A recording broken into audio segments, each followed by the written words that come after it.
The question to you, I guess, or more of a statement, it seems like this effort is continuing to gain traction, which in your estimation, I would imagine is a good thing. It's a great thing, but let me tell you something. That bill only passed because of 3 Democrats voted for it. 3. Because we had 4 Republicans vote no, and we had one Dr. Greg Murphy voted a no vote on that. So basically he chickened out on it. So I want to give a shout out to 3 Democrats, Cuellar, Davis, and Gonzalez, which, by the way, Davis is in the same congressional district that tomorrow President Trump is flying to North Carolina, Rocky Mount, to give an economic speech there, very much what he did in Pennsylvania. That's his district. So I don't know if he did it as a political move, knowing that, wait a minute, this is kind of a purple area. Maybe I need to show some support for the Republican Party. Maybe that might help me out. Or if he truly believes in it. I'm going to think he truly believes in it. But this thing passed to the thanks of 3 Democrats, not Republicans. There's the heart of the Republican Party. I'm glad it went through, and let's go get it through the Senate. Gina, back to you. Wow. Wow. No, but Love you, B. Makes such great points, Brian, and I think you have every right to be angry. This isn't complicated stuff protecting children. It really isn't. Brian Glenn, thank you so much. No. Coming up, we're going to check out the hottest headlines from the RAV News. We are off with a jumping start, aren't we? Also later, top fundraiser for New York City Mayor-elect Zohran Mamdani. That's Kami Mamdani, is under scrutiny after previously cheering anti-NYPD slurs and saying America should be punished for its sins. How should this be handled? We're going to talk about that coming up on American Sunrise.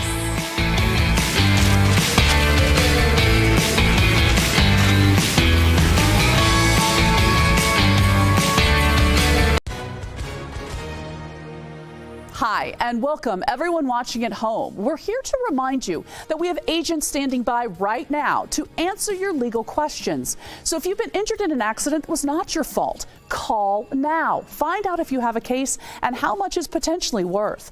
I'm Gina Belich, here with spokesman and TV personality Tom Mustin. So Tom, tell everyone watching at home who should call right now. Well, Gina, first off, thank you for having me here in the studio. Now, as far as who should call in, the answer is anyone who's been injured in an accident that was not your fault should give us a call right now. Agents are standing by to answer any questions you may have and tell you how much your case is potentially worth. Thanks, Tom. So what kind of calls are we seeing today? Well, Gina, we're getting calls about all types of accidents, but the most common has been car accidents. So if you or someone you know were injured in an accident that was not your fault, take that first step and give us a call. We'll answer your questions, and you'll find out if you have a case and how much it's potentially worth. Thanks, Tom. Call now. Mama, look. It's just like our new house. Warranty. I hope you have an American Home Shield warranty. Leaky toilet? Fixed. Clogged AC coils? Fixed. Oven beyond repair? Ta-da! If AHS can't fix your covered item, then replace it, no matter its age. A warranty is smart. Oh, a happy family. Is that us? Too much.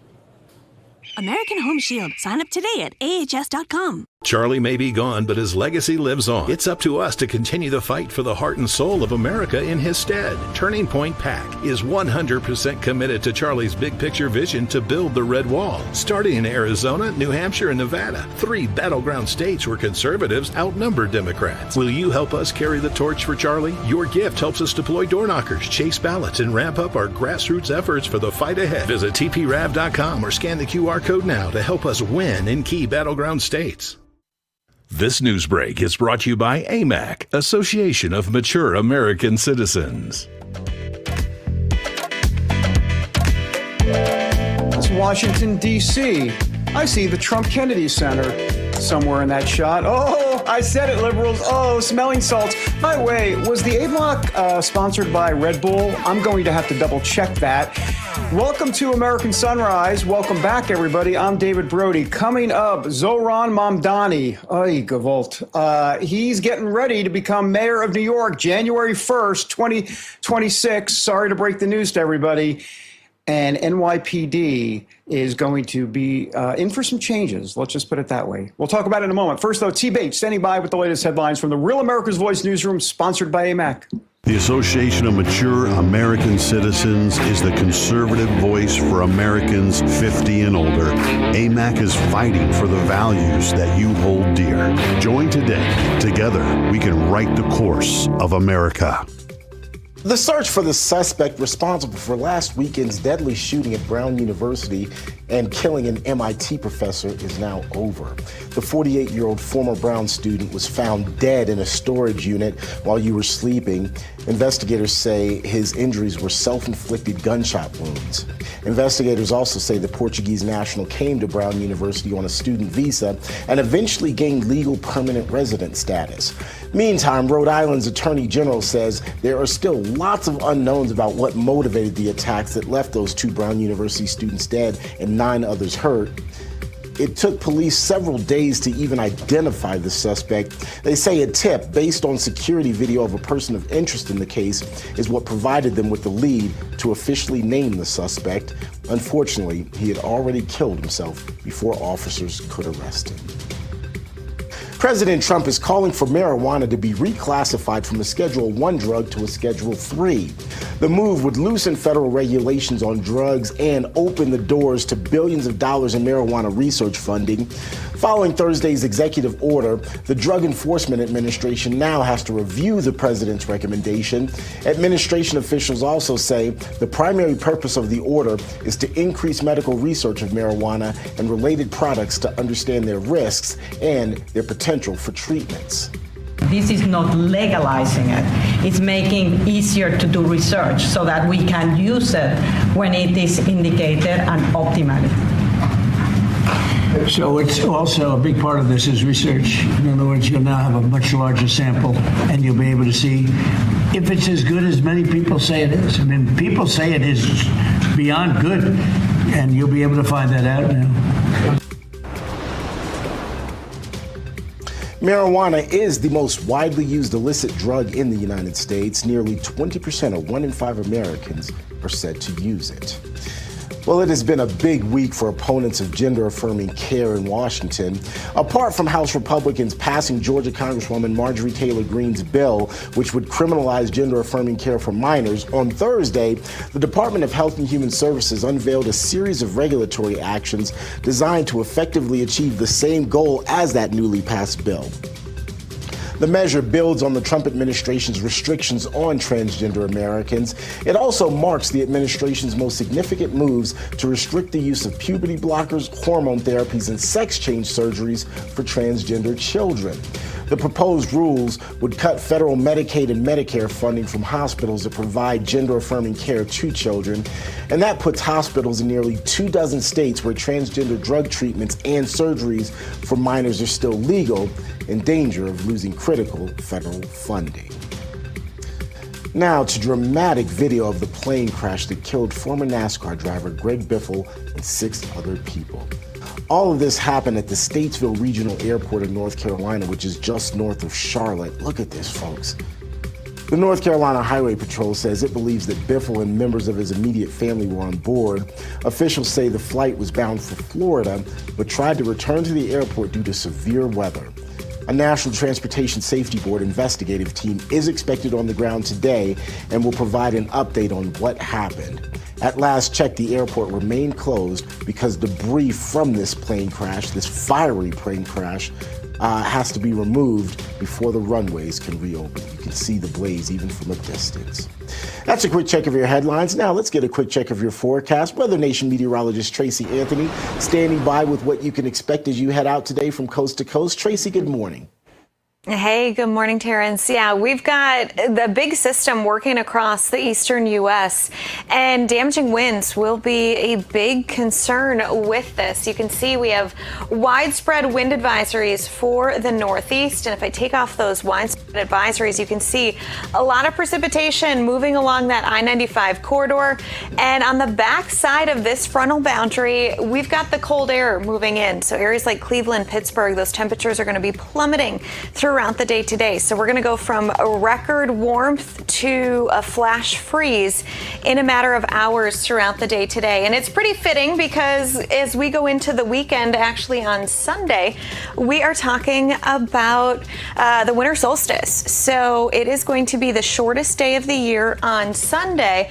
And to kind of talk about how much time people have of daylight, Minneapolis, you have about 9 hours of daylight. Fairbanks, Alaska, just under about 4.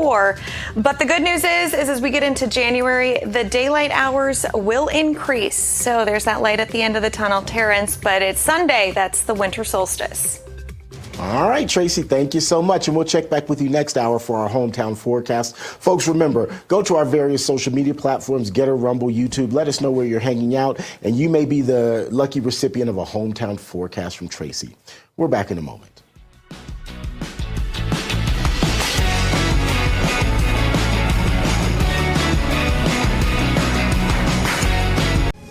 The poverty is unimaginable.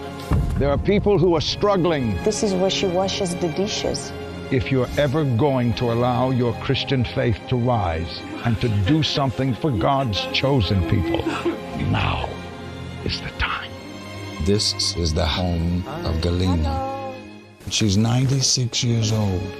This is what she had to eat for today. She has one pot with water and wheat. My father was killed by the Nazis, and I was an orphan. I didn't know about God. But now, in the cold, hungry nights, I pray for food to the God I've never known. There are good people that love you. You see the tears. Scripture says joy can come in the morning, and you can be the reason. If you will bless these hurting children of Israel, you will receive God's blessing in return. Your urgent gift today of $25 will help Rush, a survival food box filled with life-saving essentials. If you call right now, your gift's impact will be doubled to help save lives. Call, scan, or go online now. I'm not exaggerating when I tell you, I don't know how much longer she could have waited for us to come. I can't even grow my food anymore. What will happen to me? I'm doomed to starve.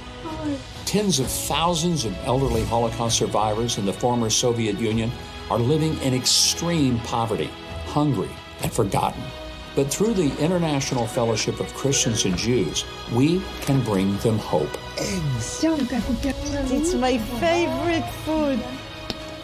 May you be blessed. You say to them, we see you and we're here to help. If you call right now, your gift's impact will be doubled to help save lives.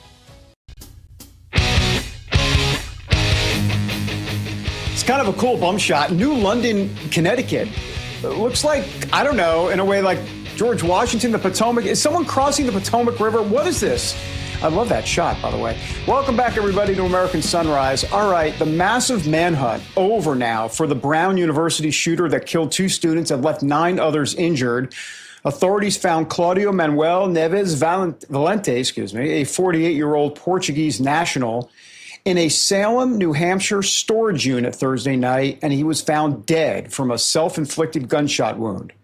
He's also suspected of killing a Massachusetts Institute of Technology, an MIT, professor. The gunman and the professor attended the same university in Portugal. With us now is Tom Smith, retired NYPD detective. He's also co-host of the Gold Shields podcast. Tom, thanks for being here. So from a law enforcement perspective, I'm curious to get your take on the crime, the investigation, and, of course, the outcome. Yeah, I mean, the crime's horrible. We can all agree on that. You know, targeting schools and children is just horrific. But the investigation went, the way kind of investigations go. It speeds up, it slows down. There's things that are unexpected that show up. I mean, no one would have thought 6 days ago that a homeless man would have broken this case. And that's why detectives just don't stop. I guarantee you none of those individuals went home much. They didn't sleep a lot because that's what they do. And leads, just get followed up. And thankfully, the right leads got followed up. And the LPRs was a big deal with tracking the car of the information given by that homeless individual to track it up to where they ended up finding them. Top aide to Mayor-elect Mamdani is under fire for celebrating anti-NYPD slurs and saying America should be punished for its sins. What message does that send to New York's finest? Yeah, you know what? At this point, everyone knows this guy's background. They know how he feels about the NYPD. You know, he's going to come on TV and denounce everything he said, but he said it, and he meant it at the time. But my concern right now with the NYPD is the leadership. The leadership needs to step up from the upper management of the NYPD, and every president of the unions need to get together and put some sort of campaign together to tell the cops, we got your back. Go out there and do your job the best you can, stay safe and go home at night, but we will have your back, and we don't care who's in City Hall or who the mayor is. You can rely on us for having your back and go do your job. That needs to be done. Hey, Detective Smith, so look, there's an interesting dichotomy happening there at the NYPD. The department just swore in a record number of new recruits, but at the same time, we're hearing that retirements are still surging right now, which still may leave a pretty big gap in terms of the amount of officers that are needed to truly secure the city. How do you expect all of this to ultimately shape out when it comes to public safety in New York City? Well, listen, you know, hiring cops is the best thing they can do. Just keep putting classes in the academy. But as far as the retirements go, listen, when those numbers come out, because they look back 20 years ago. So if there was a big class that got hired in January of 2006, their 20 years are up. So they go out there and say, well, 2,000 cops can retire. That happens every day. You know, hundreds of cops are retiring just because it's their time to retire. But the important part is to continue to feed the academy and to continue to put cops out there while there's a number of police officers out there that can train them the right way and just continue to booster up the NYPD to the numbers that it used to be. Well, Tom Smith, really appreciate your time. Great insight as always. Thanks for being here. Enjoy your weekend. You too. Thanks, everybody. Merry Christmas. All right, Thanks Merry so much. Christmas. Yep. All right, coming up, everybody, many people love to eat cheese. I do. I'll admit it. And while we know some of the downsides of dairy, actually, could it help your brain? Some new developments just ahead on American Sunrise.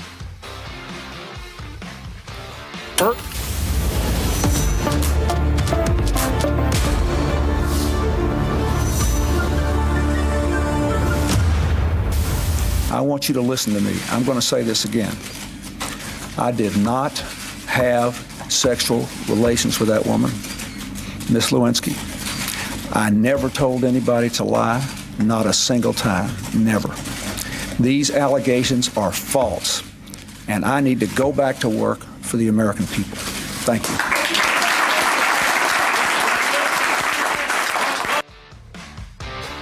Who could forget that? It was on this date in 1998 that the U.S. House of Representatives voted to impeach President Bill Clinton over the Monica Lewinsky scandal. Lewinsky, of course, was a White House intern with whom the then president did have sexual relations. The articles he was charged with were for perjury and obstruction of justice. The House forwarded the articles to the Senate for a trial where Clinton was ultimately acquitted because neither of the charges received the necessary two-thirds majority for conviction. Instead of being toppled, Clinton stayed erect and finished his term.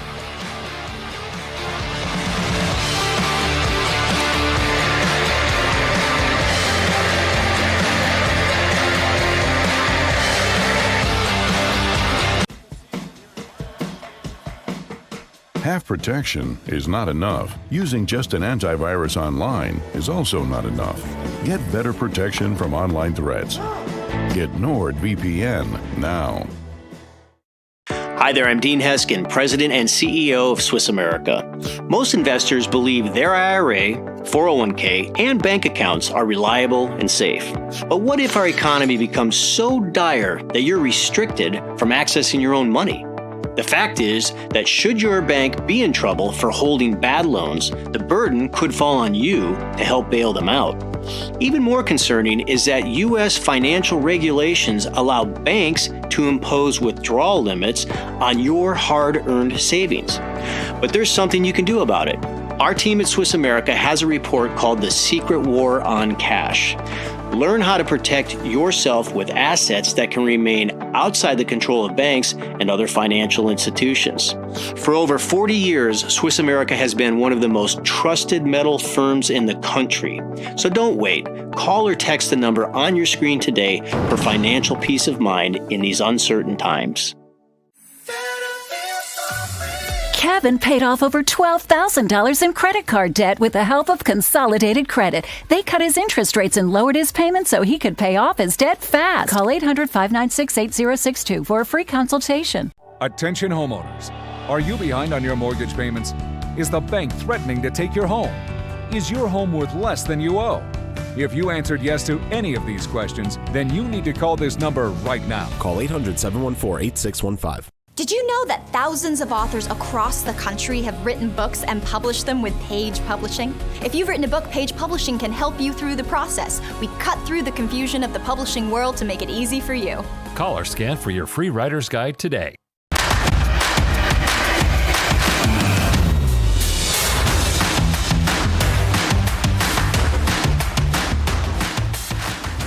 Casco, Maine. Wow. Very snowy and icy. That looks cold. Nobody's sweating there. Welcome back to American Sunrise. I'm Dr. G. Thanks for joining us. Time now for today's health news, sponsored by The Wellness Company and Under the Microscope today. The new benefits of eating. Well, these aren't new benefits. These are old benefits. But a lot of us have been saying it for a long time. Science finally catching up. Eating high-fat cheeses and creams. I do it every day. A Swedish study suggests eating more high-fat cheese and high-fat cream may be linked to a lower risk of dementia. Researchers followed nearly 2,800 adults over 25 years and found that those who ate about 2 slices of high-fat cheese daily had a 13% lower risk of developing dementia and a 29% lower risk of vascular dementia. 29%, you guys, that's significant. Daily consumption of high-fat cream also appeared to reduce dementia risk by about 16%. This study was published in the Journal of Neurology, found no similar benefits from low-fat dairy products. Experts caution that the results show association, not causation.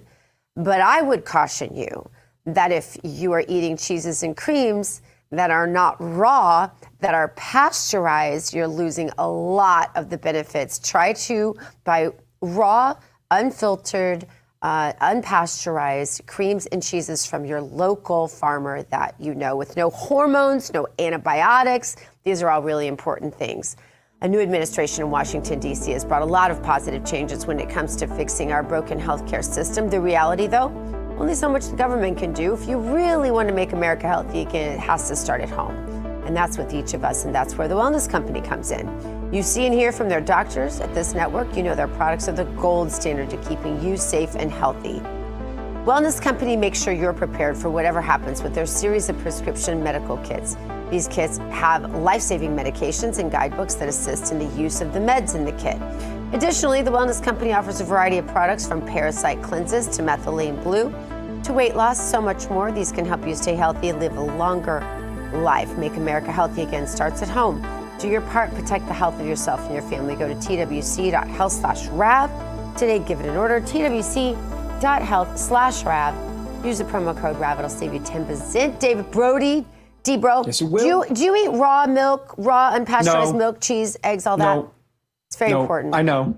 Okay. I know. I need to do it. My son does, and he's like, you got to go there. And now you're telling me, and I should do it, right? I should do it. I know it's bad for me. Find a farmer, man. What's that? Find a farmer, or buy a farm. That's another option. Find a friend, find a farmer. All right, I'll do that. Now over to the Department of War, where War Secretary Pete Hegseth is aiming to overhaul the chaplain corps and targeting new age concepts. Have a look. Our chaplains are chaplains, not emotional support officers, and we're going to treat them as such. That's why today at My Direction, we are also simplifying the faith and belief coding system. In recent years, it ballooned to over 200 overly complex faith and belief codes. An overwhelming majority of the military population only uses 6 codes. 11 are not used by anyone. So we're going to streamline it and move it to a new list of religious affiliation codes. so that our chaplains can actually use it to minister better to the flock. More reforms will be coming in the days and weeks ahead. There will be a top-down cultural shift, putting spiritual well-being on the same footing as mental and physical health, as a first step toward creating a supportive environment for our warriors and their souls. All right, for more, let's bring in RAV correspondent and the host of Breaking Point, which you can see weekends here on RAV. That would be David Zier. He's with us from the White House. David, thanks for being here. Looks like you are braving the elements this morning. We appreciate that. Oh, my gosh. That's quite the fashion statement, by the way. Gina, would you like to comment on the fashion statement, by the way? It's a nice look. I just want to bring you some hot cocoa with marshmallows. Well, David, at least it's warm out here. I look like Obi-Wan. I'm like Obi-Wan Kenobi out here. And Merry Christmas, everybody. Trump signed the NDA last night here, which codifies his defense acquisition, speeding up weapons system delivery. And he's off to Rocky Mount for a contested district over there that could go Republican North Carolina. But Pete Hegseth has hit the reset button at the Pentagon over there, getting away from secular humanism and getting rid of the Army Spiritual Fitness Guide. He wants chaplains to be chaplains and support officers and not support officers, as 82% of the military are religious. And he's putting into effect a top-down cultural shift over there for the well-being of our soldiers, for their mental and physical health. But he wants chaplains to be the moral anchors, like the 1956 Army Chaplain Guide says. The chaplain is the pastor and the shepherd to the souls entrusted to his care. And guys, I attended the Secretary of War, Pete Hegseth, Christmas worship service the other day at the Pentagon in the courtyard there, the first ever of its kind, with Reverend Franklin Graham and recording artists Ann Wilson and Matthew West. It was really very special. And he was saying that the commercialism of Christmas, you know, with all of that going on, it's important for Christians to reflect on their faith at this time of the year. It so is. And I'll tell you what, you know, when people want to talk about President Trump's accomplishments, I think some of the things that some of his cabinet members are doing are so amazing. And certainly Secretary Hegseth is at the top of that pile. Also, David, back to your home, New York City, Congresswoman AOC believes that she would beat Vice President J.D. Vance if he were to be the nominee in 2028. A new poll from The Argument and Verasite that showed AOC beating Vance 51% to 49% is what she was pointing to. Here's what she had to say about that. Reaction, or do you think that you could beat J.D. Vance in a head-to-head race for president, as polling suggests, in 2028? Listen, these polls, like 3 years out, are, you know, they are what they are. But let the record show, I would stomp him. Thank you, Congresswoman. David, what do you... Oh, mercy. I mean, if New York can elect a commie mom Donnie, then... Yeah. Please, David. I lost audio. Is it okay to go, guys? You're good. You're good. Yeah. So we just stopped talking. I gotta say, you know, if I was Vance, I would say bring it on. Like Yogi Berra said, it's deja vu all over again. Like Ann Seltzer in the Des Moines Register poll got it so wrong, saying Trump would lose the 24 election by 3 points, and he won by 14. But AOC better get cracking, because the world's going to end in 2030, so she said. So she better win next time. And if she thinks her past strategy will win, she's mistaken. And like when she said climate change was racial injustice, or she pledged allegiance to the drag of RuPaul and sympathizing with CEO Brian Thompson's killer, Luigi Mangione. And AOC makes Kamala Harris look like a Mensa member. Oh, David, what's ahead on Breaking Point this weekend? Well, I've got portions of the Christmas worship service from the Pentagon. I've got great stuff for you. These recording artists were just brilliant, and inspiring words by evangelist Franklin Graham, and statement by Pete Hegseth. It was really very special time here in Washington. It is indeed. David Zier, stay warm, go get some hot cocoa. Dry off.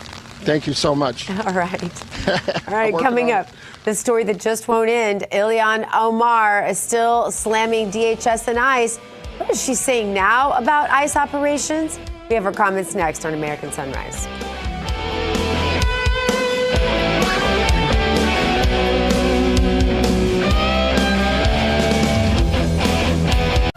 us is Dr. Drew from the Wellness Company with advice for dealing with seasonal colds and flu. Doctor?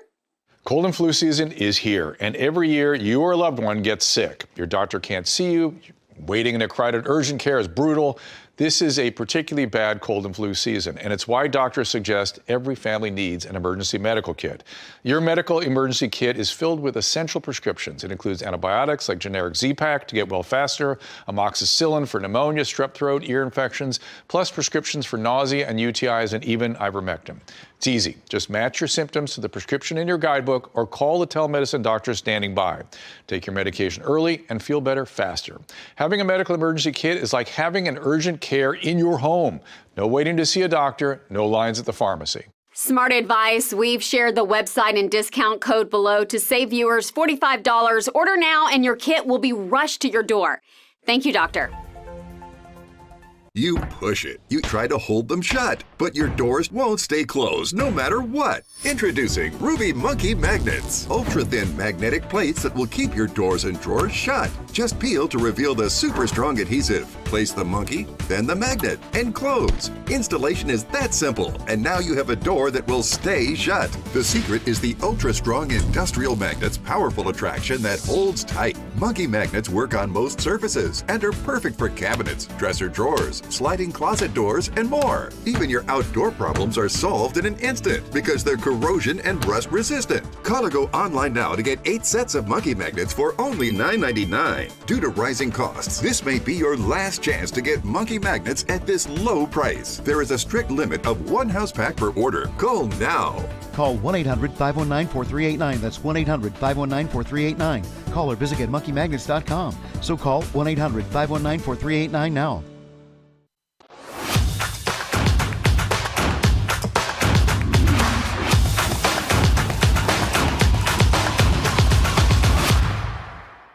Welcome back to American Sunrise. Coffee pods are easy, but most of them are just caffeine and nothing else. Rejuvenate pods are built differently. They're clean pods infused with CA-AKG, a compound linked to longevity, metabolism, and deep cellular energy. It's the easiest way to get better focus, smoother energy, and long-term benefits without changing your routine. I choose them because they match the lifestyle that I want. More energy, more clarity, and more intention in how I start my day. If you're going to drink coffee anyway, make it one that actually supports the life that you're building. Head to 1775coffee.com/Rav and try Rejuvenate Pods today. Don't just drink coffee, rejuvenate. All right, now that we are caffeinated, it's time to stay awake, not woke. And who is woke today? Minnesota Congresswoman Ilhan Omar, after reports of ICE not having any records of pulling over her son. Omar said ICE operations are state-sanctioned violence. Watch this. Many in Minneapolis and certainly in Minnesota are experiencing a state-sanctioned violence. We're seeing people being stopped, dragged out of their cars, people detained for hours, many who are citizens. And it is really terrifying. But what we are also seeing is people showing just how resilient and united Minnesotans are in defending their neighbors, documenting the actions, the unlawful actions that we're seeing from ICE agents, and we're seeing them come together. Let's now bring in Dr. Gina, David, and Terrence. Gina, I want to go to you first on this one. You know, even this story that ICE has said that she made up, that was a complete lie. There was no violence. I mean, what she alleged was that her son got pulled over and then let go. There was no violence at all. What am I missing, Gina? Yeah, she might want to note that people get pulled over every single day. And that is not a violation of anyone's civil rights. And, you know, for me, I mean, listen, if some blonde chick who runs around with dogs all the time commits a crime and they pull me over and profile me, guess what? I'm going to be like, thank you for being thorough. Because, by the way, I do fit that description. Right? I mean, you know, there's never any of that. There's never any appreciation for the fact that someone is following through doing their job. That's never discussed. Meanwhile, what she does is put law enforcement's lives in danger, decreases the quality of law enforcement. And this is never mentioned because when you are constantly bashing law enforcement, then guess what? Fewer people are going to go into that profession. Taxpayers are going to have to pay more for those who do. right? Because supply and demand is a real thing. And nobody ever talks about that. So every single time she does this, she's damaging our culture. She's damaging our financial stability. And she doesn't care because this is all about power to her, Brody. Well, 100%. Look, if someone pulls me over, I'm going to pull out the anchor card. I'm a TV anchor. How dare you? That's what I'm going to say. The number one. Listen, a couple of things. Well, actually, just one main thing. State-sanctioned violence. Those were her words. I'm sorry. You mean the Holocaust? You mean the genocide in Rwanda? The genocide in Armenia? The genocide in Cambodia? State-sanctioned violence? Is this the comparison? I've got nothing else to say, T. Bates. I'm sorry. I just want to kind of expound on Dr. Gina's point. I tend to be wary of blonde chicks with dogs as well. I'm sorry, Dr. Gina, but that was funny. That got me. That tickled me, that comparison. I'm with David, though. Like, the whole idea of state-sanctioned violence, that went way too far. That took it way too far. And she's simply trying to create a narrative which I think is going to fall flat and has fallen flat, not just on this commentary, but I think even with the people in her district there in Minnesota. Yeah, good point, Terrence. I think lesson learned on this. Watch out for the blonde chicks with dogs. Correct. There you go. Correct. Deport them all. A danger to society. A danger to society is what we are. That's the real menace to American society. Blonde chicks with dogs. Whoa, I'm trying to tell you. Go to the other side. Go to cross the street when you see them. Coming up, we're checking in with the Bible history guy for insights into the gift of the Magi as we approach Christmas. Also ahead, the guys behind the new song just released by the J6 Choir called Anthem of the Free, which became available on iTunes at midnight. Here's a preview. Take a look.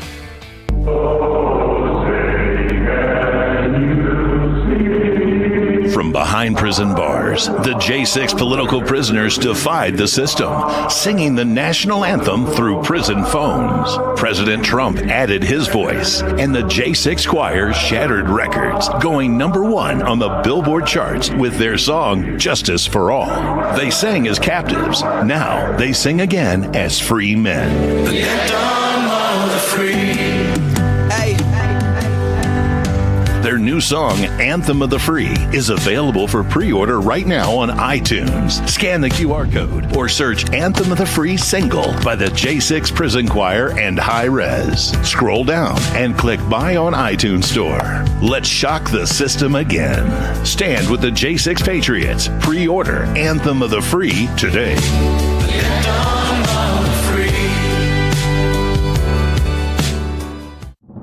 America's in a fight for her soul. Our freedoms are under attack. Our values are being torn down. And the same corrupt elites who built this mess think they can silence us. The patriots who still believe in this country. Not a chance. Here at Real America's Voice, we're standing shoulder to shoulder with AMAC, the Association of Mature American Citizens, a movement that says we will not be silenced. There is no force on earth that can stop us from saving our country. The voice of millions of patriots who refuse to kneel to tyranny. This is the movement of fighters, men and women who still believe in God, family, and the American dream. The conservative alternative to AARP. Real rights, they come from God. If you're ready to stand up and join the fight, go to amac.us/RAV right now. That's amac.us/RAV, because this isn't just about politics. It's about saving America. Faith, freedom, America first. AMAC and Real America's Voice, united for the Republic.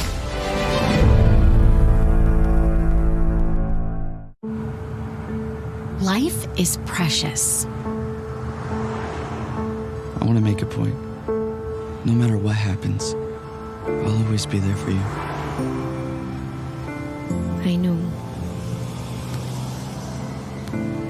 When a woman experiences an unplanned pregnancy, she's faced with a difficult decision. Preborn connects with life-affirming pregnancy clinics across the nation and provides them with free ultrasound sessions for expectant mothers. When a mother sees her baby on an ultrasound and hears their heartbeat, it doubles the chance she'll choose life. With your gift of $28, Preborn will provide a free ultrasound for an expectant mother. Visit preborn.com/life to save a baby's life. God bless the USA. In the beginning, God created the heaven and the earth. It's time now for our moment of faith. And in focus today, with Christmas right around the corner, we are turning to one of the most iconic scenes in the Nativity story, and that would involve the visit of the Magi. But the big question this morning, who were these three wise men? Where did they come from? And why were Persian scholars watching the sky for a Jewish Messiah? Joining me now with answers and biblical insight is one of our favorite guests, Jim Moseley, the Bible history guy. He's also the author of The Duke of DC and the appropriately titled Discovering Jesus' Disciples.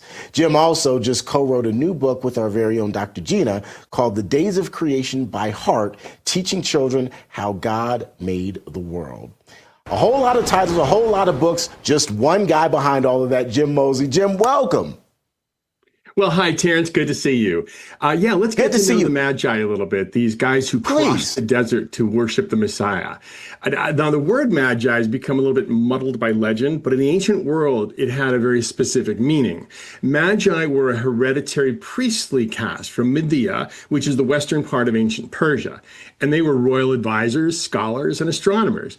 Now, in the ancient world, astrology meant the study of the stars, not predicting that you would meet someone tall, dark, and handsome. The Magi were serious observers of the heavens. They studied time, order, the meaning in the cosmos. And the Magi almost certainly knew the book of Daniel. Now, Daniel rose to high office in Persia, and his influence was enormous. His writings would have been preserved by this very class of men who were responsible for advising kings. Daniel's tomb is still a pilgrimage site in Iran today. Now, Daniel chapter 9 foretells something extraordinary. It doesn't merely say that the Messiah would come. It tells exactly when he would come. So by carefully counting the years described in that prophecy, a Persian scholar would have known that the window for the appearance of Messiah the Prince had arrived. The time was now. So when the Magi saw unusual celestial events, the Star of Bethlehem, they prepared to ride.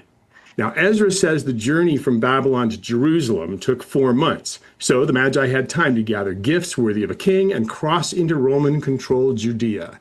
By late 2 BC, they arrived in Jerusalem, were sent south to Herod, and on December 25th, they found the child, no longer a newborn, living in a house, no longer a stable. This was the adoration of the Magi. And December 25th became our Christmas, not because it marked Jesus' birth, but because it marked the giving of gifts to the world's true king. So that's how we can come and adore him.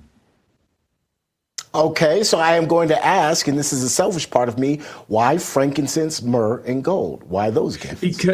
Great. Now, that's one thing. We don't know that there were 3 wise men. There could have been 20, there could have been 2, but we think there are 3 because they gave 3 gifts.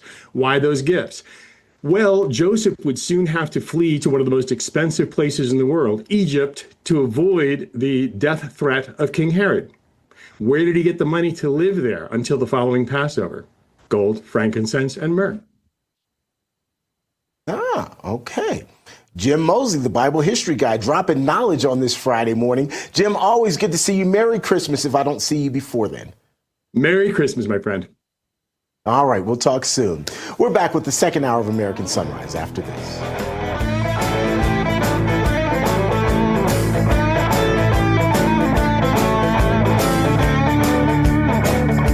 Introducing the limited edition God Bless the USA Bible, inspired by Lee Greenwood's hit song and the most recognized patriotic anthem in America, God Bless the USA. The God Bless the USA large print leather-bound King James Bible also contains America's founding documents, the U.S. Constitution, the Bill of Rights, the Declaration of Independence, and the Pledge of Allegiance, along with a handwritten chorus to Lee Greenwood's song, God Bless the USA. With its large print and slim design, this Bible invites you to explore God's Word anywhere, anytime. The God Bless the USA Bible makes the perfect gift and cherished family heirloom keepsake to pass on to future generations. Designed for an easy reading experience in the trusted King James Version translation, this large print Bible is perfect to take to church, Bible study, work, and for traveling. Order yours today at GodBlessTheUSABible.com. Donald Trump Jr. here with an urgent message about retirement accounts in America. My father just changed 401ks forever by initiating the process that will allow gold into 401ks. But here's even better news. You don't need to wait for your 401k provider. You can use this strategy today. With a self-directed gold IRA from the Birch Gold Group, you can convert your IRA or 401k into an account with all the same tax benefits, but you own something that will be there when you need it. To find out more, click the link below to get a free info kit on gold IRAs from my trusted friends at the Birch Gold Group. Inside, they will show you exactly how to diversify your IRA or 401k into an IRA in gold. Do it now before the rest of America jumps in. Click below for your free info kit.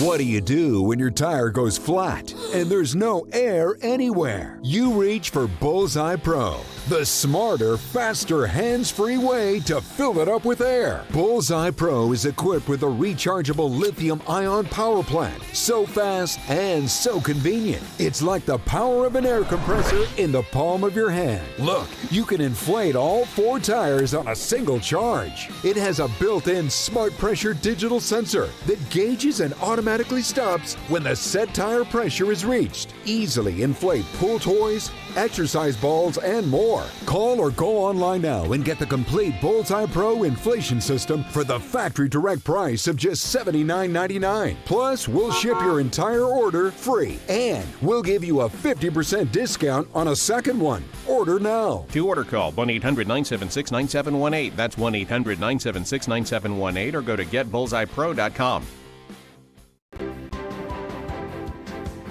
Coming up on the second hour of American Sunrise, AmFest fireworks. Ben Shapiro goes there at the big Turning Point event, calling out Candace Owens and Tucker Carlson on stage. We're going to go to Phoenix for reaction and special coverage of an event unlike any other, which celebrates faith, freedom, and the legacy of TPUSA founder Charlie Kirk. Plus, the Trump administration ramping up its immigration crackdown. Now the White House says it plans to strip more foreign-born individuals of their naturalized status. We will get you those facts pronto. And later, a 2028 presidential matchup. A new poll shows radical leftist AOC apparently leading Vice President J.D. Vance in a hypothetical presidential matchup. Anyhow, we're going to talk about that poll a little later this hour. Those stories and more as the second hour of American Sunrise starts right now. Good morning, America. Welcome to American Sunrise. Whether it's culture, we have breaking news to share with you. Politics. President Trump is joining us live now from Florida. We've got you covered. This is what it looks like to be a patriot. We have to protect the American family. The American dream is still alive. I'm David Brody. I'm Terrence. And I'm Dr. Gina.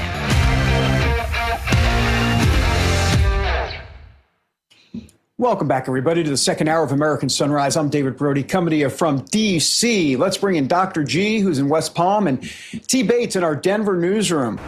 Good morning to both of you. I'm still thinking about David Zier out in the D.C. rain. Boy, I'm still I just thinking feel about so bad for chocolate. him. Chocolate? What are you thinking about, T. Bates? I'm clutching my pearls from blonde women with dogs. And that was the first hour here on American Sunrise. Right. That was a recap for you. Those were the highlights. In case you missed the show, those were the highlights. Sorry, Dr. That's it, folks. Do you all prefer Dubai chocolate with pistachio or Dubai chocolate with hazelnut? Hazelnut. The whole control room just said pistachio. You are chocolate connoisseurs. I hope you have some back in the control room because I would really like some right now. Well, okay, so I'm sorry. I'm the guy veering left on this one. But when I think of chocolate, Dubai is probably the last place I think of chocolate. Well, Switzerland, yes. It might want to be the first, Terrence. Just let me enlighten you on this one. Mm-hmm.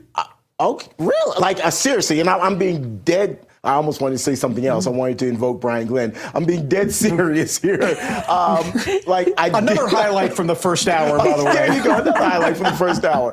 I'm being dead serious. I didn't realize that Dubai was known for chocolate. Seriously, first time I've ever heard that. I hope that Santa will bring you some in your stocking this year, Terrence. That's going to be my hope for you, in addition to someone paying your bills. Yes.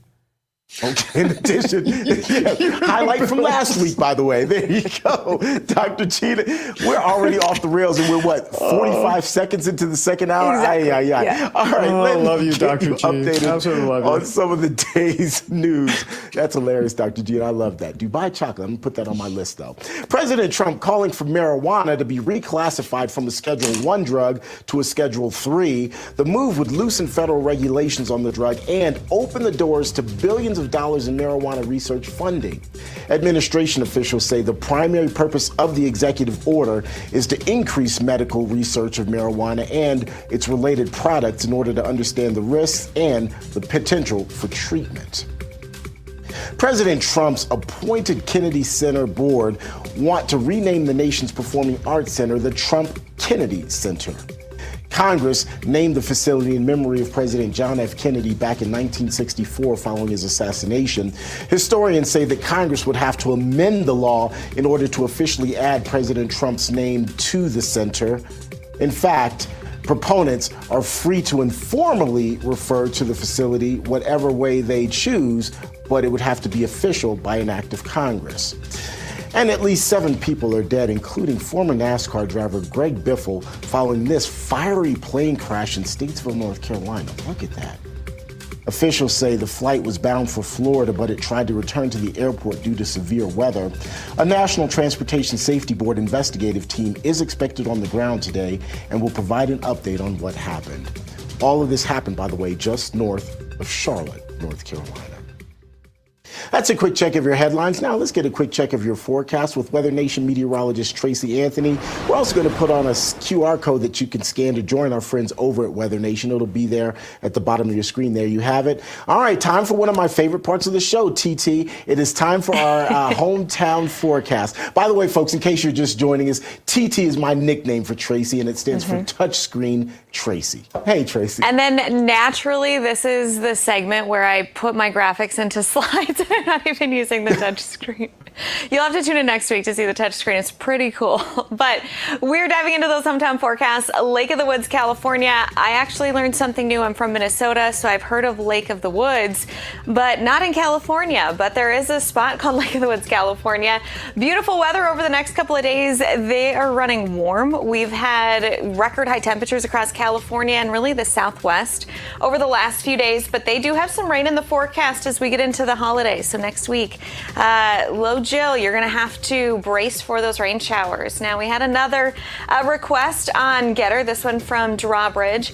Erie, Colorado. Now, you've been pretty mild. So this is a suburb of Denver. 70 degrees for your daytime high today. That's well above average. Now, you do have a little cool down in the forecast, but red flag warnings are in effect for areas along the Front Range. So it's very warm. We have very dry air in place, and there are strong gusty winds across this region. So any fires throughout the day today, that's where we could have some big concerns, or don't want to do anything outside that could spark a blaze. Now, the other big stories we head into the weekend is obviously the winter solstice. So may your days be merry with more daylight. So that winter solstice is December 21st. It happens right around 10:03, but nonetheless, it's the shortest day of the year. And as we move forward, then our days start to get a little bit longer. So that's definitely some good news. But 2 days until the winter solstice, 6 days until Christmas, 13 days until New Year's, almost 60 days until Valentine's Day, if you're counting the holidays. And Terrence, I did just want to chime in. I've had Dubai chocolate, and I'm so glad I'm in a separate studio away from Dr. Gina, because she might not like my answer, but I didn't like it. I like chocolate. I didn't like Dubai chocolate.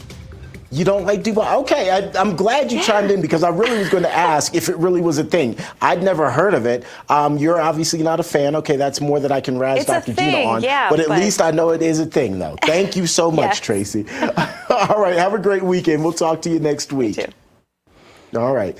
Let's get back over to David and Dr. Gina. David, before we go to Dr. Gina, had you heard of Dubai chocolate? I was today years old when I heard that chocolate out of Dubai was a thing. No, I have. I sure have. You have? I'm a chocolate connoisseur, anyhow.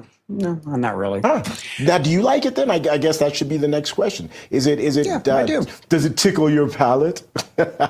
Well, it does tickle my palate. Thank you. And that's what we'll be talking about in this next segment. No, we're not. We're going to talk about some other stuff. Let's do that. All right, teammates. We're continuing our special coverage of AmFest 2025. Now entering its second day at the Phoenix Convention Center in Arizona. This year's event comes just months after the tragic assassination of Charlie Kirk, of course, the founder of Turning Point USA and one of the most influential political thinkers and commentators of our time. Let's get some more coverage of AmFest 2025 with our good friend Ben Bergquam, who, of course, is in Phoenix for the big event. Ben, thanks for being here, and curious to kind of transpired last night. You've got Ben Shapiro on stage. I know Tucker took the stage. There was it was quite animated, to say the least, Ben. Yeah, well, I want to start with what happened before that, even before the speakers began. What a day of interviews with folks. The number of first-timers at this event, I was shocked. I could not believe it's a majority of the people that we interviewed yesterday were first-timers to any Turning Point event, to any AmFest. So you look at what the impact that Charlie has had, his death has had, bringing more people to this. In fact, a woman who was 40 years a Democrat, who then changed her party affiliation, ended up voting for President Trump in this last election. So there's a lot going on. And then the segue into the speakers, leading in with Charlie, man, that was so well done. Whoever did that the media on the intro into Erica was incredible. It was so natural, and to actually use his own words to introduce Erica was incredible. That had the whole building and everyone outside watching. It was mesmerizing. And then you had Ben Shapiro take some shots, somewhat, I would say, classless in what he said about Steve Bannon, and he doesn't like Tucker, he doesn't like Tucker. And then Tucker came back and kind of responded. I think Tucker was fairly more gracious. I liked most of Tucker. I would say 50-50 of Tucker's speech. It just kind of seemed disjointed. It was like he was trying to piece things together. And the one thing that he said at the end, just, as a Christian, to say that Islam is not an existential threat to the West, I think is just ignorant, unfortunately, on his part. Now, there's a lot of Muslim people that are good people that are lost in a false religion or false political ideology that's based on subjugation and death. But other than that, it was a good start to the day. Obviously Russell Brand is great, and Joe Bob running that. His conversation with Russell Brand, I think, was one of the highlights for me. But really, the best part of the night was that intro by Charlie. I mean, it really felt like Charlie was with us last night. In her opening remarks, Erica Kirk used the term civil discourse. It's something that really struck me in her remarks. And it seems to me that it set the stage for what was to come. And I imagine will set the stage for what will still come even throughout the weekend, as you've got people from various walks of life, various ideologies coming together to have a conversation that hopefully not only influences the marketplace of ideas, but makes our country better at the end. Yeah, that's the goal in all of it. And so even, you get the banter back and forth from Ben Shapiro. You get, it'll be interesting to see Steve Bannon is the keynote tonight. So it'll be interesting. I think he's at 5. So I don't know if he's officially the keynote, but it'll be interesting to see how he responds. I guarantee you there will be no punches pulled. So that'll be fun to watch. I'll actually be on with him in the next hour, working the crowd. The crowd here is incredible. So stay tuned for that. But yeah, that's what we've come to expect. That's the beauty of conservatism. It is, we're open to the arena of ideas. Now, the trouble becomes when the respectful dialogue becomes disrespectful and it becomes division. And so there's a fine balance between competing in that arena and causing division within the ranks and doing the enemy's job for him. So there's a balance in that, but you already feel that we're in that kind of the push and pull on it. And I think we're going to see more of that today and throughout the weekend. And I don't think, as Tucker said, I don't think Charlie would want it any other way. That's what Charlie was all about, and that's what Turning Point is all about. And if you can't compete in that arena, this is the place to come and find out, learn more, be educated. This is Discipleship 101. That's where you learn these things. It's to experience it, to hear the best of the best do it. That's why the young people, they gravitate to this because they want to be able to do this. And that's why, to me, Turning Point is so powerful. It equips young people to be able to go back to their campuses and be able to do this in real life with their peers. Ben, do you like Dubai chocolate? Sorry, I don't get a question, so it's just a yes or no answer. Okay, it's very simple. Yeah, no, it's very simple. It's good. It's way overpriced though. So that's my I'm a dark chocolate guy, but I do like Dubai. I do like the pistachio, but it's just way overpriced. You can't spend $20 on a bar of chocolate. That's just ridiculous. Ben Bergquam, great to have you from AmFest. Good Thanks to see again. you, Ben. Appreciate you. All right. Thank you, guys. Appreciate it. All right, coming up, newly released internal files allege FBI and DOJ investigators were blocked from pursuing possible foreign influence and pay-to-play questions tied to the Clinton Foundation. Those details are just ahead. Don't go anywhere.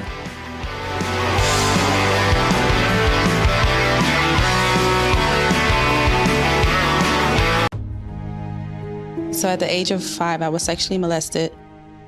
I had my first child at the age of 15 and became homeless at the age of 16. The scariest part about not having a place to live was having a child and not having a place to live and not knowing where our meal was going to come from and where we're going to sleep. To be homeless as a teen, I didn't ask for that. No young person should ever have to worry about having a safe place to sleep at night, or a warm meal to eat, or whether anyone cares about them. 1 in 10 young adults will experience a form of homelessness this year, and that's unacceptable. But the good news is there is an organization making a big difference, Covenant House. Call or go online now. For a gift of only $19 a month, just 63 cents a day, you can provide hot meals, safe shelter, medical care, and love to more than 2,000 young people who sleep at a Covenant House every night. For over 50 years, Covenant House has been helping youth in crisis. It was pretty tough, but Covenant House really helped me and really helped mold me into the woman I am today. Call or go online right now to safeplacetosleep.org with your gift of just $19 a month. With your monthly donation, you'll receive this soft, comforting blanket as a reminder of the warmth and safety your gift will provide a young person tonight.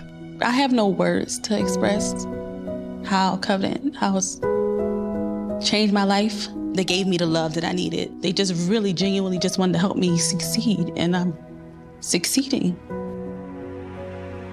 Your $19 monthly gift is urgently needed to reach other young people who are facing unimaginable situations. Call or go online to safeplacetosleep.org. Your support makes the work of Covenant House possible. Thank you for caring.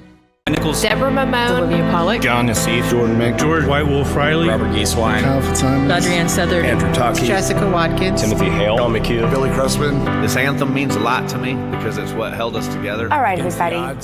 This morning, Christmas Advent, we are going through. Some are celebrating Hanukkah. We want to introduce you to a powerful new project coming from Real America's Voice and from one of its newest network expansions.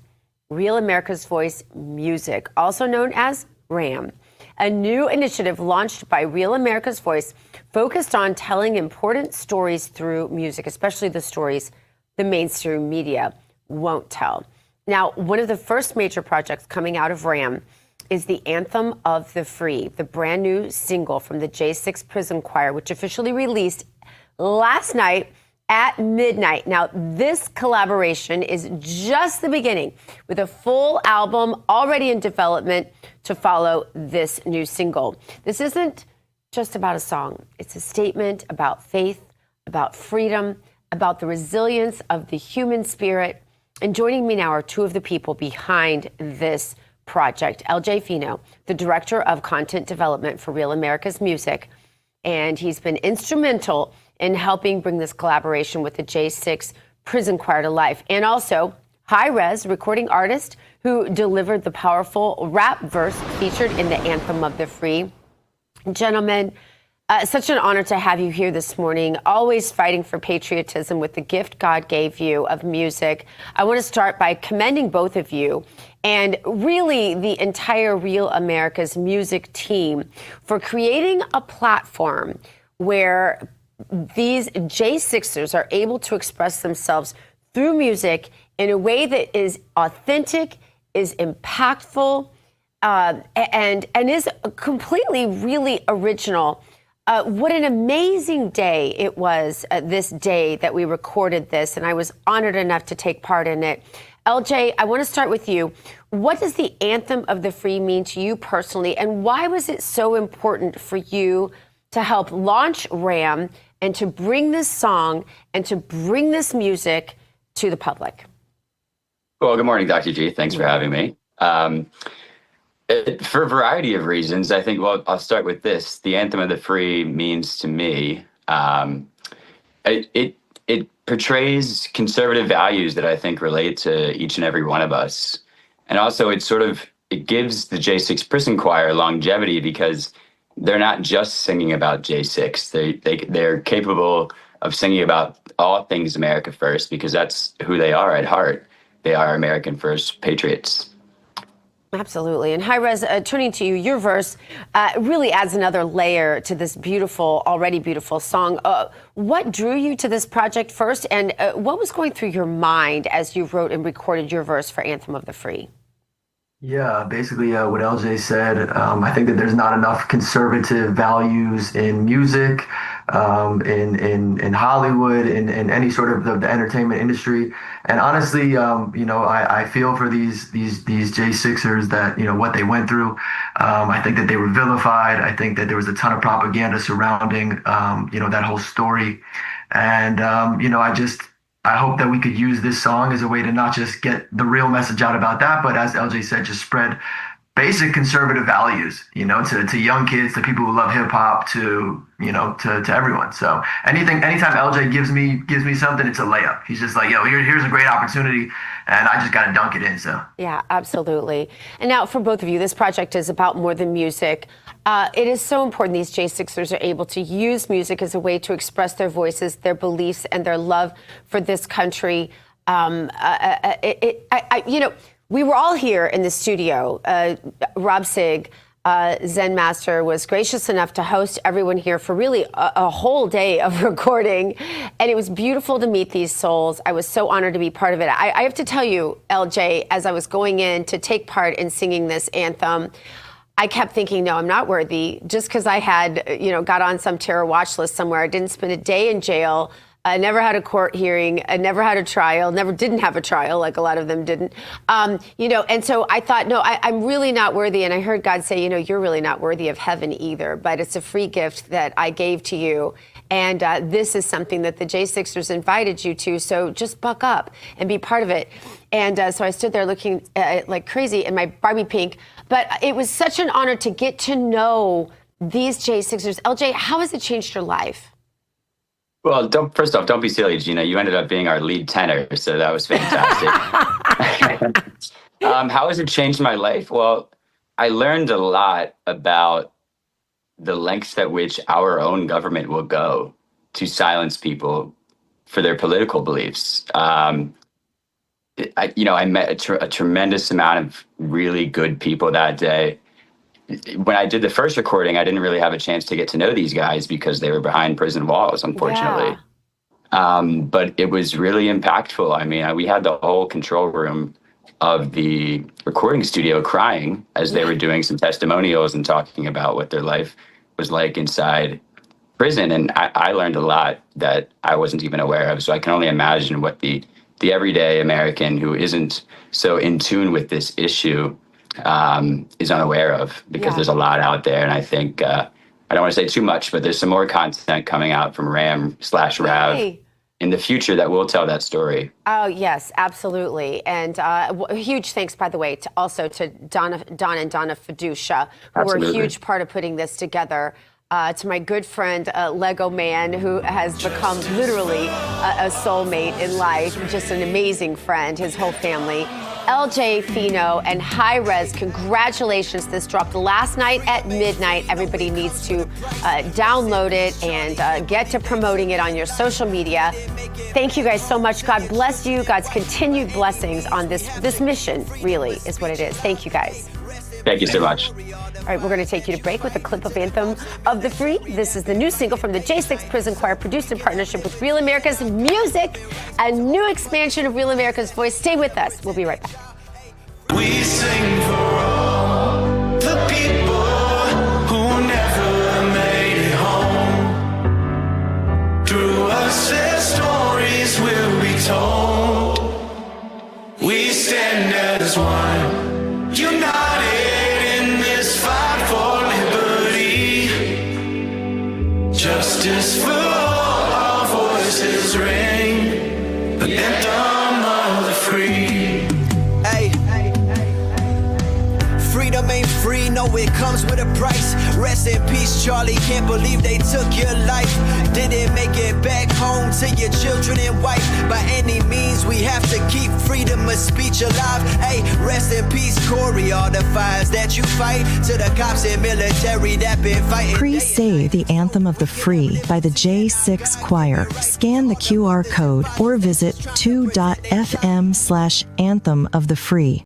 One of the greatest empires in world history, ruled out of Rome by a man named Caesar Augustus, who understood himself to be the son of a god, is about to be challenged by a baby in a manger.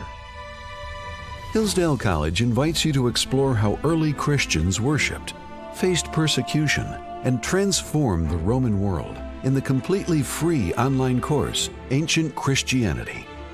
The audacious message of the Old and New Testament is in the time of the Egyptians, the Babylonians, the Assyrians, the Greeks and the Romans, the God of the universe actually revealed himself to humanity.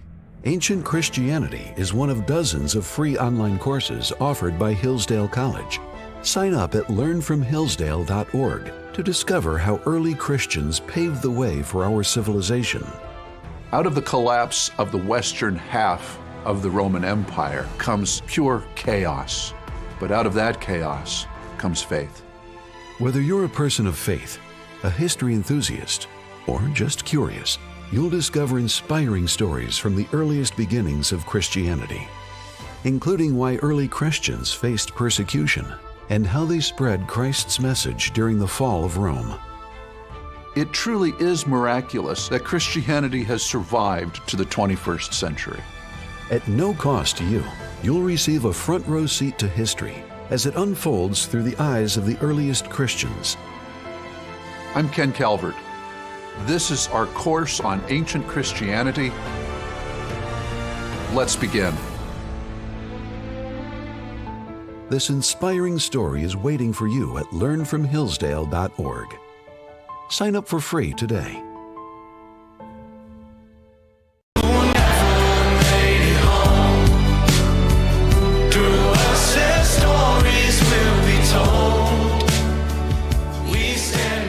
Here's a look at New York. We'll be heading there for the opening bell of the New York Stock Exchange here in short order. First, though, let's get you over to David Brody in advance as we wait for that opening bell. David, good morning.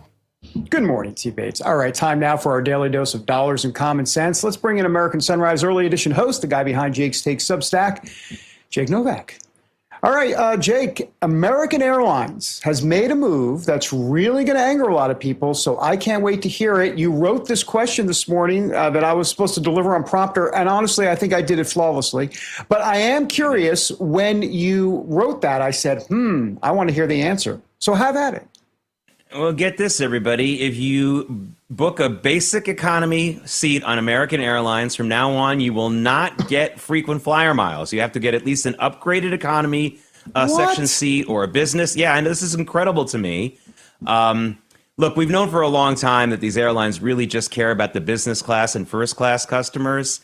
And they're really telling you that blatantly right now. And you know what, David? I got to apologize right now to Frontier and Spirit Airlines. Remember yesterday I was making fun of them, the barrel-boned, misery loves company airlines. Well, you know what? I'm not making fun of them anymore. It's American. That's the cheap, chiseling airline. Man, that is really an interesting policy. I hope other airlines don't take it up, but they probably will. So fair warning, everybody. You got to get at least an upgraded seat on those on American to get the frequent flyer miles. Not boo on America, but boo on American Airlines. I don't like it. I don't like it at all. All right, Jake, two of America's biggest, and let's be honest, like elite white shoe law firms are merging. I feel like this is like that Super Friends episode. You got Lex Luthor, the Joker, Catwoman teaming up. Tell us more, sir. Yeah, two of the biggest law firms joining forces. That doesn't sound good to me.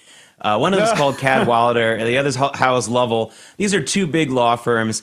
And you know what? The reason why they're merging is because of something I talked about with you a few weeks ago about how AI is taking over the need for a lot of young first-year law associates taking all their work. They don't really need them anymore. And now these law firms, if they want to make money because of AI, they're actually going to have to win cases for their clients or help them actually get good results, not billable hours. The billable hours model is getting blown up by AI, which I think is a good thing. But when that happens, when businesses get challenged by something, they often circle the wagons. And so that's what this merger is all about. And let's see if it works out better for them than it did for the Joker and the Riddler, you know, when they tried to stop the Super Friends. Yeah, right, right. Good luck, lawyers. We don't care about you. No, we care about you, like, I guess. No, we don't. All right.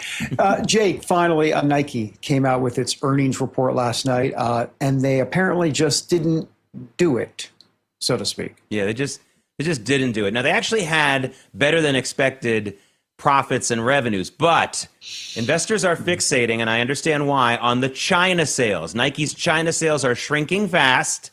And that's making investors very, very nervous. So Nike shares in the pre-market are down 12%. That is a very big move for Nike in one day. We'll see what it is at the end of the day, but they are opening sharply lower right now. And maybe, go get Adidas or something today because you don't want to be running in Nike. You'll be 12% behind before you get on the treadmill. Yeah, any idea, 10 seconds or so, 15, any idea why their sales regarding China are down? Any speculation on that? Well, I think China's getting more protectionist, but it's the same old formula. The longer an American or foreign brand stays in China, eventually their products get pirated there. And so someone is probably selling cheap knockoff stuff there, stealing their technology, stealing their their property in one way or the other. That would be my guess. Got it. Jake Novak, have a great weekend. Thank you, sir, as always. You too. All right, heading back to T-Bates in Denver, the opening bell, sponsored by AMAC. The Association of Mature American Citizens is the conservative voice for Americans 50 and older. AMAC is fighting for the values that you hold dear. Join today. Together, we can write the course of America.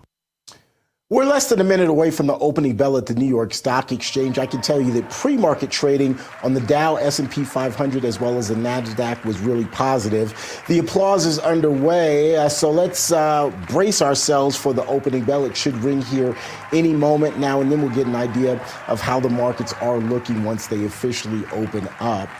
And in 3, 2, and 1. There you have it, ladies and gentlemen. The bell is now officially ringing, which means the markets are officially open. And here's how the markets are looking. The Dow, S&P 500, and the NASDAQ, as you can see, are all in the green, all of them up right now. Couple of blemishes there on the board, but other than that, everything else looking pretty good at the moment. We, of course, will continue to monitor it for you throughout the day. Meantime, there are lots of politicians out there that probably should be getting some coal in their stocking this Christmas, but the Birch Gold Group thinks that as a smart planner, you deserve silver. That's why for every $5,000 you purchase between now and December 22nd, the Birch Gold Group will send you an ounce of silver, which is up over 60% this year. Smart people tend to diversify, and they have a hedge against whatever the economy may bring. And that's why we're encouraging you to buy gold from the Birch Gold Group.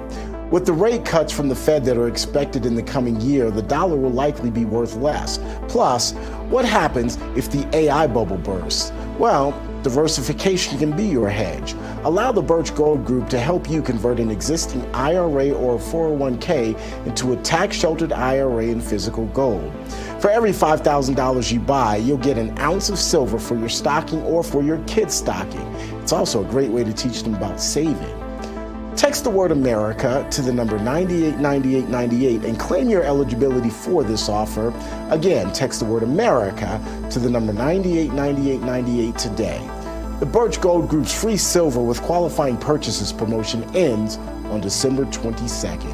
In order to get more information and start the process, simply text the word America to the number 989898 or 989898. Still to come here on American Sunrise, a new poll is out that's turning heads ahead of 2028 with a surprising hypothetical matchup at the top of the ticket. First, though, an exciting opportunity for all of our RAV viewers out there this holiday season.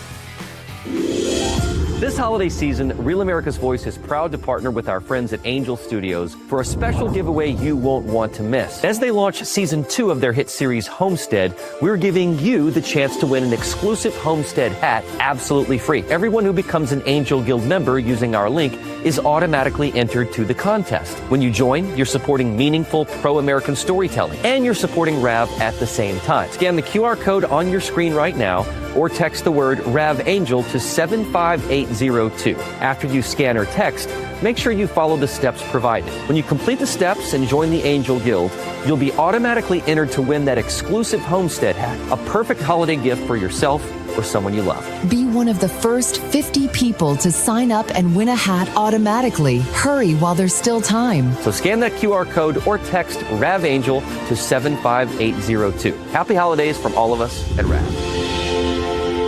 Joining us is Dr. Drew from the Wellness Company with advice for dealing with seasonal colds and flu. Doctor? Cold and flu season is here, and every year you or a loved one gets sick. Your doctor can't see you. Waiting in a crowded urgent care is brutal. This is a particularly bad cold and flu season, and it's why doctors suggest every family needs an emergency medical kit. Your medical emergency kit is filled with essential prescriptions. It includes antibiotics like generic Z-Pak to get well faster, amoxicillin for pneumonia, strep throat, ear infections, plus prescriptions for nausea and UTIs, and even ivermectin. It's easy. Just match your symptoms to the prescription in your guidebook or call the telemedicine doctor standing by. Take your medication early and feel better faster. Having a medical emergency kit is like having an urgent care in your home. No waiting to see a doctor, no lines at the pharmacy. Smart advice. We've shared the website and discount code below to save viewers $45. Order now and your kit will be rushed to your door. Thank you, Doctor. I'm former Navy SEAL Cade Courtley. In the military, when your gear fails, people can die. That's why in a blackout, I trust the new Patriot Power Generator 2200X. When food needs to stay cold, when your medical device has to run all night, when your family needs you, this generator will not fail you. Just $299 down, ships fast and free, plus a free 200-watt solar panel. Be prepared. Go to 4patriots.com and get your generator with free solar panel. With riots and violent looting going on all over the country, I don't feel safe leaving the house without this banana. Normally, I would be worried about this creepy guy, but I've got my banana with me. That same car has been sitting outside my house for a while now. Better keep this banana by the door. Sounds ridiculous, right? Now imagine this banana was capable of incapacitating an attacker from over 60 feet. At Byrna, we don't sell bananas. Go to Byrna.com to learn more.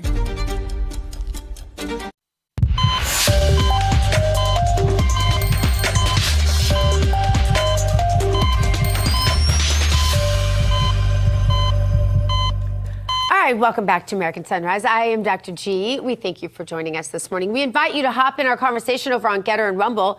Time now to take the political pulse of America. The Beat today, a new national poll offering an early and striking look at what the 2028 presidential race could shape up to be. This might sound astonishing to you, but according to a survey released this week, Democrat Alexandria Ocasio-Cortez holds a narrow edge over a potential vice presidential nominee, J.D. Vance, in a hypothetical general election. I sound like Ben Shapiro, a general election matchup, a result that puts two of the most high-profile figures in American politics neck to neck. The poll shows Ocasio-Cortez ahead 51 to 49%, What the heck? A difference that falls within the margin of error, this effectively making the race a statistical tie, but one that underscores how competitive a future contest could be. While neither candidate has announced a run for the White House, both widely viewed as potential standard bearers for their parties. I still can't believe this.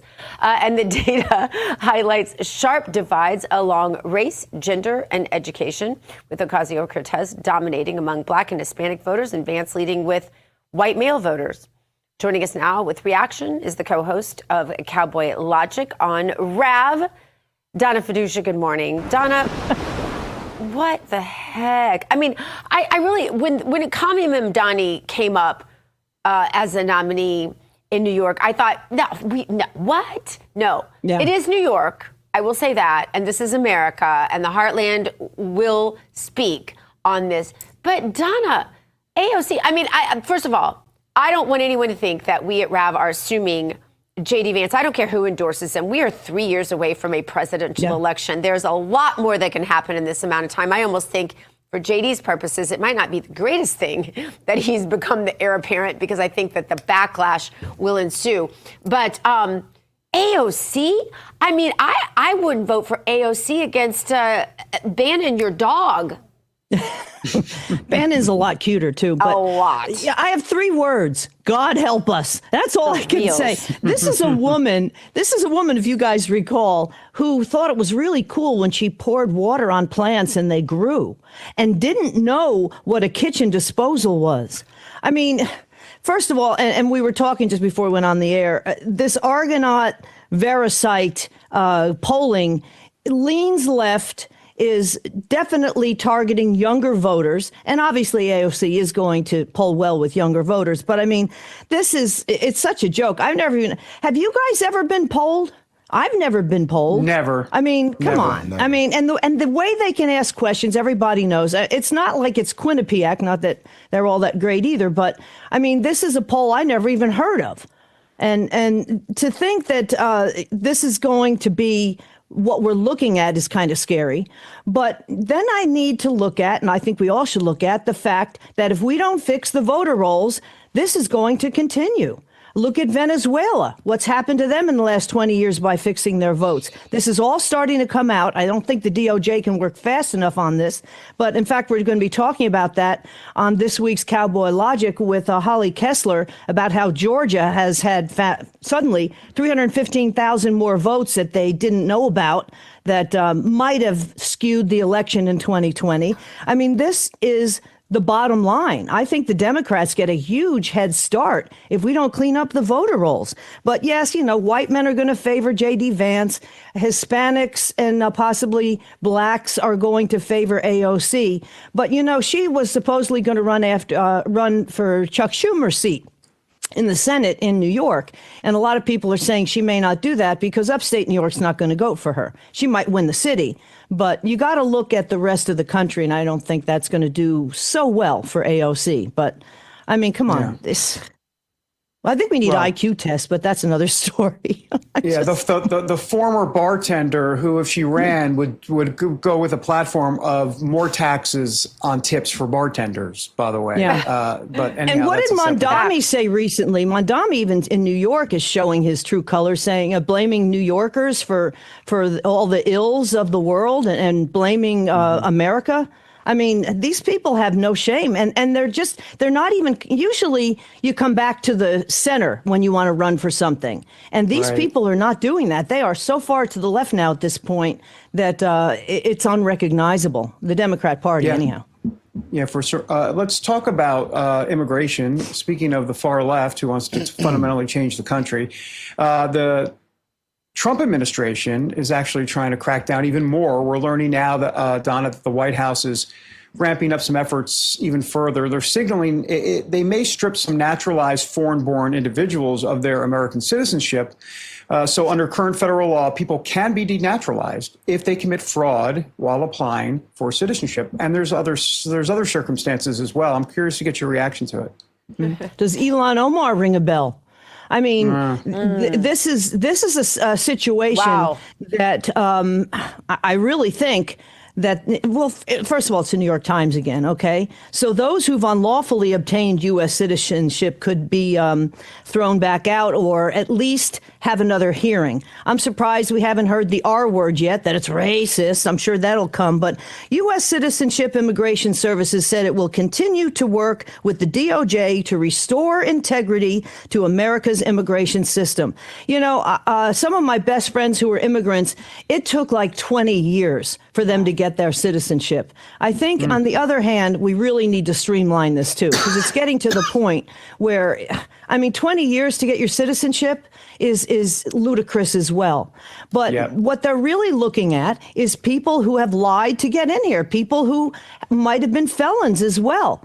We don't want them here. You know, I looked back from 1900 to 1950. We had 12 million immigrants go through Ellis Island. That's in 50 years. We had that in less than 5 years, more than that, actually, in 5 years under Joe Biden. You can't have that. You just can't have that and be a country. And that's, I think, what the left is trying to do. They don't want borders, language, or culture. And that, unfortunately, is what is going to kill America if we don't kind of push back on this. Thank you, Michael Savage. Yeah, absolutely. Right. Don. Okay. Donna, before we let you go, I want to talk about that naval blockade in Venezuela. President Trump, of course, instituting that earlier this week. The Russian Foreign Ministry, in the meantime, sounding off on President Trump's move, saying that it hopes the president doesn't make a, quote, fatal mistake. The blockade, of course, currently prevents oil tankers from entering or leaving Venezuela and Venezuelan waters. Do you see Russia becoming a potential obstacle here? And I'm sorry, but when I see words like fatal mistake, I almost feel like they're a threat. Well, I'm not sure if that was said before or after Trump's address the other night, because everybody was saying, oh, my gosh, he's going to attack Venezuela. And at least it got the mainstream networks to show his speech.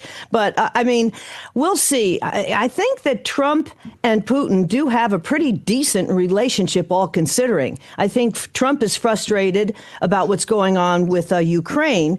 But to have a total oil tanker blockade obviously messes up Cuba as well. And I'd like to see what Secretary of State Marco Rubio's angle is on this, because he has been trying to do nothing but liberate. I mean, he said he's wanted to liberate Cuba.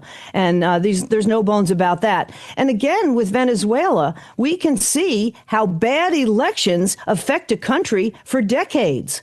And until this is all fixed around the world, we're going to be putting up with this stuff, because the people, there are more populist movements going on in Central and South America than there ever have been before, because people are mad as hell and not taking it anymore. So we'll see. I think cooler heads will prevail. Trump, as you know, does not want to start World War III. He's been trying his damnedest not to. And there's so many hot spots all around the world. I think he and Putin will probably work it out. But again, you've got Cuba affected by this. Yeah. And it's going to hurt the economy, and it's going to hurt the Venezuelan people until this gets straightened out. Well, Donna, I was on an airplane last week, so I missed all the fun in the barn party, but I'll be there this weekend. And I know you have a great show coming up. You've already teased some of it, and we're out of time, they're telling me in my ear. But we love you. Merry Christmas to that little snowfall and you behind you. That is so beautiful. And Donna, we'll see you in the barn party. See you in the barn party. All right, Take care, Donna. Thanks for Thank being you, guys. with us. Merry Christmas. Thanks, Merry Christmas. Coming up. Merry Christmas. It is time to spill some tea. And it's time to eat some Dubai chocolate also. Pistachio is better than hazelnut, though. I'm going to stick by that. More American Sunrise right after the break. But first, an eye-opening documentary coming out revealing the truth about January 6th. Here's a look at that trailer.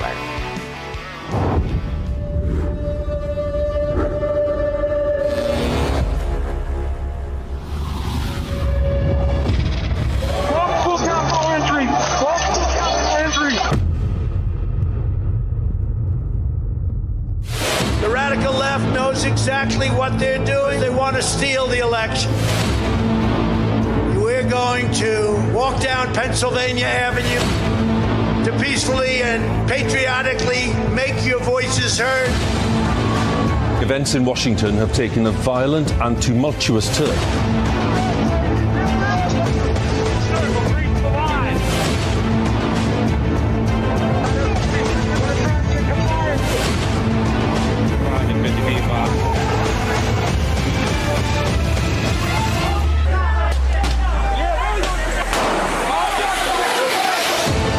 January 6th wasn't just a moment in history.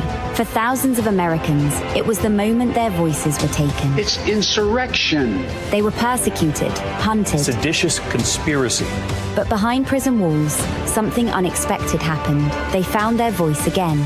Started singing the national anthem. We took it up to him in Mar-a-Lago. He goes, I'll put my voice on it. Our supporters made this go platinum. Real America's Voice is telling the real story of January 6th, like you've never seen it before. Everybody, this must be peaceful. This is not the story you were shown. I take responsibility. This is the story they lived. Government entrapment scheme that this actually was. The J6 Patriots are no longer staying silent. They are speaking. They are standing. And they are telling the truth. You can't kill us. You can't beat us. They tried to silence them. Instead, they woke up an entire nation.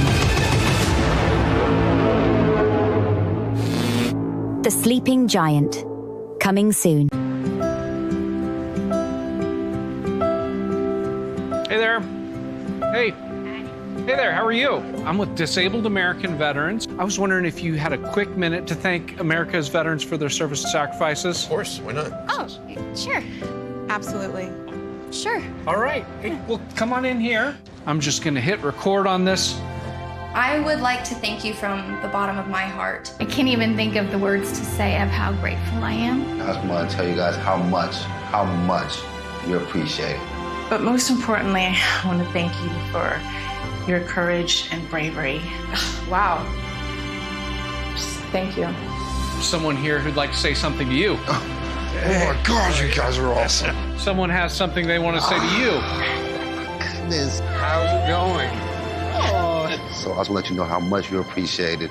How much you appreciate it. I just feel honored for everything you've done. Thank you for myself. Thank you for everybody.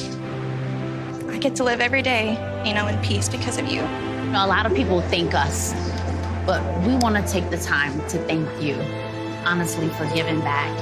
And when you give to DAV, you are supporting veterans like Dave, myself. So thank you so much for your. Thank you. You guys are amazing. Thank you. Thank you. You can say thank you to our nation's heroes by calling the number on your screen right now and giving your monthly support of only $19. Say thank you by going to helpdav.org right now and give just $19 a month. When you do, we'll send you this DAV t-shirt as a thank you and a reminder that you support those who serve. Please call or go online to helpdav.org right now. Your support says thank you to our nation's disabled American veterans.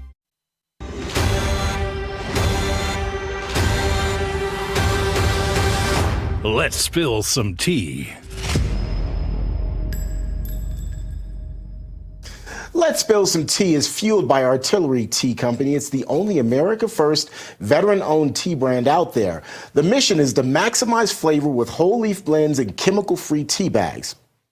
No junk here, just real tea. And the tactical advantage is that each bag brews not just once, but twice. Go to artillerytco.com, use the promo code RAV for 10% off of your first order. That's artillerytco.com. It's premium tea that's mission-driven and brewed for the brave. Time now to spill some tea, and in the cup, the co-founder of Artillery Tea Company, Mike Britton. Mike, welcome. Morning, Terrence. So look, you guys are offering people an opportunity to really put together a package filled with the various kinds of teas that they want to try. And I think this is so important because, just a quick story, I was at the mall yesterday, and there are those tea stores that you walk past and they offer you all these samples. And I just walked past. I was like, I know the people over at Artillery Tea. In my mind, that's what I'm saying. I'm like, I know they're Artillery Tea folks. I'm not even interested. But this is a great opportunity for people to kind of taste the various different flavors that you guys have to offer. Yeah, we launched this product sometime last year. It's been our most popular product on the site by a lot, actually. The second most popular, there's a big disparity between these two. And so this has been our best selling. It's called the Try Them All Sample Pack. And we're going to do a special on it for this Christmas. Hopefully we can get it in before Christmas if you buy today. This will probably be the last chance to have a chance at that. but we're going to do an extra 10% off of this sample pack. This is a bundle. It's always discounted. It's always 10% off on our website. But for today only, we're going to offer an extra 10% off using that code BRAVE10. Oh, wow. Brave 10, 10% plus an extra 10%. That's 20% if my math isn't wrong. Yeah, that's right. And what you'll get in this pack is 9 different sample packs. It includes all of our flavors with the exception of the seasonal pumpkin and a decaf morning Moab. Each of these packs will have 3 sachets in it. They're good for 2 cups of tea each. So I think if my math is right, Terrence, I think it's 54 cups of tea total in these. So that's what you'll get in this discounted pack. Yeah, I'm typically not good at math, so I use fingers and toes to try to get it all there. So that's why I said if my math is right. Let's talk about some of the other promotions you guys have had. We were talking in the break, and you said that one promotion is sold out completely. It was that popular. Yeah, last time we talked about the precision brewing starter kits we had. We put this custom box together with a custom foam insert with a couple of extras in there and some sample packs. And I was planning on talking about that today, but actually I don't have any left at all to talk about. And so I had to kind of pivot and focus on this other product that I think is our best selling and I think is going to be a good one too. Well, that's awesome. Congratulations to you, first of all, for selling out. But it means that you're also offering up a quality product. And fortunately, our viewers are able to benefit from that. Before I let you go, Mike, I'm curious. You talked about the sample pack, which obviously gives people an opportunity to taste your various different flavors. What typically is the most popular flavor out there, just for people to maybe double down on that? Yeah, Morning Moab has been our most popular. It's just it's our most simple too. It's a plain organic black tea that's whole leaf. So there's no flavoring, there's no extras, there's no, like berries or dried fruits or anything in there. It's just plain black tea, and it's my favorite one too. And so I think that'll be our most popular flavor. It's actually our second most popular product after this Try Them All sample pack. And so we also wanted to help folks get 2 cups of tea out of each sachet with this sample pack. And so we have these precision brewing cheat sheets. I don't know if you can see it on the screen there, but it gives you instructions for temperature, brew times, and everything for how to get 2 cups per sachet. And we're going to include one of these cheat sheet magnets with every purchase of a Try Them All sample pack for today as well. That is awesome. So there you go, folks. You're getting the hookup. Mike, always good to talk to you. Merry Christmas if I don't talk to you before Christmas, and continued success. Yeah, Merry Christmas. Thank you. Thank you. All right, folks, we're going to take a quick break, but when we come back, we're going to check in with Dr. Gina and her daughter, Lily, to talk about their heartwarming new book. It's called How Sammy Sees the World. That's next here on American Sunrise.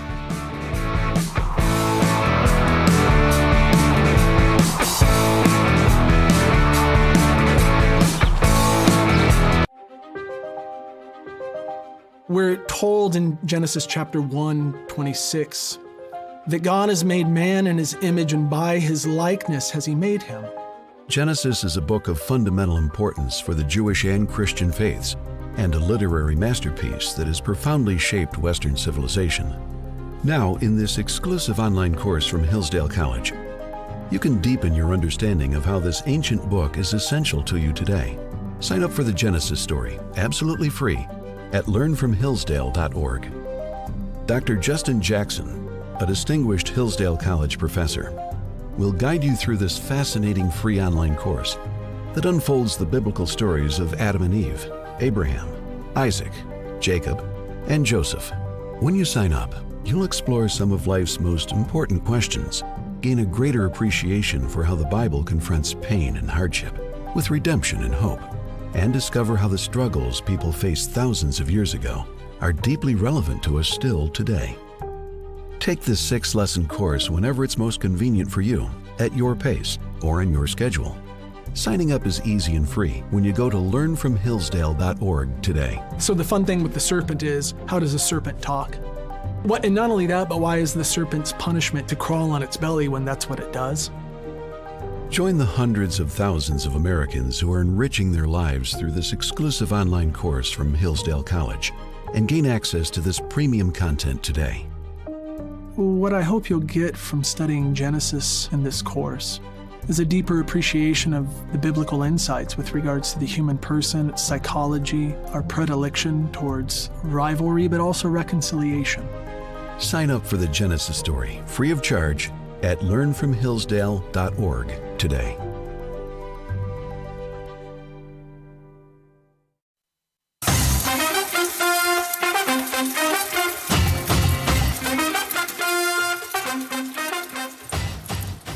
All right, welcome back to American Sunrise. A happy Freedom Friday, happy Puppy Friday. Colby sends love. I'm Dr. G. Thank you so much for joining us today. It is now time for our Sunny Side Up. In the pan today might be my favorite guest of all time. My daughter Lily and I are here together. She wrote a book when she was 9 years old called How Sammy Sees the World. It's a heartwarming look at love, inclusion, and experiencing life the way my son Sammy does, full of kindness, warmth, and wonder. Joining me now to talk about her new book is the author of the book, Lily. Welcome to the show. Lily, I love this book so much. I love that we had your favorite animator from VeggieTales from your childhood. We found him, Mike Sofka, and he did the illustrations for this book, and they are so special, I really think. I want to flip through it for our audience. I posted some of them on Instagram today, but the pictures are just amazing, and you did such a great job. You wrote this when you were 9 or 10 years old. About 10. I found it in a box, like we all moms do, right? Like in a storage box. And we thought, you know what? Let's do this thing. Well, you thought let's do this thing. I just wrote it originally for Sam. Yes. You wrote him some songs, and I wrote him some songs, and then one day I just decided to write him a little book just to read to him, and then you found it, and you're like, we should publish this. And so I'm so glad we did. Exactly. And it's been special from the very beginning. The little poem that you originally used for the book is even cited in the back of the book, so people can see the original book that you did when you were 9 or 10 years old and know that we didn't make this up. But it is special, and it makes a perfect Christmas present. It has a lot of little Christmas entries in it and things too.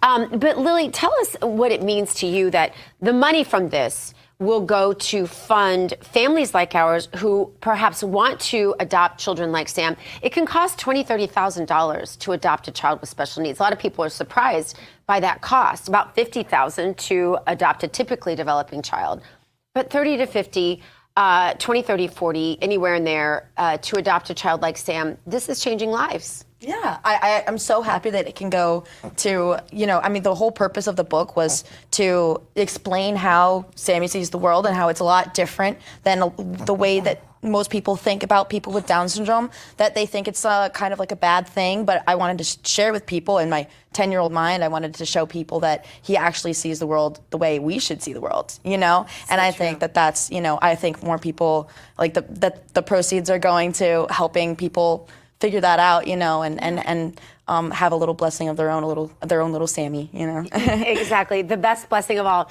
You can go to sammysocks.com. There you can get the book, but you can also get Sammy socks, which are original designs by Sammy, and he did 2 special Christmas designs as well.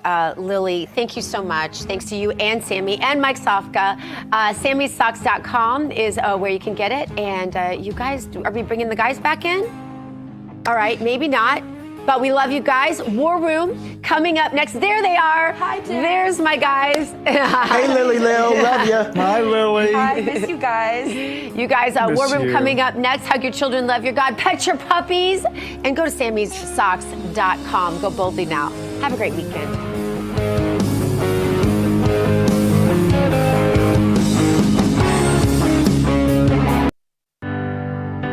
My name is Shane Jenkins. Enrique Tario. Robert Morris. Daniel Caldwell. My name's Mickey. My name's Pete Schwartz. Barry Ramey. Ryan Nichols. Deborah Mamone. Olivia Pollock. John Nassif. Jordan Mink. George White Wolf Riley. Robert Gieswein. Kyle Fitzsimons. Adrienne Southern. Andrew Taki. Jessica Watkins. Timothy Hale. John McHugh. Billy Crespin. This anthem means a lot to me because it's what held us together. Against the odds, our faith that our days of this nation will be renewed is still there. We formed bonds that can never be broken.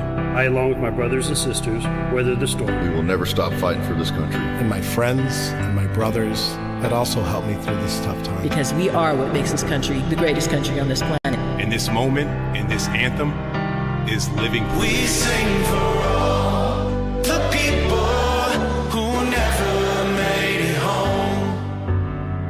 Through us, their stories will be told.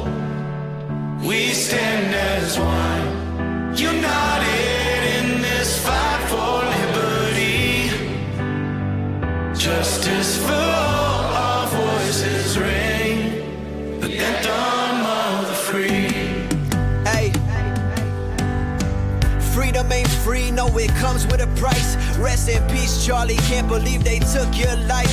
Didn't make it back home to your children and wife. By any means, we have to keep freedom of speech alive. Hey, rest in peace, Corey. All the fires that you fight, to the cops and military that been fighting day and night, so we could have liberty and our God-given rights. To all the mothers and fathers that's just trying to protect their child. Hey, freedom worth dying for, dreams worth fighting for. God got us, I promise. That's the reason I smile. Protesting with our voice and our presence and our words. We ain't killing people for disagreeing, man, that's absurd. We ain't burning down cities cause we pray to the Lord. We sing for all the people who never made it home.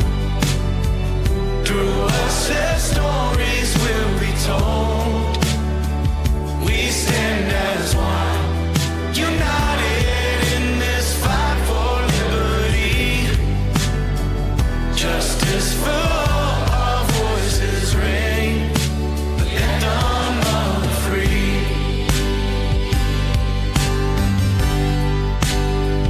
Hey, stop killing people that just want to debate.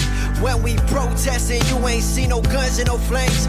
We don't have to agree, we ain't gotta think the same. Country built on conservative values, let's reclaim it. It's not about hate, we just wanna feel heard. We standing for the truth, not just following the herd. You can love your country and still call out its flaws. You can back the Constitution and still question the laws. We don't wanna be killed just for speaking our voice. God coming soon, man, so it's time to rejoice. Let the ballots be counted, let the questions be asked. Let the people decide, don't just bury the past. And don't let evil get you down, cause God wins at last. For all the people who never made it home. Through us their stories will be told. We stand as one, united in this fight for liberty. Justice for all.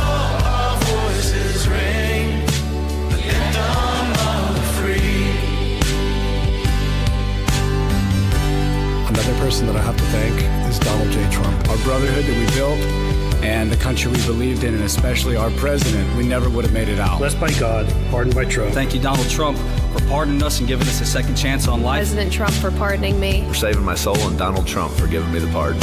I want to thank Donald Trump for pardoning us, and it's the only reason that we're here today, all together, free, with smiles on our faces. Our voices ring, the anthem of the free.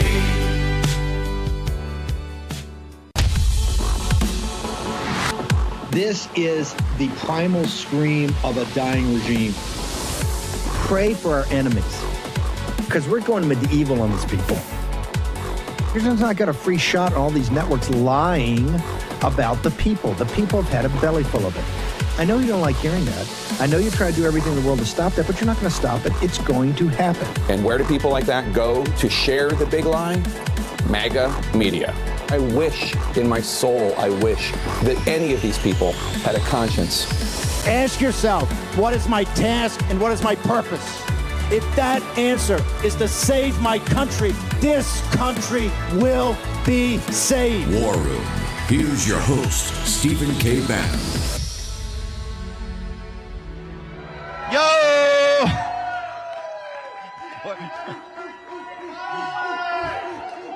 We're live at AmFest 2025. I want to thank everybody here in downtown Phoenix. It's been absolutely spectacular. Of course, it's 8 o'clock Mountain Standard Time here right now. The gates don't open right now, but we've got a hardcore. We get a shot over here of these are the Dead Enders. Did you guys spend the night in the building? Wow. This crowd's going to be amped up today. Okay, that was the J6 Choir, the Anthem of the Free, new song of a new album coming out. The song was released last night. Our task and purpose today is to drive that to #1 on Billboard. So I want to make sure I will get all the information about how you order it. I want to start the show off by going to the White House, one convict to another. J6, Dr. Peter Navarro. Of course, Peter, I don't know if you can be called a convict. You actually went to Club Fed. I went to a prison. but in your book, I know it was very hard there. What do you think about the J6 prison choir doing this amazing song called the Anthem of Freedom, the Anthem of the Free, sir?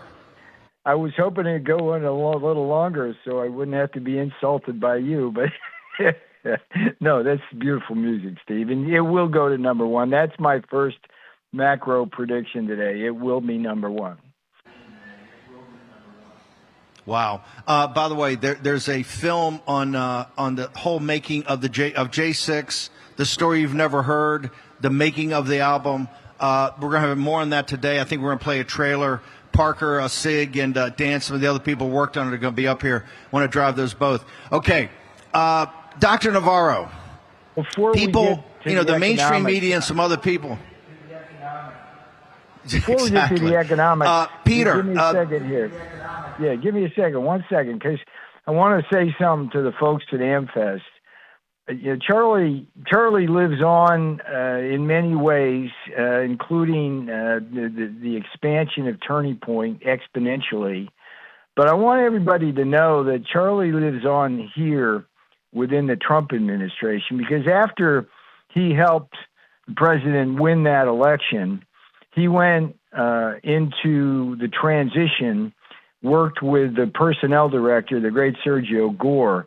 And Charlie had a big hand in selecting what would be thousands of people to come in and work in this administration. So every day that those people are here pulling an oar for Trump, Charlie had a hand in putting them in their seats, and we should remember that. And Turning Point needs to really, to honor Charlie's legacy, ultimately, is going to be able to have the kind of impact on elections starting in the November 2026 congressional elections that we cannot afford to lose. So I just want to give my own tribute to Charlie and let people know how intimately involved he was in staffing this administration, Steve. Thank you.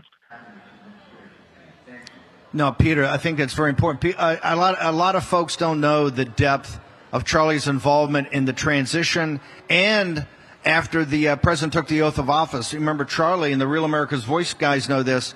So many times they would do the show back from the Real America's Voice D.C. studio because Charlie was over the White House a lot, helping Sergio Gore.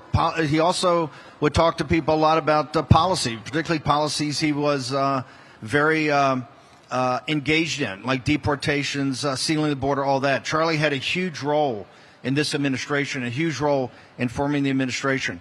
So, Peter, one of our theses here, and because the war on posse is the tip of the spear, and I want to just make sure people know the history here. We won the 2016 election, right? The greatest comeback in American political history, correct? 18 midterms, not the best.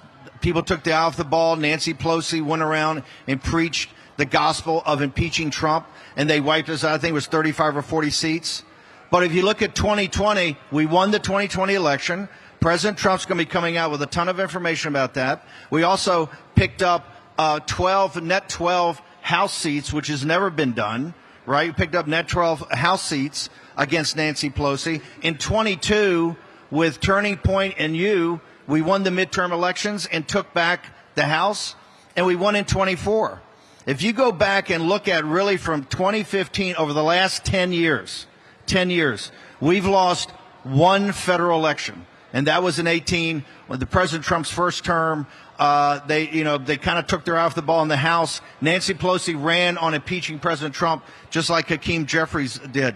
That's why this coming year, Dr. Navarro, I want you to talk about economics for a second. The president's going to North Carolina. He's going to sign a big executive order this afternoon. We'll cover it live, I think, during the Charlie Kirk Show on Real America's Voice.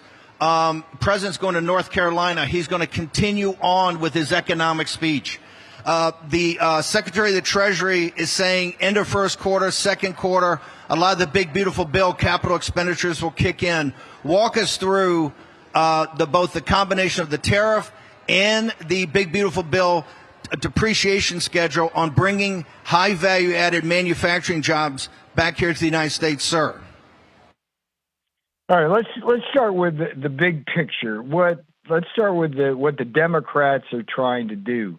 What the Democrats are trying to do is use all the inflation they created to undermine the Trump administration. We inherited what the boss has called a mess, and it was a legitimate mess. And the mantra that we have to continually say is that Democrats cause inflation, Trump cures inflation. And what I'm doing in my office here to pull an oar on this inflation fight is deconstruct each of the pieces of the puzzle, Steve. So you've got you got the biggest area where it's housing that you've got to worry about. You got food, you got transportation, you got healthcare. Those are like the biggies, right? And unique to each one of those sectors is why inflation got out of control, and therefore how that you're going to fix it. And thematically, your audience and the audience at AmFest today, you start, for example, with border security. How could that possibly relate to inflation? Well, it turns out that for every 1 million illegals that Biden let into the country over 4 years, that increased housing costs and rents by 1%. So if you scale that up to the 20 million illegals that he brought in, that's a 20% national increase, Steve. A 20% increase from illegal immigration in housing costs and rents. But it's worse than that, because a lot of that's focused in the blue states and sanctuary cities. So you get places like New York experiencing these hyper increases in rents, and then you get a guy like Mamdani coming in and ironically and perversely trying to leverage that crisis into getting elected. And see, that there is the microcosm of what we've got to fight against. Because what you got to remind people is, first of all, they caused it with their illegal immigration. There's cause and effect there. We're fixing it by sealing the border. But the other part of the puzzle here is that a lot of the inflation we're fighting, it's not an on-off switch like a light. It's more like an aircraft carrier that you got to turn around very slowly. So we are engaged in all of that. If you look at, for example, food prices, very interesting. Chicken versus beef. Egg prices were literally off the charts. You couldn't even have a chart historically to chart egg prices. And it was the result, among other things, of Joe Biden's great chicken slaughter. He literally killed 80 million chickens in an overreaction to an avian flu. Hey, we've been able to solve that very quickly because it only takes 45 days from hatching to getting a broiler in a supermarket. So that one was like, so we've been actually able to reduce. Dr. Navarro, Dr. Navarro, hang on for 1 second. We'll take a short commercial break. We're going to turn to AmFest Live. Dr. Peter Navarro from the White House in a moment.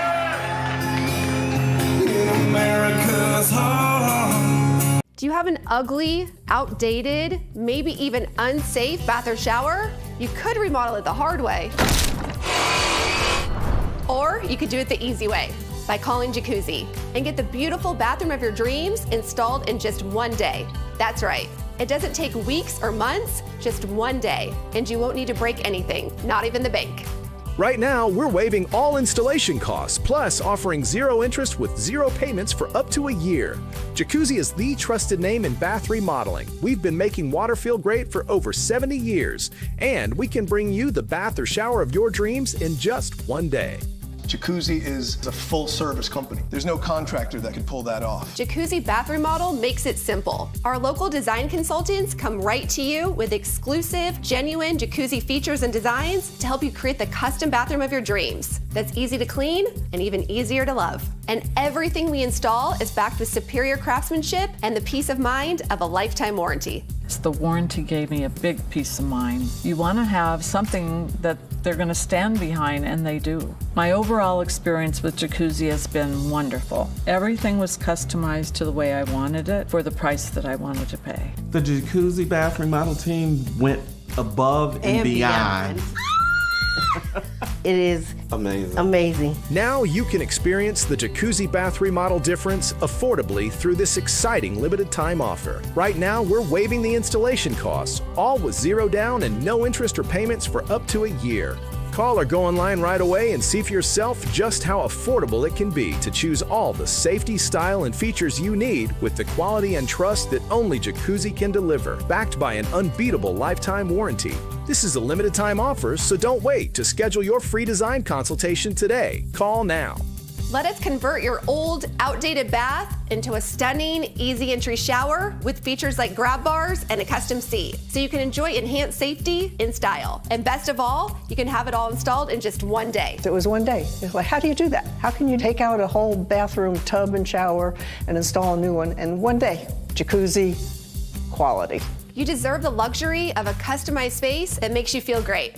So choose the smart way and call Jacuzzi Bath Remodel today. Don't wait. Call or go online now to jacuzzibathremodel.com. Right now, we're waiving the installation costs, all with zero down and no interest or payments for up to a year. See for yourself just how affordable it can be to choose all the safety, style, and features you need directly from Jacuzzi, the most trusted name in water. Let us make your dream bath a reality in just one day. This is a limited time offer, so don't wait. Call today to take advantage of this incredible opportunity. Call 800-384-7949. That's 800-384-7949. Call now. Hello, America's Voice family. Are you on Getter yet? No? What are you waiting for? It's free. It's uncensored, and it's where all the biggest voices in conservative media are speaking out. Download the Getter app right now. It's totally free. It's where I put up exclusively all of my content 24 hours a day. You want to know what Steve Bannon's thinking? Go to Getter. That's right. You can follow all of your favorites. Steve Bannon, Charlie Kirk, Jack Posobiec. And so many more. Download the Getter app now. Sign up for free and be part of the movement. Okay, welcome back. The doors... The doors are finally open. This is the early bird crowd. Now tonight, O'Keefe and everybody having these big parties. Tonight's party night. So I'm not expecting to see you guys here quite so early tomorrow morning. So we're going to get done. We got to get done. Brian Glenn joins us. Thank you. Hello, everybody. Good morning. Good morning. Is Brian the greatest of all White House correspondents?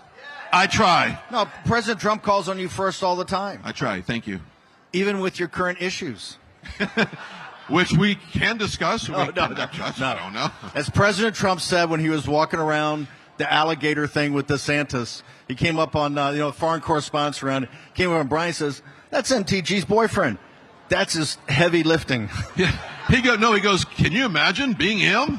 I was like, well, sir. Whoa, off the top of the head. Dr. Peter Navarro of the White House, what do you expect tonight? Here's what I want to say, is that you can tell you saw the inflation number yesterday drop, right? Just rub their nose in it because they all mock Trump and it's all this affordability crap. The team of Scott Bessent and Peter Navarro and Hassett over at NEC, the entire economic team is working nonstop. President Trump's got a plan. You can see the green sprouts of that plan right now. And what I'm telling you right now, this year is going to be the hardest year we ever had. Of all those fights, I went back to 2016. Remember, we've only lost once.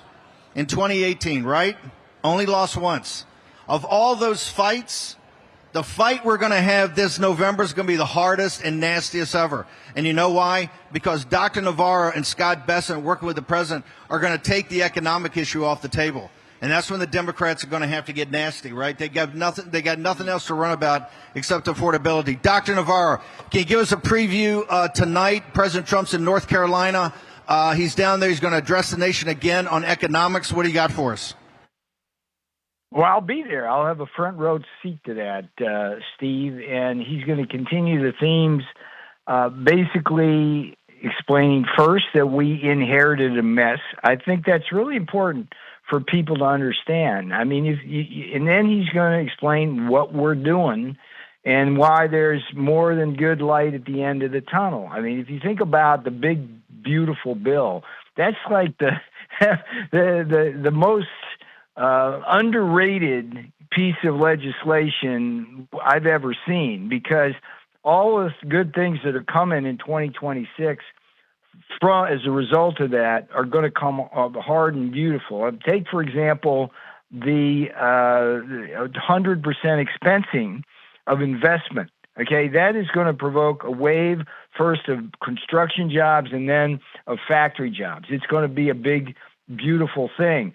People are going to get a major, probably the biggest rebate in their income taxes in history. This is not hyperbole. It's because, first of all, the way people are paying in the withholding tax hasn't been adjusted for the new tax bill, so it's being taken out like it's usually taken out, but it's good. Like it's never been rebated Great before. Tax, you listen, no tax on tips. Let me be blunt. Outside of the war room, talking about your tariffs, how it's driving manufacturing back, plus generating cash, and the big beautiful bill capital expenditure part. It's not. I mean, the White House and Treasury. You guys are rock stars. Every day we got to be hammering that. Sometimes I feel that's only the war room that talks about how it's all interlinked. You guys are the best. I think that's why they criticized the president for going so fast the other night. Well, he's got so much to talk about. They only gave him 20 minutes, right? I mean, that was bum, bum, bum, bum, bum, right? Peter, is the White House, yourself, Scott Bessent, everybody now on point that every day we're going to hammer? Because the guys in the House, you never hear about the big, beautiful bill, do you? I mean, we moved heaven and earth. You audience moved heaven and earth to get this thing done. We don't hear about it. Are you guys committed, Peter, to sell this every day so the American people know exactly kind of the plan and how you're hitting your marks in the plan, sir? Yeah, I can tell you that is my mission, Steve, between now and November. My total focus is going to be on not just messaging, because that's just messaging. I'm working on concrete ways to get the inflation rate down and wages up. That's kind of what I do. So I'm totally focused on that. For your listeners and viewers, check my Substack on a regular basis, because I'm putting out analyses every time reports come out and op-eds and things like that. For example, let's take the beef thing. We were talking in the last segment how we solved the chicken problem. The beef thing is really interesting, Steve. Like Biden comes in with the soy burger Green Deal mentality, right? And the first thing he does is reduces grazing area for cattle, which drives up the cost, right? And it's a mess. Break up. Hang on.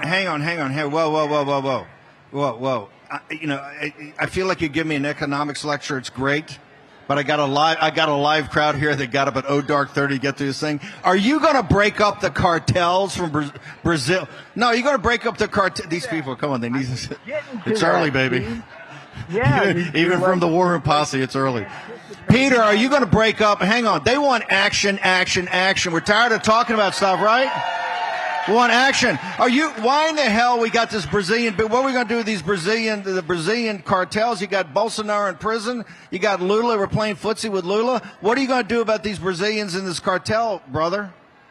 On November 7th, the president ordered the Department of Justice to begin actions that will lead to this cartel. It's not just the Brazilians. You got 4 firms that control 85% of beef processing. Okay, so they screw consumers up at the supermarket level, they screw ranchers below, and we pay the price in terms of higher hamburger prices.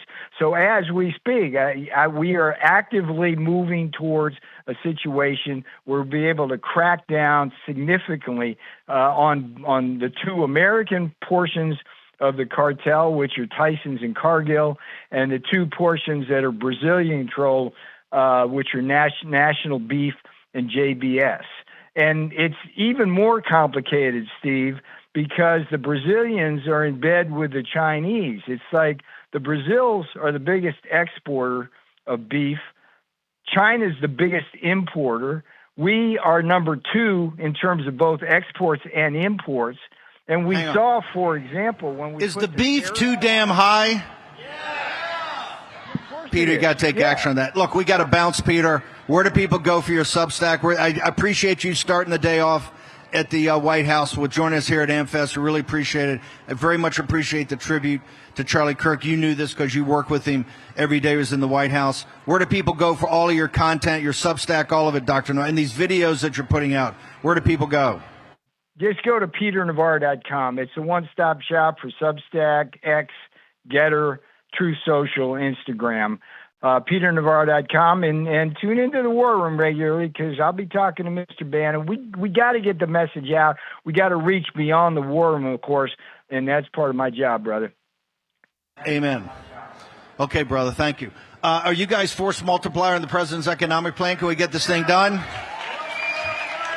Ben Berquam, who we got a ministry over there. What do you got for me?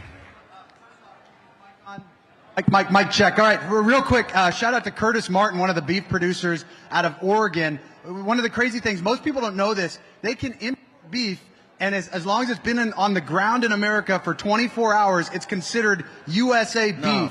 It's outrageous. We want American beef, right? American beef. We From have to American get back ranchers. to the local producers. American beef for American ranchers. That's unbelievable. All right, so tell us, Watchman Action, tell us about this. Now, you guys were here at SAS in Tampa. Tell us what happened and tell us about your organization. It was the 3 minutes that changed a ministry, Ben. So I'm R.C. Williams, Juliana Armand. Watchman Action equips the church to engage the culture by helping them build advocacy plans for core issues that matter to them most. So after the 3 minutes last time, the ministry completely exploded. Now we're speaking and teaching in multiple states. So as we tell people when we speak, Ben, the Bannon effect is real. Okay, we want, by the way, everybody in the audience and people you see today that come live over the next couple of days, we want people, when you come, we want you to pitch your organization. You've got a national platform here, and of course with the AmFest, there's going to be a million more people watching. So if you've got something you're working on, something you work with, we want you to make the pitch. We love you guys. How big an impact did it have? Oh, it's huge. I mean, now we're going to 3 different states. We're booked in January and into February already because people are hungry. Action, action, action, as Steve always says. By the way, if you didn't see Brian Glenn's rant this morning on American Sunrise, you should go back and watch it. Talk about action. Talk about action. Hold it. I don't know if I want rant competition. American what? Is that a show? I'm kidding. It was way too early. I wanted American Sunrise out here. Dr. G in the crowd. Where do people go? We want to make sure we double it, triple it now. Where do they go? So WatchmanAction.org. You'll find everything Watchman Action and what we're doing. If you're a church or an organization and you want us to come in and help you build the strategy, that's what we do best. Wow, the Watchman, all along the Watchtower. Okay, remember, if you get up here, we want every organization, the organizations you support, the ones you work with, your organizations, make a pitch to the people. Real quickly before we go to break, tonight, where's President Trump going? He is going to Rocky Mount, North Carolina. That is on God's the country. western edge God's of, country. Yes. God's country. Big furniture. Any Tar Heels here? Yeah. There we go right there. Tar Helia. There you go. Big furniture manufacturing area as well, so pay attention to that. I've got a story about the representative in that district and why he voted with Republicans. Wow. Yesterday. Because he doesn't want to be turfed out come 26. Not that we're going to turf him out. We are going to turf him out. Okay, short commercial break. Frank Gaffney, the Muslim Brotherhood, on the other side.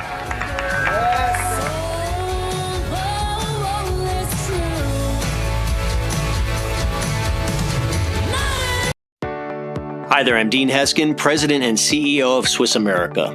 With trillions of dollars vanishing from the stock portfolios of retiring Americans, many hardworking people I speak with are concerned about the holdings in their IRAs. But I have good news for you. Our team at Swiss America can show you how easy it is to own gold in your IRA. You see, even with economic turmoil all around us, gold continues to not only be a safe haven, but is also increasing to all-time highs. The volatility of markets has created a lot of undue stress for people. Wouldn't you like that peace of mind that diversifying into metals can provide? For over 40 years, Swiss America has helped people just like you own precious metals in your IRAs. So don't miss this opportunity. Call or text our team at the number on your screen to receive a free copy of our Gold IRA brochure today. We've moved so far away from the Constitution that in many ways we don't even recognize it. In Hillsdale College's most popular online course, Constitution 101, distinguished politics professors teach you the meaning and history of the Constitution, how it's been undermined, and what it will take to restore it. Absolutely free at learnfromhillsdale.org. You'll learn the principles of American government, discover how the founders established the freest and most prosperous nation in history, see the ways we have moved beyond the Constitution in the past, and how we face a new crisis posed by the rise of the bureaucratic state. We think that we're becoming more advanced by abandoning the Constitution and adopting something like an administrative state, that the administrative state intrudes upon even the minutest aspects of people's lives. When you learn the facts about the Constitution and see that its principles are just as important today as when first written, you'll understand why we must fight to recover it for future generations. Almost everybody in America, even people of very different perspectives, senses there's something deeply wrong with our political life. Recovery of the earlier constitutional understanding, I believe it's useful to help guide us, but at the very least, we have to understand it. This exceptional content is available to you now. Signing up is easy and free when you go to learnfromhillsdale.org today. When you sign up, you'll enjoy 12 easy-to-follow lessons and be able to separate truth from fiction regarding the Constitution. Join more than 1 million Americans who've taken Constitution 101 or enjoy one of the many other course opportunities by signing up for free today. You know, this course really does help you understand our protections and what this country is founded on. I was really humbled by how much of history I'd forgotten. Everyone really needs to take this course. To start your journey discovering the Constitution free of charge, go to learnfromhillsdale.org today. War Room. Here's your host, Stephen K. Bannon. We're live at AmFest. Folks, we're so appreciative. It's unbelievable you guys are here this early. This is the pre-dawn crowd here at CPAC. Now listen, I just want to give you some rules of the road for people because, you know, I will take all the selfies with you. We'll stick around for hours and sign everything.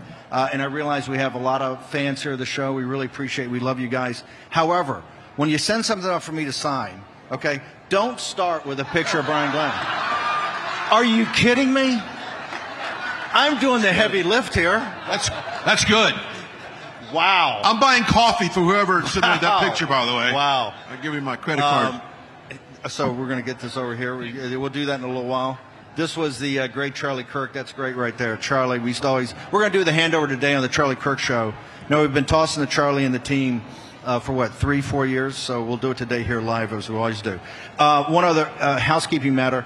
Philip Patrick from Birch Gold. If we're not, when I first partnered with Philip and the team at Birch, I said, look, some of these guys are up there, they're selling gold. I don't want to do that. I'm not going to do it. We don't do that. What we do is provide services or products that people can get a relationship with senior management. They can understand what's going on because this crowd wants to see the receipts, right? Your guys are like my parents, hardworking but tight with a dollar, right? If you're going to spend it on something, you want to make sure it's worth it. So we came up with this idea, and Philip was there. Let's explain to people how gold is valued. Let's explain to people what drives it. I think gold was $1,000 an ounce when we did it, and it's higher than $1,000 an ounce today. Silver, when we did the ultimate guide for President Trump's time, you know, the age of Trump, they were very specific. They said, we want to do gold and precious metals because they had a feeling that silver, with all these different component pieces driving it, silver is going to take off. Now, silver is an all-time high today. Gold is near an all-time high and on fire. One thing, and looking out for you because you guys are a lot like me. You know, I'm on the phones and the digital, but as people know, when you see the War Room, I got a big stack of printed papers every day. I got to read a print paper. I can't do the scrolling on the thing. If I'm not reading it in a paper, it's not news to me, right? It's something else. So the end of the dollar empire, remember the end of the dollar empire, we go back over populism. We go back over why gold has been a hedge for centuries. We take it all the way American politics in the 19th century of why populism was so powerful. And this fight over currencies was so big. We also talk about why they came in with the Federal Reserve, why they came in with the income tax, which people don't know. I just saw something on TikTok that some young guys talking about that like it was a big reveal that, for most of the country's history, we've never had a federal income tax. That had to be created along with the Federal Reserve. So today we're announcing we got the first of the hard copies. These are totally free. For the hard copies of the End of the Dollar Empire, and it's in hardback. I'm very impressed. We've spent a lot of time working on this, correct? We have indeed. This is a collection of 6 reports going back to the creation of the Federal Reserve all the way up to the modern era, modern monetary theory, or the lie that was modern monetary theory. As Steve has said, education for him is key, as it is for us. We believe at Birch that if we show people why we're in the position we are today, the solutions will present themselves. This is a very special edition. It's the Patriot edition. As Steve said, it's hardback. It's very limited. We won't be doing any digital versions, and it's going to be starting by Steve himself. So it'll be available for you guys for qualifying purchases. And I don't want to see it on eBay after the signature. I know. So we've got about 20 or 25. How are we going to figure? And by the way, there's hundreds more. So everybody's going to get one. How do we get the 20 or 25 that are here? What do you recommend? We have them out back, so whenever you're ready to, that's an Andy question, but whenever you're ready to. You want to go to Bannon at 98989, and what do? You tell them that we're here? Okay. Text Bannon, Bannon, at 989898 and just say, hey, I'm here at AmFest, and I want a Patriots copy of the End of the Dollar Empire. We got 20 or 25 here, but we're going to get them for everybody, okay? So make sure that you guys need it. Yeah. Thank you. It's like when we have economic guests on here, and they come in and they say, well, look, I want to talk about the prime reserve currency and how important that is, and explain to the audience. I go, dude, this audience has already got a master's degree in that, right? You got to bring more heat than that. And I think this is now being taught. I think it's the University of Arkansas. Yes, correct. It's being taught in a intro finance course, right? So you guys have picked up on it, and I think that's one of the reasons that you understand it's not the price of gold, it's the process that drives value. Okay, Brian Glenn, real quickly, North Carolina tonight, President Trump. Rav is going to be doing everything from the main stage, obviously. I'm going to speak a little later. Megyn Kelly's going to speak. Jack Posobiec's going to speak. I think they're also going to do an interview. Rob Schneider's here, many more people. The main stage is going to be great. At 9 o'clock, Rav is going to cut to North Carolina. We're doing it live. We've got a crew down there. We're not going to try to miss anything the president does. Real quickly, what's happening in North Carolina? Why is he going to North Carolina? Why is he going to this district? This is very similar to what he did in the Pocono Valley. If you remember last week, went to Pocono Valley to talk about the economy. Obviously, Pennsylvania was a very important place. Where he went was a congressional swing district, which means it can go either way. It's not solid. A lot of districts in Pennsylvania are like that. Tonight is very similar to that. It's talking about economic, bringing jobs, manufacturing back to North Carolina, big furniture empire, as we talked a little bit about earlier. But this is just going to reinforce, and this is what he's going to do, Steve, as we go into these midterms, he's going to get out on the road. By a show of hands real quickly, who likes when President Trump goes out on the road and talks to business owners? You like it? I like it. He's a man of the people. Who loves McDonald's drive-through Trump? I love that. Yeah. That's what's going to win the midterms. He's got to go out there and talk about the economy and how he's bettering it for everyone. Let me just do one thing. I'm going to do it real quickly. Just hang on 1 second. I just want to... Oh, I have to jump off here. Can we get the camera on you right there? She's great, isn't she? That is the most badass look I've seen here at AmFest so far. Got the whole deal. It's the sunglasses that make it. I agree. Wow. We're going to get a camera on you in a second. Fantastic. This is great. Man, at 8 o'clock in the morning. It's amazing. We're incredible. And no coffee or anything. Look, nothing, no coffee. She's jacked up on freedom is what she is right now. Wow. That's America right there. That's what makes MAGA, right? You never know what you're going to get. That's why they can't beat us. We're resilient. You're anti-fragile. Plus, they never know where you're coming from. Okay, let's do it. I want to tee this up. There's nobody I've got more respect for than Tucker Carlson. I think Tucker Carlson's one of the most, don't we? One of the most significant voices. One of the most significant voices out there. Although we don't totally agree on everything, but he is Tucker is a powerhouse and speaks the truth. And sometimes we agree. I mean, 99% of the time we agree. Sometimes we disagree. I want to play this clip from last night because, as you know, we're initiating a huge effort, particularly in Texas, right? Harris County, and Tarrant County. And you got Plano, you got all kind of problems. We've got a big special we're going to do there on the 9th of January with Geert Wilders. But let's go ahead and play this clip. I want to bring in Frank Gaffney. Most people agree with that. Most Americans have more in common with each other than they disagree on. And almost everybody agrees on that. And almost everybody is willing to tolerate a good faith argument about how to get there. Except a few. And they're the ones running around calling everyone an anti-Semite. But everyone else is like, yeah, of course, that should be the debate. And they'll vote for you. They want that because they know they haven't had that. That's the fact. And what you're watching now, attacking millions of Americans because they're Muslims, it's disgusting. And I'm a Christian. I'm not a Muslim. I know there's a lot of effort to claim I'm a secret jihadi. I'm not. You should not attack people on those grounds. And you're seeing it from Republicans. What the hell are you doing? What you're doing is trying to divide the country. And I've lived through 50 years of this crap. All these fake race wars that they're always promoting. Oh, go hate each other while we loot the treasury. That's exactly what's going on. And most people are totally sick of that. So yes, there is a possibility for a huge coalition of decent people once they free their minds from the traps set for them by others and realize, wait a second, we all want to make this country better. And the 15% or 30% who don't, okay. You know, good luck in Maryland or wherever you wind up. But the rest of us would like to fix it. Okay, I kind of understand where Tucker's coming in the direction of it, but let me be brutally frank. This is not about Islam and it's not about Muslims. This is about Sharia supremacism. It's an aspect of Islam that is not compatible with the Christian West. We are a Christian nation, and you can see from Dearborn, Michigan to Plano, Texas, it's not going to wash. All I would tell Tucker is, say, brother, look at Western Europe. Look at Brussels. Look at England. And look at France. They're all heading to a civil war because they didn't stop this at the time. And yes, there are many Muslims in this country that are patriotic and support everything that we do as a constitutional republic. But there is a significant minority that does not and plots every day. And I'm sorry. If I'm a hater, then I'm a hater. They got to go, right? We can't do it.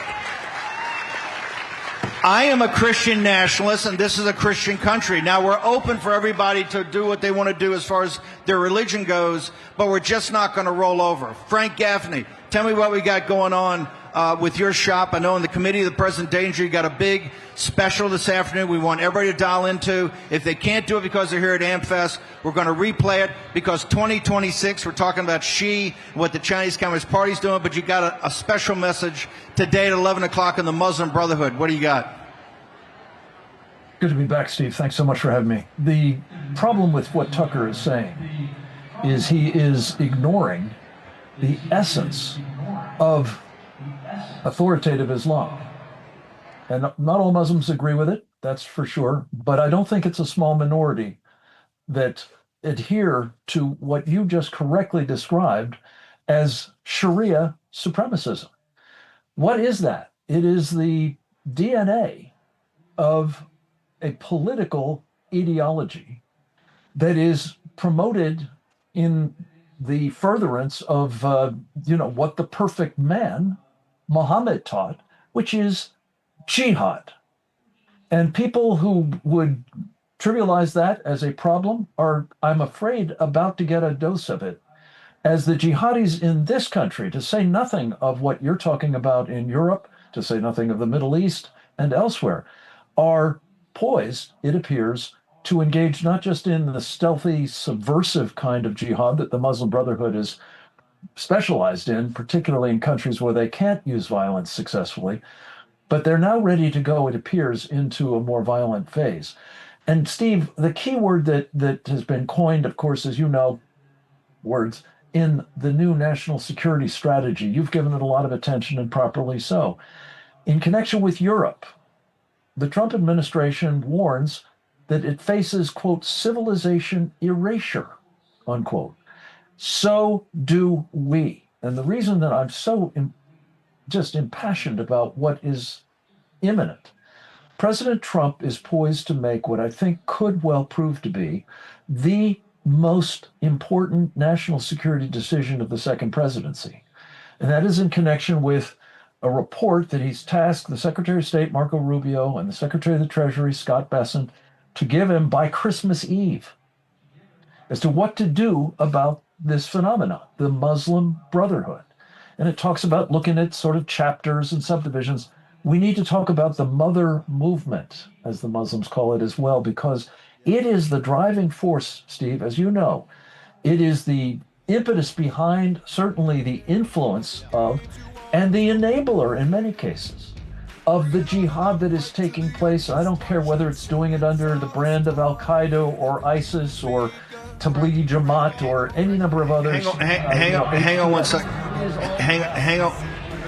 Hang on 1 second. We're going to hold you through break. Frank Gaffney, are we a Christian nation? Yes. We're open to your religious beliefs. We're a Christian nation. Half protection is not enough. Using just an antivirus online is also not enough. Get better protection from online threats. Get NordVPN now. I'll be home for Christmas. You can count on me. Please have snow and mistletoe and presents under the tree. Right now, all over the country, kids at Shriners Hospitals for Children are able to go home and be with their families for the holidays. And it's only possible because of the monthly support of people just like you. Thanks to a generous donor, your first gift of $19 a month will have 3 times the impact to help more kids.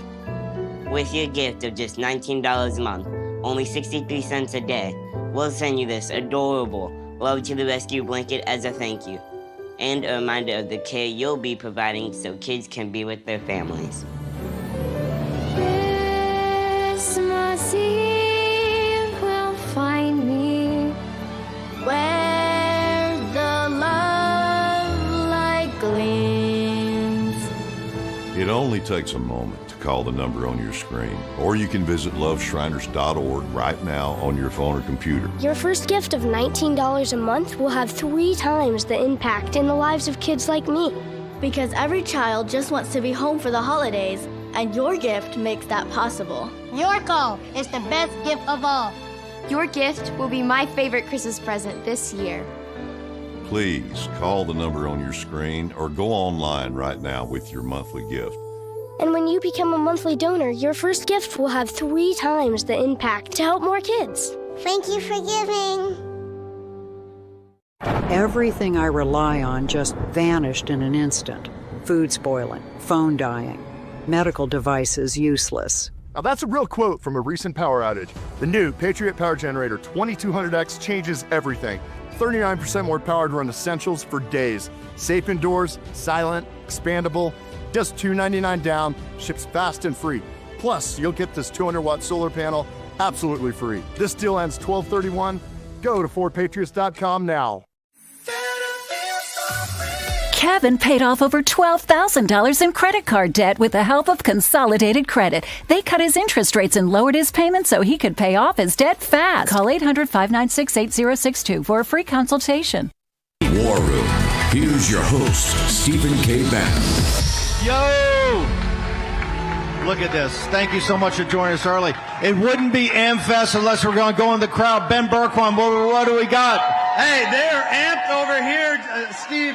And by the way, I got to say, this crowd over here, many of them were with me at the trial in New York City against President Trump, the sham trial, every single day. Every day they came the out. Chinese Communist Party. Every day. The fraud against President Trump. By the way, President Trump, Eric Trump told me, the president, appreciate that because he'd see our clips later. Because as you know, that wasn't a huge crowd going down there. You fought it every day because you were being abused. Let's get the folks that went every day. Yes, we were there every day. When Trump came, we were there. When Trump left after he was tortured 7 hours on the sham trial. We were there sending him off. We say, we love you. We love you. We thank you. And then And this is the first time I saw them yesterday since the trial, and now President Trump's our president again. God bless America. we fought like our life depends on it. We went to Pennsylvania door knocking. We went to D.C. to visit the January 6ers every month. We fought. Wow. We love this country more than Chuck Schumer and Nancy Pelosi combined. You're indefatigable. You can't be beaten. Now, I do have to say, the sunglasses, the outfit's amazing. Hey, you got to watch out for the CCP. No, absolutely. The lights are bright out here. Yeah. The lights are bright. No, it's a little bit like Cool Hand Luke, right? What we have here is a failure. Fantastic. You guys are the best. That's what it takes. They can't. Okay, let me go back and make sure you understand this. We won in 16 against all odds, right? Remember, your friends, your neighbors are mocking you, including there's so many people in the Trump movement today, so many people in the administration that didn't vote for Trump in 16. You were the original They ran hardcore. against him in 16. Okay, maybe we don't go there today. Of course, 14 and 15, they were hard. They were tough years when you supported Trump.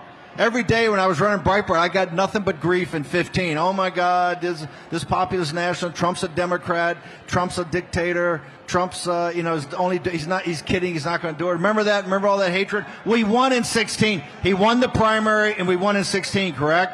We did lose. We got smoked at traditional 35 or 40 seats in 18. And what happened? Exactly what we told you was going to happen. He got impeached, correct? Ever since then, we've run the tables. 2020, the president's going to come out with a truckload of information. We won the election in 2020, correct? Is anybody here, sir? Anybody here legitimately think you didn't win? Of course not. Not just that, we picked up, and when they stole it from him, we still picked up 14 seats in the House, right? Come on, man. A net 14 seats. And then in 22, against all odds, because you remember when they exiled him, and it was exile down in Mar-a-Lago, correct? They all turned his back on him. You know who didn't turn his back on him? Charlie Kirk and Turning Point, right? Right?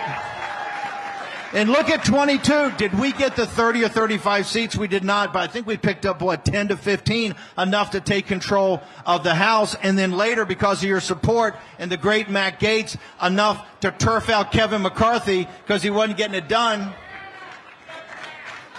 And our, one of our saviors and supporter of President Trump, Mike Johnson, took a low blow. Come on, it's a process, okay? It's a process. Trust the plan. Trust the plan. In this case, maybe not. And then in 24, the greatest, Charlie Kirk and what the team, and remember, here's the great thing about Charlie Kirk and Turning Point. They're a learning organization. What do I mean by that? Remember the Kerry Lake situation at 22 here in Arizona? Charlie and his team learned. Tyler Boyer, Charlie Kirk, they were always learning. It said, hey, we didn't get it done then. We got it done in some of these House races. We didn't get it done statewide in Arizona. We got to recalibrate. Look at that recalibration. Look at Pennsylvania and look at Arizona run entirely by Turning Point, right? With a couple of allies. Unbelievable. Charlie Kirk and the Turning Point team basically delivered the presidency for President Trump. Right. My point is, we've never really lost. We lost one time in 18, and everybody took their eye off the ball. People are leaning on their race. Well, President Trump's in the White House. I got Mitch McConnell and Paul Ryan. What do I need to worry about? Remember, Paul Ryan quit a year before. He quit in January and wouldn't leave. He totally gun-decked it. They wanted Trump to get impeached. Kind of what you're seeing today, right? My point is, you guys are resilient, you're anti-fragile, you're tough. There's never been a political movement like this, and we cannot be beaten. If we get together, you can't be beaten. You cannot be beaten. The only people that can beat us are ourselves, right? I agree. And I'm not saying we're going to have a group hug. Far from it. There's some big issues that we got to deal with. The one central issue, and there's a lot of fight on our side of the football on the more conservative side. The biggest issue is the Republican establishment. It's so obvious what they're doing. Yeah. Look in Indiana. Yeah. We need those redistricting. These are just fair redistricting. Look at what Newsom did in California. 48 to 4 on a state that's 40 million people, and votes or 45% for Republicans. In New England, it's 25-0. In Illinois, just look, time after time after time, they play smash mouth. In the Commonwealth of Virginia, Spanberger is going to go 10-1 in the Commonwealth, which has traditionally been 6-5. Why? She wants to be Newsom's vice president. They play smash mouth. The Republican establishment is fighting Trump every step of the way, including in Texas, where we should have gotten 8 seats. That's why you need these seats. The redistricting battle is the predicate for the big battle in November. And look in the Senate.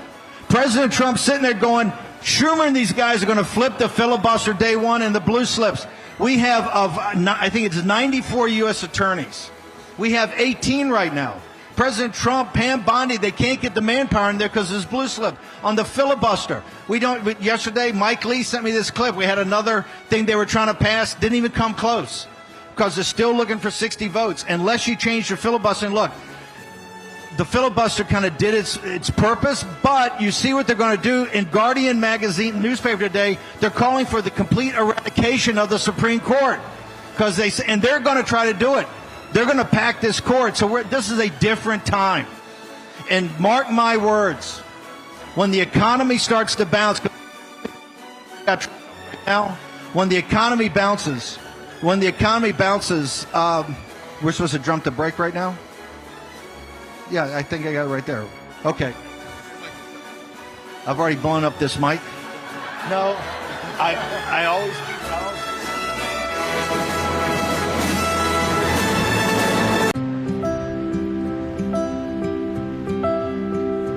Hey there.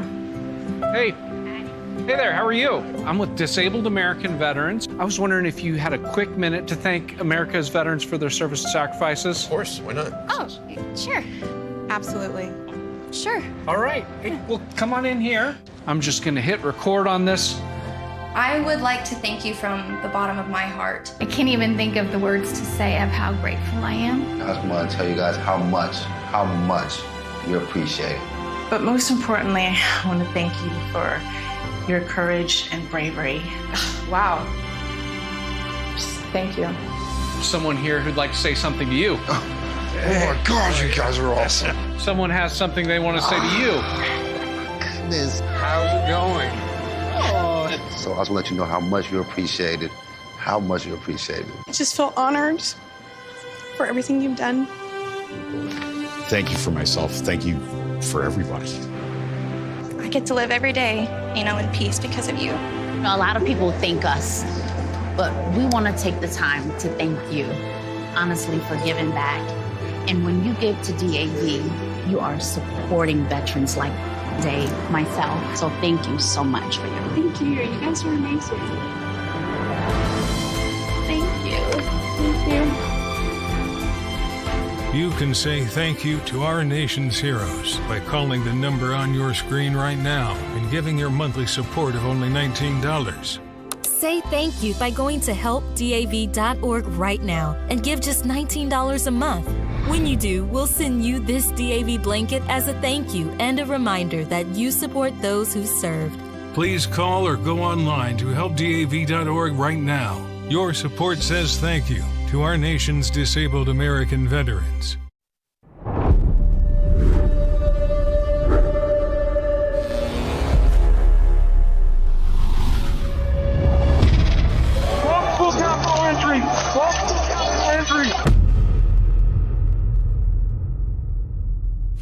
The radical left knows exactly what they're doing. They want to steal the election.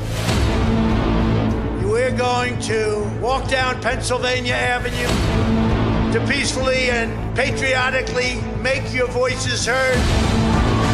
Events in Washington have taken a violent and tumultuous turn.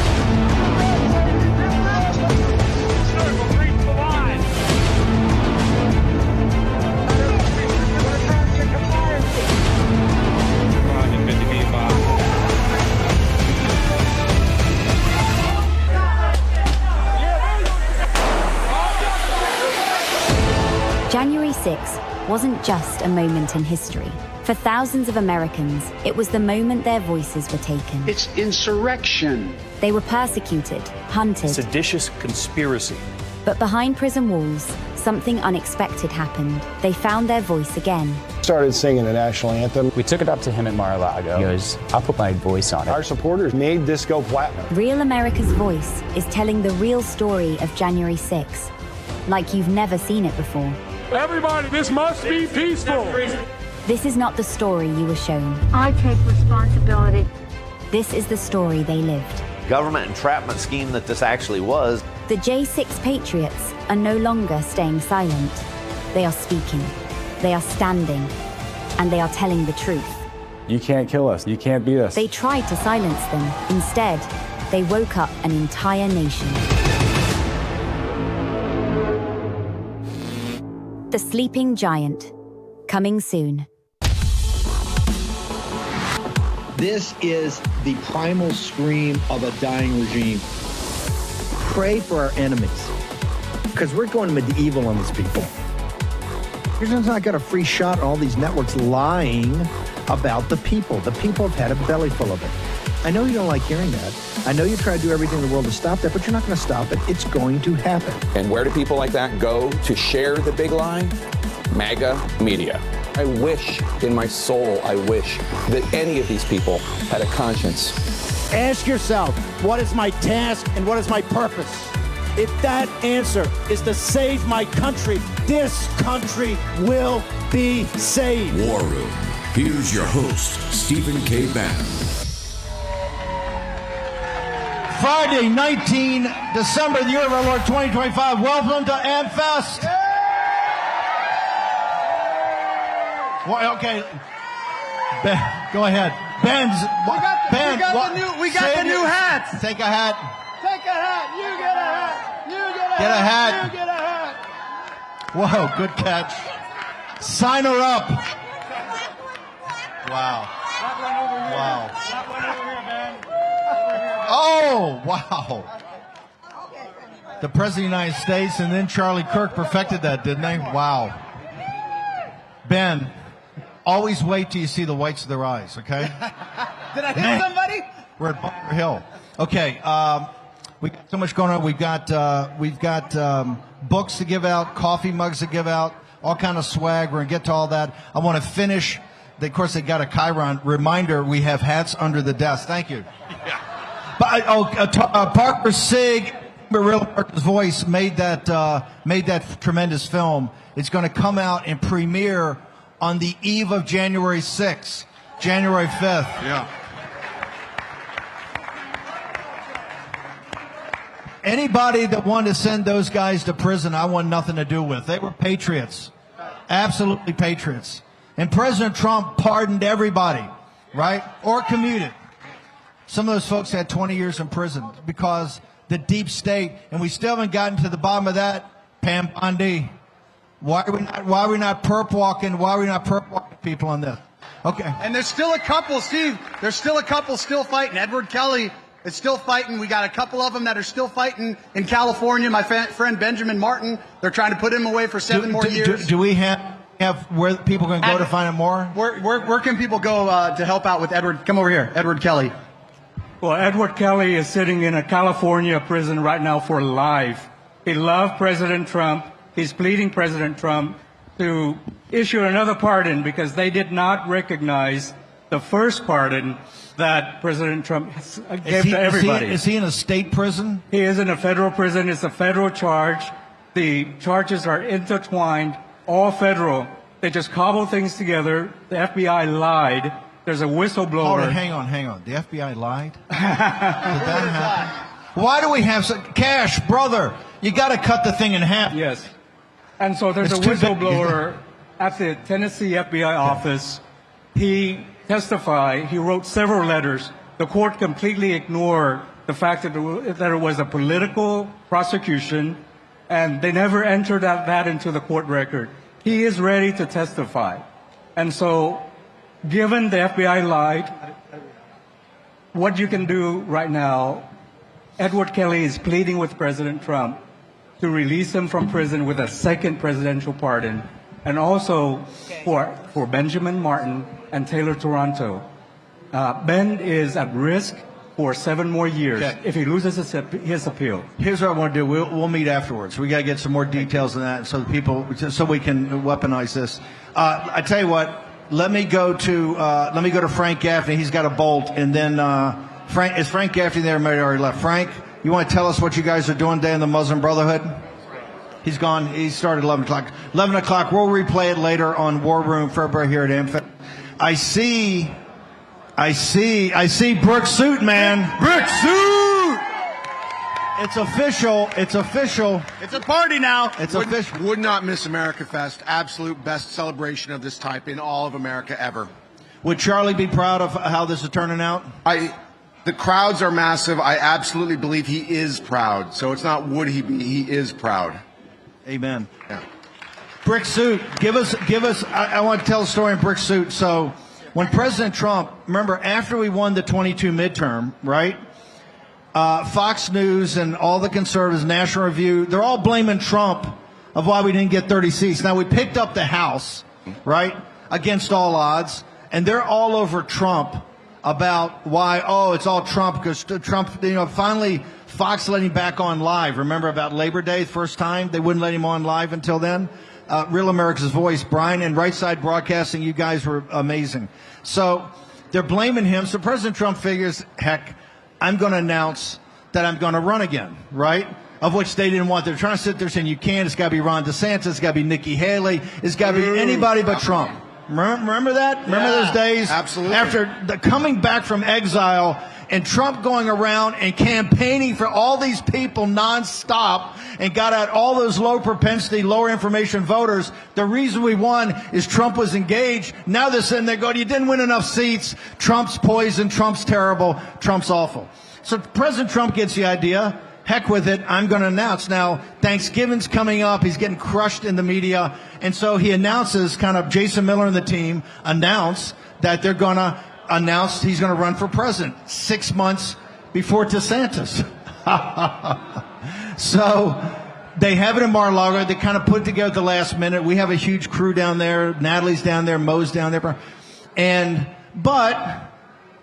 this is once again, the War Room and the Trump MAGA base are there and turned out, right? And they're ready for it. Republican establishment and a lot of people that talk MAGA but don't act MAGA. I'm looking down the crowd and I said, get that camera. I said, man, all these MAGA VIPs, I don't see a lot of folks there. I see a couple of 3. And then I see Brick Suit Man in the VIP front row. That's right, baby. I was very honored to get the invitation to Mar-a-Lago for that campaign kickoff. That was a fabulous experience. You're a great warrior. But let me tell you, when I saw that, I go, Brick Suits in the VIP section in the front row. We got a tractor pull on our hands, right? But as long as we got Brick Suit in the hardcore Joes, or whatever they call those guys. Front row Joes. Front row Joes. Front row Joes. We don't need anybody else, do we? That's right. Did Ron DeSantis not get crushed? Yeah. Hold it. Well, he raises all that money. He's running close to Trump. He announces in May. By 4th of July, it's over. 6 weeks, it's done. But the one thing about President Trump inviting myself and the front row Joes to Mar-a-Lago, I want to point out, is it's not so much about us individually. We are just the proxies for all of his supporters. Amen. And he invited us there to be representative of all of you who support him. It wasn't necessarily us individually. It was him recognizing his base. No, it's incredible. You guys have been incredible, and you've been incredible. Talk to me about your perspective on this fight, folks, is going to be harder. I'm telling you now, this is going to be the hardest one we ever had because they're waiting for us. They realize we snuck up on them in 22. They are absolutely flabbergasted. In fact, they did their autopsy. Democratic Party did their autopsy. They're not going to release it. They're not going to release what went wrong because they don't want us to know anything. They want everything.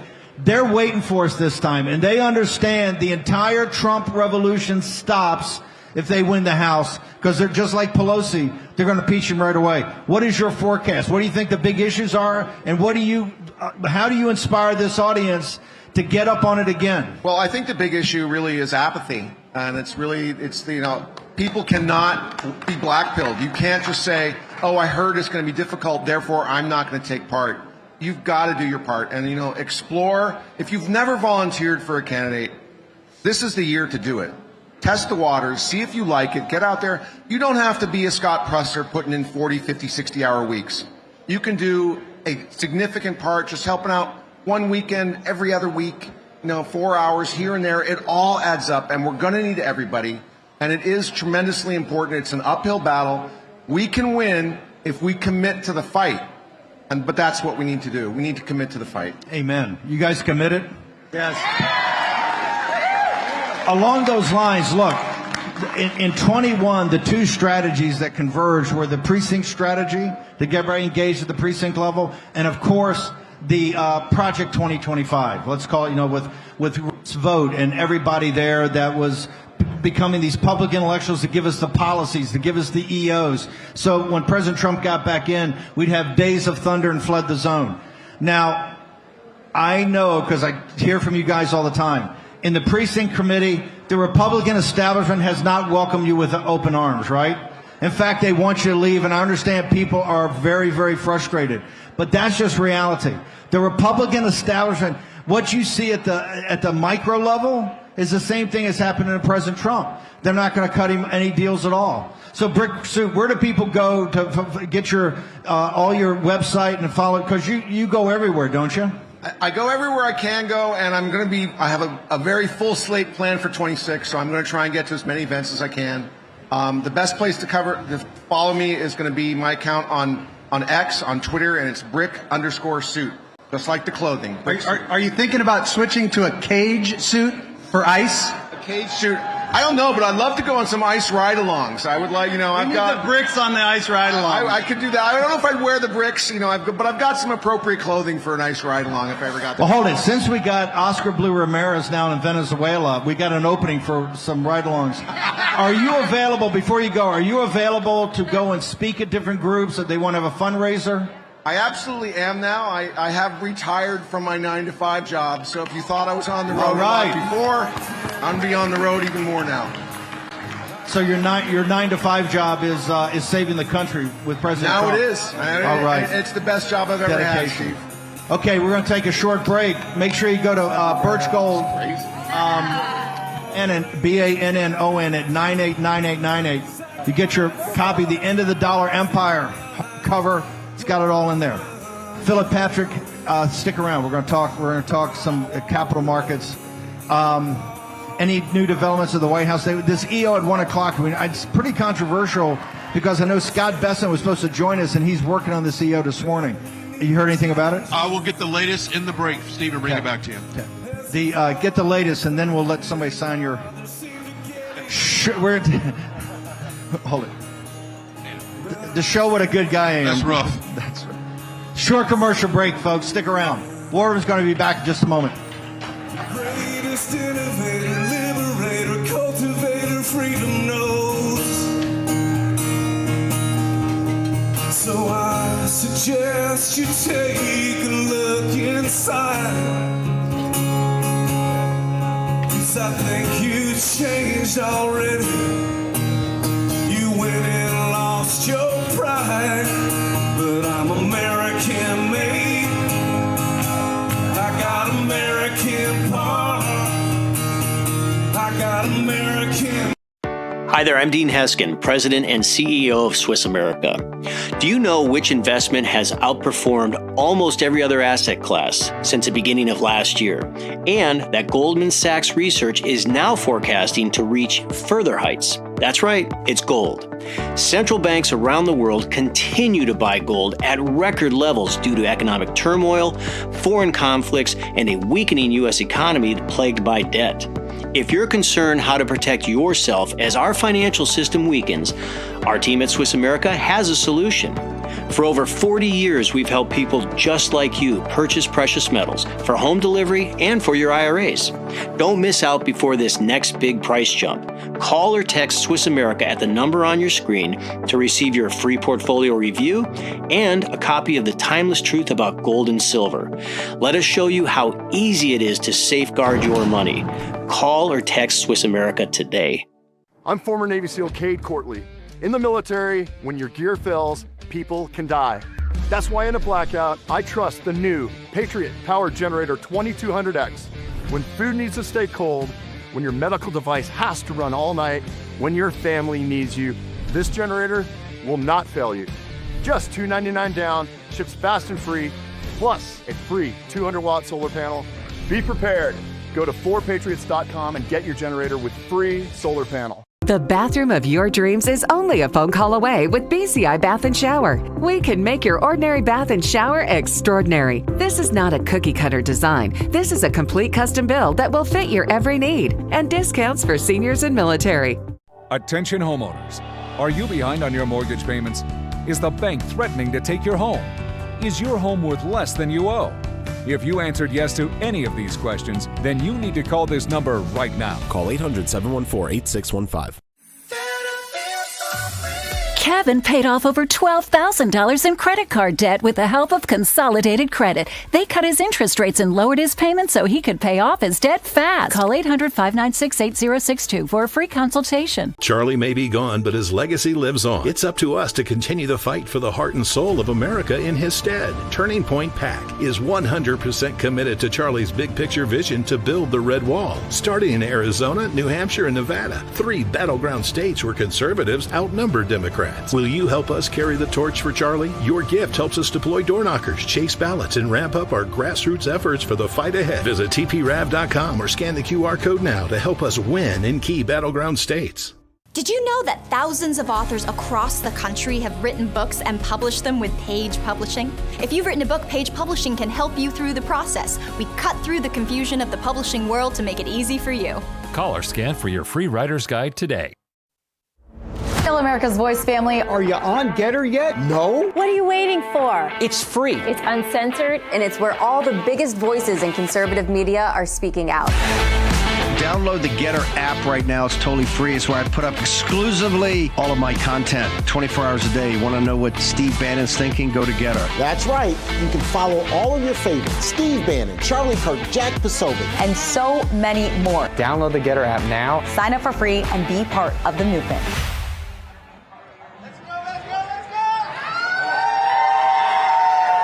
Yo!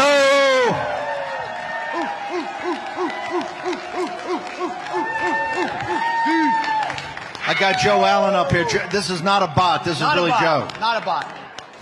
You know, Joe's living in Capitol Hill. He lives in the carriage house in back of the war room right now.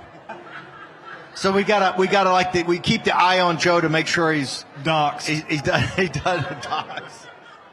Wow. Philip Patrick, real quickly, the OECD did that with the current spending path, unless Russ vote, if the president takes Russ' vote off the chain, we'll start getting some cuts. And the Supreme Court, I think, will back him up on that. But without that, on the current trajectory, even given growth, by 2035, we're going to spend $2 trillion a year in interest expense. $2 trillion in interest expense. And so the whole thing just doesn't work. What is that for people that are thinking about alternative investments, their retirement, besides owning a home? What do you think for gold? Like you said, there are a couple of different fights. There's the political fight, which I know you're fighting hard, and of course there's the economic one as well. President Trump is doing an incredible job, right? We have tariffs. We're onshoring manufacturing again. We're starting to rebuild. But people have to remember what he inherited was almost an unsolvable problem. Last year, debt service payments, so just the interest payments on the debt, They were the second biggest item in the federal budget after Social Security. The problem, of course, is we still have a $2 trillion annual deficit. Interest rates now on the debt are increasing, and as you rightly point out, it's projected now within the next decade that'll be $2 trillion annually. That is an unsolvable problem, which is exactly why we have to support President Trump's policies. We need growth to try and mitigate that gap. It's more important now than ever. Precious metals, of course, are there. There's a reason they're growing at the rate that they why are. is silver okay right now? And they've got a special. You buy $5,000 worth of gold, they'll throw in a free ounce of silver. Why is silver now more expensive than a barrel of oil? Listen, silver is on an incredible tear, and it's for a number of reasons. One, it's safe haven. It performs during tough times. It performs during times of economic uncertainty, but it's also industrial. And look at the boom that's coming, right? It's used in AI chips. It's used in solar, electric cars. So industrially, the demand is increasing. Supply is shrinking. It's a very interesting growth play. I think gold and silver both. Gold is a monetary hedge. Silver is an industrial play. Okay, have people text Bannon, BANNON 989898. Tell them you're here and you want your free book. So make sure you got it. Okay, we've got some. So go ahead and do that today. How do people work with you? Because we tee it up for them to go. I know it's been tremendous results of people going to the site, and people have, made a lot of money. But how does your team work with people? It's very simple. Look, all they have to do is, as you guys know well, is text Bannon to 989898 or go to birchgold.com/Bannon. Get the information. As Steve said, that was, for him, the most important thing. This has to be educational. It was a perfect fit for us because it's what we believe as well. So for anyone that contacts us, that's what they're going to get. They're going to get access to a ton of free information, and then they're going to get access to myself as well. Probably not today, I'll be here, but moving forward, I'll be back in the office. And everybody wants to meet Philip Patrick, who'll be around, so make sure you make acquaintance. Tax deferred, you got 401ks, IRAs. If you got your money someplace else, you have all types of tax deferred methodologies to help people out, right? Absolutely. Tax deferred, penalty free. Perfect. Let's give it up for Philip Patrick. Has he done right by you guys? Gold was $1,000 an ounce. We teamed up with this guy. Joe Allen.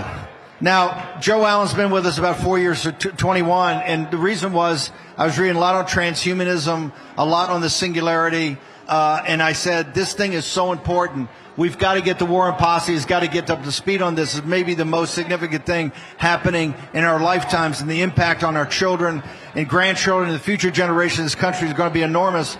And Joe was writing over at the Federalist, Sean Davis's great place, as kind of a contractor. So I approached him and said, look, we want you full time. Now, what I didn't realize until I met him is he's a stone cold cracker. Right? I said, no, we need some intellectual from Silicon Valley, right? But then he told me he had a theology degree from Boston U, so I said, that's okay. We have very big breaking news that you guys developed. This whole fight with AI amnesty and the tech oligarchs wanting to do whatever they can do. So finally we had to use as a bulwark against that, the states to do it, to make them listen to reason, because we do need some regulation on this. Remember, we're kind of anti-regulation guys, but on certain things like stocks, FDA, some of it, you need a modicum of regulation. There's going to be a bill that's going to be introduced this morning, I think, by Marsha Blackburn in the Senate. And this bill's got some real teeth in it, because right now David Sachs and this group, they're telling you all the AI job apocalypse is just a hoax, right? AI is actually going to be creating more jobs. The robots are going to be creating more jobs for humans. So this bill has some real bite to it. You want to walk us through it?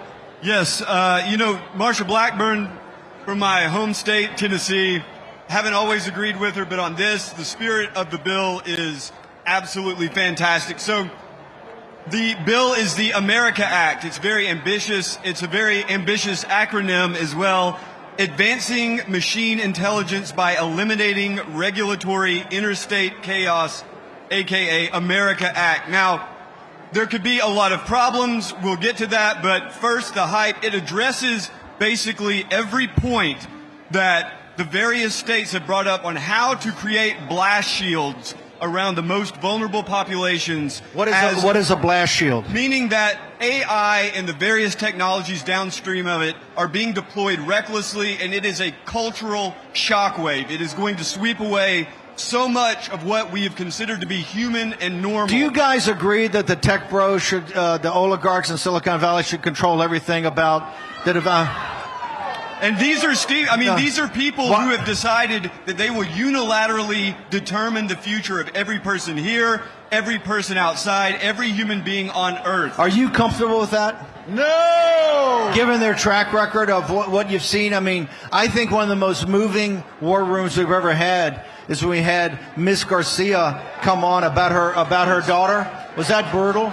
And they knew what they were doing, right? Or her son. It was her young son, 14-year-old son, who sounded like a typical good kid up until these chatbots got to him. And the people that programmed them and wrote it up knew exactly what it was going to lead to. And they're not going to change it unless this is the type of mentality you've got out there. They're, as Posobiec said, they're kind of unhuman in themselves. You know, Steve, the framework that I've read over, and I'll be posting about this later, hopefully early this afternoon. I'll have all the details ready for you, but it begins with the duty of care, meaning that these companies have to recognize the damage that their technologies will do, and they are liable for such cases as AI bots basically convincing children to commit suicide. But any sort of damaging aspect has to be addressed. The data centers cannot be built using taxpayer or ratepayer funds, meaning that you can't just plop one down and expect the rates to go up and the citizens to pay for it. Do you want a big ass data center in your room, in your neighborhood? No. If you're in Texas, if you're in West Texas or Arizona, this beloved state, all your water is going to be going to those aquifers right before you know it. And these guys don't care. Remember, these guys were all the guys that came up with the climate change hoax. They were all the top of the climate change. You guys were a bunch of barbarians because you wanted to drive a Ford 150, right? You're the worst people on earth. Now you never hear about climate change from them. Why? They need power. Hell, these are the guys that blocked nuclear power for 30 and 40 years, this crowd. And what are they doing now? They want to put a mini reactor in your neighborhood.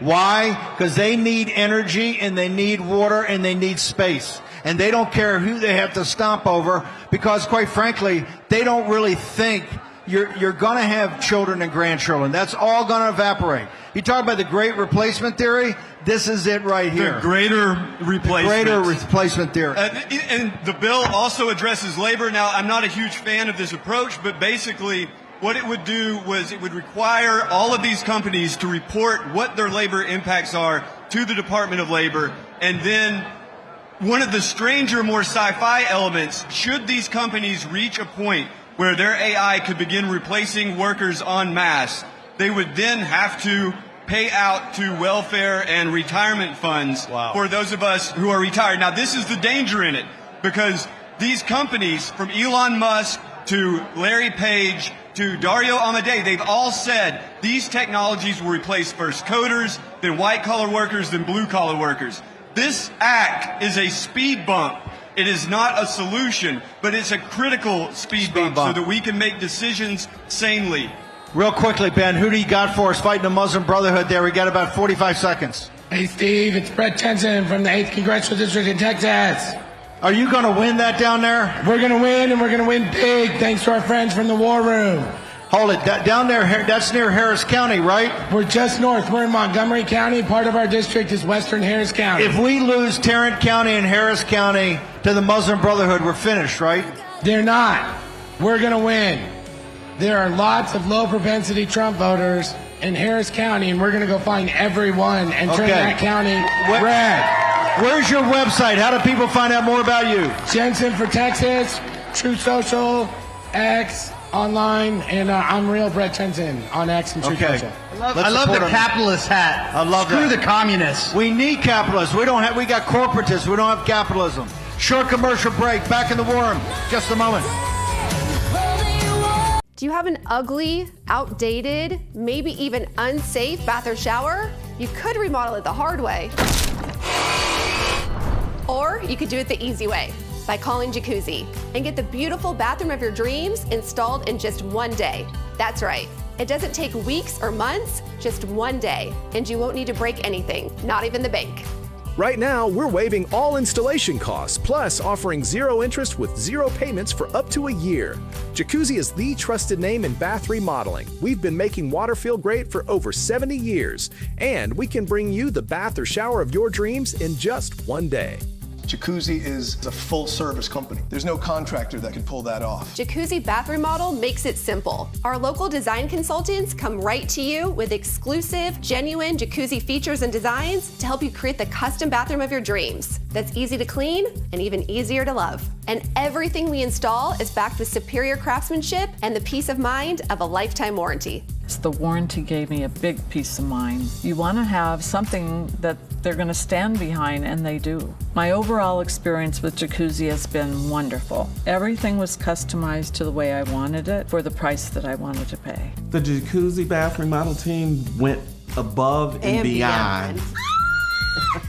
It is amazing. Now you can experience the Jacuzzi Bath Remodel difference affordably through this exciting limited time offer. Right now, we're waiving the installation costs, all with zero down and no interest or payments for up to a year.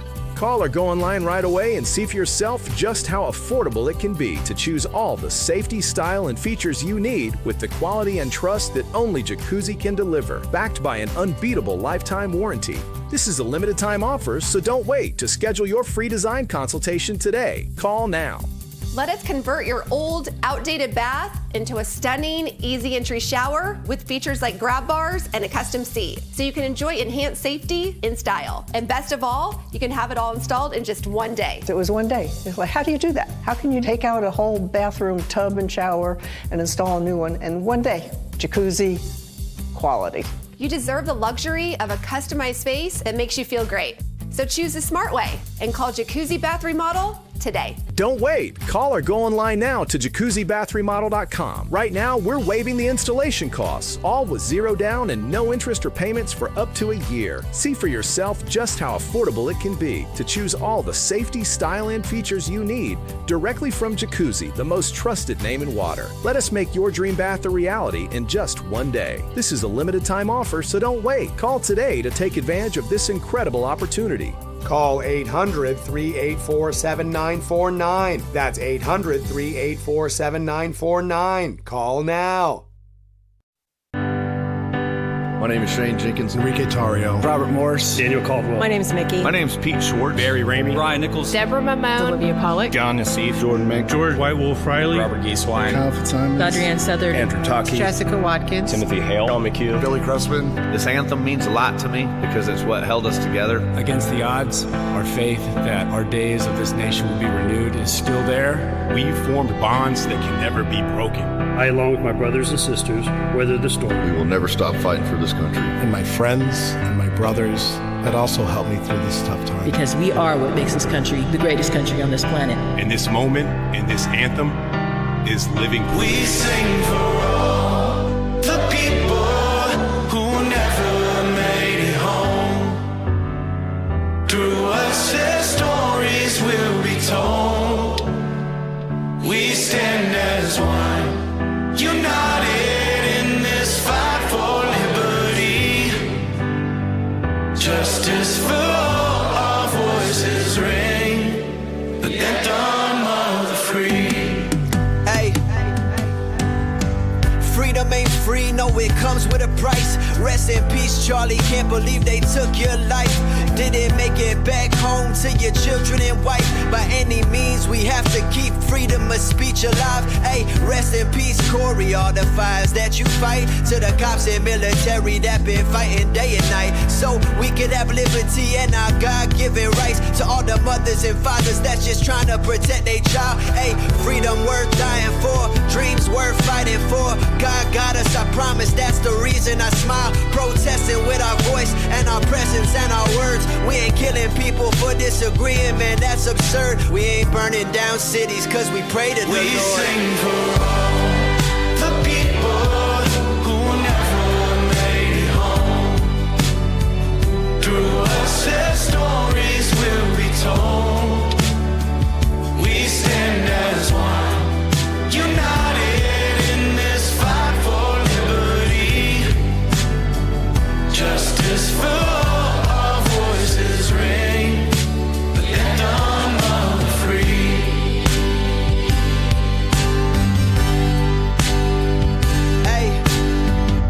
killing people that just want to debate. When we protesting, you ain't see no guns and no flames. We don't have to agree, we ain't gotta think the same. Country built on conservative values, let's reclaim it. It's not about hate, we just wanna feel heard. We standing for the truth, not just following the herd. You can love your country and still call out its flaws. You can back the Constitution and still question the laws. We don't wanna be killed just for speaking our voice.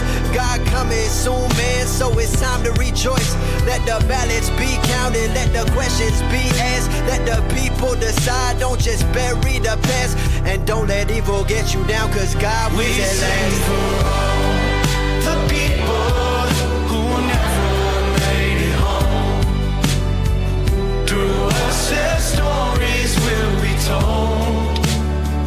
We stand as one, united in this fight for liberty. Justice for all, our voices ring, the anthem of the free. Another person that I have to thank is Donald J. Trump. Our brotherhood that we built and the country we believed in, and especially our president, we never would have made it out. Blessed by God, pardoned by Trump. Thank you, Donald Trump, for pardoning us and giving us a second chance on life. President Trump for pardoning me. For saving my soul, and Donald Trump for giving me the pardon. I want to thank Donald Trump for pardoning us, and it's the only reason that we're here today, all together, free, with smiles on our faces. Our voices ring, the anthem of the free.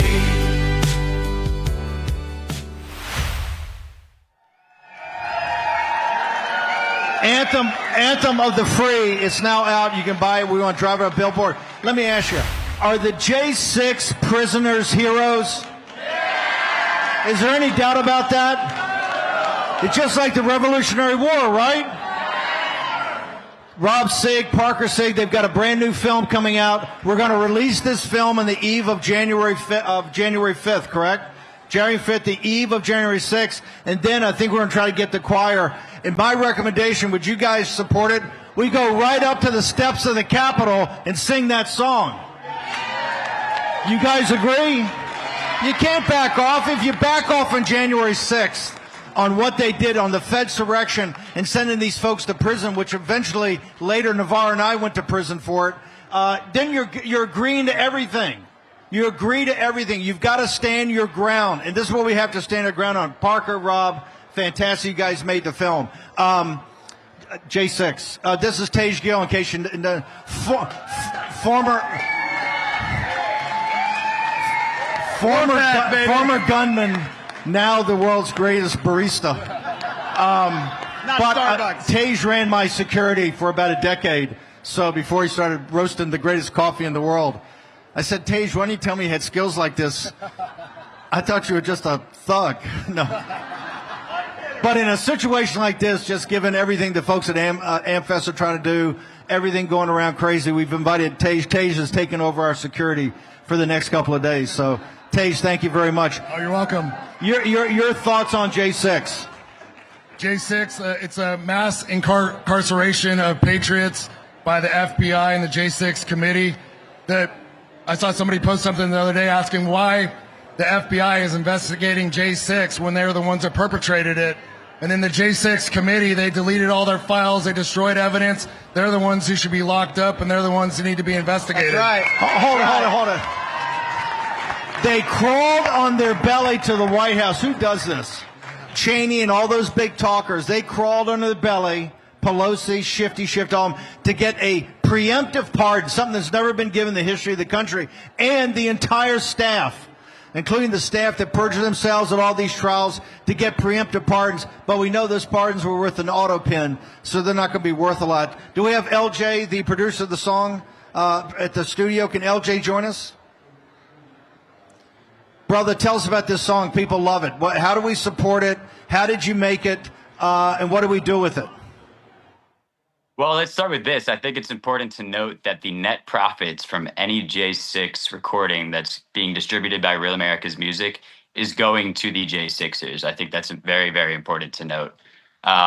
We got involved with this to right a wrong, the wrong that was perpetrated by our own government against these individuals. So yeah, please note that. That's very important, that the money generated from this is going to assist the J6ers that are still in need. Number two, I think if we really want to beat the manipulative black market mafia, frankly, that is the music industry, it's important to not only stream the recording on Apple, Spotify, or wherever you listen to your music, but also go ahead onto iTunes and pay the $1.29 for the download of the song. A download of the recording is worth 1,500 streams. That's really our best bet. If we want to throw two middle fingers up to the music industry, which I would love to do right now, but I don't think your control room can blur my fingers out fast enough, we need to download this on iTunes. We want to see it at the top of the iTunes charts. That's our best way to combat the mafia that is the music industry, frankly. Talk to us real quickly about Real America's Music. We got Real America's Voice, which is our TV channel. And by the way, since the radio network that is a licensed, under federal law, a foreign representative, a foreign agent for the Israeli government, just dropped Charlie Kirk's show, right? The radio show, Salem Broadcasting, dropped it the other day. The exclusive home right now for the Charlie Kirk show with Andrew Colvett, Posobiec, the entire great team over there is Real America's Voice. And I want to thank Rob Sig for sticking in there. It's a great show. Those guys are going to be here in a second. We've tossed the show to them, I think, for the last 3 or 4 years. So Real America's Voice has been such a success. You know why it's a success? Because of you guys. We're hardcore, and you're harder core than we are. So we got to catch up with you every hour of the day. We've started Real American Music, and what a better way to start Real American Music than up in their grill with the Anthem for the Free by the J6 Prison Choir. What else you got going on in Real America's Music? Because we want to make this thing a hit. Absolutely. Well, we've got the record label, the adjacent record label, Real America's Music, the label. And then we also have, soon to come, Real America's Music, the network as well. And we're going to be providing entertainment content to conservatives that I think people have been yearning for. The stuff you keep seeing coming out of Hollywood just panders towards liberals. And I think they've made a huge miscalculation over there, thinking that conservatives don't like to be entertained too. So we're here to bring that entertainment to the RAV crowd, the RAV community, and let people relax a little bit and get away from some of the hard news, escape from that, and truly just enjoy content that relates and aligns with their values as conservatives and Judeo-Christians. LJ, one more time. How do people go to make this song the #1 song in the country? Best way to do it is go to iTunes and purchase the download, and then keep streaming. Keep streaming. I know you've got a big crowd out there that's probably younger people. They're probably streamers. They like to stream their music. But even if you're streaming, go and pay the $129 for the download, because $129 again for the download is equivalent to 1,500 streams. Amen. Thank you, LJ. Appreciate you. Thank you. Appreciate you, Steve. So the film comes out January 5th, made by Real America's Voice, and the song's out right now. There's going to be the whole album is going to be released. I want to say one thing. The Rob Reiner situation is obviously a tragedy. The president's giving you his unique take on things about that situation. But James Carville, Carville. I think he had a couple of pops in him, but he got on some streaming show, and he made the comment that he didn't want to hear about Charlie Kirk anymore, that Rob Reiner had a bigger impact on America and American culture. You make a handful of crappy movies. Charlie Kirk changed the direction of this country and saved this country, and then was assassinated in the process. Dude, you raised a kid that slit your throat. I'm just saying. I hate to be brutally frank about it, but I'll be brutally frank about it. But for Carville to get on there and to say that Rob Reiner did more for American culture than Charlie Kirk, this shows you how demonic they are. I'm telling you, when the economy turns, You have no earthly idea what they're going to be prepared to do to hold, because they want to send Trump to prison. They want to send all of us back to prison. They want to send the J6 guys back to prison. And they want to put you in prison, take all your wealth, all your earnings, and screw up everything for your children. And not just that, they want to come in and make sure you can't practice your religion because they're a bunch of atheistic Marxist demons. Ben Bergquam, do you second that? Yeah, that's right. No, unless you're a jihadist, then they're all behind it. It's absolutely outrageous. Well, you see it every day, Bergquam. You see it. Every Bergquam's day. out. Every day. The ICE people risk their lives every day trying to get these invaders out of the country. That's right. Right? That's and you sit there weaponized across our country. It's coming to your doorstep if we don't defeat these demons. Troops. Nicole, you're doing something with the song. What are you doing? So LJ actually called me just about a week ago and asked me if I to do a second rendition of the Anthem of the Free, and of course I said yes. So there will be two versions of the song, one with High Res doing the rap and another one with me singing, and it should be out also about next week. Okay, fine. It'll be right for J6. Will you go to the steps of the Capitol and give your rendition of it when the Absolutely. Should we send Can the we do J6 that, choir please? to the steps of the Capitol? They already said everyone's going. Everyone's going here. Let's do it. Let's get the buses. President Trump yesterday made Christmas Eve and the day after Christmas federal holidays. Mr. President, make J6 a federal holiday. Patriots Day. Yeah. Short break. Back to the War Room in a moment.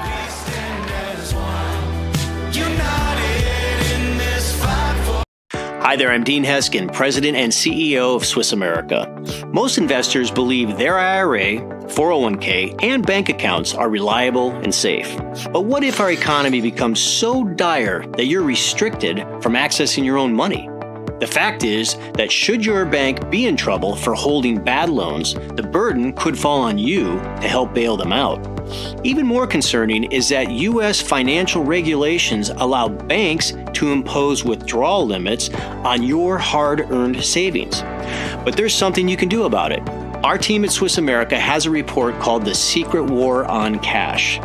Learn how to protect yourself with assets that can remain outside the control of banks and other financial institutions. For over 40 years, Swiss America has been one of the most trusted metal firms in the country. So don't wait. Call or text the number on your screen today for financial peace of mind in these uncertain times. One of the greatest empires in world history, ruled out of Rome by a man named Caesar Augustus, who understood himself to be the son of a god, is about to be challenged by a baby in a manger. Hillsdale College invites you to explore how early Christians worshipped, faced persecution, and transformed the Roman world in the completely free online course, Ancient Christianity. The audacious message of the Old and New Testament is in the time of the Egyptians, the Babylonians, the Assyrians, the Greeks and the Romans, the God of the universe actually revealed himself to humanity. Ancient Christianity is one of dozens of free online courses offered by Hillsdale College. Sign up at learnfromhillsdale.org to discover how early Christians paved the way for our civilization. Out of the collapse of the western half of the Roman Empire comes pure chaos, but out of that chaos comes faith. Whether you're a person of faith, a history enthusiast, or just curious, you'll discover inspiring stories from the earliest beginnings of Christianity, including why early Christians faced persecution and how they spread Christ's message during the fall of Rome. It truly is miraculous that Christianity has survived to the 21st century. At no cost to you, you'll receive a front row seat to history as it unfolds through the eyes of the earliest Christians. I'm Ken Calvert. This is our course on ancient Christianity. Let's begin. This inspiring story is waiting for you at learnfromhillsdale.org. Sign up for free today. War Room. Here's your host, Stephen K. Bannon. Yo, Bergquam, Ben Bergquam, you got a couple people there we got to hear from. What do you got? I do. I had a one of the singers from the January 6th choir. He's back with Mo right now. But before that, I got to go right here to my brother, part of the prison reform. Tell us your story, brother. I had a double life sentence, and President Trump was the one after 16 and a half years granted me clemency. And then I was on. You talked about me on the show with the Safer Supervision bill. And the one and only Julio Gonzalez made me vice president. What's your name and where do people go to find more about you and what President Trump did? I'm Duke Tanner. You can find me at Duke Got Life on anywhere on social media, Duke Engineer Tax Services. We do all the top grants. And on May 28th, he gave me a full presidential pardon. Wow. Amen. Where's the J6 singer? Right here. Come over here. Come over here. He's got the beautiful hair, too. Oh, yeah. He's competing with you, Steve. Hey, what's going on? Hey, I just want to say thank you to Real America's Voice for making sure that the January 6th choir would have an opportunity to sing that beautiful song. Man, it's such an honor and a pleasure. I was actually down there in Miami, so if you listen real closely, you get to hear my voice. But I want to make you guys proud, and as a matter of fact, my second book, because I gave you the first one, my second book just dropped on Amazon 2 days ago, called Still There. It's loaded with 41 short stories of my 3.5 years behind bars. We'll have you on the show tomorrow. I love that. But thank you for all that you do, my friend. You're in the video. Isn't that crazy? Yeah. No, I never miss somebody's got hair that competes with mine. I think we're in competition. I did not like that shot. I don't know why you had me in there. But thanks again for all that you guys do. You're making us proud. God bless you guys. You're a hero. Okay, we got the two men here, Andrew Colvett and Jack Posobiec for the Charlie Kirk Show. Going to America. Not that you ever get bad information in the war room, but I've been corrected by Andrew. It turns out that they said, "Hey Salem, we're doing the podcast, you're doing other things. It's going so well. The radio's just taking up too much time." Yeah, I ran over and I was like, "Steve, why are you throwing me under the bus like this? We made a decision. Mine was a better story. Salem actually invited us back. I'm going to be respectful. They invited us back on radio, but actually before Charlie was taken up from us far too soon, we had already made that decision. And so in honor of Charlie, we're going to stick with it. Charlie had already knocked off 1 hour. You guys used to do 3. You knocked off 1 hour at the beginning. And praise be to God. The people have rallied around the show. They rallied around the team. We actually have more people listening and more people watching than even before. And well, so you've got 31,000 people here. I mean, every year we come to AmFest, it's absolutely packed. But this year, 31,000. 31,000. We had to turn off ticketing. I see Cliff. No. Yes. Wait, I was told that Turning Point USA was over. I was told that Turning Point USA was going away. Is that true, ladies and gentlemen? Well, here's what I want to say to that. America Fest. America first. America forever. Amen. I want to ask you guys, I just told the audience here, James Carville said last night that Rob Reiner had 10 times the impact on the culture in America than Charlie Kirk. Your thoughts? I mean, just look around, Steve. Who's in the White House? Who's the vice president? Amen. Charlie, here's something people need to understand. Even just from a social media standpoint, in the fall term, in the lead up to the election, there was about 15 billion social media views. 15 billion. 15 billion. Billion. This is about TikTok? TikTok, YouTube, X. We added them all up across the board between Charlie's social media, Turning Point social media, 15 billion in the fall. Now, I don't know how many people have seen Rob Reiner's movies over the years, but I can assure you that in one electoral cycle we got more views than he did. But here's what I'll say as well. Listen, I'm going to be gracious to Rob. He was actually gracious when Charlie was assassinated, so that's not my place. But I'm just going to say Charlie's impact will ripple for generations across the world. And you're seeing it right here. You guys are all carriers of that legacy, so God bless all of you.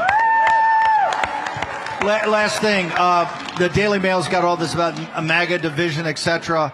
Erica is trying to bring everybody together. We got the toughest fight ahead of us for this midterm. This audience knows it. They're ready to roll.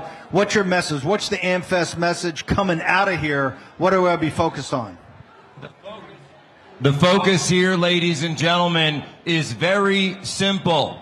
We are not going to play these games of division. We're not going to play these games of canceling and deplatforming. There is a place for debate. It's called freedom of speech. Charlie Kirk died for freedom of speech in this country. We're not doing that. And by the way, we know that the real enemies to this movement are the enemies of freedom, the enemies of the Marxists, the enemies of the jihadists, the enemies of the left. And those are the ones that we are going to be taking the fight to every single day, every single campus, brick by brick, street by street. We're taking this country back. Amen. All right. Yeah, I also want to add to that. We got breakouts. A lot of attention gets played to the great speakers that we have, and that's great. But take advantage of the breakout section. Amazing. We're doing training after training after training about how to get involved, what you can do in your local communities. That's what Charlie always wanted AmFest to be about. Yeah, we've got great production. Yeah, we've got great looking lights and graphics all over the place, and the videos are amazing. But get involved in the breakouts. They're going to be amazing, and you get to learn how to be plugged in and get knocking doors, doing all the things. And here's what else I want to leave you with. One last thing, Steve. Charlie had a vision for 2026 and 2028. We are going to execute on that vision. We're going to build the red wall. We're going to take our country back. Trust me on that. Amen. All right. Tej Gill, we'll end it with you, brother. And let's not forget, you cannot have the First Amendment without the Second Amendment. Hoo-yah! Never give up your guns. Once they take our guns, we're done. The Second Amendment is the most important amendment. Without the Second Amendment, the First Amendment is gone. Amen. Folks, thank you so much. Our kickoff here at AmFest has been fantastic. Thank you guys for coming in early. We're going to leave you with the right stuff. If anybody had the right stuff, Charlie Kirk and AmFest had it. We'll see you back here this afternoon. I think I speak about 5 o'clock or 5:30. We'll see you in the main auditorium. Until then, we're going to turn over right now, as we always do, to the Charlie Kirk Show with Andrew Colvett, Jack Posobiec, Poso Human Events Daily at 2 o'clock. We're going to be back here at 5, I guess 3 o'clock local. We'll see you all then.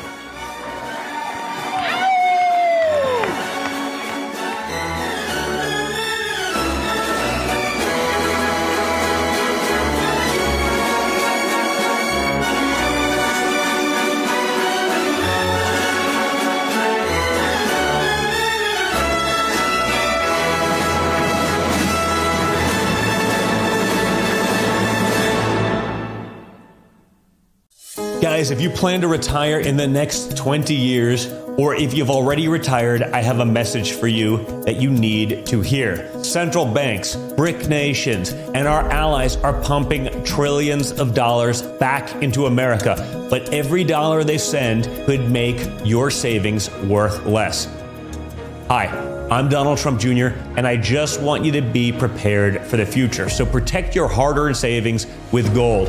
A gold IRA from my trusted friends at the Birch Gold Group offers you the safety net of gold with the tax advantage status of a retirement account.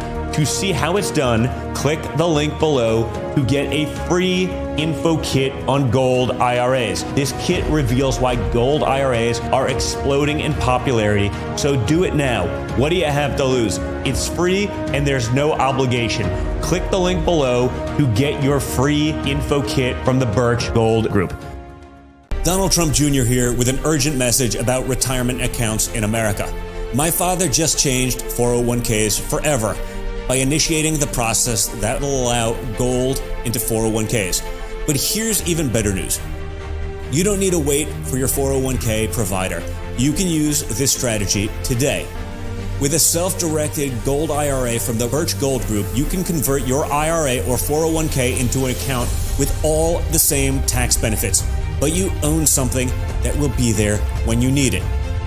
To find out more, click the link below to get a free info kit on gold IRAs from my trusted friends at the Birch Gold Group.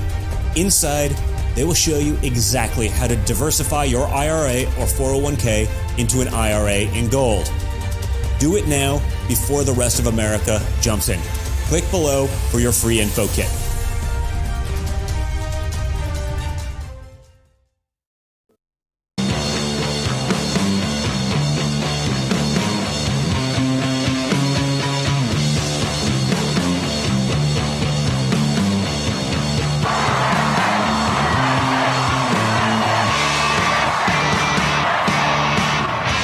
The Charlie Kirk Show starts now. Charlie's love for debate will always be the DNA of Turning Point USA.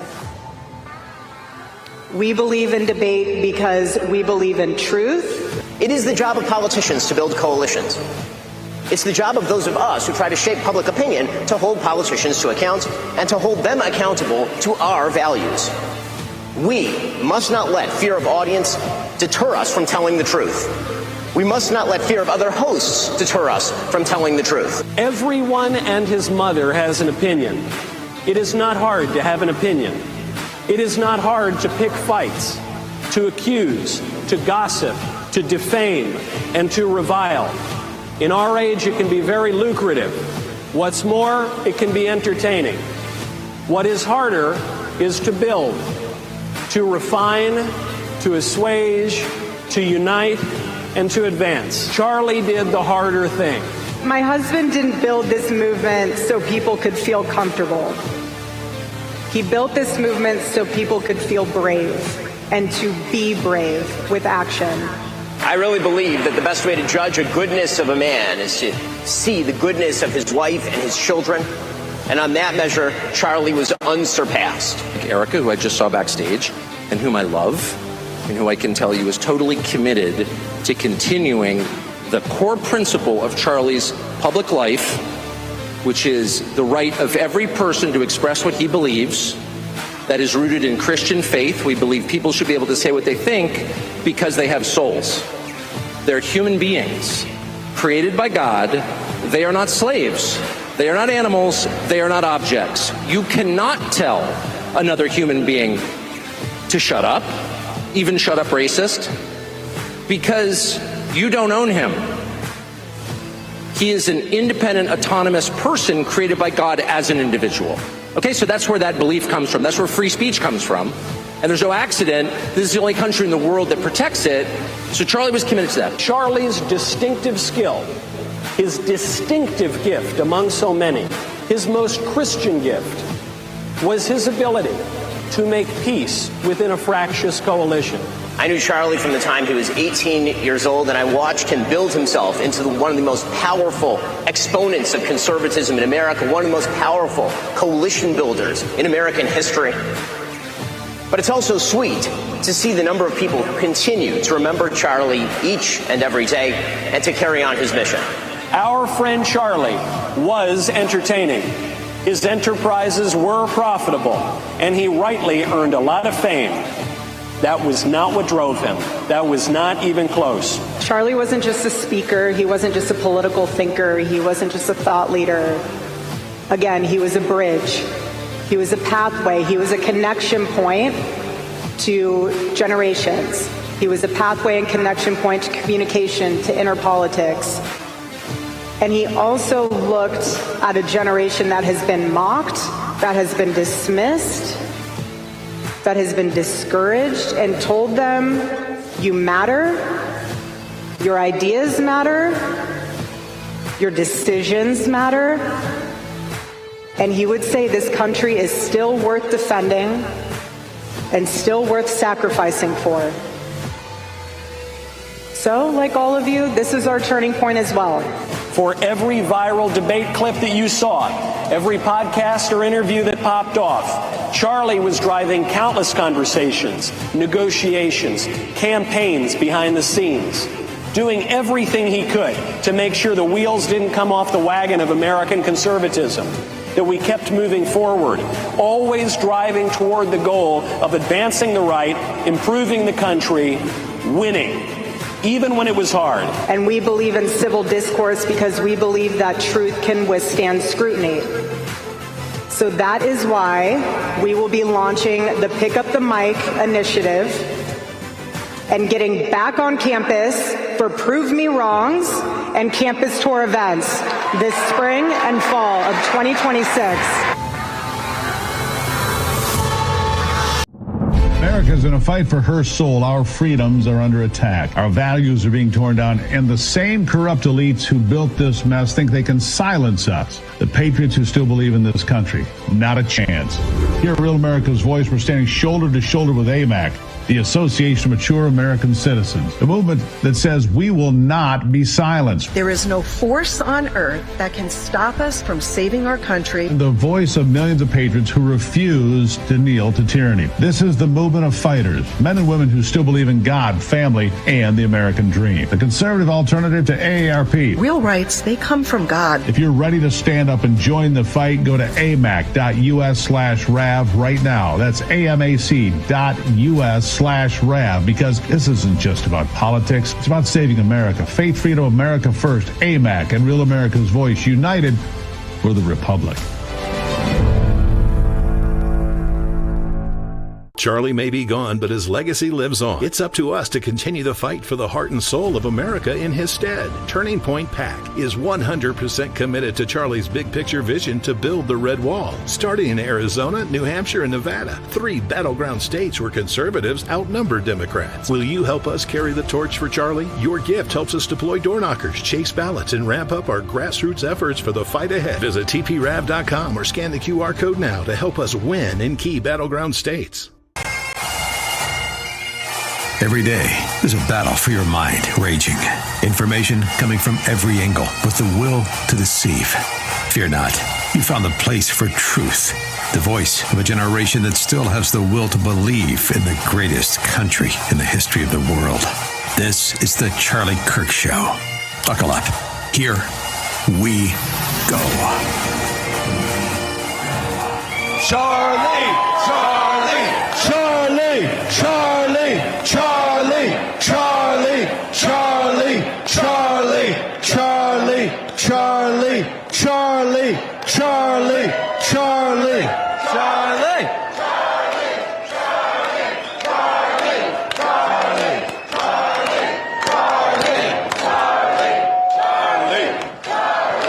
All right, everybody. Let's just do this for 2 hours. Let's just do this. I don't want to stop you. I don't want to stop you because that's amazing. That was the best I felt in 3 months. We are live from America Fest 2025, and we are doing it in Charlie Kirk's honor. This is a tradition of America Fest, and we are keeping it alive. And I want to look to my right here. The great Steve Bannon is joining us, as is tradition. As is tradition. Steve and I were texting last night, and I was like, Steve, you know we have to do it. We have to do it. And your instant response was, yeah, because that's what me and Charlie did. We have to keep it going. So thank you for doing it. No, thanks for having us. And we just love being on Real America's Voice and do the transition to you guys every day of the week. Steve, while we have you, I want to ask you a question. What does America Fest mean? Why is it important that we gather like this? It's always been important. The Student Action Summit in the summer, America Fest at the end of the year. It's always been important. This year, obviously, not simply the assassination, but everything Charlie stood for. We've got the toughest year. I went back in the first show. We won in 16. We lost. The only time we lost was 18. We won in 20. We won in 22. We won in 24. We are on a roll. And Charlie Kirk knew better than anybody what it took to win. Look what he did in 22 midterms. Look what he did in 2024. We've got the hardest year is in front of us. Because as soon as the economy starts to turn around, these people are demonic. And what they're going to do is come with more political violence, more of their madness, more of their craziness. Charlie Kirk knew that. That's why he went to the lion's den every day of the week. The guy was a hero, a patriot, and one of the greatest Americans, not just of this generation, but any generation. That's why I think AmFest. And look, there's over 30,000 people, and everybody's very enthusiastic. I think 70% of the people have never been to an AmFest before. So this shows you the power of this movement. Yeah, you're right. And in Charlie's honor, I want to play a clip from Charlie at this exact location last year, December 2024. Play cut 223. Young men are the most conservative they have been in over 50 years. 50 years. Think about that. Now, a reporter asked me, they said, Charlie, can you try to explain this phenomenon? I said, yeah, it's very simple. Young men want to be part of a political movement that doesn't hate them. In fact, let me go a step further, that thinks they're essential to a future of a country. That we need strong men and strong women. That we're sick and tired of hearing about toxic masculinity when we are drowning in toxic femininity. That's the great Charlie Kirk, everybody. The great Charlie Kirk. We miss him every day. Steve, there's going to be a lot. There's already been a lot of ink spilled. You know, MAGA civil war, conservative civil war. Obviously, we had a pretty spicy opening night. What do you think? What do you think is the most important, theme, the through line that we need to hit? Also from the main stage, but amongst the people in the crowd, people at the breakouts. What's the theme here? Look, we're always going to have differences. Some of these differences are big, they're important, and they got to be worked out. But as Charlie Kirk knew better than anybody, there is no substitute for victory, right? We've got to keep, if we lose the midterms, the entire revolution is going to get ground down. Charlie Kirk knew this is what AmFest, the theme of this was going to be, driving forward, what we have to do to drive forward with victory. In the case of, there are going to be some people in this movement that fundamentally disagree on some pretty basic stuff. We got to work those things out, and it's going to be worked out, okay? It's going to be worked out, but that can't take our eye off the ball of what Charlie Kirk taught us, right? Charlie Kirk taught us victory, victory, victory, and that's what we got to focus on this year. Jack, same question to you, because I know that you're going to be thrown into the lion's den here. You're going to be, you're going to get that same question. What do you talk about? Exactly. Well, this is my point for everybody out there. Fear not when you see those headlines, because conservatives, we're a rowdy bunch. We're a raucous bunch. We want to disagree in public. And by the way, if they try and tell you that some consensus has been reached on an issue without this public debate, without having it out, we're not going to believe it anyways. The kids aren't going to believe it anyways. They're going to call garbage on it. They're not going to believe it, and we're not going to have a consensus, and we're going to be further behind than we were. So we need to do this sometimes. We need to have these disagreements. Don't let yourself be troubled. Trust me. Jack, you're going to be up there. You're going to be having some of these disagreements. What is your message for AmFest 2025? For the record, I'm working on a little secret operation that be revealed at a later time this weekend. So I'm not just sitting here texting away. Some logistic issues that we're dealing with for something that I think everybody is going to be very interested in finding out tomorrow. And that's really all. I can leave it at that. Oh, come on, Jack. No. Sworn to secrecy. Sworn to secrecy. Operational security. Bannon, you know about OPSEC. You need operational security on this one. But I don't want to say I'm not being rude. I'm taking care of something. Look, the division that you are seeing now is very clear. The division that they're bringing up, the messages they're saying is, and it's very simple. The 2028 primary has already begun. It's already begun. This is a proxy war for people who are trying to prop up people for the 2028 primary. So I say, if that's what you're really doing, then cut to the chase. Be a man. Tell us the truth. Tell us what you really want. All right? And let's do a little poll. Why don't we do a little poll since we're here and we've got so many people? Charlie loved to do the A/B testing. Remember? He loved to do this when we had a big crowd. So let's see. Who out there wants Ted Cruz to be the nominee in 2028? All right. How about Governor Ron DeSantis? How about Nikki Haley? How about Stephen K. Bannon?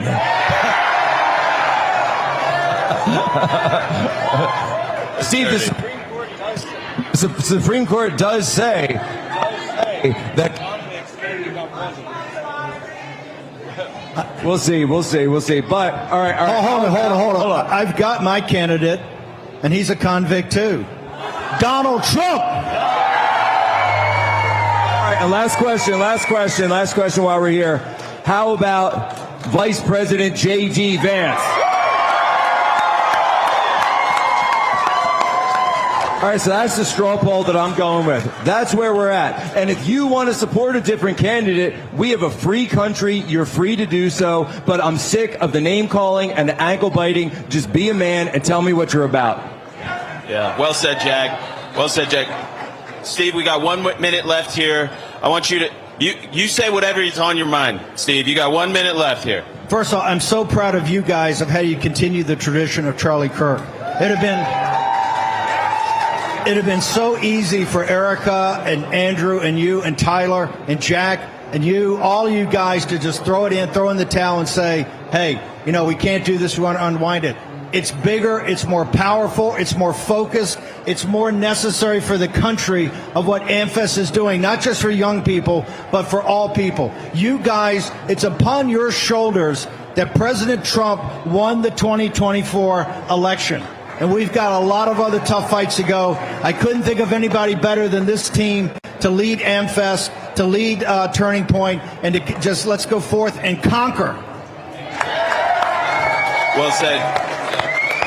We can't wait for your speech tonight. It's going to be a barn burner. We know it. So everybody's going to go to Steve's speech, right? I promise I'm coming a little hot. I think he just promised another spicy meatball, so we're gonna find out. We'll be right back in about 3 minutes. Don't go anywhere. More from AmFest 2025.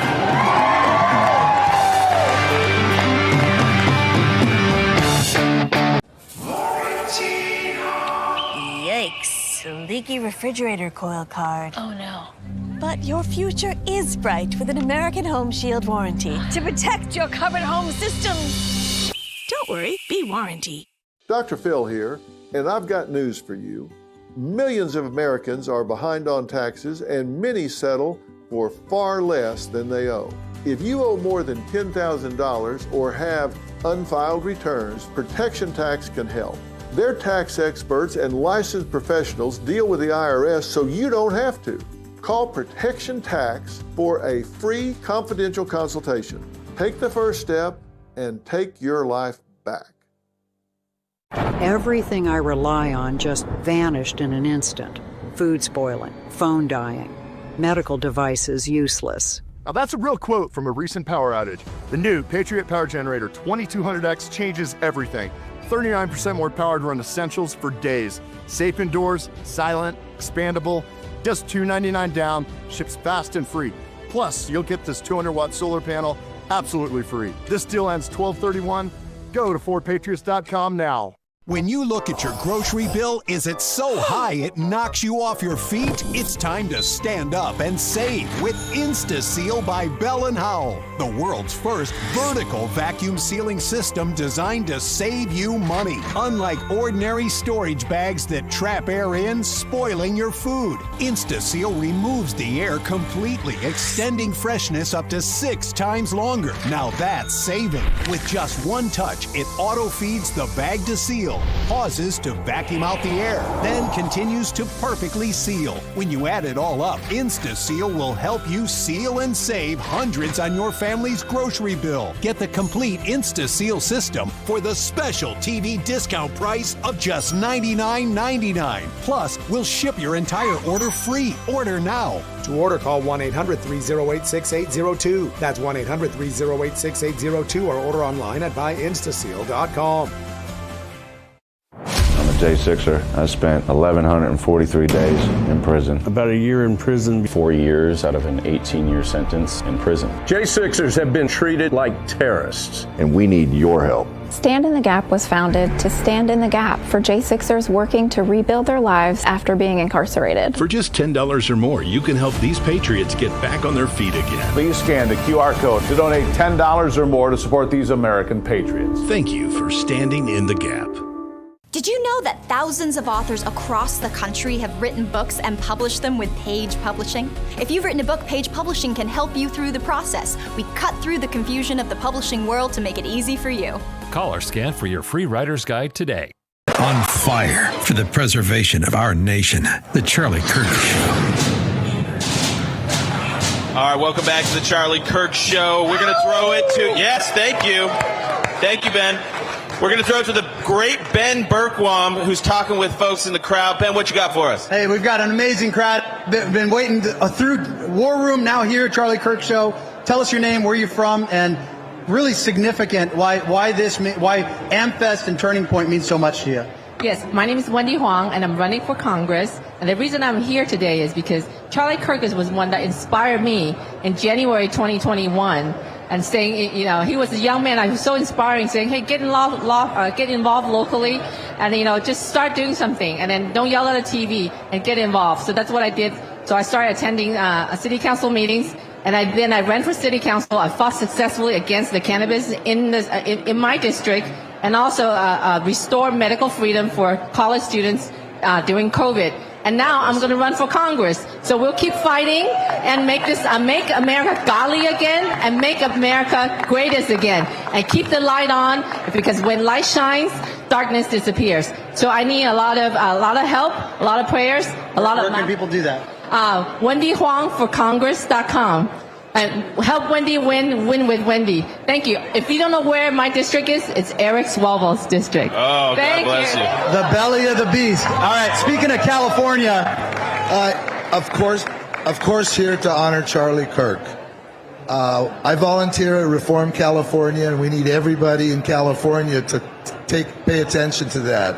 I'm also here to lobby to President Trump. It can't be the golden age without the golden state. And we need President Trump to come to California and to work with whoever the candidate is for governor, and let's win California back. Otherwise, it's almost too late. I mean, that's where we're at.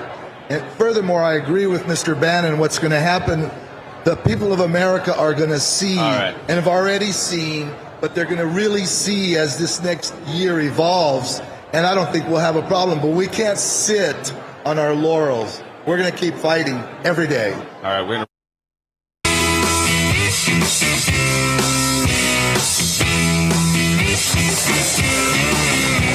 All right, welcome back, National Radio, Real America's Voice. We are live at AmFest 2025.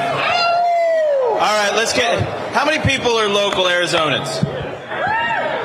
How many are from California? Let's get some California. Give me a shout. Give me a shout. How many are from the East Coast? There we go. Hey, Caleb and Michelle. How many are from the Midwest? How many are from the Dakotas? Hey, I see a hand. Yeah, all right, we got one. Hey, how many? All right. Hey, how many first timers? I could not believe that. Look at that. We've got, I think it's between 70 and 80% first timers. Unbelievable. Yeah, which is unbelievable. And when you throw these kind of events, you understand how remarkable that truly is. We're joined by Graham Allen. Give it up for Graham Allen, everybody. Graham, yeah, baby. Boy. Graham, you've been phenomenal after everything that happened with Charlie. You're going to be speaking on the main stage. Your channel's blowing up.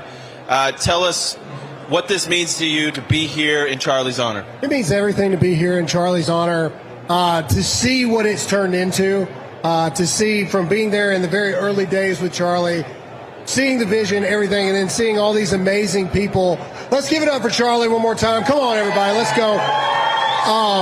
I do have the honor of speaking tomorrow night, which I think it's funny that you guys put me on Faith Night to try to calm me down on what I might say on the stage. That's Jesus night, Graham. You've got to be. If you've ever seen a Graham Allen rant, you can understand why we played that the way we played it. Yes, yes. So I'll take this opportunity just to say I agree with Steve very much. Just like we were talking about. The thing about our movement is this. I was talking with the vice president not too long ago, and the vice president even said, the greatest thing about our side that differentiates us from the left is we do have open dialogue. We do have debate, and sometimes we fight, and sometimes those fights are nasty. Sometimes those fights are there, but at least we don't operate in this hive mind mentality that somebody can call down from the top and then everybody falls in line. So here's what I'm going to say. These are conversations that need to be had. These are fights that need to be had. To the people that do what we do, that are afraid and give these blanket statements instead of calling out what they mean, who they're talking about, why they disagree, and their evidence for why they disagree about it. It's time to stand up, be men and women, stand in the principles of which you believe, and have the fight, have the dialogue in open space. and then let the American people decide where they stand, and then that's how we win. Charlie would be the first person to say that these conversations need to happen because he was mission first mentality. And the mission is to make heaven crowded. And how do we make heaven crowded? We keep America the freest, most generous, most prosperous nation in the world free so we can spread the good news of Jesus Christ every single day, because that's the ultimate goal in this country, and that's the mission that we have to fight. All right, so well said, Graham. For those of you who may not know yet, Blake Neff is a student of history. He's a student of political, philosophical, religious history, European history. Don't get him started. Blake, when you're talking about the history of coalitions, what are we facing right now? Is this normal at the top levels of political coalition building? It's happened, but it hasn't really happened with our party in this way before. And I mean, we owe it to Charlie. When I started working for him, I'd roll my eyes. He'd say he was going to change the youth vote. He was going to win them back. Okay, Charlie, that's a very great goal of yours. And he made me look like a huge idiot. I remember spring 24, we're suddenly having campus events, and there's 2,000, 3,000, 5,000 people showing up to them. And they all love him. And I never thought I would see that happen. And he proved that I just read a bunch of books, but I don't really know what I'm talking about. Well, he proved a lot of people wrong. I will tell you, he was told for 12 years, you guys know the story of Charlie Kirk, right? 12 years he was building Turning Point, and they told him it was a fool's errand, that he was just trying to grift to win the youth vote, and the man never gave up. He fought and he fought and he fought, and he went right into the belly of the beast, right onto those college campuses, and he would have the debates, he would have the dialogues, he would do exactly what people told him would never happen. He made the most historic and dramatic coalitional difference in 2024. We won the youth vote in Michigan. We won it in Arizona. We almost won it in Wisconsin. We almost won it in Pennsylvania. And by the way, where he would visit, there was a statistical change that you saw. He would go to a college campus in Center County. Where's Cliff Maloney? I just saw him in a second. Went to Center County, and they had never seen anything like that at Penn State. And Jack Posobiec was there with him. They saw something like a 14 or 15-point swing in the youth vote just because he took the time to believe in Gen Z. And that's ultimately what this event is about, folks. We are not giving up on the youngest Americans. We believe that their hearts and minds can be won. They can buy in to the American dream. That's right. Give it up. Gen Z, do not turn your back on Gen Z, folks. Believe in them. They can do it. They are smarter than people give them credit for. Graham, I know you know this. Blake, you now know this. We're going to be right back. More of the Charlie Kirk Show live from AmFest 2025.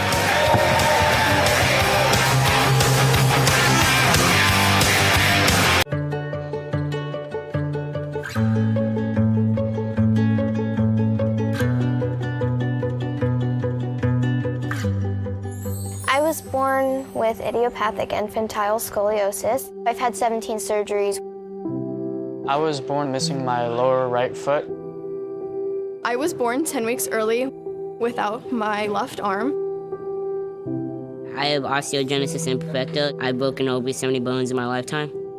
With my polio, I have tough days and my pain just pops out of nowhere. There's nothing to be afraid of because all the doctors are all so nice. Most people think, oh, it's the medical side of things at Shriners Hospital, but for me, it's the confidence that I've gotten. When somebody sees these commercials, there'll be a phone number on the screen, and all they have to do is call and make a donation to help kids like me. Thanks to a generous donor, your gift will have 3 times the impact to help more kids. When you join with us, we'll send you one of these adorable blankets as a thank you and a reminder of all the abilities you are helping make possible. We have so much to celebrate this time of year. Please call or go to loveshiners.org. Your first gift of $19 a month will have 3 times the impact in the lives of kids like me. You are the bestie because Shriners has given you the confidence that you need. It's just really cool knowing that you're part of something bigger than yourself. Shriners has given so much to us, and we have a mission and we have a goal that we want to help more kids. From all of us at Shriners Hospitals for Children, Merry Christmas.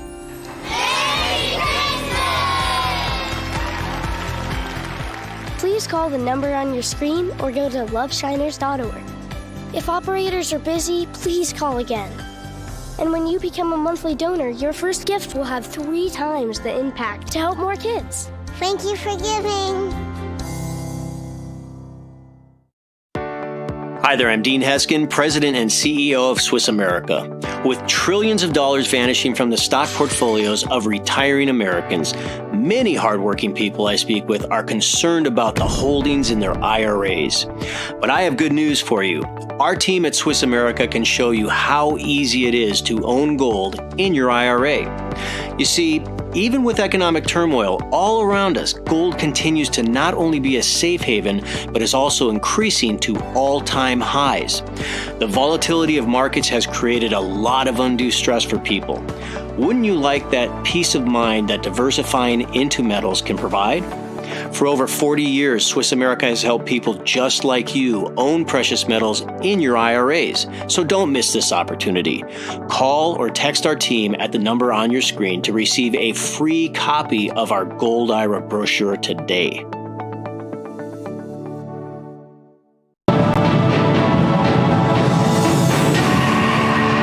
To this Real America's Voice news break. I'm Terrence Bates. Real America's Voice on the ground in Phoenix, Arizona as AmFest continues there today. We'll have live coverage throughout the weekend. Our Bo Davidson joining us right now with an update on what's happening. Bo, it's already been an interesting day so far, or actually Thursday, I guess, was very interesting. Today probably has much of the same in store. Yes, there's going to be a lot in store today, Terrence. Let me give you just kind of a rundown of who's going to be speaking today. We've got Dr. Ben Carson, a great friend, wonderful man. Alex Clark will be speaking. Dr. Joe Boot, Nate Morris, Steve Deese, Savannah and Todd Chrisley, James O'Keefe, of course, of O'Keefe Media Group, Steve Bannon, our very own Steve Bannon, Rob Schneider, the actor, of course, from Saturday Night Live, Vivek Ramaswamy, and then we'll close out the night with Megyn Kelly and Jack Posobiec, of course, from Real America's Voice and Human Events Live. So action-packed day, Terrence. It was a very interesting, I think, start to the conference yesterday, having the dichotomy of both Tucker Carlson and Ben Shapiro, who kind of traded barbs at one another, obviously over a pro-Israel, anti-Israel kind of positioning. But I think what's going to come out of this, at least what I hope, and I think that my colleagues, Ben Bergquam, Benny Harmony, Brian Glenn, folks that are here, we hope that there's going to be a sort of unity that comes from this, because we are seeing that there is a fracture and a split, almost a faux civil war within the Republican Party, within the conservative movement, and it's not what Charlie would want. I think that something that I have learned, Terrence, from all of this is that Charlie wanted discussion, wanted healthy, lively debate. Ask me a question, I'll give you an answer, but we can't speak over each other. We can't have friction with each other. So I think what's hopeful that I'm seeing, at least from Erica Kirk and how she set the tone, is Charlie wants a dialogue, not a monologue. This should not be something that is impulsive and caustic and strident. So I think there's going to be a hopeful message over the next 3 days, Terrence. Let's absolutely hope. Yesterday definitely was interesting to see, and of course today we'll be tuning in. Bo, we appreciate you being here, brother, and we'll be checking in with you throughout the day. Again, remember, Real America's Voice is going to have coverage from AmFest literally throughout the weekend. We, of course, are there live now, the Charlie Kirk Show, live from AmFest as we speak, and throughout the weekend we'll have all of the speakers and much, much more, so make sure you stay tuned. That's going to do it for us now. Let's get you back to the Charlie Kirk Show, which again is coming to you live from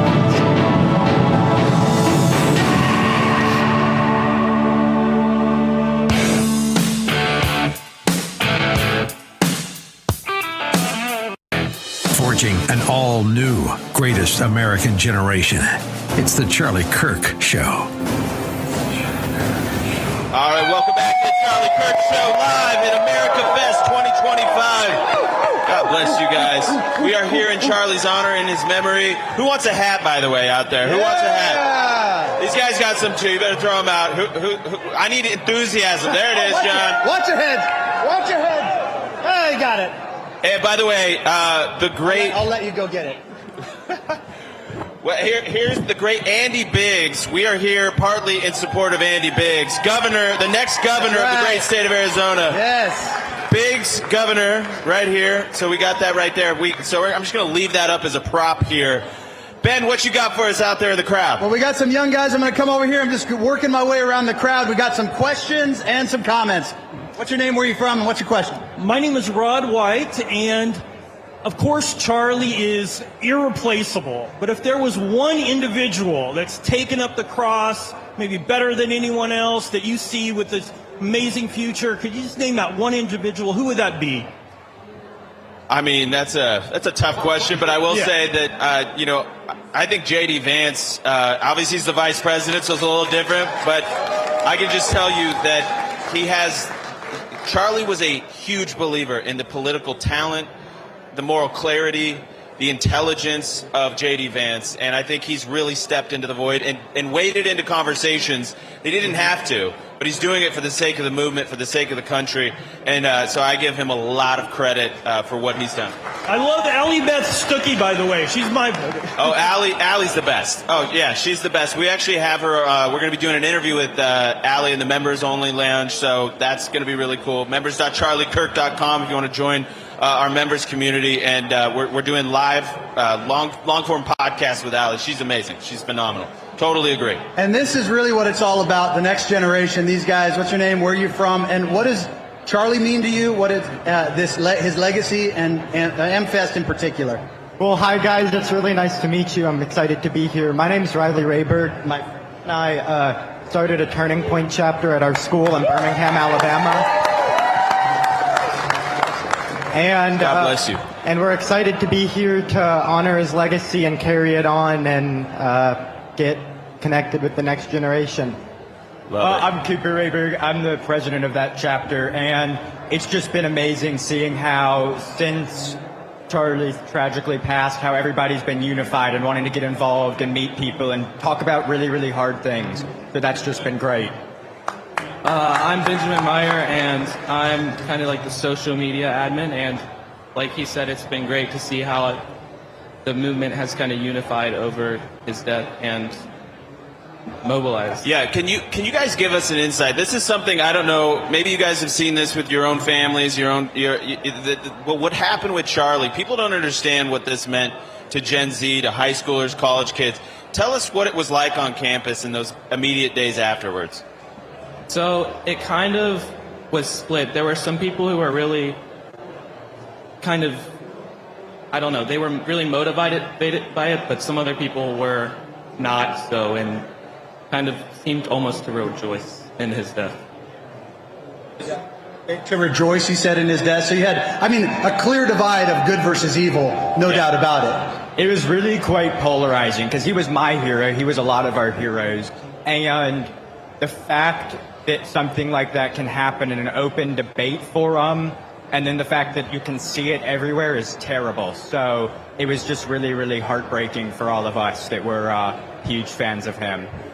Yeah, thanks guys for saying that. Yeah, for Gen Z, this was their JFK moment, and so if you have Gen Z people in your family, in your community, they're still processing it. And I really want you guys to internalize that. It's a huge deal. Graham, when you hear young people talk like that, and when you realize, when you see the good versus evil, I don't know, when I'm listening to that, it's crystallizing for me. Yeah, we're going to have our squabbles here, but we got bigger fights, bigger fish to fry, if you will. Yeah, I think everybody knew how powerful and impactful Charlie was. I think every one of us, especially those of us that are parents, my own children coming up to me, I knew that they knew who Charlie was because we've worked with Charlie and Turning Point for so long, but seeing my own children crying because they were watching Charlie all the time and I had no idea. Charlie had such an impact on our younger generations that even us as parents were kind of oblivious to. Learning about Jesus through Charlie Kirk, which is the ultimate thing. That's the biggest thing that Charlie wanted to do all the time, was introduce our Lord and Savior to not just our next generation, but the current generation. Charlie knew everything about everything, it seemed. Charlie was a Rolodex all the time. The impact that he made, the once-in-a-generation person that Charlie Kirk was, I think that we're going to feel it for generations to come. And I truly believe that if we can get this infighting out of the way and these squabbles out of the way, we still have the chance that Charlie talked about to be and have America prosper for the next millennia if we do it the right way and we get it done the right way. Well, that's why AmFest is the time it is. It's at the end of the year. It's right before Christmas. And we talk about the debates we're having. This is the time to have those. Yes. You have them at the end of the year before you have to gird up for the next election cycle.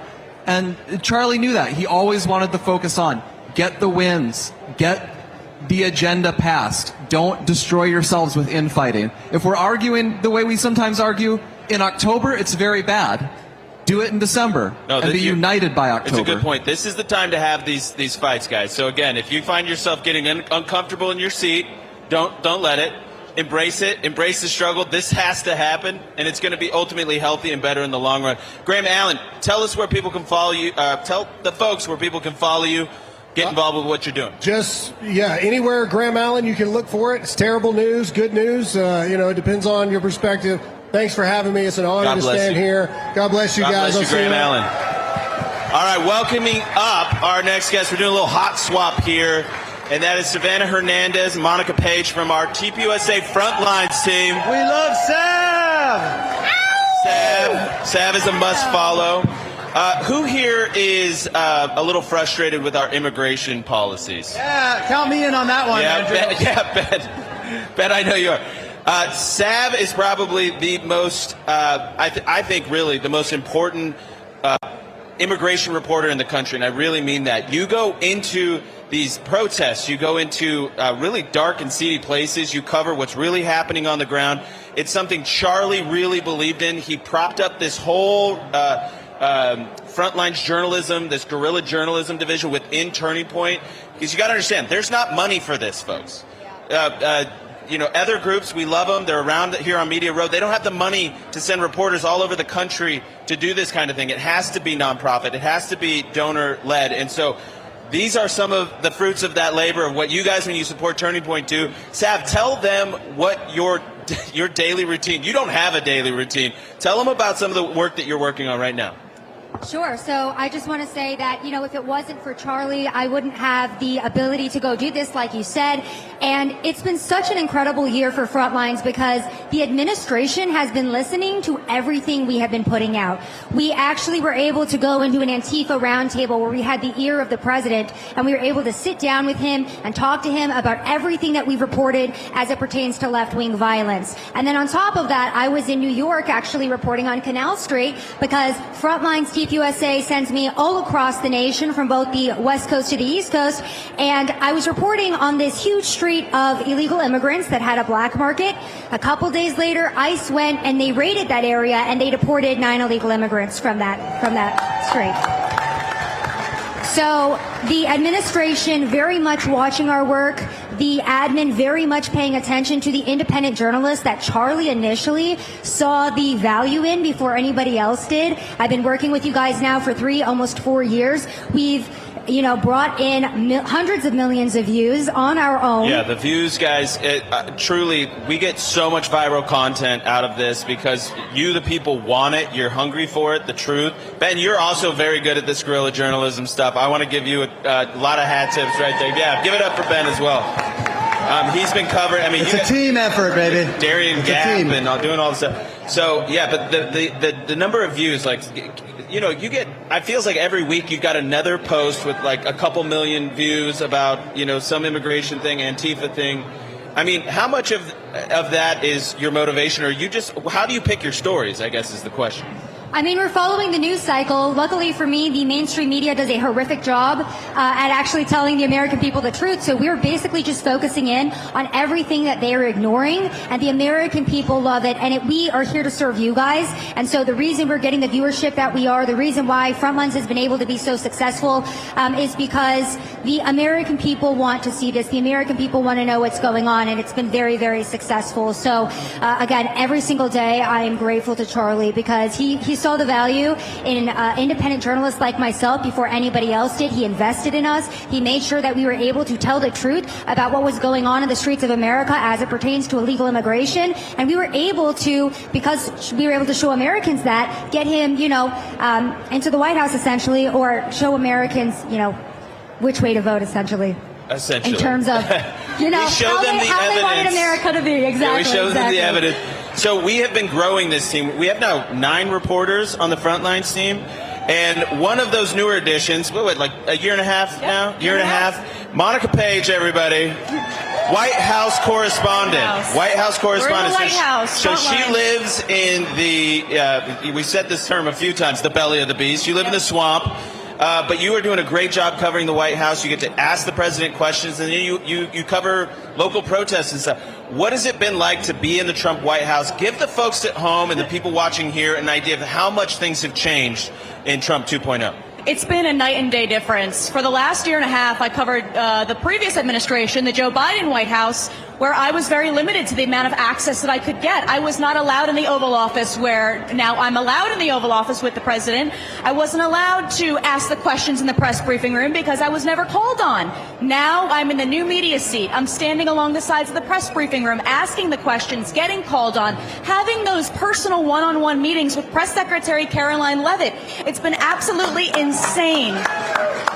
The access that we're getting, we've been in the North Lawn, South Lawn, East Room, Roosevelt Room, Air Force One. I had the privilege of traveling with President Trump to Charlie's funeral memorial service in Arizona. That was a once-in-a-lifetime opportunity, and honestly, it made me pretty emotional because I knew that if it wasn't for Turning Point USA, if it wasn't for Charlie Kirk, I don't think I would have had this opportunity. So I am so grateful to be there, not only for Turning Point USA and Frontlines, but on behalf of you, the American people, because I'm asking your questions. I'm not asking my network or my mainstream media establishment questions. I'm asking your questions. I actually have asked your questions. If you DM me, I will ask them. It's incredible. And everybody, real quick before the break here, Monica just got married and she is pregnant. I mean, she did it in the right order, folks. I'm not trying to. Yes. But huge shout out to Monica and Savannah. We're going to keep going right here from AmFest 2025. We'll be right back.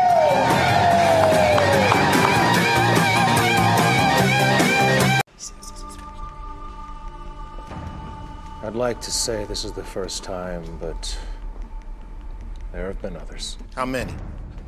Who can keep track? You think this is a joke? Darling, we need answers, and you're gonna give them to us. Tell us again. My car broke down. I brought it here. I got stuck paying an expensive repair bill. So it's true.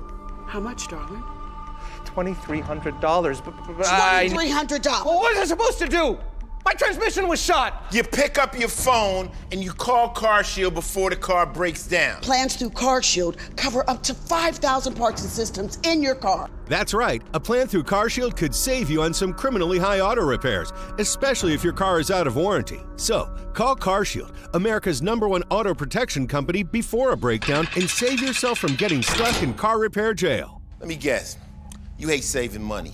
Who hates saving money? Apparently you do. All you had to do was call CarShield. And you could have protected yourself against expensive repairs. Yeah, and then my price will go up the minute I file a claim. Shut up! CarShield has the price locked in. For as long as you cover your car. I guess I should have called CarShield? It's about time you said something that made sense. Now you know what you need to do next time. Bet he'll call CarShield now.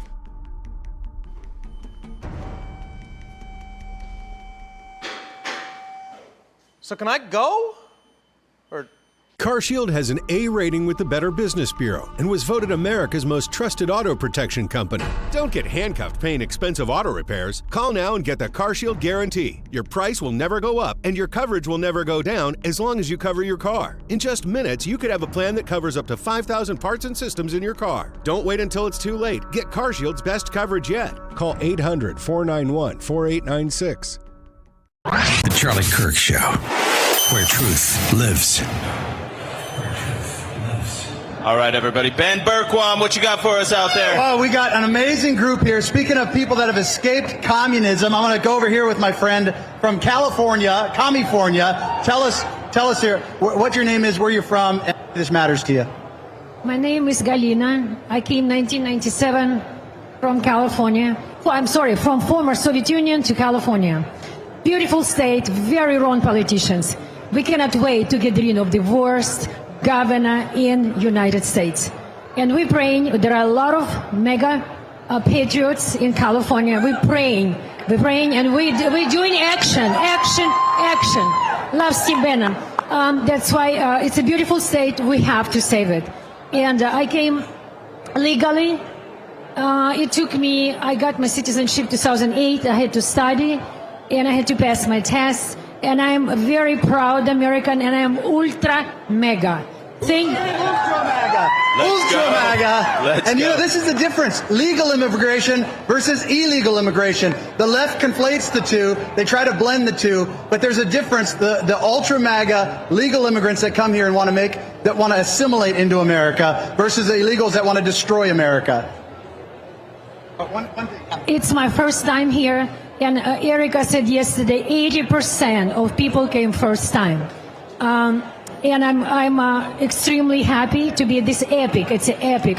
And Charlie Kirk, what I was shocked when we went to Chino Hills, he was there. It was so packed. We couldn't get to the main building. We were on the second building.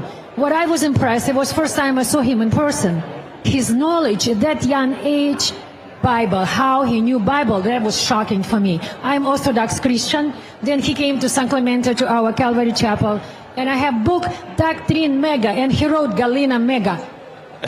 So my immigration policy is I will let in anybody that's ultra MAGA. Ultra. Yeah. Ultra Everybody else I'm not, we don't need. We're full. Hey, we got to welcome back National Radio in about 10 seconds, everybody. We are live from AmFest 2025. Give it up, everybody.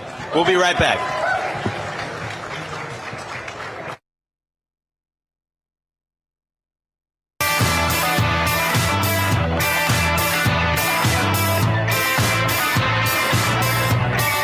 All right, we are back here at the Charlie Kirk Show live from AmFest 2025. 31,000 Patriots have come gathering here at the Phoenix Convention Center in Phoenix, Arizona. We are all about action, action, action. We are telling the truth. We're sending reporters out in the field. We are joined by Savannah Hernandez and Monica Page, our White House correspondent.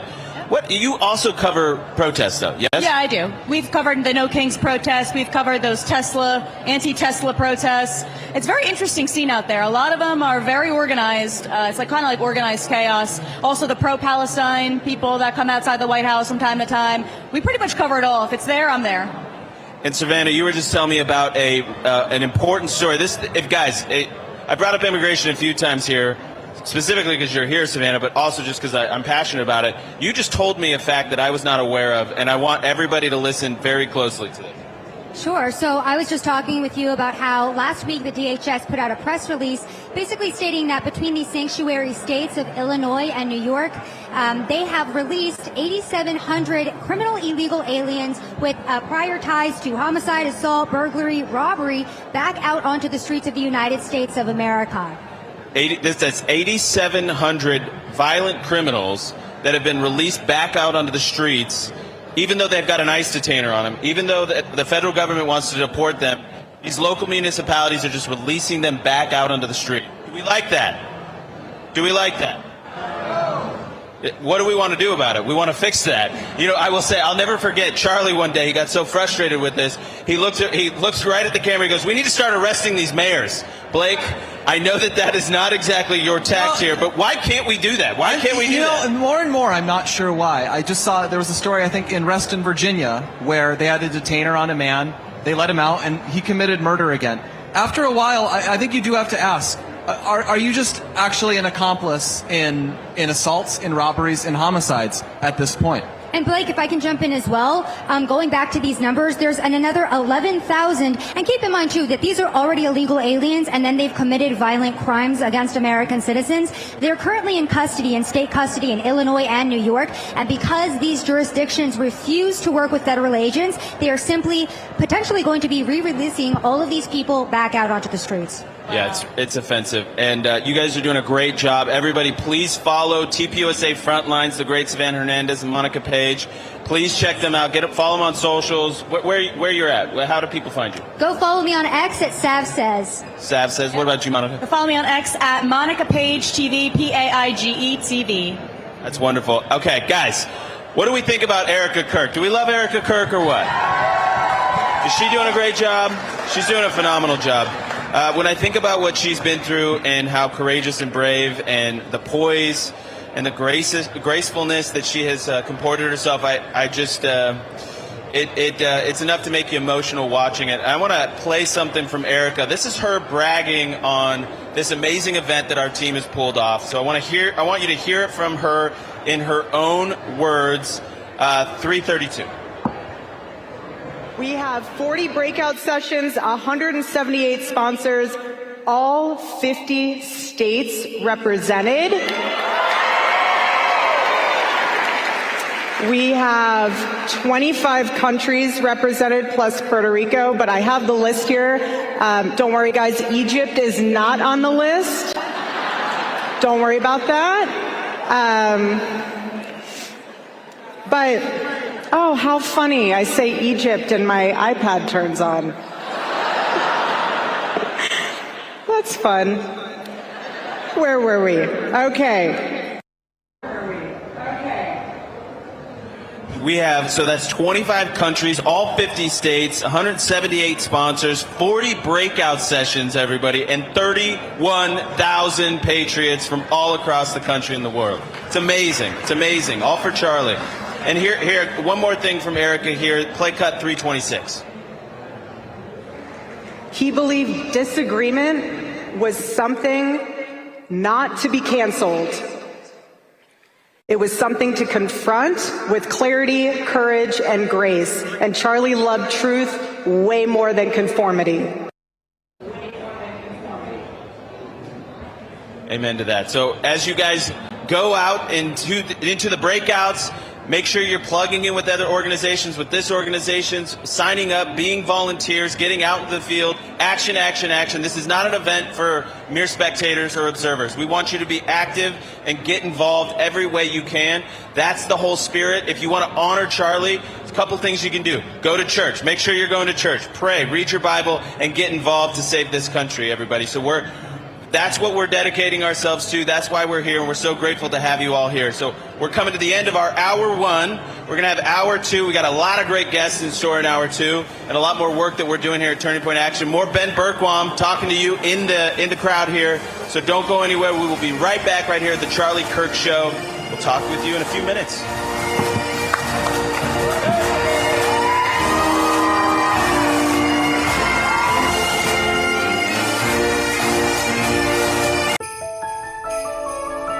Grandma, do you remember the day I was born? Mike, it was yesterday. Here's your first visit to Shriners Children's. Remember when you were fitted with your new chair? Ready to take on the world. Yes! And look here, you're learning to take your first steps. Nice job, big guy. When you call or go online to loveshriners.org, you are supporting the care that kids like me need to do the things that we didn't think were possible. Your monthly gift helps provide the most amazing care anywhere, regardless of a family's ability to pay. And thanks to a generous donor, your gift will have 3 times the impact for kids like George. But Grandma, why are these pages blank? These might be my favorite pages of all. This is where your future memories will go. Thanks to the generosity of people who give to Shriners Children's, kids just as wonderful as my grandson can grow up with the confidence that they can do anything. Because of your support, our doctors, nurses, and therapists can help kids like me make our dreams come true. When you give $19 a month or more, you will receive your very own Love to the Rescue blanket. It's a cozy reminder all the kids are helping every day. When you give $19 a month or more, your first donation will have 3 times the impact. This holiday season, your gift helps kids at Shriners Children's truly celebrate. Your support can transform lives forever. You're paving the way for a bright future full of brand new possibilities for my grandson and kids just like him. From our family to yours. Thank you! Please call or go online right now to loveshriners.org. Your gift is supporting families like mine and changing the lives of kids like me. Your donation will have 3 times the impact to help kids at Shriners Children's. Thank you for giving. At Real America's Voice, we know that you want to be a part of something bigger. That's why we've teamed up with AMAC, the Association of Mature American Citizens, to build a real community of folks who care about faith and our country's future. There is no force on earth that can stop us from saving our country. Want to be a part of this movement? It's easy. Just scan the QR code on your screen right now. That's right. Grab your phone and scan the QR code to join the AMAC and Real America's Voice family today. By scanning the QR code, you'll unlock exclusive content, connect with like-minded Americans, and be first in line for events that celebrate our shared values. So don't wait. Scan the QR code. Join us today and become part of a community that stands for faith, family, and freedom. Real rights, they come from God. With AMAC and Real America's Voice. Go ahead, scan the QR code now.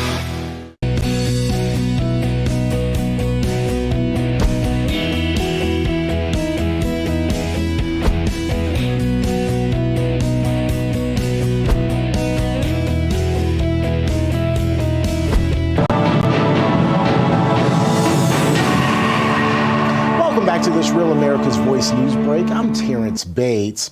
AmFest USA is continuing right now in Phoenix, Arizona. Real America's Voice, of course, on the ground with coverage for you, not just today, but throughout the weekend. Benny Harmony is joining us now with the very latest. Benny, one of the kind of, if you will, calling cards has been civil discourse. It's something that Erica Kirk said in her opening statements, and we've already seen some definite discourse. I don't know if you'll describe it necessarily civil, but the discourse is already underway.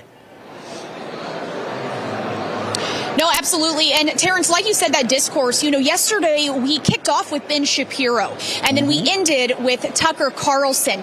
And this was a very full circle because these two individuals, they believe very different things. But I will say, Terrence, there's a sense of resilience right now. And even seeing how places like the Daily Wire and the more, I would say not under fire, but kind of at the same time that, the doors are open for those people, and Turning Point has allowed all different types of news organizations and different independent journalists here to really create that conversation and create that debate that Charlie so desperately fought for. And I will say, Terrence, my earpiece is falling out here, so I may need to adjust it here in a second because I won't be able to hear you.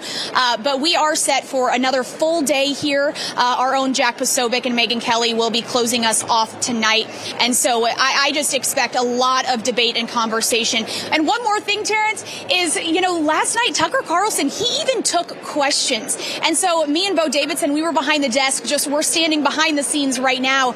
But we were up there yesterday, and it was just amazing. I knew Charlie would be so just thrilled of how this event is going so far.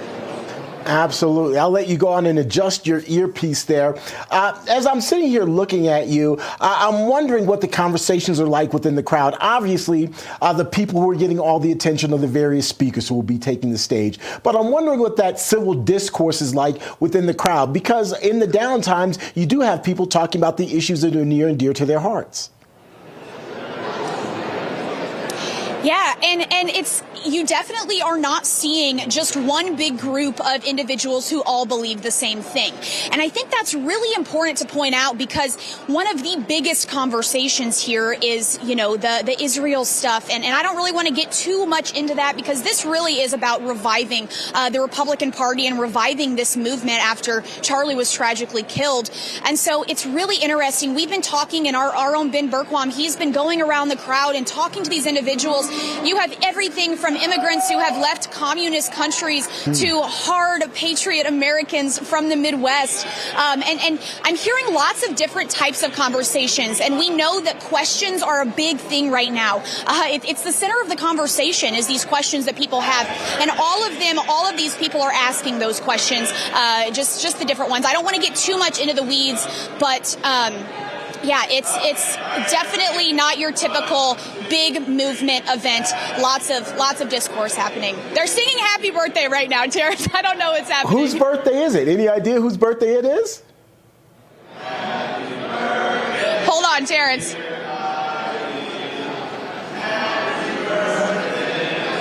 What do we have going on? I'm losing the earpiece. I'm so sorry, guys. That's all right. Can you hear me? It's loud in here. Can you hear me? I can hear you now, Terrence. Okay. I was curious whose birthday it is, but we'll let that go. As you were talking, one of the things that I was wondering is the young people. Is there a sense among the young people who've come and who you've had an opportunity to talk to about kind of continuing Charlie's legacy and how they're going to go about doing that? Yeah, so Terrence, you know, in the past, in these events, you get a lot of the older generation of young people, more college, towards the end of college, graduating. But Terrence, there are extremely young people here this year. I spoke to an 11-year-old boy yesterday, and this is his first America Fest, and he was actually most looking forward to our very own Steve Bannon. Okay. And so just to see these young people here, young teenagers, not your 18-year-olds, but your 11, 12-year-olds that are interested in this because they saw Charlie and they saw how he impacted and they want to be a part of that impact. That's awesome. Benny Ray Harmony reporting for us on America's in a fight for her soul. Our freedoms are under attack. Our values are being torn down, and the same corrupt elites who built this mess think they can silence us. The patriots who still believe in this country, not a chance. Here at Real America's Voice, we're standing shoulder to shoulder with AMAC, the Association of Mature American Citizens, a movement that says we will not be silenced. There is no force on earth that can stop us from saving our country. The voice of millions of patriots who refuse to kneel to tyranny. This is the movement of fighters, men and women who still believe in God, family, and the American dream. The conservative alternative to AARP. Real rights, they come from God. If you're ready to stand up and join the fight, go to amac.us/RAV right now. That's amac.us/RAV, because this isn't just about politics. It's about saving America. Faith, freedom, America first. AMAC and Real America's Voice, united for the Republic. Charlie may be gone, but his legacy lives on. It's up to us to continue the fight for the heart and soul of America in his stead. Turning Point PAC is 100% committed to Charlie's big picture vision to build the Red Wall. Starting in Arizona, New Hampshire, and Nevada, 3 battleground states where conservatives outnumber Democrats. Will you help us carry the torch for Charlie? Your gift helps us deploy door knockers, chase ballots, and ramp up our grassroots efforts for the fight ahead. Visit tprav.com or scan the QR code now to help us win in key battleground states.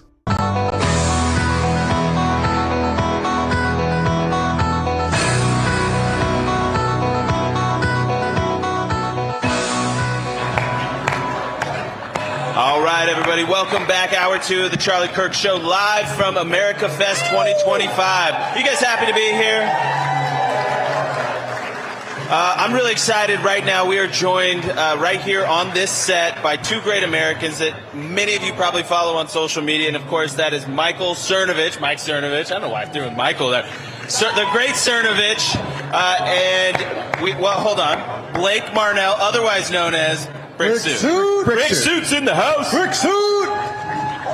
You guys are keen observers of the political movement, the moment that we exist in right now, and I keep referencing the fact that last night was spicy. It was fun.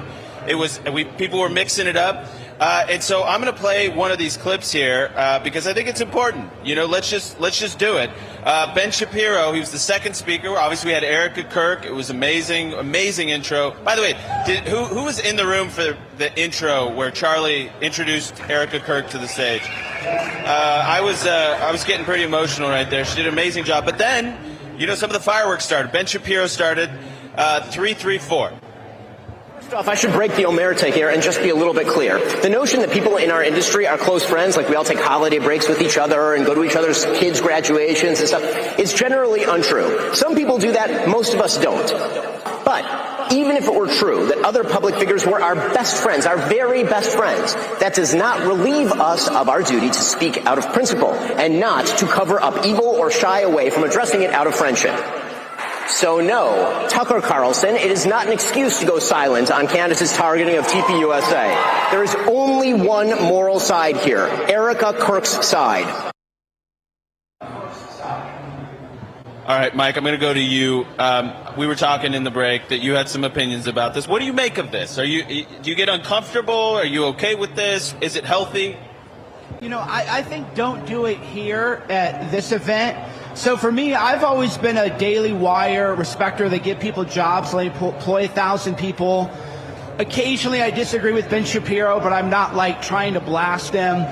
Every day you got to look at the good that we're doing. And people shouldn't do that here. I'm all for the drama. Even though I'm old now, I don't want to participate in it. But I watch the clips. I'm not gonna pretend I'm above it all. I watch every clip. It's right away when they load up. I try to stay out of it, and I think people need to be more like Charlie and realize that if we lose in the midterms or we lose in 2028, like, what do we win, right? Does it feel good to vent your... This is like a young man's game. Ben's old. I'm old. This venting your spleen is a young man's game. You don't get to do that when you're older. You gotta tone it down and realize if we lose, we're screwed, man. You gotta just play along.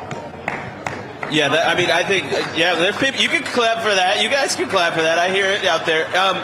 Blake, what do you make of what you saw? Were you in the room when it? I was watching it. I was in the. What was it? What was it? I was backstage, so I didn't get a good sense of the audience. What was the reaction, and what's your take on it? I think that I characterized it as scorched earth. I wasn't expecting that. He came out very hard on that, and I think the candidates deserve to be called out. I'm not saying I agree with everything he said, but I echo Mike's sentiments that what is important is winning the midterms. And this is a temporary blip. Once we get all of our ducks in a row and we're all aligned for the same purpose, it's going to be so much better. And we need to start focusing on that as opposed to the small things that we are disagreeing on. And as Charlie has often said, when you stop talking to people, bad things start happening. And on our own side now, we need to continue talking. We can't be ostracizing people who have a slightly different opinion on a minor issue when we all agree about the large issues. Yeah, so can I say something real quick? Because here's I don't do radio much, so I'll probably jibber jabber too much, but Charlie got, and this is something that a lot of people don't understand, being a podcaster and winning elections are two different things, right? Charlie was like, you got to get out the vote. You got to drive people to vote. And you can tell with the drama, using a big name to clickbait, you get the clip, 1 million people watch it, your followers say, how does that get out the vote? That doesn't get out the vote. And this is about driving out the vote. That's what Charlie's mission is. So people want to do kayfabe pro wrestling things. They want to go fight Jake Paul in the ring. Go do that. Go fight Jake Paul in the ring. Go fight Sam Hyde. But this is like, are you getting the vote out? And if you're not getting the vote out, keep it to yourself. The kayfabe line is pretty funny because one of the older, weirder, dumber conspiracy theories we'd have about Charlie is that all of the speeches are dictated or pre-planned. I think we successfully debunked that one last night. Yeah, I don't know if he ended up doing it, but I told Knowles, I was like, what you should do is just be like, well, I guess we know that Charlie doesn't, and Turning Point don't tell people what to say from the stage. And we don't, by the way. People think it's like, oh, we have this elaborate scheme that we, it's all orchestrated. No, we just say like, hey, you're cool. We like you. Go do what you do. Like, we don't want to bring people that we have to tell what to say, by the way. People, if they're going to be speaking on the main stage, they have something to say. They have something worthwhile. They've earned the right to be there. And I think that's a really important point to make. So thanks for bringing that up. Like, you tweet, I'm going to paraphrase it, but you basically tweeted something. And by the way, you got to follow Cernovich on X. He's one of the key follows if you want to understand the heartbeat of the movement. Mike, you said something, again, paraphrasing, that when you look to who you take your cues from, you're going to give a lot more credit to the people that are actually in the field doing the work, and you're going to downgrade the people that just like basically sit behind a camera and aren't doing the work. Why is that so important? Build that out. Right. So what podcasts do is they create a sense of false catharsis. It's a Pied Piper thing. They go, oh, I'm your voice. Come watch me. Oh, buy my merch and do this and use my coupon code and do this and do that, which is all great. People have to make a living. But if you lose, you've fallen for an illusion. It's a demonic illusion. First of all, it's idolatry. It's anti-Christian. It's idolatry, first of all, to have this weird parasocial relationship with podcasters. I always tell people, don't act weird around me, because that's a sin for you and a sin for me too, because then it leads me to ego and pride and everything else. What matters is, like, are you driving out the vote? Are you winning? And what my problem with the podcaster thing, and Charlie really pushed back. He was a visionary. He had a podcast, so some idiot's going to clip it and say, oh, Cernovich hates podcasts. No. Podcast is a necessary mechanism. But if you're not converting that to votes, and you're only converting that to merch, to an email list, to selling things, you're creating an idol of yourself, which is demonic. You're encouraging a false catharsis and a false consciousness of your own audience, and you're leading them into deception. and you're not even winning, right? You're not moving the needle. So that's what people don't understand. Well, you guys know, and Turning Point knows, and that's why I was a day one supporter of Turning Point. Back when Charlie had the Socialism Sucks t-shirts, and I've always supported you guys, even no matter who goes after you, because I don't want to knock on doors. I want to be lazy at home with my kids. So I feel like if you want to be at home on social media, you better be promoting the heck out of the people that are doing the door knocking, because that's how you win elections. Well said. Give it up for Mike there, guys. And by the way, he's underselling his utility. Mike's done a lot of in-the-field work over the years. And by the way, 2016 probably wouldn't happen without Mike Cernovich, okay? You don't have Trump in the White House. He was one of the ringleaders, one of the captains on the field, the generals on the field that was getting people in the right direction. So you're underselling yourself. Blake, you know more about the vibe on the ground of MAGA because you visit all the rallies, you visit all the events. You're so faithful in that. Be honest. What's the vibe right now? Well, people are concerned. People are definitely concerned about the midterms, but I think they're also optimistic. And I think the vibe is still, to be honest, it's not as great as it was coming into 2024, but I think it's still positive. And I think people realize that victory is still ours to have. If, like Mike said, we get out there and we do it. And, when I was out there helping Turning Point Action in their recall election for Dorian Taylor here in Mesa, yes. I see those armies of people out there volunteering. Which we won. Which you won, exactly. And, it makes a difference. And I knocked on a few doors myself. I'm not going to say I was, a huge critical part of that, but I did a small part, and all those small parts add up. And I encourage you all to volunteer. Did you wear the brick suit for the door? I didn't wear the brick suit for knocking on doors. I mean, that wouldn't be, you go to your Ring doorbell and you see a wall, that's not something you open up. So I didn't use the suit for that. Heartbreaking. Yeah, I mean, we've got 1 minute left here. Mike, what is your marching orders? If you had, let's just imagine Mike Johnson, Speaker Johnson is watching this right now, leaders in Washington. What's your message right now? What do they have to do? If you're in Congress, do congressional things. I'm so sick of them all being influencers. Like, I don't care what, it's like, Ted Cruz, you're in the Senate. I don't care. You can hate Tucker. I'm not Tucker's bodyguard. I don't care. Hate Tucker. But you're in the Senate. You need to be doing senator things, not tweeting all day. Mike Johnson needs to not be an influencer. If you're in Congress, be in Congress. And if you don't want to do your job in Congress, then go do a podcast and then see if anybody really cares. So do congressional things if you're in Congress. Great point. Yeah, well said, Mike. I think everybody agrees. We're going to be right back with a really personal story from Charlie's last few weeks. You're not going to want to miss it. We'll be right back.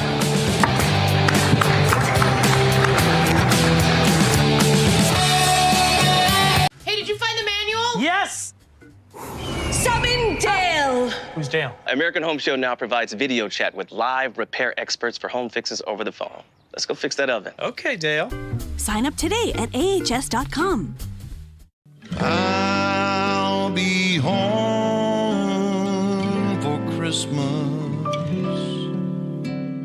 You can count on me. Please have snow and mistletoe and presents under the tree. Right now, all over the country, kids at Shriners Hospitals for Children are able to go home and be with their families for the holidays. And it's only possible because of the monthly support of people just like you. Thanks to a generous donor, your first gift of $19 a month will have 3 times the impact to help more kids. With your gift of just $19 a month, only 63 cents a day, we'll send you this adorable Love to the Rescue blanket as a thank you, and a reminder of the care you'll be providing so kids can be with their families. Christmas Eve will find me where the love light gleams. It only takes a moment to call the number on your screen, or you can visit loveshriners.org right now on your phone or computer. Your first gift of $19 a month will have 3 times the impact in the lives of kids like me. Because every child just wants to be home for the holidays, and your gift makes that possible. Your call is the best gift of all. Your gift will be my favorite Christmas present this year. Please call the number on your screen or go online right now with your monthly gift. And when you become a monthly donor, your first gift will have 3 times the impact to help more kids. Thank you for giving. I'm former Navy SEAL Cade Courtley. In the military, when your gear fails, people can die. That's why in a blackout, I trust the new Patriot Power Generator 2200X.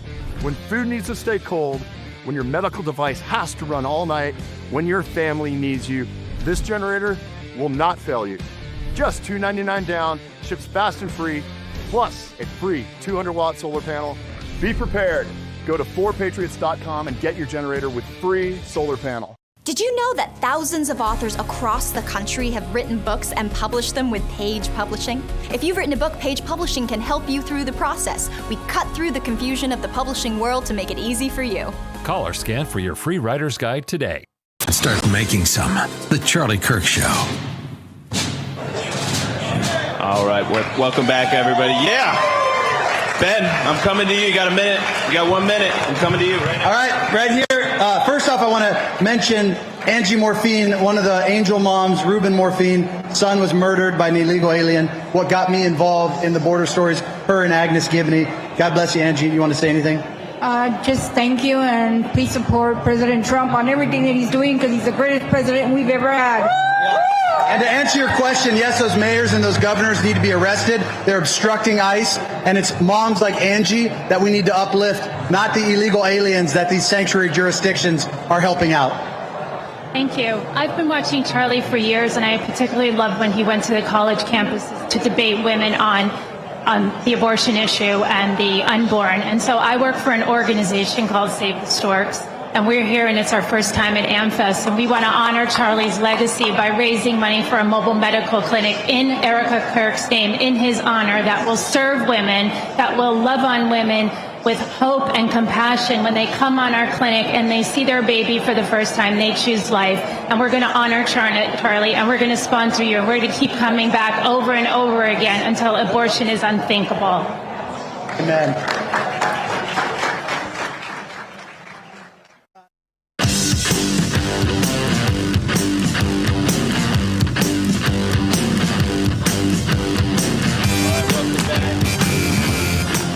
All right, welcome back, everybody.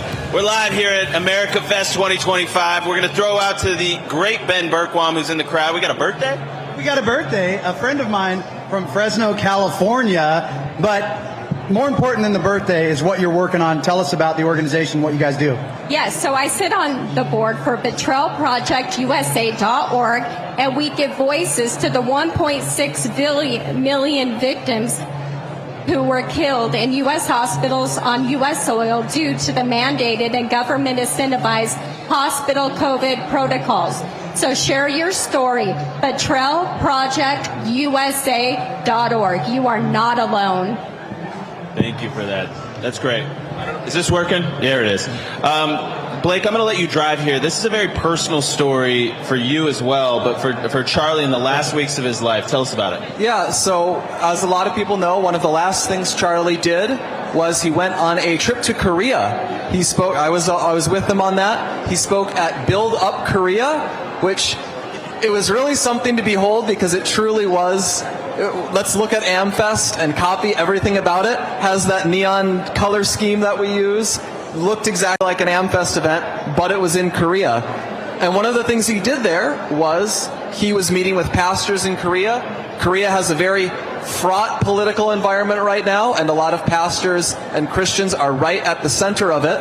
So one of the men he met was Pastor Son, that's his name. Hyunbo Son is the pastor's name, and we're joined now by, very shortly after meeting Charlie, he was arrested, in fact. So we're joined right here at AmFest by two of Pastor Son's sons. Keep that keep that in order. They are Chan's son and Youngkwang's son, so give a warm welcome to both of them. Thank you so much for having us here. We're so honored to be presented on Charlie Kirk Show, which we admire and Koreans love as well. Thank you. So why don't you just explain what's going on in your country and what happened to your father? Yeah, so my father got arrested because of the wrong interpretation of election law, and because my father criticized the candidates for pushing LGBT agenda and wokeism into schools, my father got arrested for being too political from the pulpit, and also speaking out against the candidate for promising to appoint 30% of the public sector positions to for sexual minorities, which is absurd. And as a pastor, my father had to speak out, and because of that very reason, my father got arrested. And it's been 103rd day, marking 103rd day today. Yep. Yeah, so make sure everybody's got the story here. Play 335, guys. If I am imprisoned, it will prove that Korea is no longer free. Reverend Chan Bo-son made that statement just before entering the police station for a pre-trial hearing on September 8th. Despite being a preliminary session, the court approved his arrest warrant and detained him immediately. Charges against Pastor Son include violating election laws, specifically for interviewing a candidate on issues the government interpreted as illegal campaigning. Authorities cited risk of flight and destroying evidence as the reasons for his detention. Illegal campaigning, that's a remarkable thing to hear. About a pastor, no less. So does a pastor just lose their free speech in Korea, basically, as soon as they start shepherding a flock? Basically, yeah. They're losing the constitutional rights that we are born with.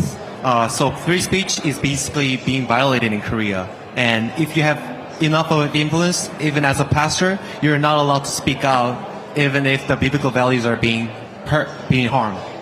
Yeah, and one of Charlie's passions was ensuring that we, the people in the church pews, have our voice. So Charlie, that's why we have TPUSA Faith, to say that there is a vacuum in the culture, and if we don't fill it as Christians, then people that don't share our values are going to do it. And we're not going to like the outcome, okay? So we have to be involved. In Korea, they're making that illegal to be involved. So I have a question for you. What has the United States government done to help your father?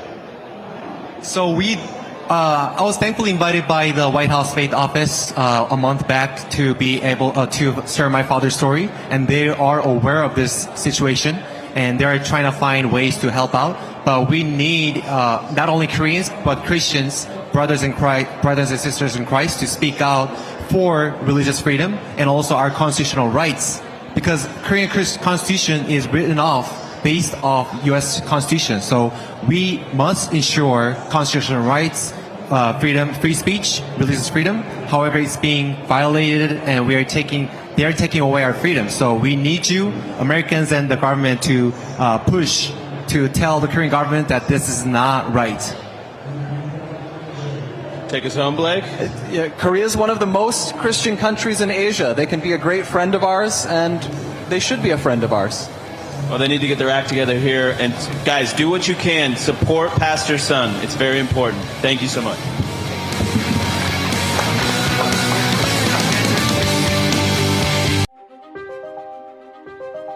We're told in Genesis chapter 1:26 that God has made man in his image, and by his likeness has he made him. Genesis is a book of fundamental importance for the Jewish and Christian faiths, and a literary masterpiece that has profoundly shaped Western civilization. Now, in this exclusive online course from Hillsdale College, you can deepen your understanding of how this ancient book is essential to you today.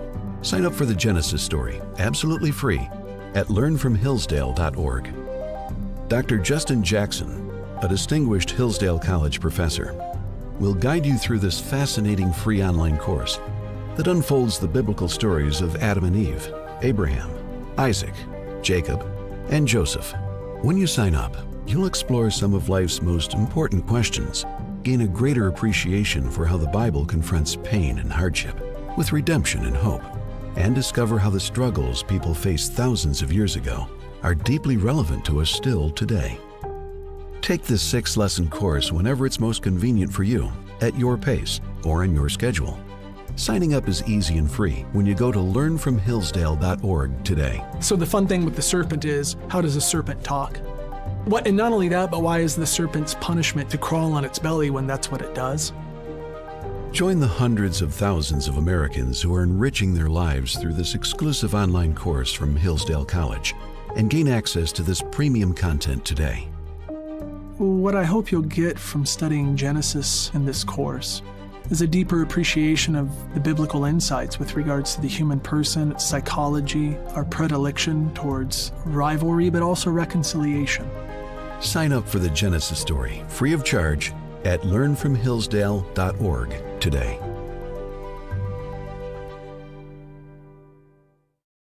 Hi there, I'm Dean Heskin, President and CEO of Swiss America. Do you know which investment has outperformed almost every other asset class since the beginning of last year? And that Goldman Sachs research is now forecasting to reach further heights. That's right, it's gold. Central banks around the world continue to buy gold at record levels due to economic turmoil, foreign conflicts, and a weakening U.S. economy plagued by debt. If you're concerned how to protect yourself as our financial system weakens, our team at Swiss America has a solution. For over 40 years, we've helped people just like you purchase precious metals for home delivery and for your IRAs. Don't miss out before this next big price jump. Call or text Swiss America at the number on your screen to receive your free portfolio review and a copy of The Timeless Truth About Gold and Silver. Let us show you how easy it is to safeguard your money. Call or text Swiss America today. Welcome back to this Real America's Voice news break. I'm Terrence Bates. We are continuing our coverage of AmFest USA. White House correspondent Brian Glenn is on the ground there as we speak with the very latest. Brian, I'm giving you more titles than you asked for, calling you meteorologist and all kinds of things. How is the weather? Are there any clouds over the proceedings today? Well, yes, now we are officially, I guess, on day 2, the first full day here at AmFest 2025. Now, obviously, this is the first event post Charlie Kirk's death. And so often some might wonder, well, what would the attendance be like, Terrence? But as of yesterday, and we kicked off our coverage around 1 o'clock, people were really starting to fill in this facility, even up until the primetime speakers last night, which Tucker Carlson pretty much closed out the show. But it didn't come before a little bit of fireworks back and forth, as you might predict, between maybe Tucker Carlson, Ben Shapiro, and others. But Eric Kirk kind of set the tone yesterday and said, you know what, you may hear things on stage, you might not completely agree, but we have to agree that we have the right to have that opinion and freedom of speech. And so certainly Charlie Kirk would want people to have a civil dialogue, even if you don't particularly agree with them, at least you'd have a chance to do that. Now, turning our attention to the night, speakers start on the main stage here shortly, a little bit later this afternoon, and of course we'll have it all right here on Real America's Voice. Brian, really quickly, 20, 30 seconds. Is there still some buzz about the Ben Shapiro, Tucker Carlson face-off, if you will, even if it was an indirect face-off, a verbal face-off? Yeah, people are still talking about it. It's the buzz. It's like, hey, did you hear last night? Did you hear this? Did you hear that?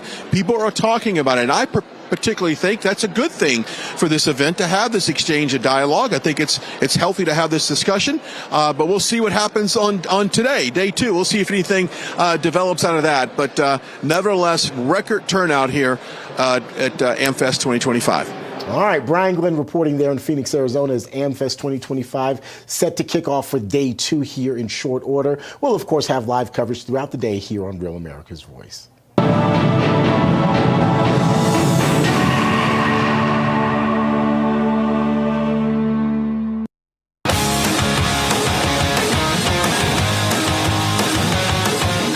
Hardest working radio show in the business, The Charlie Kirk Show. All right, welcome back to The Charlie Kirk Show. I'm Andrew Colvett, Blake Neff, Brett Galashevsky, and Yes, Brandon sir. Malley. We're gonna have a turning point action segment here for you guys, because again, it's all about action, right? So Cheapy USA, It's all about college campuses. It's all about reaching young people. Turning Point Action is all about winning elections, right? So they go hand in hand. One feeds off the other. That's what we like to do here. So, but before we get into this very important segment, I want to put a bow on the last one. So if you want to support Pastor Sun out of South Korea, who's been in prison for his political beliefs because he happens to be a pastor, throw this the QR code up there, please. So everybody put it up there, the QR code. If you scan that QR code, everybody out there, get your phones out, take a picture. You can sign the petition. Sign the petition, get involved in freeing this man who spoke up for his faith, who spoke up for his country, and was imprisoned 2 weeks after Charlie met him. By the way, it's just, the whole thing is insane. And the timing you have to imagine for South Korea is providential. You have to believe that. So please, take that QR code, sign the petition, get involved, raise awareness for Pastor Sun. It's unacceptable what's happened to him.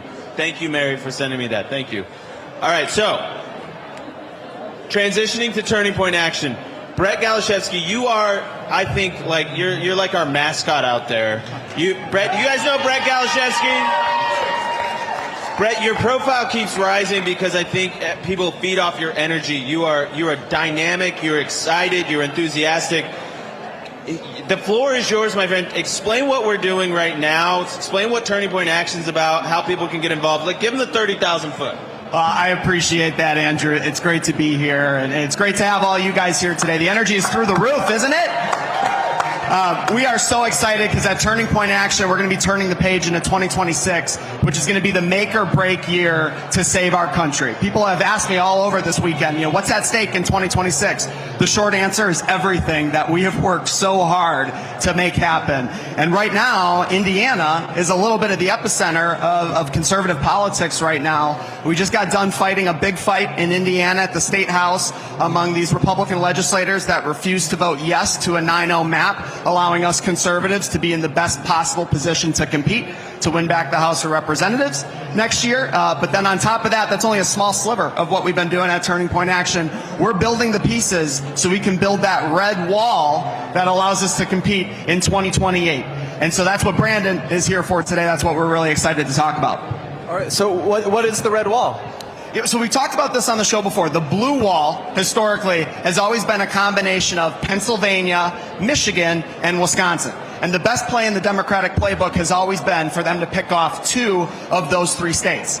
We really threw a wrench in their plans in 2024. We won Wisconsin, we won Michigan, we won Pennsylvania. And so now you look at it's a numbers game. In 2028, we have to get to that 270 electoral map percentage. And right now we believe that our best path to the 270 electoral mark is a combination of Arizona. That's always been important. It still will be important. Arizona, yep. Come on now. Nevada.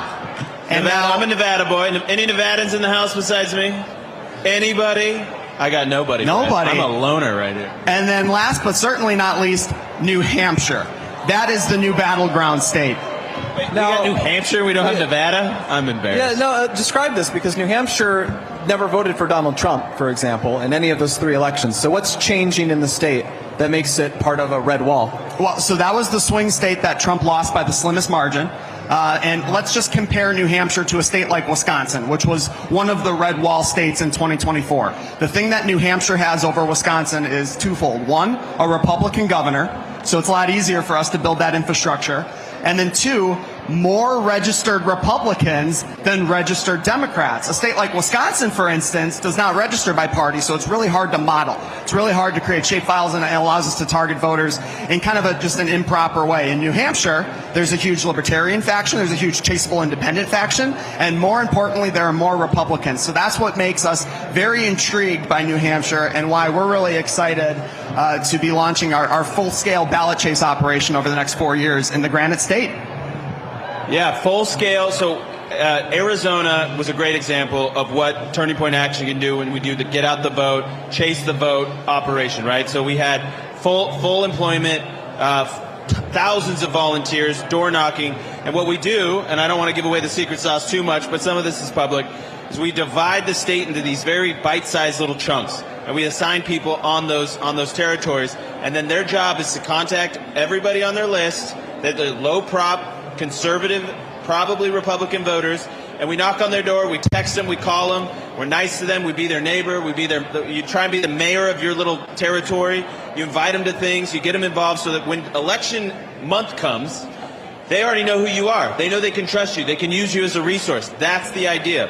So Arizona was a great example of that. We lost in 2020 by about 10,000 votes in the state of Arizona, right? A lot of shenanigans. We don't need to relitigate the past. Arizona became the best performing swing state in 2024 because of the work that Brett and his team and Tyler Boyer and Turning Point Action did getting out the vote. Almost 6%. Trump won this state by almost 6%. And it was like a margin of almost 200,000 vote victory in 2024. Yeah, you can cheer for that. Thank you, Caleb.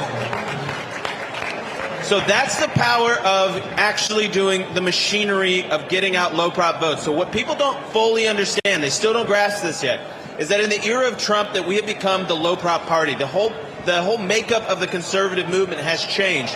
Now they have the more reliable voters, but we have more of them. That's the key. And that's why you're seeing us win national popular votes at the presidential level in 2024. So our job then becomes a little bit trickier because we have to do the work to get them out. That's why what we're doing in New Hampshire is so critical. That's why what we're doing in Nevada is going to be so critical. Because if we can make these permanent outposts of Republican Party control, conservative movement, then we're going to have a massive, massive advantage over Democrats. Because the way the census has changed, the way that voters have moved out of blue states and northern states and gone to the Sun Belt, the math doesn't work for them the same way it did previously. And so if we have New Hampshire, Nevada, Arizona, if we can hold those, they are going to have a very, very tough time winning a national election in the future. So let's go over to our New Hampshire man, Brandon Malley here. Explain, give him up, get up for Brandon Malley, Turning Point Action, he's doing the work. Explain the dynamics inside New Hampshire, because something people don't understand is that we have more Republicans than Democrats, but there's a lot of independents. So explain the dynamics, Brandon. So since 2018, the Republican voter registration numbers have gotten better and better with each election, regardless of whether it's been a good year for Republicans or not. That's one encouraging sign. Two, there's a big libertarian movement in New Hampshire that leans more Republican. It's probably the biggest libertarian operation of any state in the country. In fact, there's even a project called the Free State Project that's getting people to move to the state of New Hampshire to make it more conservative-minded, to make it a free state. It's the live free or die state for a reason. The state legislature and the governor are Republican. They're reflective of that on a state level. What we have to do is be reflective of that on a federal level. Federally, it's all Democrats. We need to get that independent vote voting the right way, and there are way too many disengaged Republicans. So did you guys hear that? New Hampshire has all state-level Republican representation. Governor, state legislature. But for some reason, on the federal level, we could postulate why that might be. Ben, I was looking at you. I wonder if you got some ideas. But at the federal level, we have zero representation for Republicans. That is a weird dynamic. So how are we going to change it? We're going to change it. Well, actually, it's surprising because every 4 years, New Hampshire gets the attention of the political universe, right? It's the center, first in the nation primary, which, by the way, many people in the state are upset that the Democrats are trying to take away. So we're going to be in defense of that, number one. Number two, it's important to have year-round infrastructure. It's amazing in the 6 months that I've been there, that I've witnessed everything on the ground, how little infrastructure is in place outside of the presidential primary. So we are going to be the preeminent organization putting bodies on the ground, chasing the low propensity Republican voters, and teaching the grassroots and the conservative base how to actually win elections outside of primaries.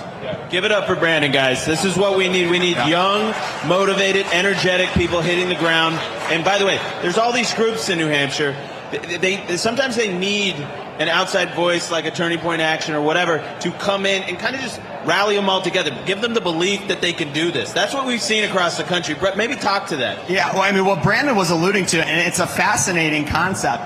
in New Hampshire, without an organized ballot chase effort, without really a ton of outside groups besides, the legacy party apparatus that exists there, we're only losing elections in New Hampshire by the skin of our teeth. Would you imagine if we essentially carpet bomb New Hampshire now with a bunch of paid bodies on the ground, a bunch of volunteers that are trained on the concepts that you talked about, Andrew, relational organizing, neighbors talking to other neighbors? It really puts us in a big position here to move the needle, not just a little bit in New Hampshire, but permanently in our corner for decades to come. New Hampshire has that ability, and that's why we're really excited to invest long term. So, Brett, if people watching at home, or they're listening to the podcast, or people in this event space right now want to get involved in 2026, 2028, what do they do? Couple things. So one, and many people don't actually know this, we own coalitions.com at Turning Point Action. Our Coalitions program is our farm team. That is our volunteer field program where we organize, we recruit volunteers, we organize them, and then give them the tools necessary to be able to whip up votes, chase those votes in those extremely important precincts in their state. So coalitions.com, TP Action. That's when you do like Moms Coalition, Farmers Coalition, Hispanics Coalition, right? Correct. This is the concept of moms knocking on the doors of other moms, Latinos knocking on the doors of other Latinos, Gen Z knocking on the doors of other Gen Z. And so that's the concept that we're building. And then from there, and this is the beauty of the model that we've built, we can take the best of the best volunteers that are now trained in Turning Point Action concepts and essentially say to them, keep doing what you've already been doing, but now we'll pay you to ballot chase for us full time through Chase the Vote. And that's what we're going to replicate in Arizona, Nevada, and New Hampshire. All right, and we are hiring in Indiana, right? Throw up 338. We're looking for field representatives, right? Yeah, if you would have told me a year ago that Turning Point Action was going to be hiring in Indiana, I would have told you were crazy. But about a month ago, Indiana became the last line of defense for us to be able to win back the House of Representatives next year. They had an opportunity to go from a 7-2 controlled map to a 9-0 Republican congressional map. Unfortunately, in an Indiana State Senate that has 40 Republicans and only 10 Democrats, we couldn't get the 25 votes necessary for that map to pass. So now we want Indiana to be the cautionary tale of the century for these establishment folks. And we're going to go in, we're going to put bodies on the ground, and we're going to primary these senators that refuse to support President Trump. Do you guys support that? Do you guys want to see us primary some state senators that refuse to get on board in Indiana? Now that's a shift of 2 congressional seats. It could have been massive. And knowing that Gavin Newsom stripped 5 Republican seats away from us in November with Prop 50, Indiana had an opportunity to really draw their line in the sand and reverse course. But the problem is you have a state filled with MAGA Republicans ran by MAGA haters. And we saw that all over the place, the Mike Pence footprint, the Mitch Daniels footprint. So we're coming into Indiana, we're penetrating the state, and we're saying enough is enough. Let's get rid of these folks. Let's put the ground game necessary to be able to primary them, and let's save Indiana. All right, AmFest 2025. Give it up for Turning Point Action here. Thanks, guys. These guys are the boots on the ground, the workers in the field, and we need harvesters in the field. So pray for them, and God bless them. Thank you guys for coming. Thank you, All right, guys. Posto's going to do a warm handoff. We'll be right back with him. Don't go anywhere.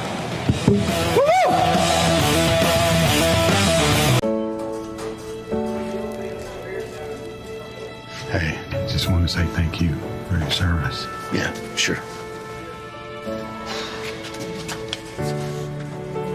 I'm sure you've heard that before, but we want you to know that we understand the freedoms and liberties in this country are because of people like you who served and gave everything for the cause of freedom. We don't take that lightly. So thank you for everything you've done and sacrificed for us. Thank you so much. That means a lot to me.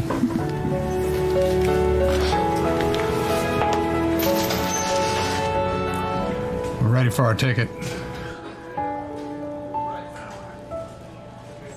It's been paid.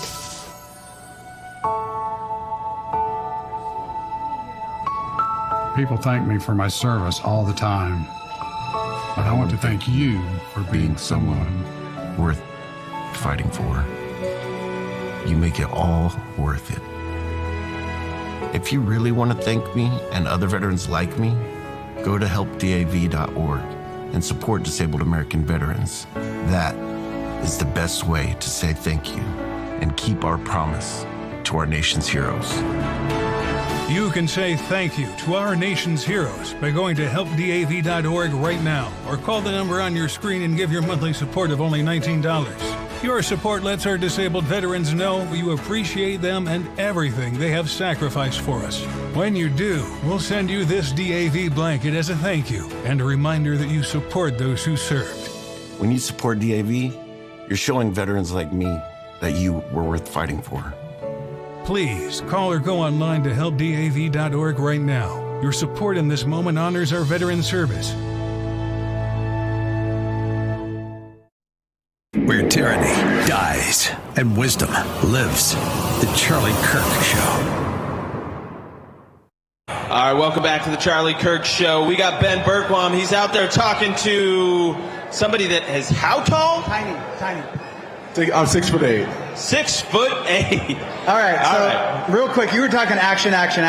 One other thing everyone needs to do across America, the left has weaponized all of these rapid response networks against ICE and Border Patrol. We've got to be out in the streets supporting ICE and Border Patrol. We need mass deportations and mass prosecutions of everybody who's getting in the way and the injustice system against President Trump. But speaking of the fights that we're in and how important what Turning Point does, tell me your name again.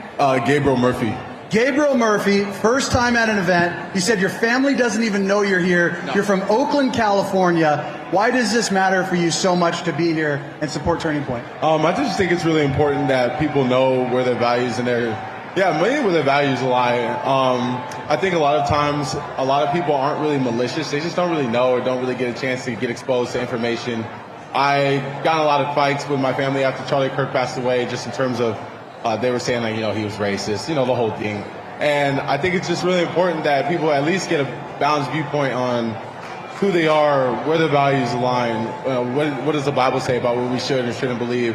And there's not a lot of people that look like me that believe what I believe. And so I got joined into this because I have a buddy that started Turning Point chapter at my college. I sat down and talked to him during COVID. It was just a whole thing. And so I think it's just really important that if you just talk to people, expose yourselves to different ideas and think rationally instead of emotionally, that we can get a long way in this country. So this is my first time being here.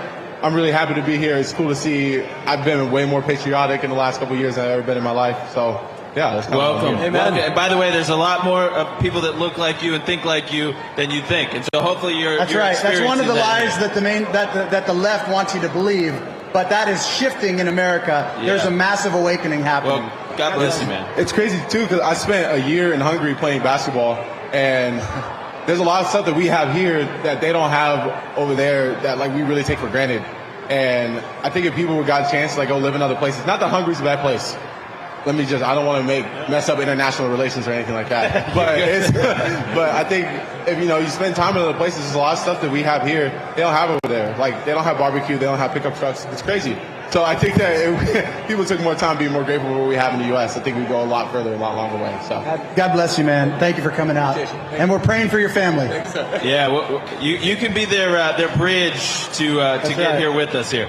Thank you, Ben Bergquam, the great Ben Bergquam. Can we give it up for Ben? He's been amazing. All right, Poso. In the tradition of America Fest, we're doing the warm handoff. And what do you got planned for your show? What can people expect? Andrew, do I look like a guy with a plan?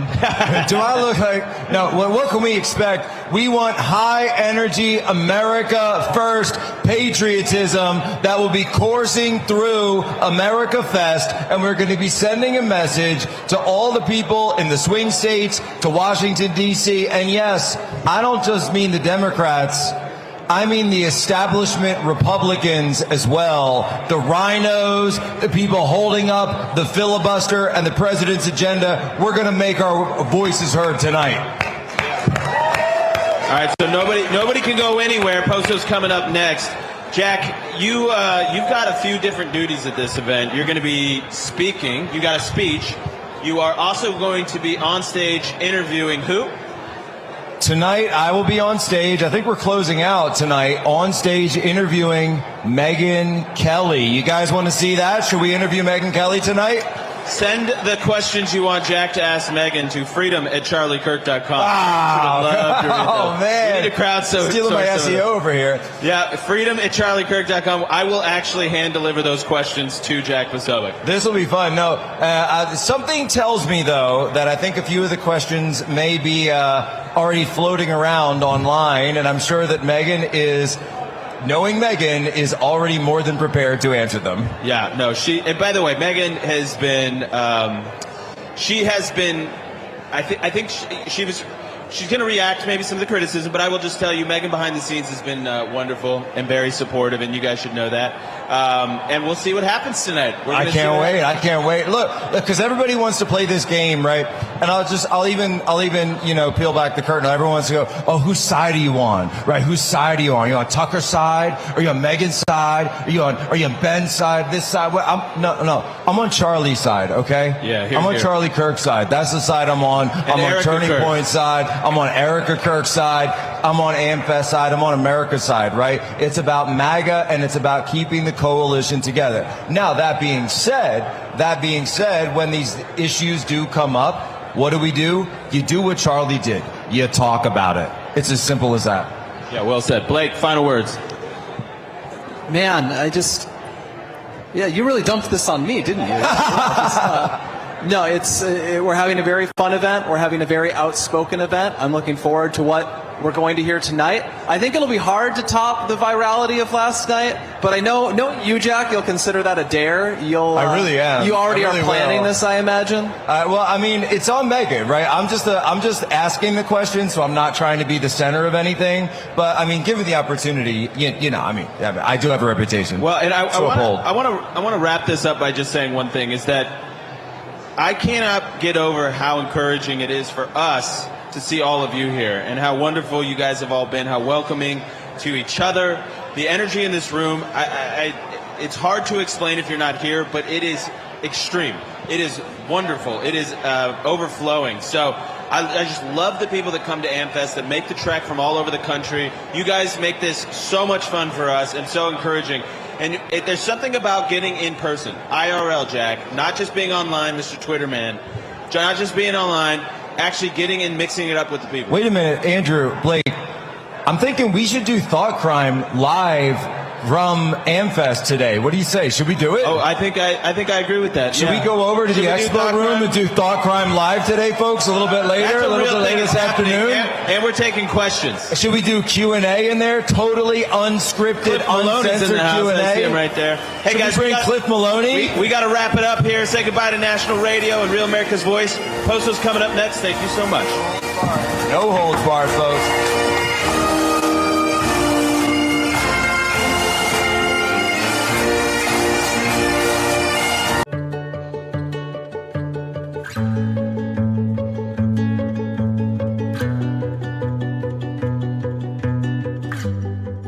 I was born with idiopathic infantile scoliosis. I've had 17 surgeries. I was born missing my lower right foot. I was born 10 weeks early without my left arm. I have osteogenesis imperfecta. I've broken over 70 bones in my lifetime. With my polio, I have tough days and my pain just pops out of nowhere. There's nothing to be afraid of because all the doctors are all so nice. Most people think, oh, it's the medical side of things at Shriners Hospital, but for me, it's the confidence that I've gotten. When somebody sees these commercials, there'll be a phone number on the screen, and all they have to do is call and make a donation to help kids like me. Thanks to a generous donor, your gift will have 3 times the impact to help more kids. When you join with us, we'll send you one of these adorable blankets as a thank you and a reminder of all the abilities you are helping make possible. We have so much to celebrate this time of year. Please call or go to loveshiners.org. Your first gift of $19 a month will have 3 times the impact in the lives of kids like me. You are the best you because Shriners has given you the confidence that you need. It's just really cool knowing that you're part of something bigger than yourself. Shriners has given so much to us, and we have a mission and we have a goal that we want to help more kids. From all of us at Shriners Hospitals for Children, Merry Christmas.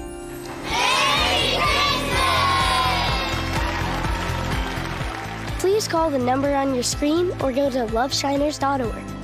If operators are busy, please call again. And when you become a monthly donor, your first gift will have 3 times the impact to help more kids. Thank you for giving.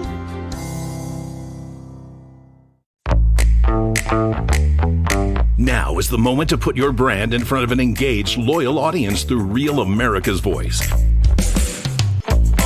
When you advertise on Real America's Voice, you're not just running an ad, you're partnering with trusted voices like Steve Bannon, Charlie Kirk, and other influential hosts. Backed by millions of monthly listeners. What's happening? Because of a Real Voice, man. I watch it all the time. Real America's Voice rocks. Real America's Voice gives sponsors the chance to put their product front and center, displayed on screen and highlighted by our anchors during exclusive segments and live events. Head to freetrumpknife.com. This means your brand becomes part of the conversation as it happens. Secure your spot before it's too late. Join us today and make your brand part of the news conversation that America's viewers trust. Real America's Voice, where your message is seen, heard, and remembered.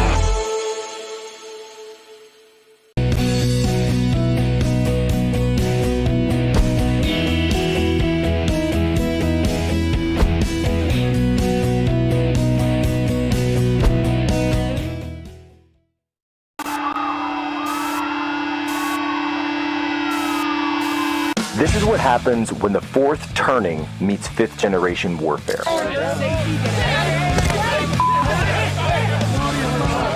A commentator, international social media sensation, and former Navy intelligence veteran. This is Human Events with your host, Jack Posobiec. Christ is King. This evening at approximately 9 p.m., federal agents breached a storage locker in Salem, New Hampshire, in search of Claudio Neves Valente, a Portuguese national we believed shot and killed 2 Brown University students and an MIT professor in Brookline, Massachusetts. Federal agents found Neves Valente dead from a self-inflicted gunshot wound. Earlier today, the U.S. Attorney's Office in Massachusetts filed a criminal complaint under seal detailing the chain of events over the past 6 days, including information that led us to today's search of the storage locker in New Hampshire. TikTok has officially signed a deal to form a joint venture here in the U.S. Majority ownership will be controlled by a group of investors that includes the software giant Oracle and MGX, an artificial intelligence fund backed by the government of the United Arab Emirates. Now, TikTok's Chinese parent company, ByteDance, will retain nearly 20% of this new entity. The standoff with Venezuela has taken a sharper turn after President Trump declared what he's calling a blockade of sanctioned oil tankers. Venezuela has ordered its Navy to escort ships carrying petroleum products out of port. It's a direct show of force as those vessels head toward Asian markets. The New York Times reports several tankers left Venezuela's coast under military protection just hours after Trump said the U.S. would stop oil shipments tied to sanctions violations. The White House is now watching closely, weighing the next steps as the risk of a confrontation rises. President Trump doubled down on Wednesday on patrolling the waters and accusing Venezuela of stealing American oil assets. It's a blockade. Not going to let anybody going through that shouldn't be going through. You remember they took all of our energy rights. They took all of our oil from not that long ago, and we want it back. Don't just attend AmFest. Let it mark you. Let it stretch you. Let it challenge assumptions, strengthen convictions, and maybe even make you a little uncomfortable, because that's where growth happens, in those moments. Let it be another turning point in your life. Let's go.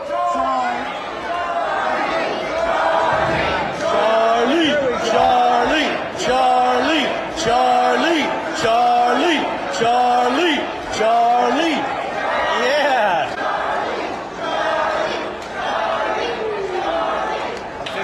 Take it one. Charlie. Grab those hats. Grab them. I don't even know whose hats those are, but I just threw them out. So there he is now. Ladies and gentlemen, welcome aboard today's edition of Human Events Daily, live from America Fest. Woo! Ladies and gentlemen, you are currently standing in the house that was built by Charles James Kirk. And as God is my witness, I will never forget, I will never let the media, the Democrats, and the left forget the name of Charles James Kirk. You know, this is where we would stay. This is where we would stand. With Charlie, we would do the shows right up here on this stage. And Charlie's not here today. And we all know why. Because a gay communist leftist shot him and took him from us. But I've got a question for you, ladies and gentlemen. Are you going to let that be the end of Turning Point USA? No. Are you going to pack it in and go home? No. Are you going to quit? No. Well, let me ask you this. Are you going to stand and fight? Hell yeah. Are you going to stay organized? Are you going to stay motivated? And are you going to go out there and do it for Charlie? Cliff Maloney, you were with us on election night. Cliff made the call. Pennsylvania, we were live on that live stream. Cliff Maloney was there. Let's give it up for Cliff and Charlie. America Fest, it is great to be here. As Jack said, 1 year ago, we stood right here with Charlie Kirk. I remember the first question that Charlie asked me. He said, Cliff, do we have our country back? And at that point, I think the Oregon Ducks were undefeated. The Eagles have won 10 games in a row on the way to a Super Bowl win. And I think the joke that Charlie made is that we not only have the White House back, but America is still back-to-back World War champions. We love Charlie Kirk. We love this event because Charlie would consider this the Mecca for all the activists, for all the supporters out there, not to come together just to get excited, but to take action. And Jack, that's the one thing we want to make sure everybody leaves with. It's not just about getting excited. It's what do you do from here? What do you do to go back to your state, to go back to Pennsylvania with Kevin Posobiec and knock doors around the state? That's what we need here, folks. It's not all just emotion and feeling good. It's what can you do, as Charlie would say, do the work. Let's take that action and come up with a plan and move forward. Make sure, folks, while you're here today, go to the breakout sessions, meet people, find a way to say, I'm going to get active. Because it's time for the Charlie Kirk spirit to stay alive in each and every single one of us. Even if you are 101 and you're starting a brand new chapter and no one's ever even heard of Turning Point USA in your area, guess what? That means it's your job to make sure every single person within the sound of your voice hears about Turning Point USA and hears about Charlie Kirk. Take action, go to the breakout sessions, go to the trainings, stick around, folks. We've got a huge show. We've got some special guests that are going to be joining us in just a few moments. Don't go away. Right back.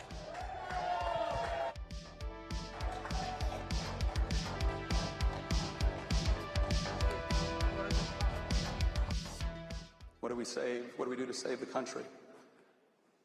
My answer to that is actually relatively simple. I will be the husband my wife deserves. I will be the father my children deserves. I will be the servant my God deserves. And I will be the patriot my country deserves.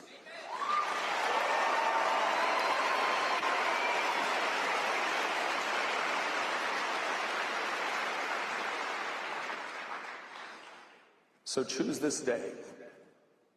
Choose this day who you will serve.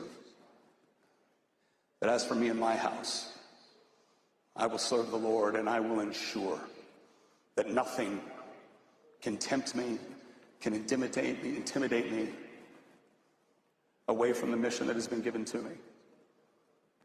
My job is not to find a noble mission and ask God to join me. My job is to ask what God is doing and to join him in that process, and to do so without fear.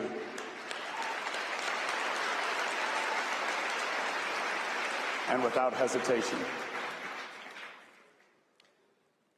And that's what I'm asking of all of you. You don't need to wonder if you're called. You were born for a moment such as this. Past generations of saints and patriots call to you, reminding you of the debt we owe to them. Future generations will live in the world and the country crafted by your response. So go forward, boldly, unapologetically, confident in the victory that Christ has already given us, and knowing that at all times we are far more concerned about what God says when we arrive than what man says when we are gone. Godspeed.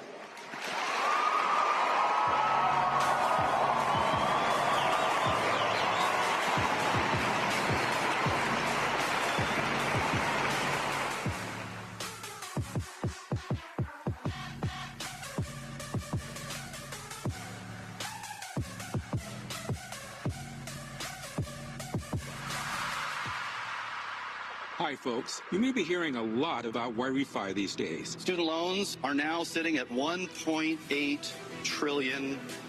You need to talk to Wi-Fi, and they don't care what your credit score is. My partner and I created this company with the intention. Nothing will stand in our way, and our golden age has just begun. This is Human Events with Jack Posobiec. Now it's time for everyone to understand what America First truly means. Welcome to the Second American Revolution.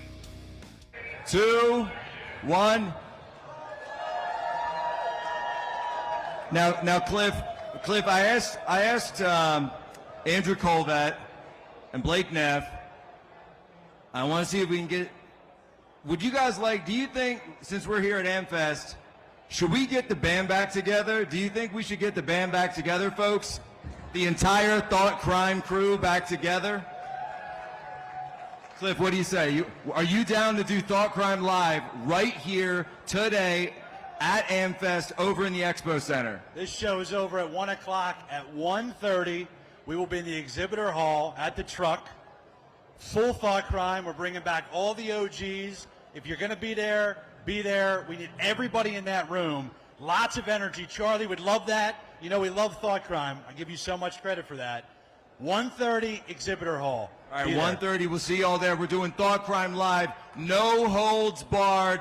Anything goes. Any question, completely uncensored. We're getting the band back together, except for one guy, because one guy's on assignment with God. Cliff, tell people where they can go to get connected if you're in the Pennsylvania area or a couple other areas, by the way. Don't to get get ahead of connected ourselves. with we'll call it the PHAs for now. On X at Maloney, on X at Maloney. Poso, appreciate you as always, sir. God bless you, brother. See you on Thought Crime over at the truck in the exhibitor hall.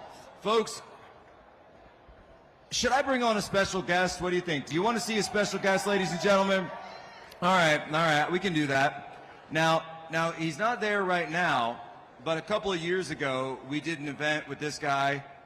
It's right here in this building, right, Foz? Yeah, it's right here in this building.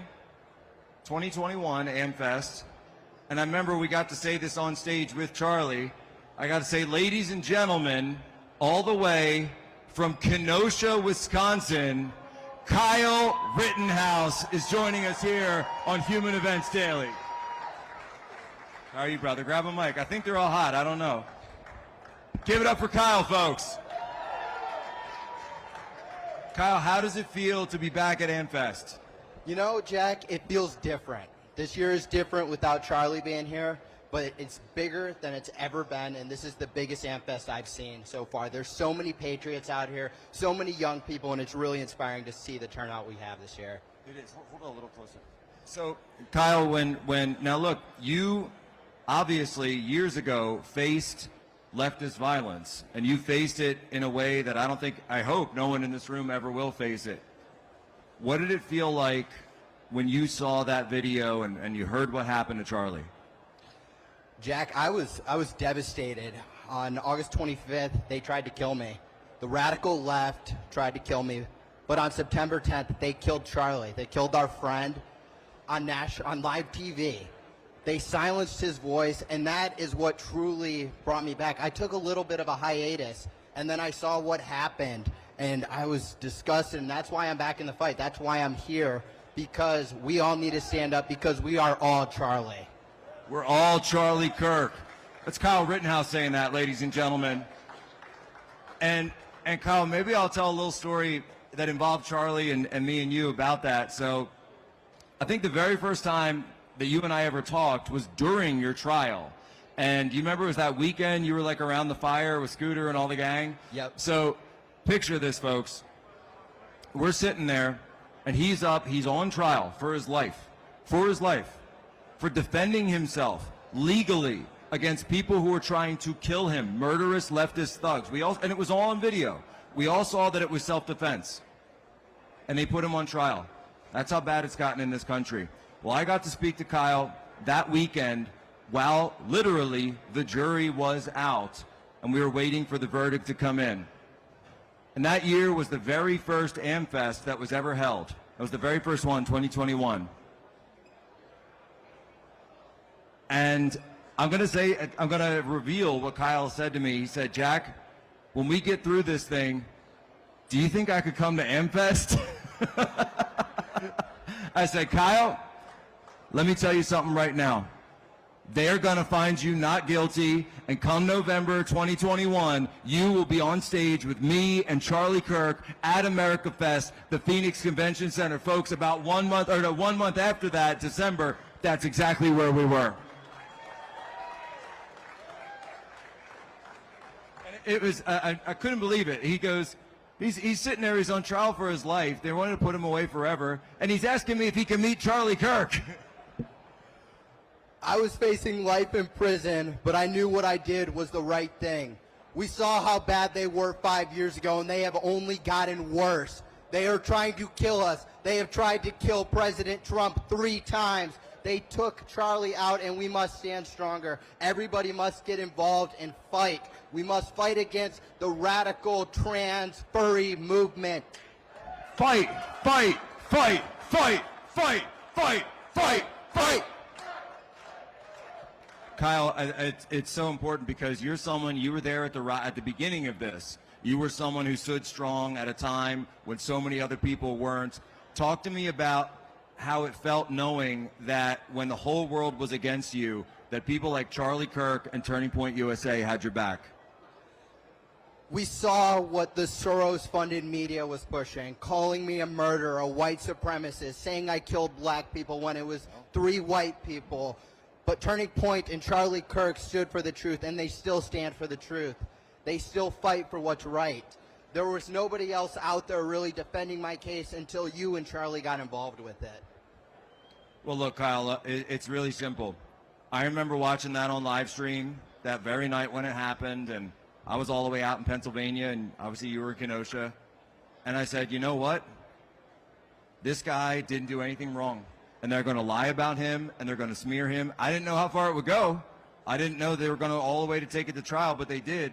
And I said, I'm going to defend him every step of the way. And we even uncovered that night, and people don't know this, that night, the FBI had a secret airplane that was flying above Kenosha, Wisconsin, that was tracking every single person in that crowd. The cell phones, they were tracking data, they were sucking up all the signals, and they had a full motion video of Kyle being chased through the streets before he ever turned and responded to defend himself. And the FBI tried to, under Chris Wray, tried to lie about that and tried to cover it up until Human Events Daily got the video and showed it to the entire world. And that's what Charlie was all about and what Turning Point was all about. And because of Human Events, which is a Turning Point show, because Charlie gave us the ability to do that, we were able to have the platform to be able to show the world the truth that so many people had tried to cover up. Absolutely. It is insane, the FBI that we had 5 years ago and the FBI we have now. The FBI 5 years ago tried to throw me in prison, tried to hide evidence, and violated so many rights. And now we have a good FBI today that's fighting and that's taking things seriously. No, I couldn't agree more. Although there are times when I get a few comments that say they want to see the FBI doing a little bit more. I don't know. Is there anyone in this crowd who thinks that the FBI should be doing a little bit more? Is there anyone who says, hey, Cash, James Comey, these guys are enough, but we want to see them all indicted? Indict them all. Well, look, and those are the very same messages that I carry forward every single day, to the administration, to the president, to the White House. But I do want to switch gears for a second, Kyle, while I do have you, because congratulations are in order, because I don't know if you know this, folks. Kyle Rittenhouse just got married. 6 months ago, or about 7 months ago, I married the love of my life. You really want to get that number straight. Trust me, it's going to be important. Hey, unfortunately, I took it first, but we got married on 6/7, so. Oh my gosh, 6. Oh, not brick suit. No. So is she here? Is she around? Yeah, I have my wife sitting right behind the stage here. Does she want to come out? Yeah, Bella, come here. Should we meet Mrs. Kyle Rittenhouse?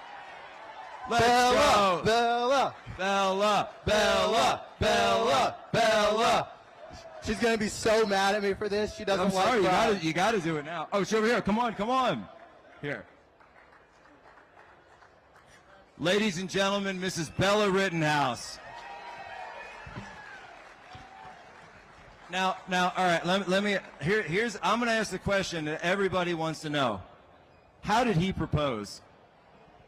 I did it in my backyard. Backyard. So I'm probably going to be the most introverted public wife that y'all will ever know. We were actually at one of our friends' weddings that day, and I had a feeling that it was going to happen all day long. He takes me home, and then he got the does it in wedding the bug. backyard. You got the wedding bug. Yep. Yeah.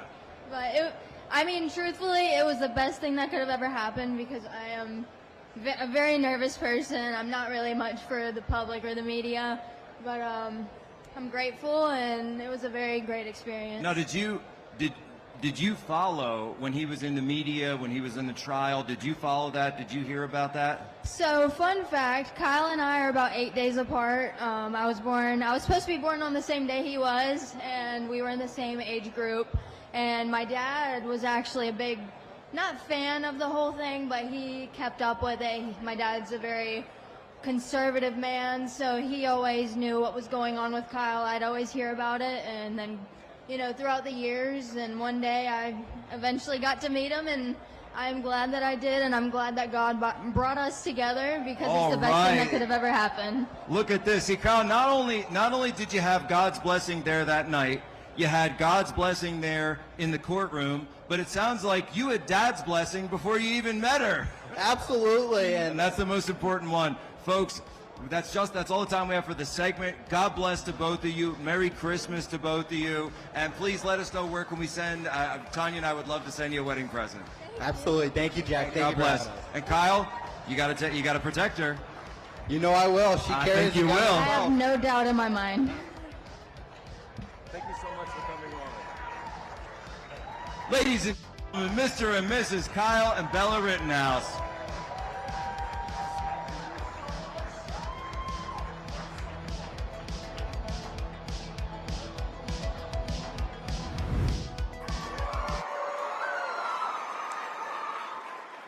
My show is called Culture Apothecary, and today I am taking a risk with this speech on purpose, because the American people are sick and tired of being sick and tired.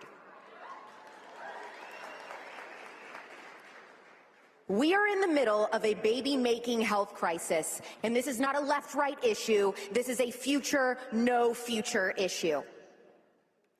In our mission to make America healthy again, there are lobbyists right now trying to infiltrate the conservative movement, people who want to protect profit and industry over people, including vulnerable children. If we care about MAHA, we have to stay on mission. We have to define our terms, and we have to decide what legacy we're leaving behind. Because a movement that won't protect children's bodies will not ever protect the country.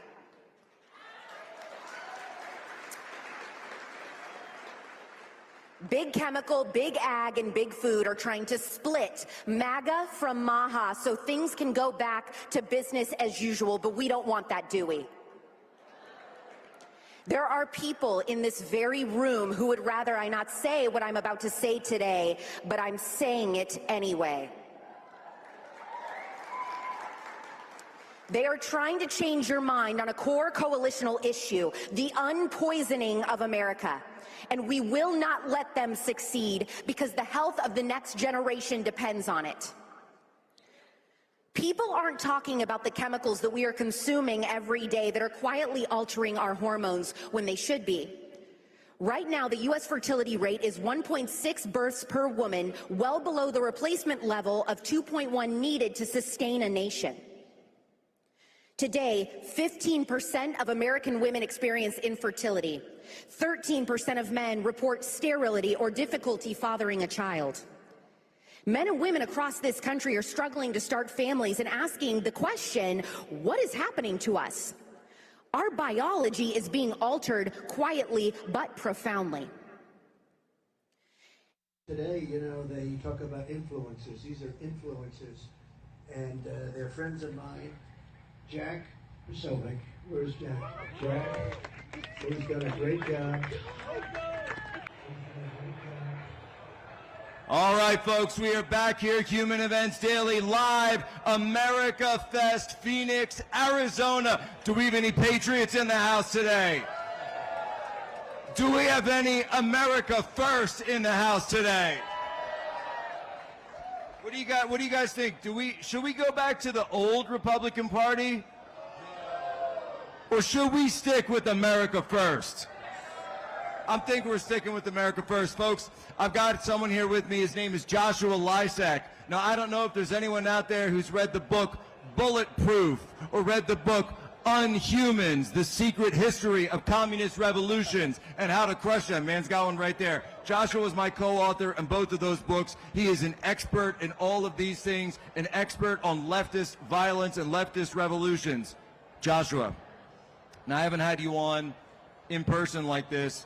We were here at AmFest last year with Charlie. We were at the People's Convention with Charlie. Charlie helped us to promote these books. Did you ever think, or how do you conceptualize the fact that we said there was a Marxist violent revolution on our hands, an asymmetric civil warfare, and that we would see political assassinations?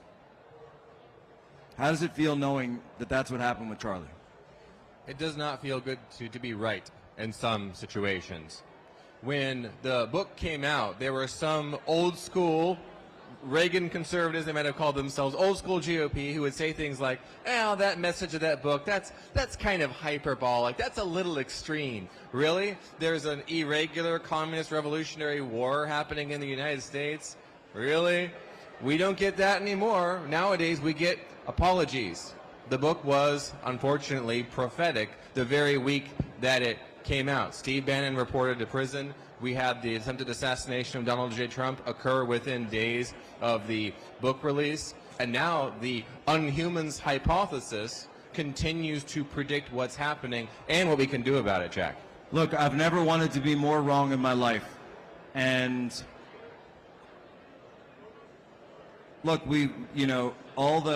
there's 31,000 people here, and it's an incredible event. We had 100,000 people at the memorial, and we've gotten so much attention. But I'll tell you what, I would trade every single thing back if we could just have one more day with Charlie. Every single thing. I want all the followers, whatever. I don't care. I don't need any of that. It's not about that.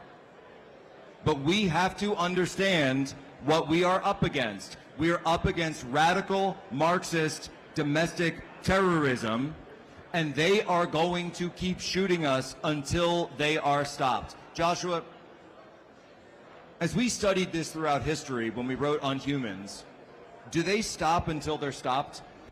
No, they do not. The psychology of a schoolyard bully is good to understand here. If you plead with the bully, if you beg them to stop, if you say, what if the roles were reversed? We've heard that before. Well, what if the roles were reversed?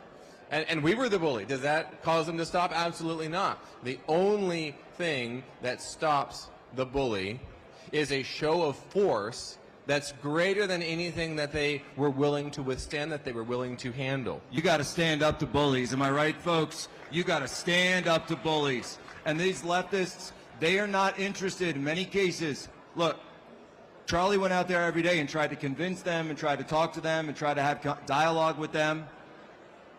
And he debated. Oh, sure he did. And they couldn't beat him in debate, so they tried to silence him with a bullet. Well, Charlie is never going to be silent, because what they did is they created a Charlie Kirk spirit in each and every single one of us, and in millions upon millions of people. 75% of the people who are here today, this is their very first AmFest. This movement is growing, this movement is strong, and this movement is going to live forever. And guess what, folks? Guess what? If that means that we can't play nice, then we're not going to play nice.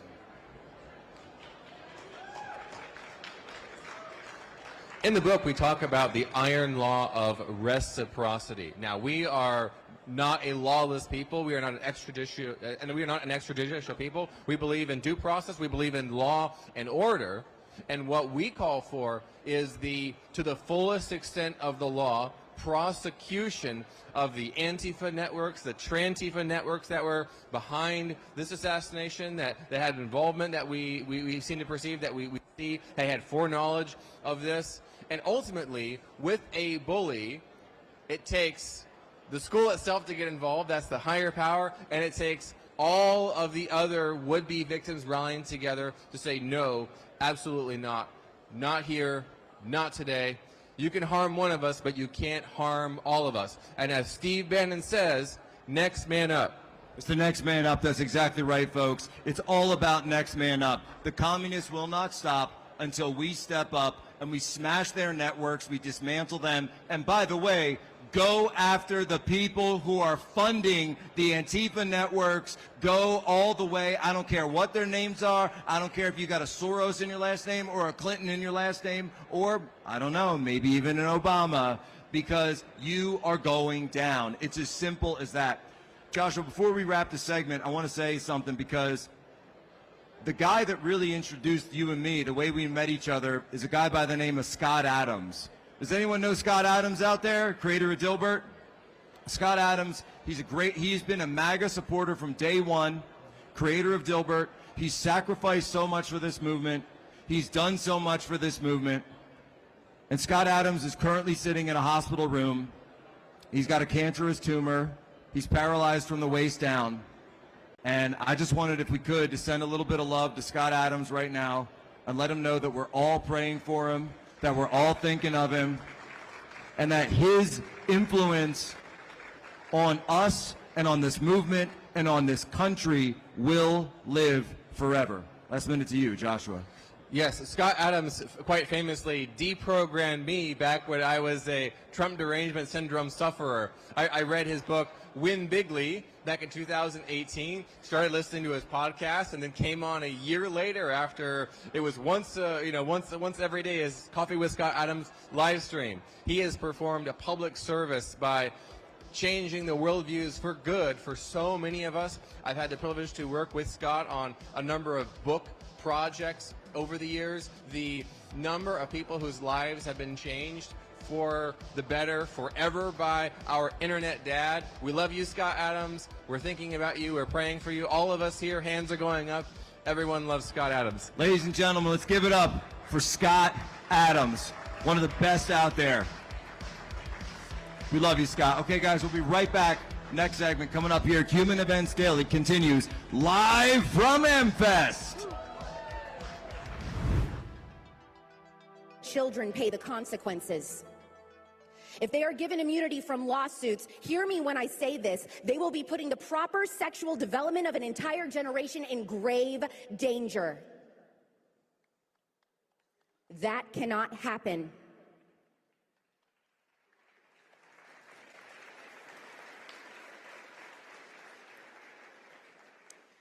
Everyone in this room is asking and demanding the EPA, the legislators, and the Supreme Court to remember the sexual development of children and protect it.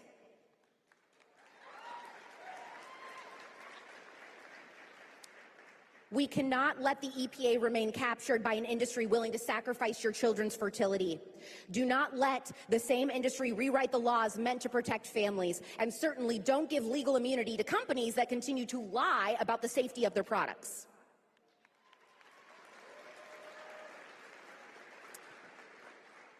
If the conservative movement is pro-family and pro-life, then protecting fertility is not optional. You cannot be pro-life while poisoning the womb.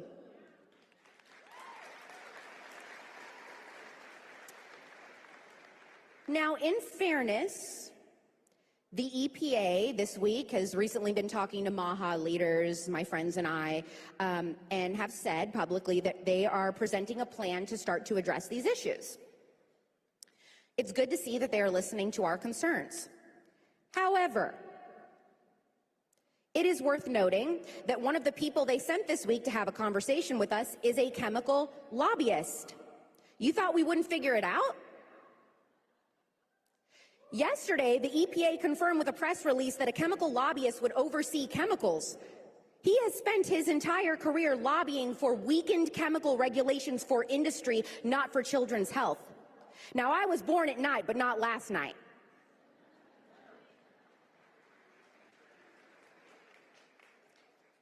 We are hopeful that change will come, but we must stay vigilant and we must make sure that they protect our hormones and our fertility so that they can live up to this beautiful vision of President Trump's mandate to make. And Jack, where's Jack? Where's Jack?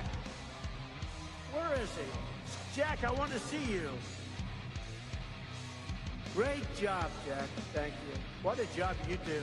You know, we have an incredible thing. We're always talking about the fake news and the bad, but we have guys, and these are the guys who should be getting Pulitzers. This is the best. Ladies and gentlemen, welcome back. Human Events Daily live at America Fest. Let's hear it. Any Patriots out there? Woo! Any members of the posse out there? All right, I love to hear it. We got a great panel. We've got, I would say, all women's panel. However, yours truly, no. I am a self-identified and biologically born as a male in good standing. But we've got the great, let's up, Libby Emmons from Post Millennial. Yeah, hey Jack, I'm really glad to be here with you guys. We've got Dr. Chloe Carmichael. So excited for Dr. Chloe, and special guest from Real America's Voice. She was the original producer of Human Events Daily, and now she's an on-air congressional and sometimes White House correspondent for us, Benny Ray Harmony. Thank you, Jack. So let's start this. Libby, what do you? How does it feel? You've been at every AmFest. How does it feel being here in this moment without Charlie? Well, you know, I think I think there's a lot of grief that people still have. I think that we're all realizing that Charlie's murder is not something you get past. It's something you bring with you. And there's a lot of enthusiasm here in this crowd that we are Charlie Kirk and that we're here to move this mission forward. So she mentioned grief. So Dr. Chloe, you know I'm going to you next. And guys, hold the mics pretty Super, close. yeah, you got to get it super close to your, yeah, thanks, Jack. So when you're dealing with something like this, when you're dealing with a client or when you're dealing with someone who experiences something like this, what are the ways, the processes that people can choose good, constructive outcomes for? Yeah, thanks, Jack. So the healthy function of anger is to set boundaries. And so if we're angry about what happened, as we should be thinking about how to build strong boundaries, how to strengthen our communities. And the healthy function of anxiety is preparation behavior. So we should be thinking about what we can do to prepare and to win elections and be strong. So that taking that energy and restless anxiety, right, and nervous anxiety, and turning it into something positive rather than sort of sitting and holding it in. Is that the idea? Absolutely. We got to take the energy that emotion gives us, that God built us that way, that we have the feeling. It gives us a drive. It gives us an energy. And what do we do with it? That's what's important. And we know what Charlie would have done. So, Yeah. Benny Ray, you worked at Turning Point. You worked with Charlie. And folks, I don't know if you guys heard this, that Benny Ray got in a little bit of trouble recently. She got suspended from a local news affiliate. ABC. I wasn't going to say it. I wasn't going to say it, and she said it. I was going to be gentlemanly about it, but no, she's going to say it. Because she had the gall and the absolute temerity to go on TV and do a completely non-political tribute to somebody that you worked for that was brutally murdered, and they suspended you from ABC? Is that true? It's true, Jack. And you know, I want to give you a little bit of credit on that because I mean, Charlie and you started my career. That was my like, okay, I'm looking towards these guys, and what would these guys do? You know what I mean? And that courage, it truly came from this place, from Turning Point, from being here in 2021. And when that happened, I just saw red. I saw red, and my mainstream career that I had dreamed of, I was going to try to work my way up. Everything went down the drain, and I realized it's time to get back in the movement. It's time. I'm here to fight. I'm here. Send me. And now I'm here, back with you, Jack. What did the you don't have to name names, but what did the sort of officials at ABC say when you went on air? And I watched the video. You didn't say anything political. You said you were very upset about what happened. You thought it was terrible. You said he was a good man. He was a father. He was a husband. What did they say? So the whole issue was that I posted it on my social media after. So I posted all my segments. Every single thing that I aired, every package I put together would go on my social media. And it was my personal page. I clipped it after the show and I posted it, and my boss said, you have to delete that. You cannot put that on your social media. And I said, why? He said, I was just told by the general manager that you need to delete it now. I said, and what happens if I don't? He said, I have no idea, but I wouldn't risk it. I said, well, you let me know what they decide, because I'm not removing it. I said, I didn't say one thing bad, Jack. Ladies and gentlemen, she refused to delete the post. She refused to delete her tribute to Charlie Kirk when ABC told her. Tell you what to believe, how to use your voice. If you have words, if you want to speak, speak. That's all we have. If you don't stand for something, you will fall for anything. Stand up with courage for Charlie. Amen. And that's what this is all. Libby Emmons, you're someone who's faced cancellation. Libby was in the theater world of New York City at one point, and I'm using my mid-Atlantic accent. Yeah, I love it. And, now I can finally understand you. And finally, and you got canceled in the theater world because you refused to go along with transgenderism. Yeah, that's right. And I still refuse to go along with transgenderism, and now so does the federal government. So that was so exciting yesterday to see Health and Human Services say that we're no longer going to be doing child sex changes in this country. Have you heard that, folks? Amen. Bobby Kennedy and Health and Human Services just put out the national directive that any hospital that performs these child gender sex surgeries is going to lose all federal funding nationwide. Nationwide. Yeah, and I want to congratulate everybody who spoke out on that for years and faced trouble at work Chloe and with Cole, their who's friends, right there and in Chloe front there. Cole, and everyone else who spoke out on this for years, just getting abuse for saying the truth. Congratulations, we won. We won. And speaking of Chloe, so I want to go back to Dr. Chloe here, because you've spoken so much about that issue, but also the issue of freedom of speech, and you have a whole new book out about freedom of speech. Why is it important from a perspective of psychological health and mental health to speak freely? Yeah, thanks, Jack, and thank you for your endorsement of my book. Can I say that? It is important from a mental health perspective to speak the truth. It's good from a cognitive, emotional, and social support perspective. That's how we make sure that we stay grounded in reality. It's how we support each other, is by telling the truth. These are God-given rights, and they're therefore also, of course, very healthy for us to practice. So like Benny said, if you've got something to say it loud. Because when you put those mental walls up inside of you, those mental walls create friction, they create anger, and you have this internal anger that is generated more and more and more. And you and I did, by the way, we're going to be rerunning, Dr. Chloe Carmichael and I did an entire deep dive on Tyler Robinson and Lance Twiggs. And we talked about how this internal anger can then be sometimes projected externally, because they think, well, maybe this anger will go away. I'm denying reality, I'm denying the truth, I'm denying myself, but perhaps it's not my fault. Perhaps it's society's fault, or God's fault, or perhaps, just perhaps, it's Charlie Kirk's fault. Yeah, absolutely. So when we don't speak up, like as a clinical psychologist, if I'm working with a violent offender, the first thing I want to do is teach them to use their words, because like Charlie said, violence increases when dialogue ceases. So, and like you said too, Libby, we have to speak up, whether it be about transgender or COVID issues or what's really going on at the border. We can't do suppression, repression, denial. That's not good for us or for the country. No, it's not. Libby Emmons, when you were getting canceled in theater, when they were telling you that you couldn't work anymore, you couldn't direct, you couldn't write plays, did you ever think that you'd be part of a movement like this, 31,000 strong? No, I absolutely did not. And I'm just looking out at this amazing and beautiful crowd. I was so overwhelmed.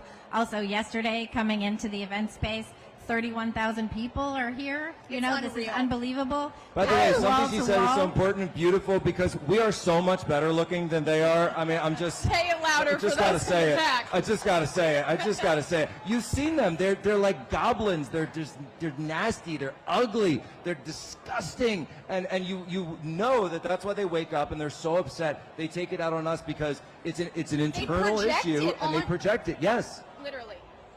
It is the projection of your own feelings, because we've all been there. Sometimes, you look in the mirror and you don't feel the best, right? And what does that do?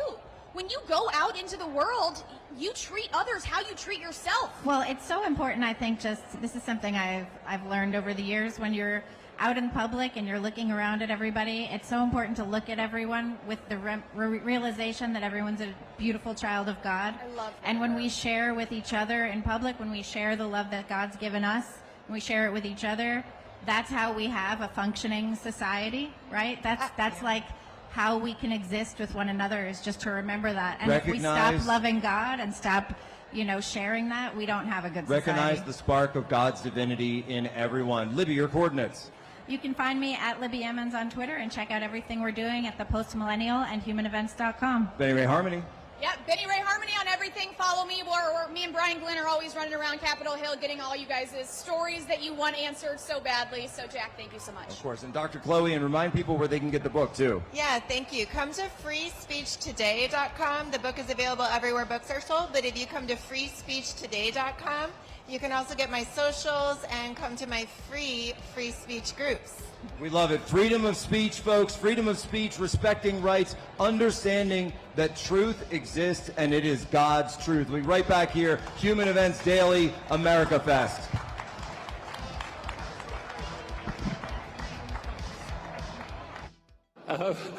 From across the pond in Britain, and thrilled to be joined by some outstanding people today. And I was just thinking on my way in that this is, in fact, the true starting point of AmFest.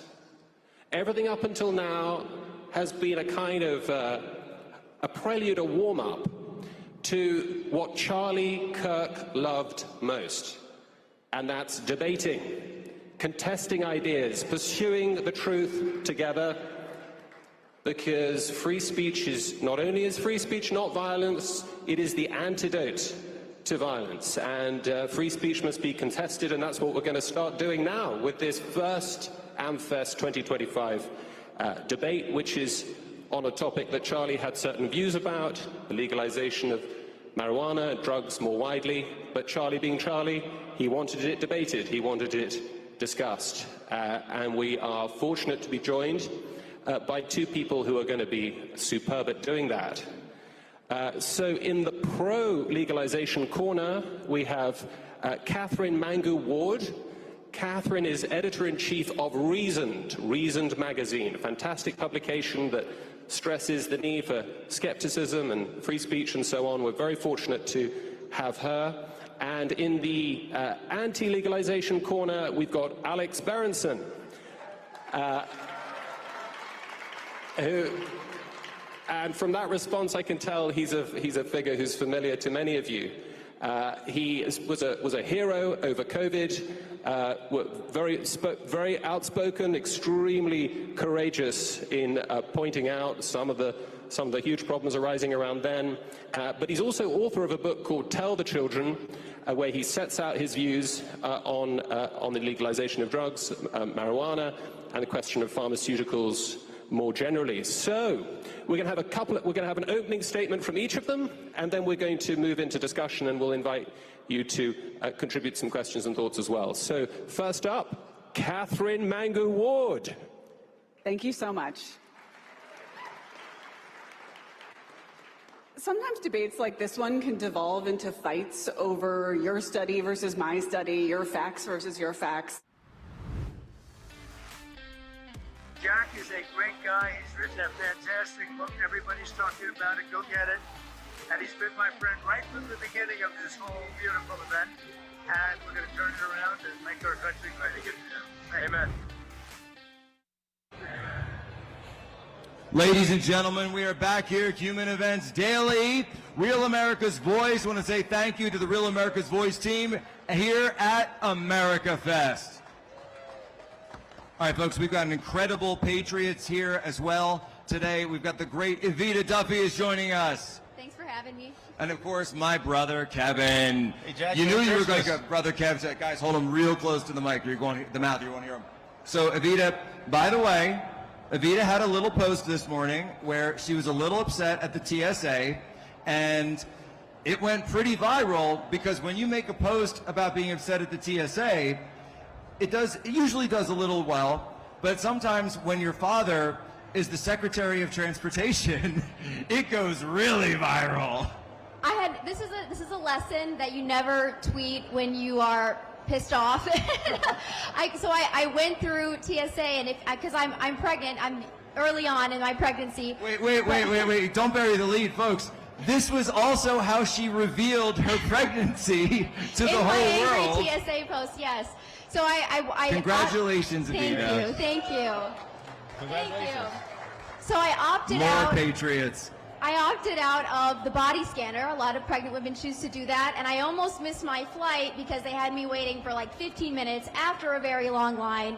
And it's been my opinion, long before I ever got pregnant, that the Fourth Amendment says you are not supposed to be subjected Illegal search and to seizure. warrantless, unreasonable searches and seizures, and that's exactly what TSA is. So I said TSA is unconstitutional.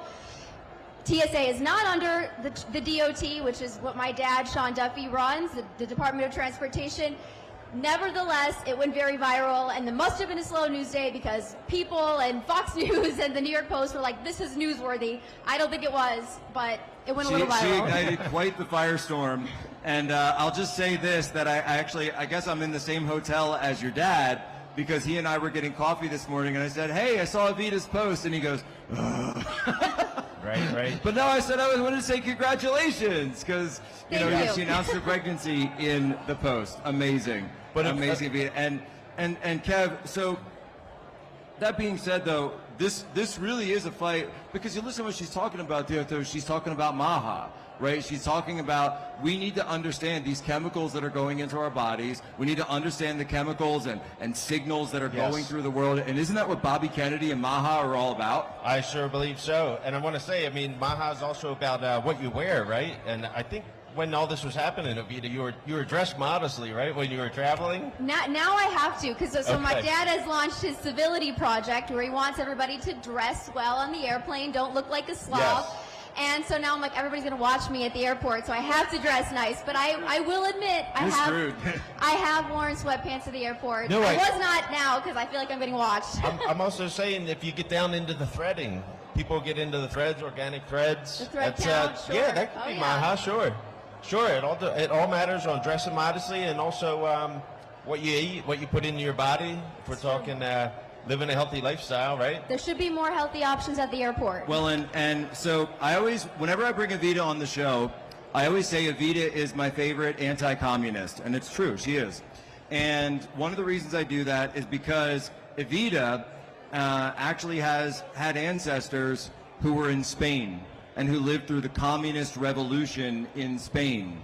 The communist revolution that was stopped by a guy by the name of General Francisco Franco, and today, of course, being Franco Friday, I had to bring that up. But Evita was the one who shared that story of what her family had gone through fleeing communism and fleeing Marxism and the brutality that is lied about. And there's something very interesting that happened with those Spanish communists, because American communists would go over to the Spanish Civil War and then go serve with those communists. And so these commies, you would think that these networks don't exist anymore, right? Well, folks, would you believe that there is a Turning Point USA chapter leader who actually chased her Antifa professor all the way out of the country for cheering Antifa and supporting Antifa. She exposed him, and he fled all the way to Spain to join the Spanish communists today. Ladies and gentlemen, her name is Eva Kwan. She's right here from Rutgers University. Yeah. Thank you so much. Hey, Eva. Talk real close. Put it real close. Put it real close. Thank you for having me, Jack. Ava, what did it feel like when all of a sudden you started exposing this Antifa professor, Dr. Antifa, Mark Bray, and suddenly the entire world started coming after you? Well, it definitely took a lot of courage. You know, I have a great chapter behind me who was supporting us throughout the whole process. And when we first started speaking out, it felt like the world was against us. I mean, they wanted to shut us down. They wanted us to stay silent. But we just knew we had to speak out on it. We felt we were in danger being conservative. Evita, does it surprise you at all that the country he chose to flee to was Spain? No, it doesn't. And I think that a lot of people don't understand how incredibly violent communist revolutions always are. In my family, my great-grandparents were Catholic writers. They were persecuted, lost their job, were separated, lost their home, all their money. An extended family member of mine was a priest, and he was buried alive, and they shot him in the shoulder, the communists, and he had begged them, you know, please just shoot me, kill me off, and of course they, again, like I said, decided to bury him alive, and so it's extremely violent, it's horrific. And Jack, there's a lot of conversation right now about keeping ideological borders in our own movement and shutting down debate in our own movement. And I just have to say, as somebody with the knowledge of what violent communist revolutions are, who saw it play out again with the murder of Charlie Kirk, we don't have time for that. Like, we just don't. Like, there's not time to be infighting and shutting down debate when we have, as you wrote in your book, Jack, unhumans who are trying to destroy this country as they have the USSR and Cuba and Spain and so many others. What do you think, folks? Do you agree with Evita Duffy? I certainly do. We don't have time for infighting. We don't have time for division. We don't have time for deplatforming games and canceling games. If you disagree with somebody, that's between you and them. Have it out. That's your right as an American. But don't come into somebody else's house and tell them who they can and can't invite on stage. Said what I said. Agreed. Eva Kwan, I gotta ask you though, are you planning to go over to Spain and see if you can find this guy again? You know, Jack, I think I might have to. Oh no. We got the Frontlines crew over here. You guys know Turning Point Frontlines, right? They go out into all the debate, all the riots, all the violence, all the rest of it. They're out there literally on the front lines. I don't know, maybe a communist revolution Spain edition. We'll have to do like a special documentary, and we can make Dr. Mark Bray the star of the whole thing. That sounds perfect. I might have to join Frontlines in Spain. Well, we'll have to do Frontlines in Spain. Kevin, we might need someone who's been on the ground in a couple of scrambles. I'm a little more and more familiar with Eastern Europe. Yeah. Yeah, we'll just be Western Europe. So Western Europe, that's true. Yeah, so we'll do the other side. What do you say? Sure. Go see the Valley of the Fallen too. Valley of the Fallen, exactly. Hey, it'd be great. I mean, Ava, so you were the president or lead of a Turning Point chapter in Rutgers, right? Yes. I'm in so one of the that's really the executive antidote positions. of what we're talking about here, right? Exactly. The communism and so what happened since then? You got a lot of backing from me and Jack, and Yes. how is it now? Yes. Well, the school was not a big fan of us. That's Right. easy to say that. You know, they wanted to take away our executive positions.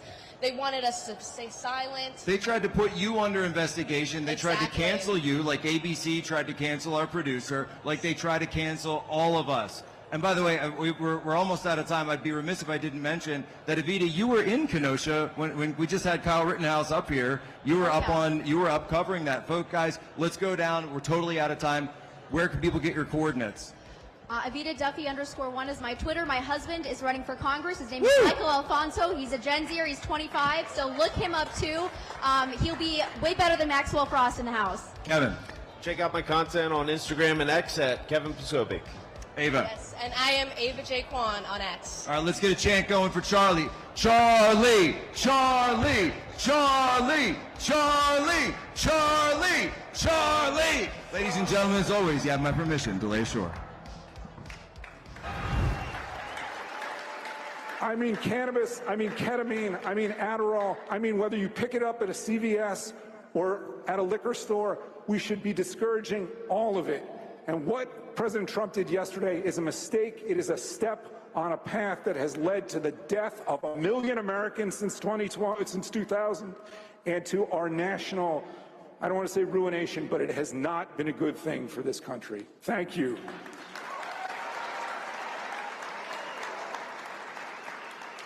Alex, thank you very much indeed. Well, I hope you've enjoyed the debate as much as I have.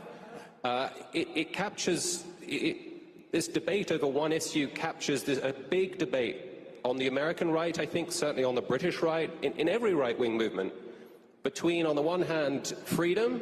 We have freedom of speech, freedom of association. We should also have a freedom over what we put into our bodies, how we engage with life. And on the other hand, we've got this deep conservative impulse about order, public health, public safety, crime, and so on. So I just want to open with a question for Catherine. Your argument was very interesting. You were saying, really the problem here is the rule of law, and we can't respect the law if the law is not enforced. The law's not being enforced over marijuana, so we should ditch the law. But couldn't you also say, well, couldn't you actually say instead, no, well, just enforce the law, Right. just we need better enforcement? Yeah, that's a very natural response. And I think it's also reflected in Alex's remarks that he's sort of comparing a world where, or a country where we've legalized marijuana to an ideal prohibition regime. We've been fighting the war on drugs for decades, and we are not winning. We cannot compare legalization to imagined perfect prohibition. Through the entire time that weed has been illegal in this country, it has been cheap. It has been plentiful. It has been, the demand for it has not decreased because of the way that the law has worked. There is simply, to compare legalization to perfect prohibition is to miss, first of all, the efficacy. And then on the flip side, I would say, there's also this problem of imagining that prohibition has no downstream costs. And of course it does. It has tremendous, tremendous downstream costs. And I mentioned in my remarks, Second Amendment rights. That's just a small one. That's a little nibble. But for this crowd, I think it might be salient. There are people with drug arrests, drug prohibition, drug convictions on their records whose Second Amendment rights have been taken away. Now, you may feel one way or the other about that, but it is an incursion on people's rights. Similarly, our foreign policy has been radically reshaped around the war on drugs. Student loans policy, if you have a marijuana arrest, you may not be eligible for student loans. On and on and on. The war on drugs creeps into every part of our politics, and we should be aware of that. Thank you. Alex, a question for you.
on stage, right, Benny? Yeah. No, it's so amazing. And to see so many different faces, like yesterday and now today, so many just new people flooding in. It just feels amazing. I know Charlie's looking down so proud. And we got Philip Patrick with us here from Birch Gold Group. You hear us talking about Birch Gold Group all the time.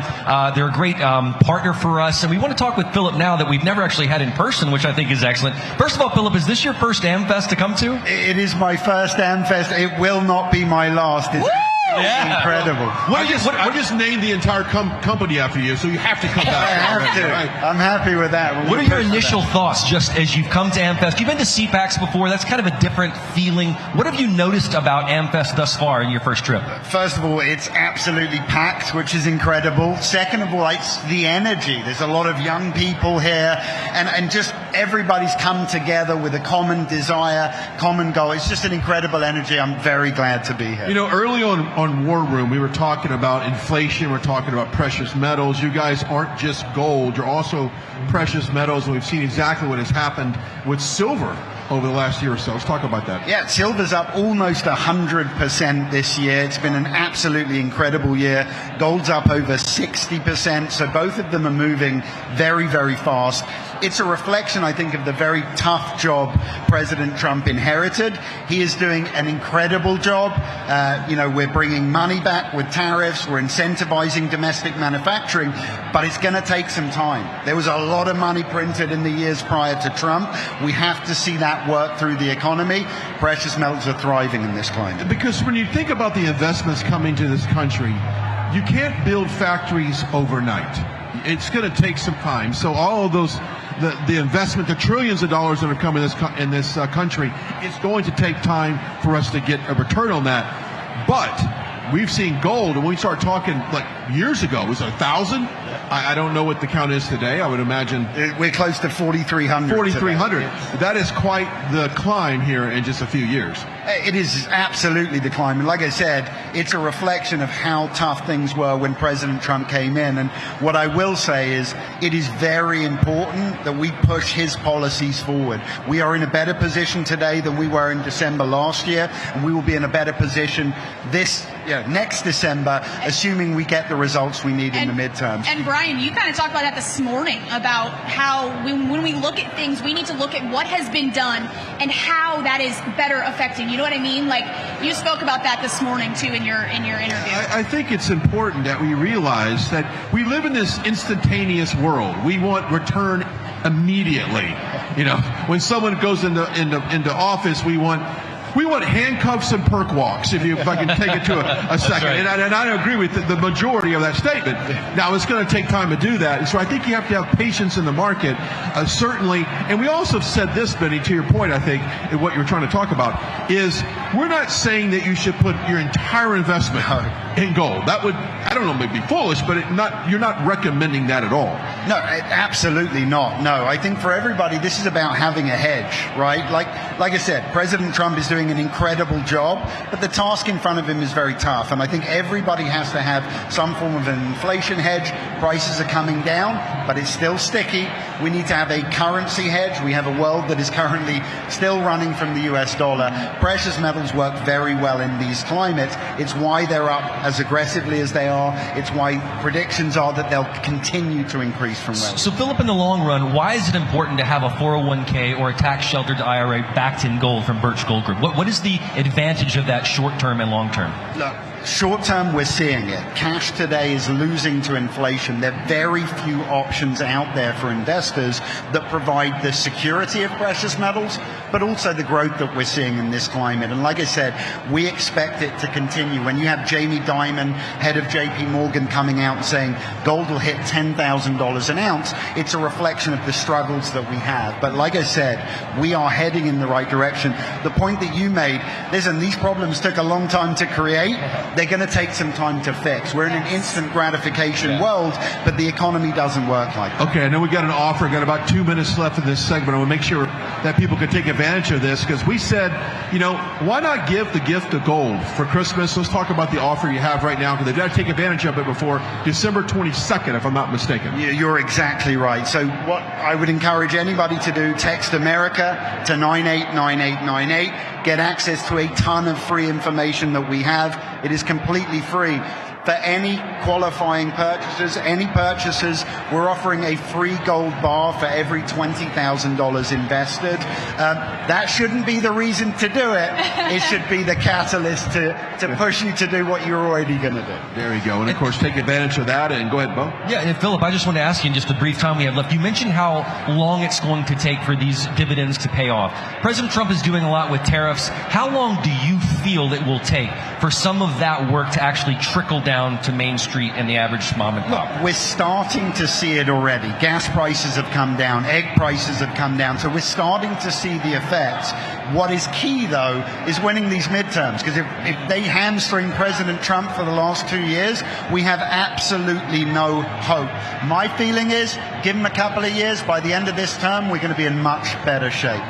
All right, we are live here at AmFest 2025 in Phoenix, Arizona. We've got great coverage going on today and, of course, tomorrow and a little bit on Sunday, from what I understand as well. Maybe got a few headliners is there. Not a bad day on that. Yeah, just to give you a quick rundown of who's coming up today, we're going to have Steve Deese, Todd Chrisley, Savannah Chrisley, the great James O'Keefe. We're going to have Rob Schneider, Vivek Ramaswamy, Steve Bannon, our very own Steve Bannon, and then we'll cap it off with Megyn Kelly and Jack Posobiec. That's going to be a heck of a night. That's going to be amazing. Should be interesting. Of course, follow us on all of our social media. And real quick, before we go to break, social media for Birch Gold Group. It's very simple. It's birchgold.com, or they can reach me on Getter at Philip Patrick on Getter. And text the word America to 989898. That is going to be ingrained in my head. All right, we come back. We've got more from AmFest 2025 after the break. Stick around.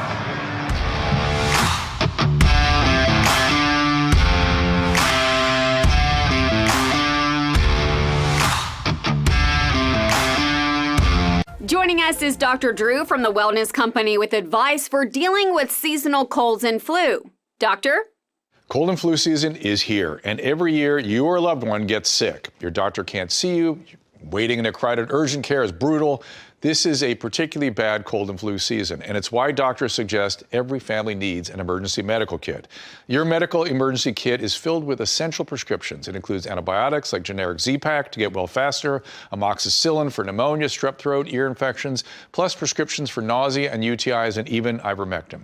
It's easy. Just match your symptoms to the prescription in your guidebook or call the telemedicine doctor standing by. Take your medication early and feel better faster. Having a medical emergency kit is like having an urgent care in your home. No waiting to see a doctor, no lines at the pharmacy. Smart advice. We've shared the website and discount code below to save viewers $45. Order now and your kit will be rushed to your door. Thank you, Doctor. Hi there, I'm Dean Heskin, President and CEO of Swiss America. Most investors believe their IRA, 401k, and bank accounts are reliable and safe. But what if our economy becomes so dire that you're restricted from accessing your own money?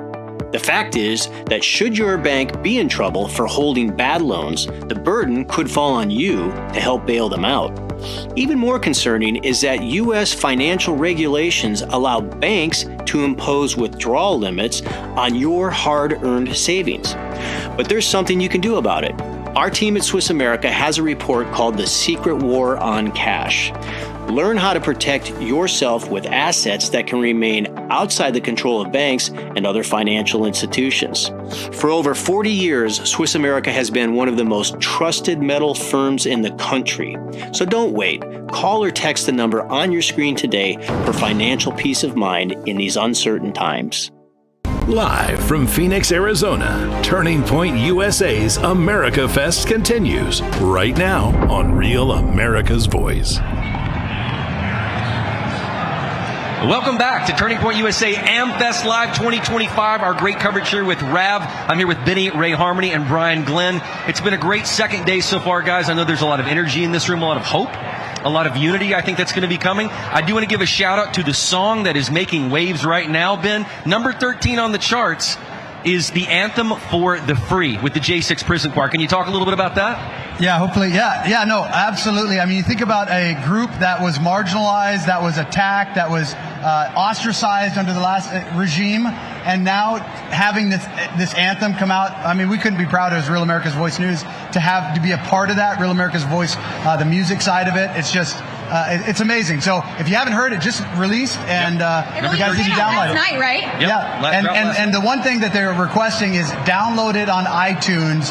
Bigger bang for the buck, and expose the mainstream music scene. That patriotic music is on the ascendancy. By the way, you guys cool with my new hat? Speaking of J6ers. Outlaw. Yeah. War Room, Rebels, Outlaws, and Rogues. That's right. Yeah, the new hat. And don't forget also, our audience needs to know there's a January 6th documentary coming out called The Sleeping Giant. You're not going to want to miss it.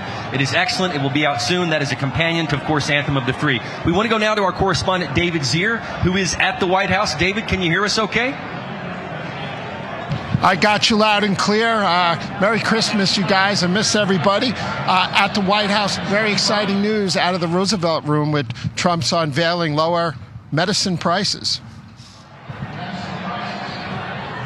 So, David, tell us about what the executive order that the president just signed. What can you tell us about it, and what is it going to do to prescription drug costs for Americans? Well, it's going to give most favored nation status to incentivize foreign countries and manufacturers abroad to compete to provide low-cost medicine in the United States, as well as U.S. manufacturers, because we pay a lot of money for our medicine, of course. Like Bristol Myers Squibb announced in their Roosevelt Room just now that they're going to provide Eliquis for free, which is like the most popular drug out there. Genentech offering flu medicine for $50, a 70% reduction. Genentech, the first biotech company ever, offering this flu medicine at the reduced price. A big advances in HIV medications. Merck has a new diabetes drug along with an oral cardiovascular drug. Novartis, a 250-year-old company in the room as well with the CEOs. Howard Lutnick, the Commerce Secretary, was there. RFK Jr., the Health Secretary, was there. And Dr. Oz, Administrator for Medicare and Medicaid Services. And they think this is not only going to go a long way to help people on budgets, but will also maybe help lower health insurance premiums. And Trump announced, and Health Secretary RFK Jr. said, this is World War III level news. And Trump said it's the most important story of our time, basically, because no other president has been able to accomplish this. And he promised he was going to sit down with the insurance companies, whether it's in Florida or here, and talk about getting them to lower their premiums. And this goes in sync with what's going on in Congress right now. It's pretty exciting news. Yeah, David, hey, how does this play into replacing Obamacare? We talked at all about that. You look at the left is freaking out that the subsidies for Obamacare are going away. By the way, MAGA, I know most MAGA that I know all want all the subsidies to go away because Obamacare was one of the worst pieces of medical legislation in American history. Are they talking at all about that, about the plan to replace Obamacare with something that actually works? And does this tie into it? He didn't get granular on that topic, but he did say that, again, he's going to sit down with insurance companies because he said Obamacare was a failure just now, and that we're going to help lower these costs and access for Medicaid and Medicare patients who a lot of times are paying out of pocket for these things. We know the health exchanges didn't work, and we know that if you're a small business contractor, you're paying $40,000-$45,000 a year, and that's not even a Cadillac health plan these days. So how do you survive, in small business if you're not on the public dole, right? Or you're not on, say, Medicaid or Medicare. But again, he promised that he was going to work further to reduce cost for Americans, and those changes could happen in 2026. And David, as we're heading into the holidays, just this next week is going to be Christmas. What can we expect from the president? Have you heard anything? Is he expect to be in D.C.? And what's that looking like?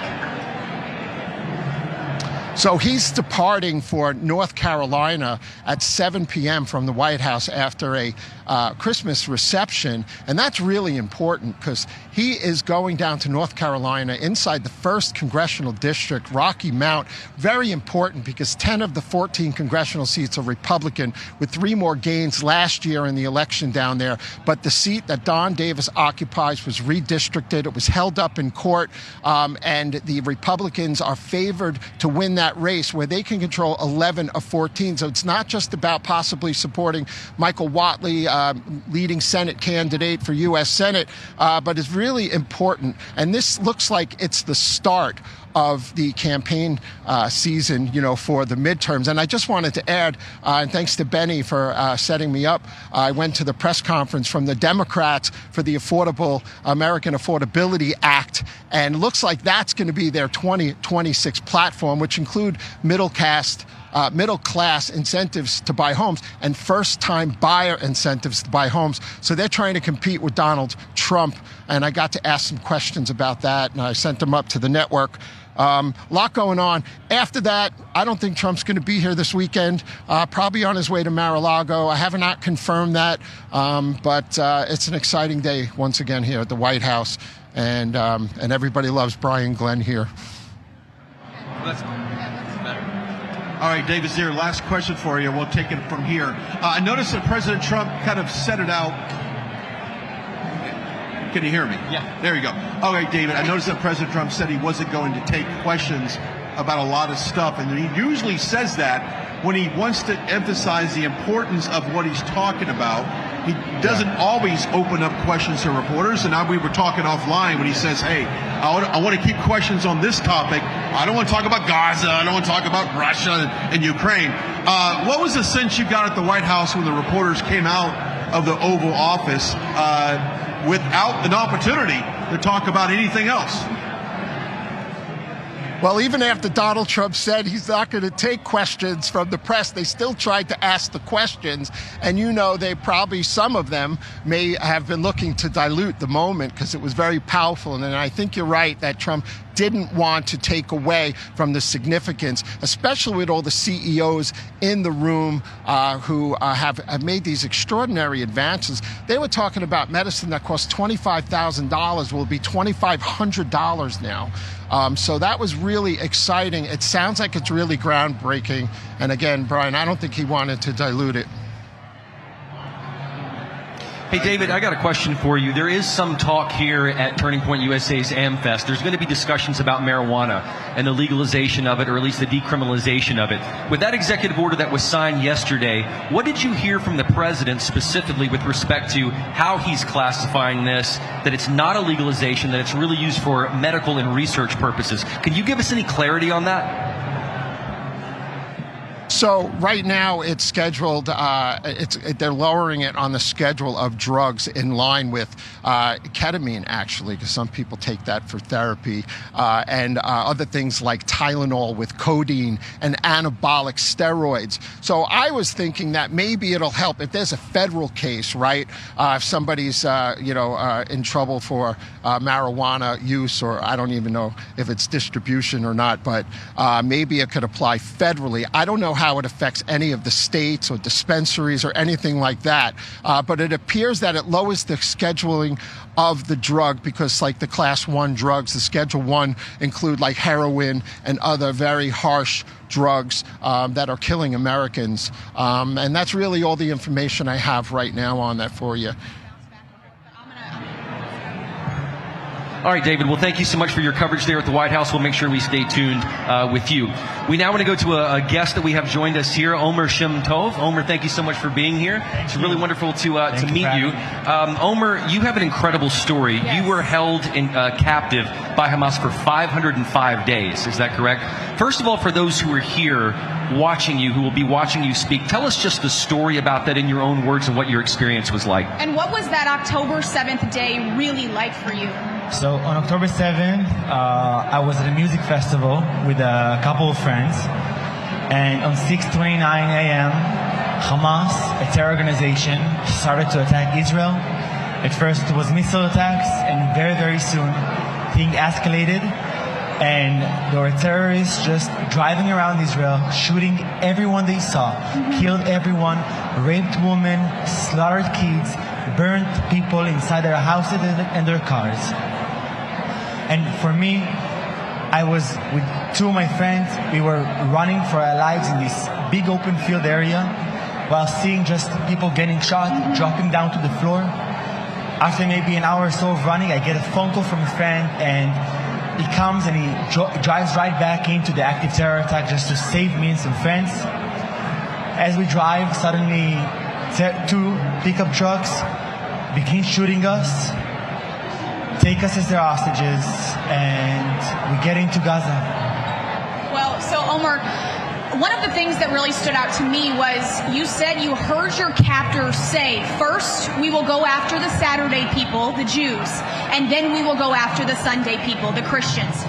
Tell us, what was it like hearing those words, and what do you want those that are religious to know about what is happening in our world? You know, for a very, very long time, I thought they're fighting over the land.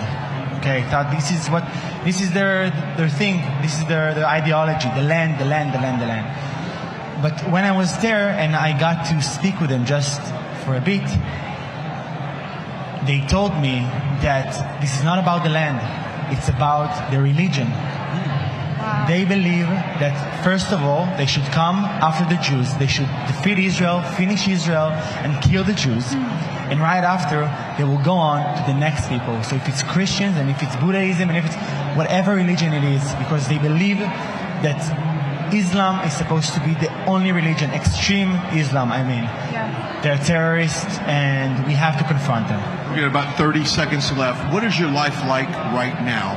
What's going through your head telling this story? It's just crazy. I'm telling this story almost every day. I'm advocating for Israel and for the hostages, and I live through it every day. But I'm on a mission, and I will complete this mission, and we will have only good in our life. Love that. We want to give a biggest shout out to Birch Gold. Again, we had Philip Patrick here earlier. They're our great friends, Birch Gold Group. Text America to 989898. Omer, if you'll hang out with us just for a couple more minutes, we'd love to continue talking with you. And we'll be right back after this brief break.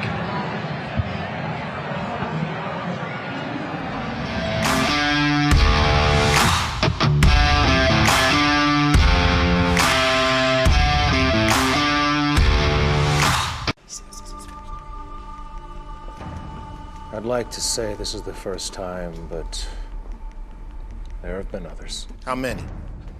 Who can keep track? You think this is a joke? Darling, we need answers, and you're gonna give them to us. Tell us again. My car broke down. I brought it here.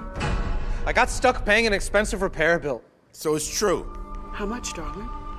$2,300. $2,300. Well, what was I supposed to do? My transmission was shot. You pick up your phone and you call CarShield before the car breaks down. Plans through CarShield cover up to 5,000 parts and systems in your car. That's right. A plan through CarShield could save you on some criminally high auto repairs, especially if your car is out of warranty. So, call CarShield, America's #1 auto protection company, before a breakdown and save yourself from getting stuck in car repair jail. Let me guess. You hate saving money. Who hates saving money? Apparently you do. All you had to do was call CarShield.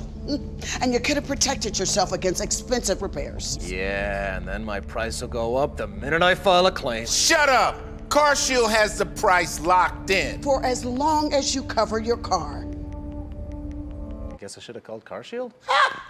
It's about time you said something that made sense. Now you know what you need to do next time. Bet he'll call CarShield now.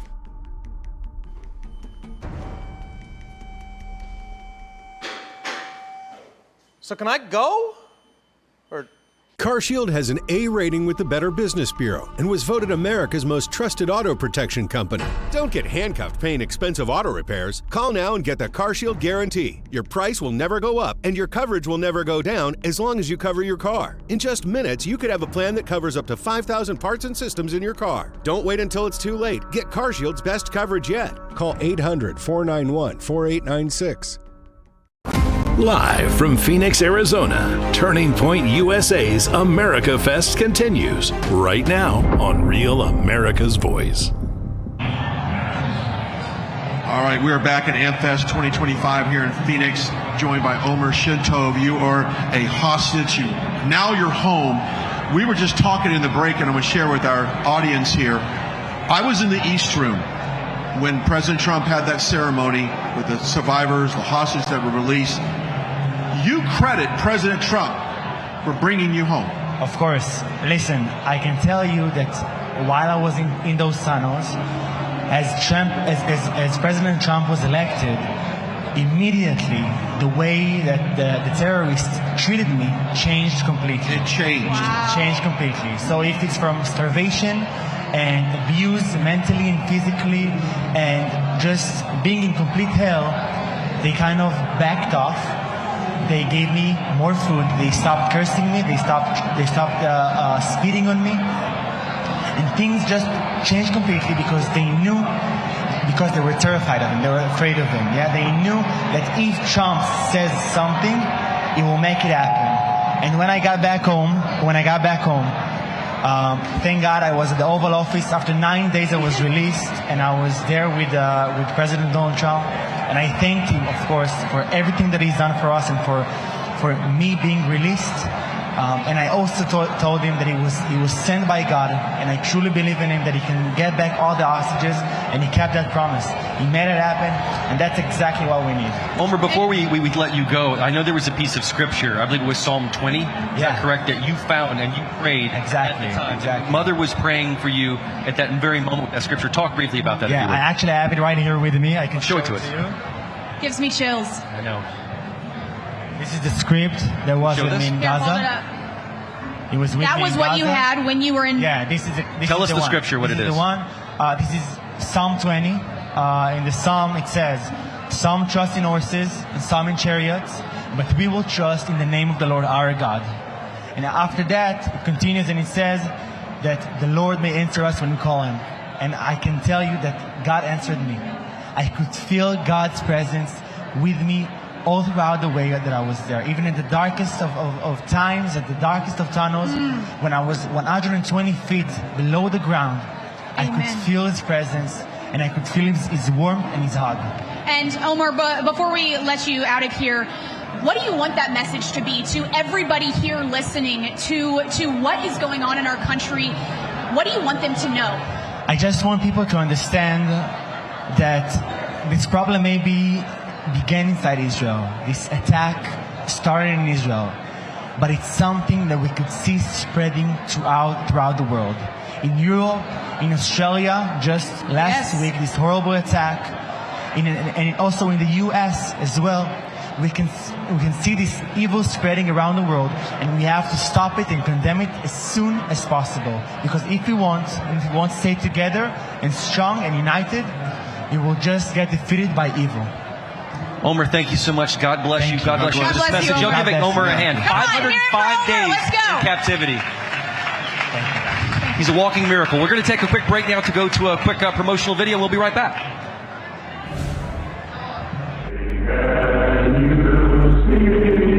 From behind prison bars, the J6 political prisoners defied the system, singing the national anthem through prison phones. President Trump added his voice, and the J6 choir shattered records, going #1 on the Billboard charts with their song Justice for All. They sang as captives. Now they sing again as free men. The anthem of the free. Their new song, Anthem of the Free, is available right now on iTunes. Scan the QR code or search Anthem of the Free single by the J6 Prison Choir and High Res. Scroll down and click Buy on iTunes Store. Let's shock the system again. Stand with the J6 Patriots. Order Anthem of the Free today.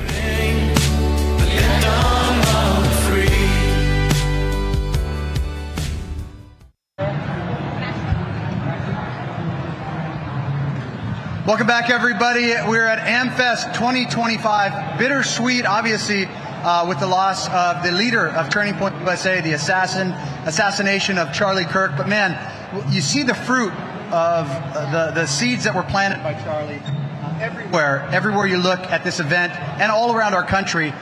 And one of those fruits was the election of President Trump, and with that election, the pardoning of the J6 political prisoners, the weaponization of the justice system against them.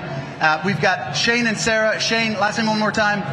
Jenkins. Yes, sir. And Sarah Maccabee with Stand in the Gap. One of my favorite scriptures, Ezekiel 22:30. So I saw for a man among them who would build a wall and stand in the breach before me on behalf of the land so that I should not destroy it. And I found no one. We are looking for a few good men to stand up and women to stand up. Talk to us about the work you guys are doing with Stand in the Gap. Well, being a J6er, we started, God birthed this in me a long time ago. I did prison ministry before I got arrested for January 6th. And when I went to prison, I saw men's needs not being met by the other organizations that were serving the J6 community. And so God gave me the vision. I cast it. Sarah implemented it on the outside, and we started a foundation called Stand in the Gap. And that foundation, go to standinthegap.com, standinthegap.foundation, primarily serves January 6ers trying to put their lives back post-pardon, and that's what we do. And Sarah, talk to us about your involvement in this. Yeah, I would say now January 6 defendants need more help than when they were incarcerated, because when they were incarcerated, the American people never forgot about them. They wrote to them, they put money on their commissary books, but I would say 95% of America believes that when President Trump pardoned them with the stroke of the pen, they went back to their normal life. And that's so far from the truth. The divorce rate is high. Kids turned on their parents. Some turned their parents into the FBI. You know, they lost their homes. They lost their jobs. We just learned today that there is a January 6th defendant who was never convicted. His case went all the way to the Supreme Court.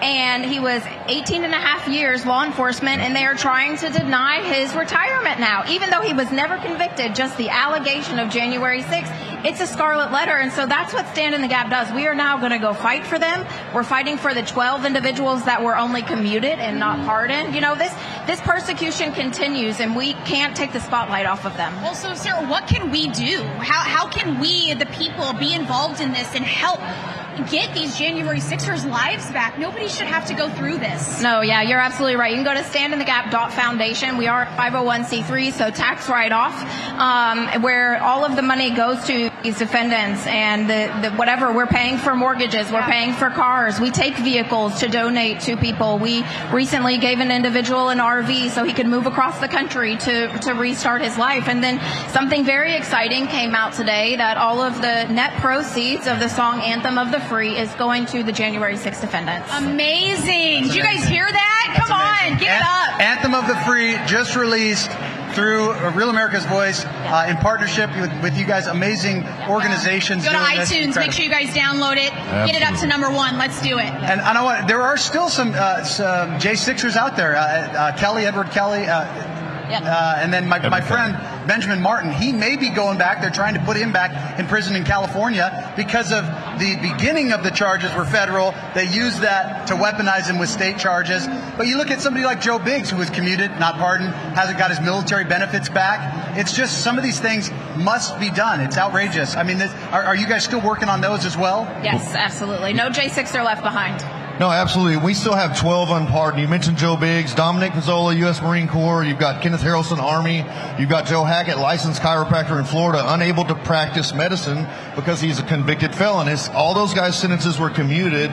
These guys' families are not able to receive their military benefits, their VA benefits, and so we are, as a foundation, fighting for those 12 unpardoned.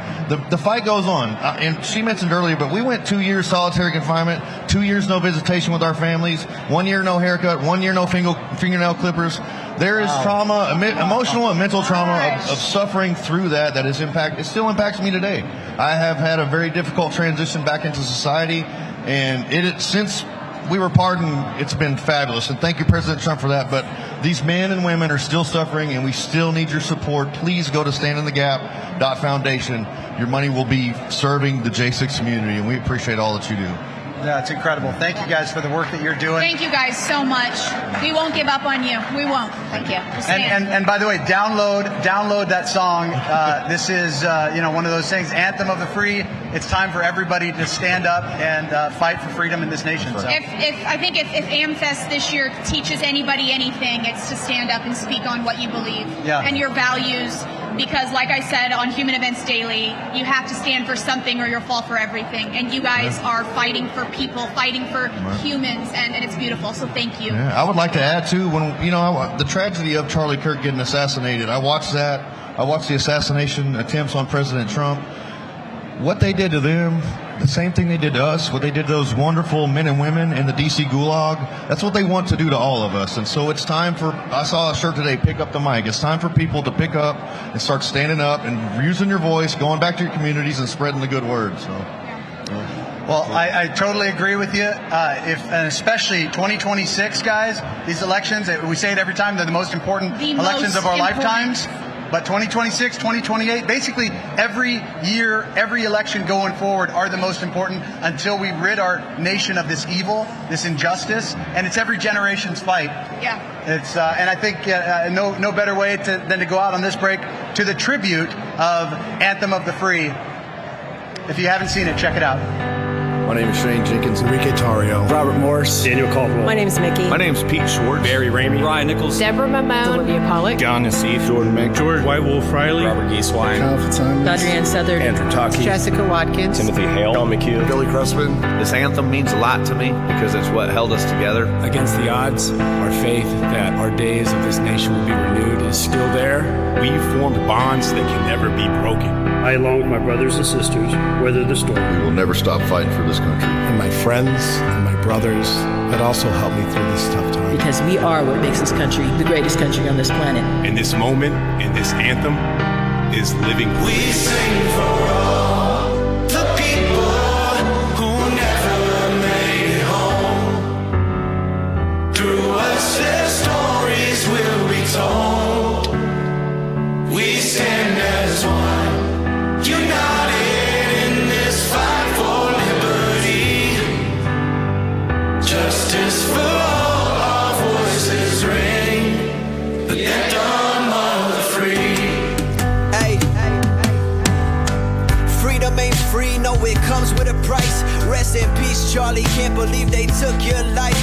Didn't make it back home to your children in white. By any means, we have to keep freedom of speech alive. Hey, rest in peace, Corey, all the fires that you fight. To the cops and military that been fighting day and night. So we can have liberty and our God-given rights. To all the mothers and fathers that's just trying to protect their child. Hey, freedom worth dying for, dreams worth fighting for. God got us, I promise that's the reason I smile. Protesting with our voice and our presence and our words. We ain't killing people for disagreeing, man, that's absurd. We ain't burning down cities cause we pray to the Lord. We sing for all the people who never made it home.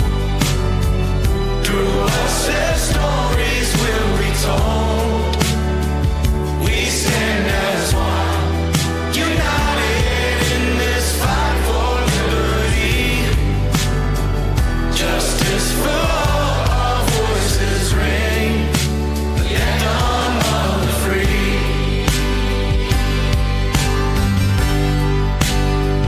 Hey, stop killing people that just want to debate. When we protesting, you ain't see no guns and no flames. We don't have to agree, we ain't gotta think the same. Country built on conservative values, let's reclaim it. It's not about hate, we just wanna feel heard. We standing for the truth, not just following the herd. You can love your country and still call out its flaws. You can back the Constitution and still question the laws. We don't wanna be killed just for speaking our voice. God coming soon, man, so it's time to rejoice. Let the ballots be counted, let the questions be asked. Let the people decide, don't just bury the past. And don't let evil get you down, cause God will We sing for all the people who never made it home. Through us their stories will be told. We stand as one, united in this fight for liberty. Justice for all, our voices ring. The anthem of the free. Another person that I have to thank is Donald J. Trump. Our brotherhood that we built and the country we believed in, and especially our president, we never would have made it out. Blessed by God, pardoned by Trump. Thank you, Donald Trump, for pardoning us and giving us a second chance on life. President Trump for pardoning me. For saving my soul, and Donald Trump for giving me the pardon. I want to thank Donald Trump for pardoning us, and it's the only reason that we're here today, all together, free, with smiles on our faces. Our voices ring. The anthem of the free. It's just like our new house. I hope you have an American Home Shield warranty. Leaky toilet? Fixed. Oven beyond repair? If AHS can't fix your covered item, then replace it, no matter its age. Sign up today at ahs.com. Joining us is Dr. Drew from the Wellness Company with advice for dealing with seasonal colds and flu. Doctor? Cold and flu season is here, and every year you or a loved one gets sick. Your doctor can't see you. Waiting in a crowded urgent care is brutal. This is a particularly bad cold and flu season, and it's why doctors suggest every family needs an emergency medical kit. Your medical emergency kit is filled with essential prescriptions. It includes antibiotics like generic Z-Pak to get well faster, amoxicillin for pneumonia, strep throat, ear infections, plus prescriptions for nausea and UTIs, and even ivermectin. It's easy. Just match your symptoms to the prescription in your guidebook or call the telemedicine doctor standing by. Take your medication early and feel better faster. Having a medical emergency kit is like having an urgent care in your home. No waiting to see a doctor, no lines at the pharmacy. Smart advice. We've shared the website and discount code below to save viewers $45. Order now and your kit will be rushed to your door. Thank you, Doctor.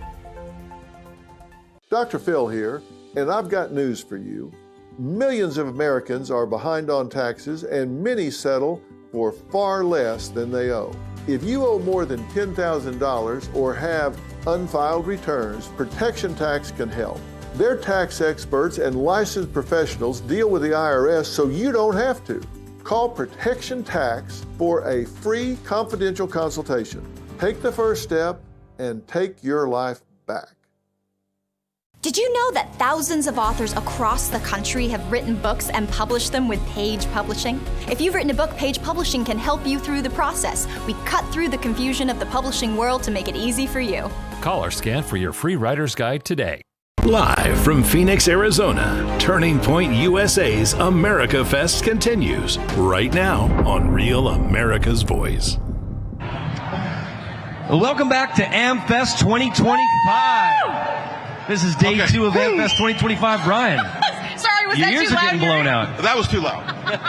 I like the excitement, though. Yeah, a lot of excitement, a lot of hope, a lot of wonderful things happening here at AmFest 2025. And one of the things that's going to be happening actually later on at AmFest is there's going to be a screening of the movie David. Now, I'm sure a lot of you in our crowd and our audience have heard about David. We have a very special partnership with Angel Studios, who makes content that amplifies light. And Lord knows we need content that amplifies light in today's society. And they've created this unbelievable mechanism that's an alternative to woke Hollywood. And so we're very lucky to be joined by one of the actors, the voice actors that's in David, which releases today nationwide in theaters. His name is Brian Stavale. Brian, thank you so much for being with us today. Thank you for having me, guys. I am Charlie Kirk. Oh, well, there's nothing better than that. We love your glasses, Brian. Brian, talk to us about, you've had a long career and a long trajectory in animated films, animated series. You have a voice that is captivating for these characters. Talk about your career and how it led to David and you playing the role of Samuel in this unbelievable film. Well, I'm privileged to be able to be a conservative actor in the midst of this chaotic world that we live in. So I've had a very interesting journey. I didn't start out that way, but I became older and wiser and woke up and awakened, if you will. But I had a career on stage for a long time. I did musical theater. I actually took over when Jerry Lewis went to the UK for him. I played the devil in Damn Yankees, which is about where my personality and soul were at the time. But over the trajectory of my career on stage, I eventually got to play Judas Iscariot, and then I worked my way up to Jesus himself. My wife and I, along with our 2 sons of thunder, Gabriel and Benjamin, we moved to Jerusalem, Israel, where we lived for 2 years, working with the Knesset as official Goodwill ambassadors. God bless your guest before your last.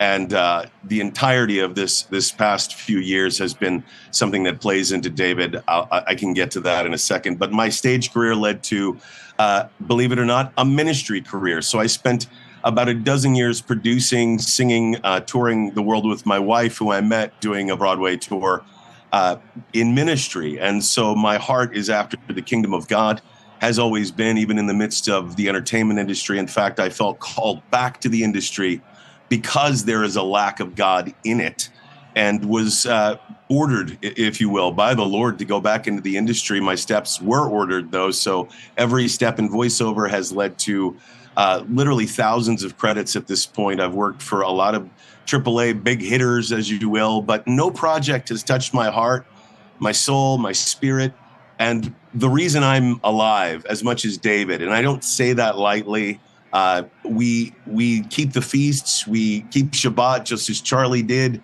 and I hope a lot of you do, because it keeps us sane and patriotic and not living in some strange bubble.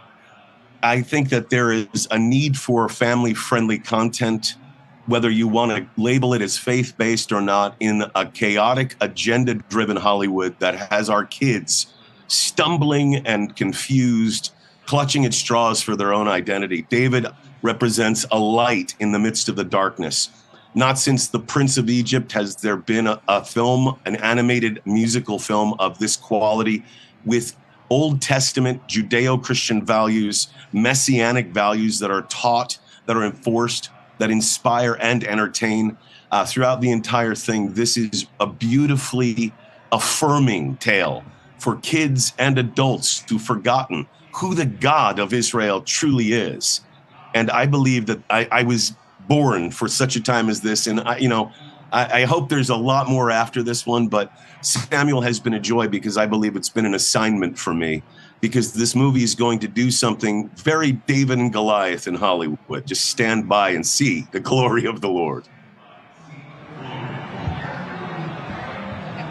Well, That's amazing. That's a I'm nice. so excited, Brian. I know why he's a voice actor, because he just went 5 minutes on his complete without a breath, without taking a breath. Hey, real quickly, Sorry, those that are guys. familiar with Christian music, Phil Wickham plays the voice of adult David. How big is the music in this film, Brian? Well, David was the one who wrote half of the Psalms. He himself was a skilled musician. I think that's got to be representative whenever you portray the story of King David. You cannot have David without music. And so it lends itself very honestly and very naturally to music. It's not a musical in the ha-cha sense. There's no moment where you feel like, oh, and now they're going to sing, which I personally, as a musical theater guy, don't necessarily love. There are moments where it's prayerful, where it's intent. I anoint him. There's a song there. But the moments where David sings and the other characters like Nitzeva, who's played miraculously, in my opinion, by Miri Masika, who's an Israeli superstar. There are moments where it just is where emotion picks up from spoken word and has to be sung. Phil does an outstanding job as adult David. And to his counterpart, a really wonderful blend off of Brandon Ingman, who is our young David and has been with this series, with this concept since Proof of Concept when we were raising money for it.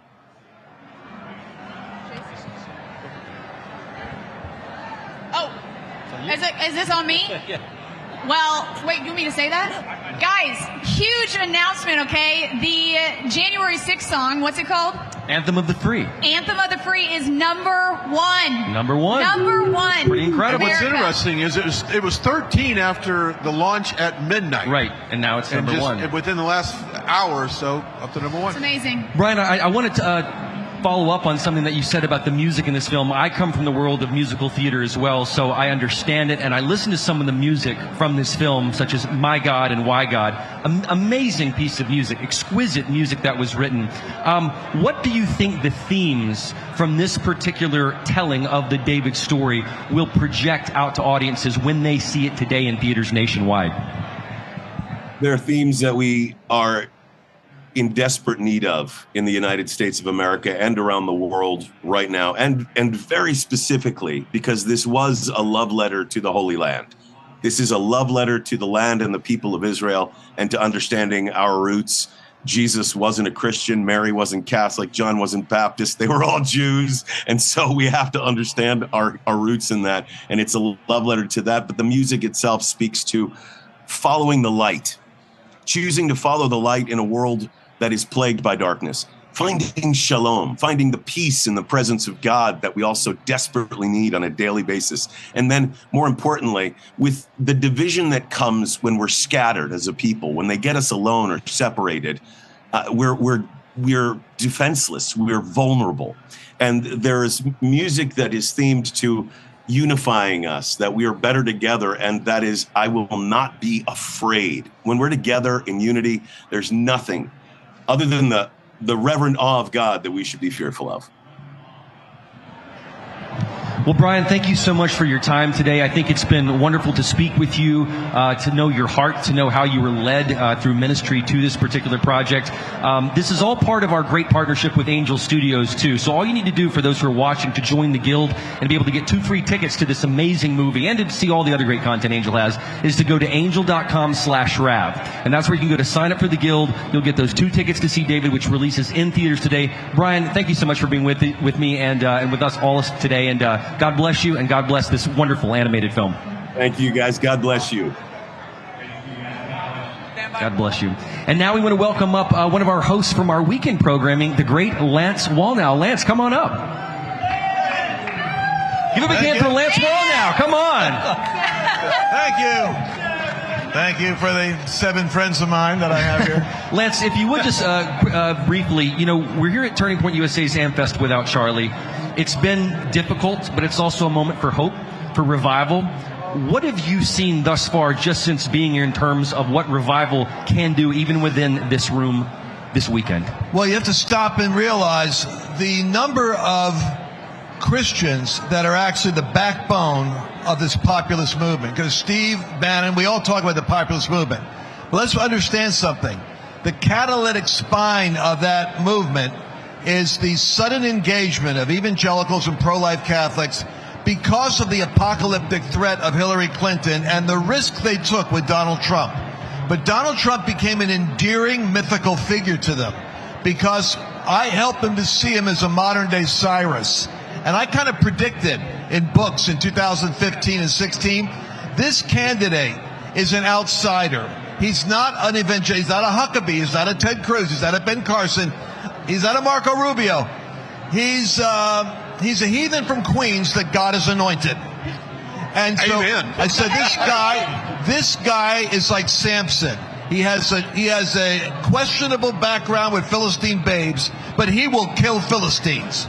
And he will slaughter them at the gates. He'll do what Christians won't do. And what's fascinating about him ever since then, he gets to be the most pro-Christian president we've ever had. And no one can accuse him of confusing religion with his office because his enemies don't even think he's a Christian.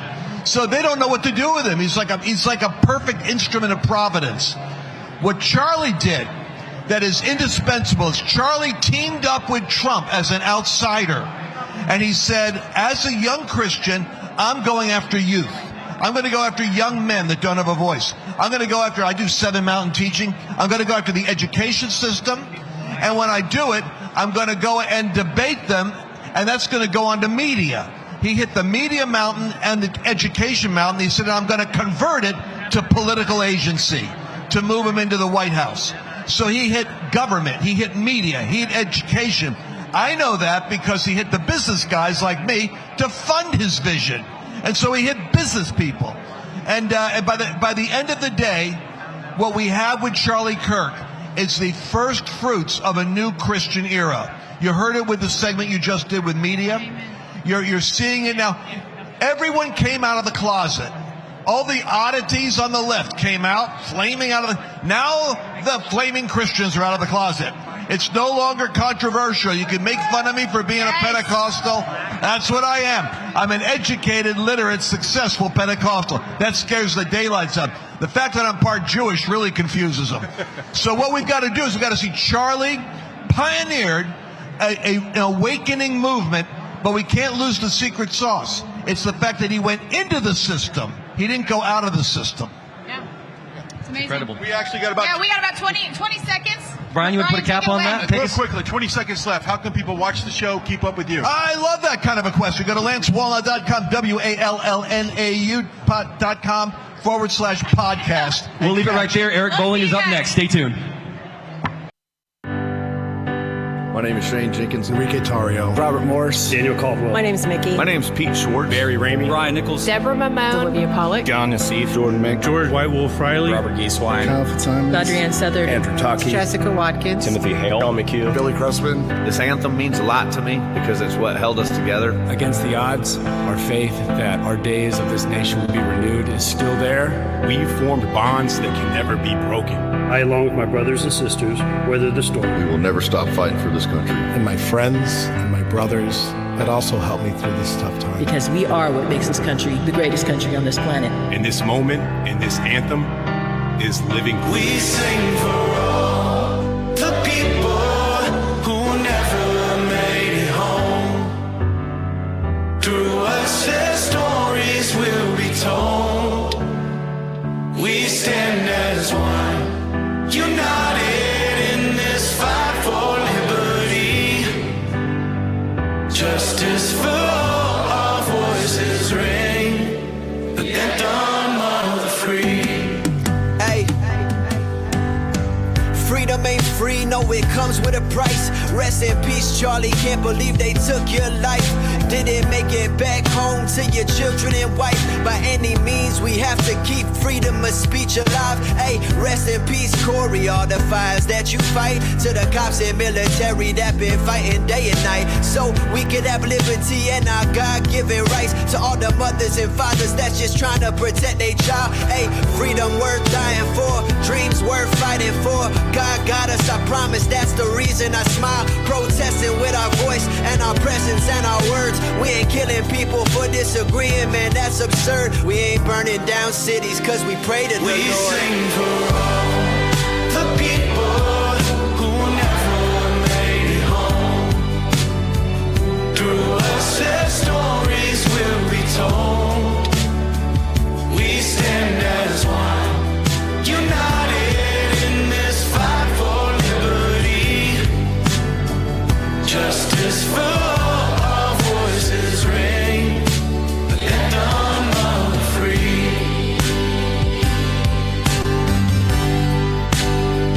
Hey, stop killing people that just want to debate. When we protesting, you ain't see no guns and no flames. We don't have to agree, we ain't gotta think the same. Country built on conservative values, let's reclaim it. It's not about hate, we just wanna feel heard. We standing for the truth, not just following the herd. You can love your country and still call out its flaws. You can back the Constitution and still question the laws. We don't wanna be killed just for speaking our voice. God coming soon, man, so it's time to rejoice. Let the ballots be counted, let the questions be asked. Let the people decide, don't just bury the past. And don't let evil get you down, cause God wins at last. For all the people who never made it home. Through us their stories will be told. We stand as one, united in this fight for liberty. Justice for all, our voices ring. The anthem of the free. Another person that I have to thank is Donald J. Trump. Our brotherhood that we built and the country we believed in, and especially our president, we never would have made it out. Blessed by God, pardoned by Trump. Thank you, Donald Trump, for pardoning us and giving us a second chance on life. President Trump for pardoning me. For saving my soul, and Donald Trump for giving me the pardon. I want to thank Donald Trump for pardoning us, and is the only reason that we're here today, all together, free, with smiles on our faces. Our voices ring. The anthem of the free.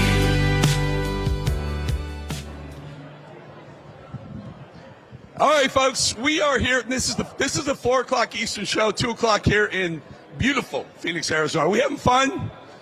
All right, I got to hear loud. Are we having fun? Well, the 4 o'clock show has more fun than any show on any network, on any cable network, anywhere. We love you guys. Thank you for coming out. What a wonderful, wonderful event. So can we just, before we get into all this, can we just play a little more of that song, folks? Just, that song you were just hearing. That song you were just hearing is the January 6th choir. By the way, I walked into this arena earlier this morning. It was 13 on iTunes. Guess where it is now? Number 1 on iTunes. Hey, Parker said, can you play a little more of that? Andrew Tuckey. Jessica Watkins. Let's play Mad Dog. Play some of that song. This anthem means a lot to me because it's what held us together. Against the odds, our faith that our days of this nation will be renewed is still there.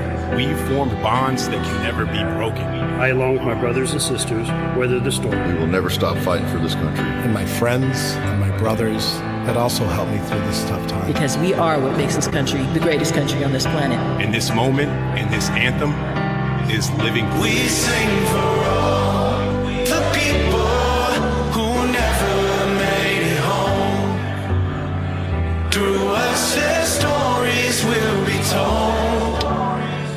We stand as one, united in this fight for liberty.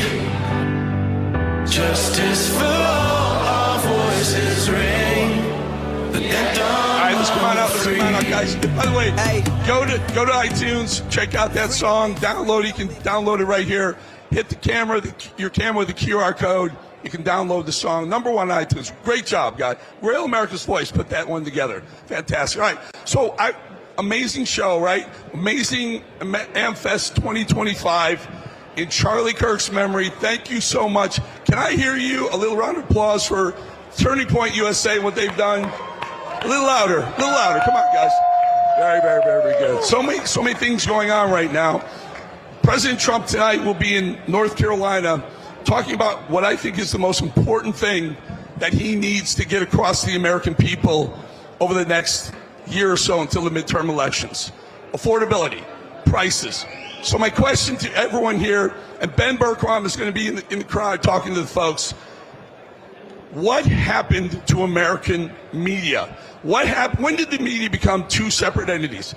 Isn't there one truth? Isn't there one set of facts? Why is it that the liberal media sees things one way and the rest of us see things the right way?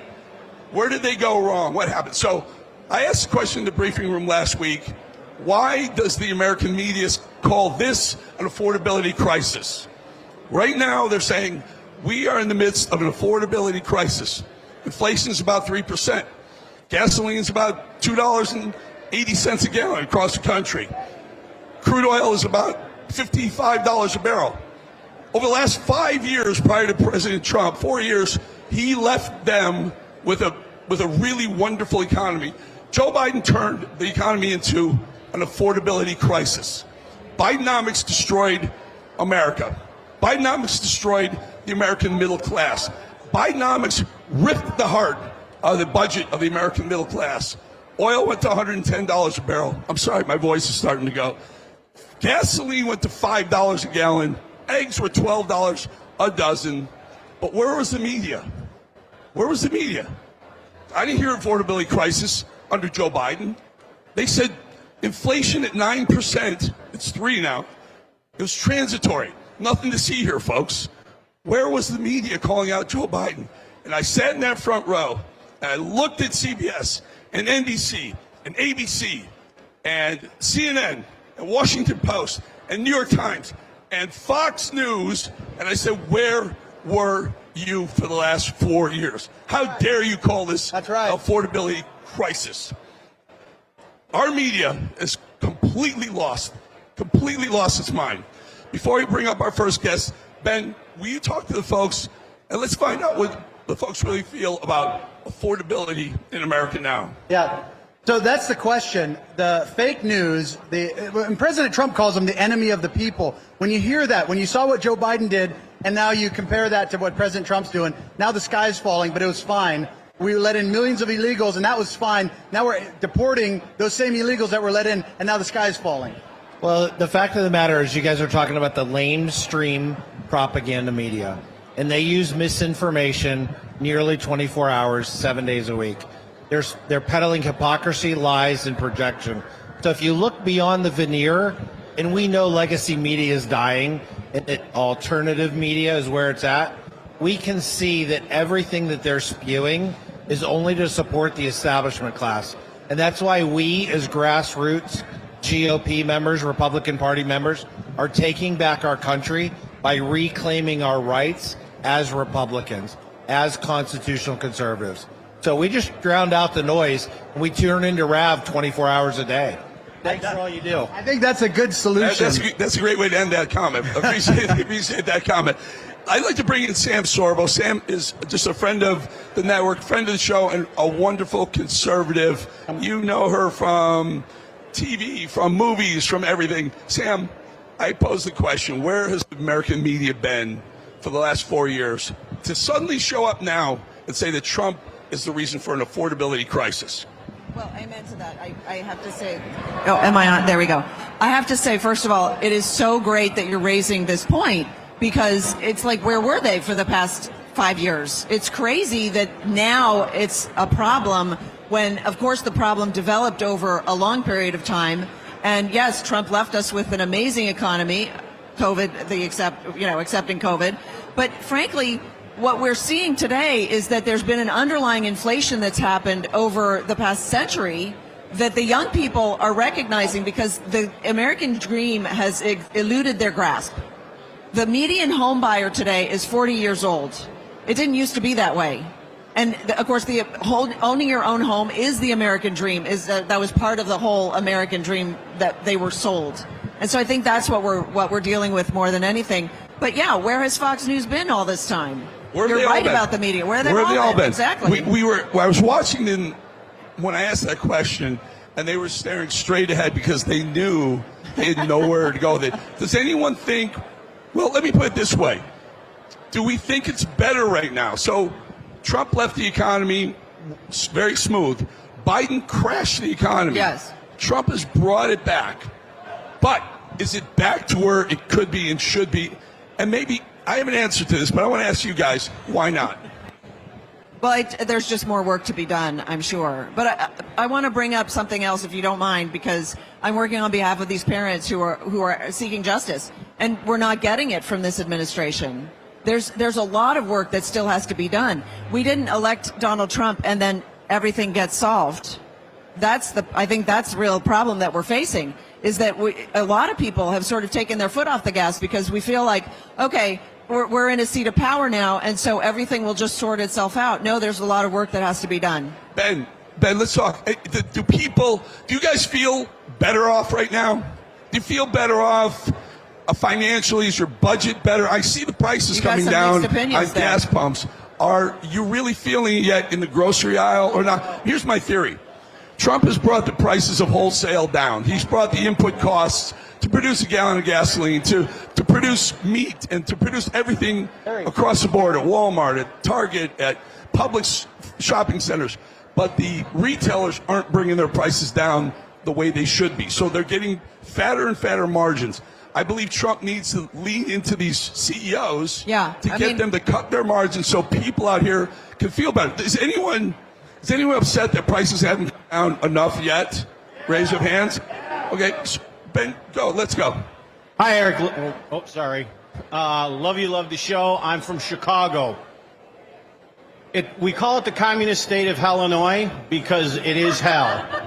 And I want everybody here to understand. We have the governor that has openly said, it hasn't made the mainstream media, hasn't hit the alt media yet. He is purposely keeping the prices inflated so that he and the Communist Politburo in Illinois can add the tax. So when Trump drops the prices on something, they just add a tax because they're losing money. His policies and their ideas are making people such as me looking for another place to live and businesses to leave. And that tax base goes, they got to make it up somewhere. Well, yeah, exactly. Pritzker, J.B. Pritzker, exactly, a Democrat, socialist, lunatic governor of Illinois. Sam, real quick, we're going to go to take in a second. They're actively trying to get Trump off of what he's doing. They're just working beneath and behind him to undo whatever he's trying to do. And I don't know if that's what they're doing still in the halls of government today, but I suspect it is, because we have cases with the DOJ, cases with the DOE, and we're not getting traction. And it does seem like there are people in those buildings that are just going, no, we're not going to go, this isn't interesting for us, or this isn't. And so they're basically undoing what Trump is trying to get done. They're undermining what he's doing, because he's got the left to deal with. He's got liberal lunatics. He's even have people in his own party. I will remind folks that the Republicans in the state house of Indiana voted with the Democrats to not redistrict the state, to draw lines that would give us a couple extra House seats in Indiana. All right, guys. Sam Sorbo, thank you so much. Thank you so much. SamSorbo.com for all information. Thank you. There you go. What is it? SamSorbo.com. Thank you, Sam. Appreciate you. All right, guys, we will be back in just a minute. We got to take a quick break. We'll be right back.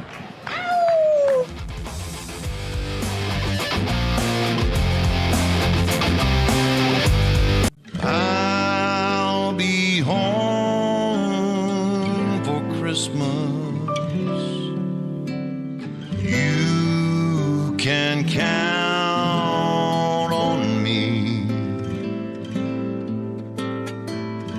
Please have snow and mistletoe and presents under the tree. Right now, all over the country, kids at Shriners Hospitals for Children are able to go home and be with their families for the holidays. And it's only possible because of the monthly support of people just like you. Thanks to a generous donor, your first gift of $19 a month will have 3 times the impact to help more kids. With your gift of just $19 a month, only 63 cents a day, we'll send you this adorable Love to the Rescue blanket as a thank you, and a reminder of the care you'll be providing so kids can be with their families. Christmas Eve will find me where the love light gleams. It only takes a moment to call the number on your screen, or you can visit loveshriners.org right now on your phone or computer. Your first gift of $19 a month will have 3 times the impact in the lives of kids like me. Because every child just wants to be home for the holidays, and your gift makes that possible. Your call is the best gift of all. Your gift will be my favorite Christmas present this year. Please call the number on your screen or go online right now with your monthly gift. And when you become a monthly donor, your first gift will have 3 times the impact to help more kids. Thank you for giving.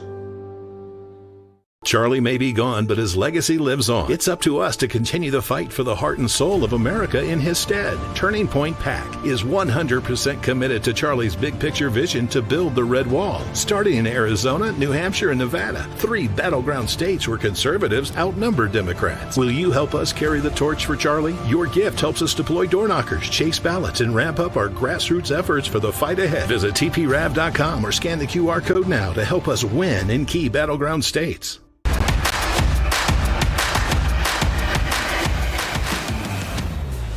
Alrighty, folks, so Birch Gold Group, see how easy it is to diversify your IRA or your 401k with gold. Get a free info kit on gold from Birch Gold Group right now by texting the word America. You know the word America to 989898.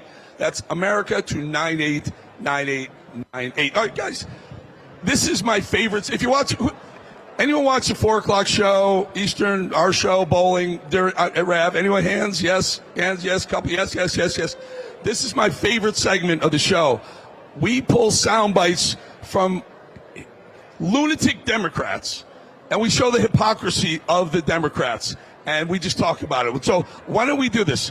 Maybe AOC is due for an American history lesson.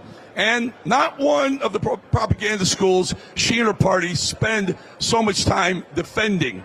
Let's have a listen to AOC. Donald Trump and Stephen Miller want you to believe that this is who we are as a country. And we are here to say that it is not. We are a country that has fought and defeated the Confederacy, that has defeated a history of civil rights violations, of secret police. Hey, folks, that woman thinks she wants to be the next president of the United States. What do you think of that? AOC wants to be the next president. All right, I have a show of hands. If it's going to be a Democrat, is it going to be AOC, Jasmine Crockett, Ilhan Omar, Gavin Newsom? Who else? Kamala Harris. You have to laugh a little bit, Kamala Harris, right? Does she really think she got smoked? She's going to come back and do something better? All right, well, let's hear a little bit more from cluelessness from AOC. She's got you covered always. Take another listen to her. President Trump ran on a promise to the American people that ICE would go after the worst of the worst. Well, we are now coming up on a year of this presidency, and I want to talk to the folks at home who feel disillusioned by what ICE is doing in our country. Because what we have seen is that ICE is not overwhelmingly going after criminals.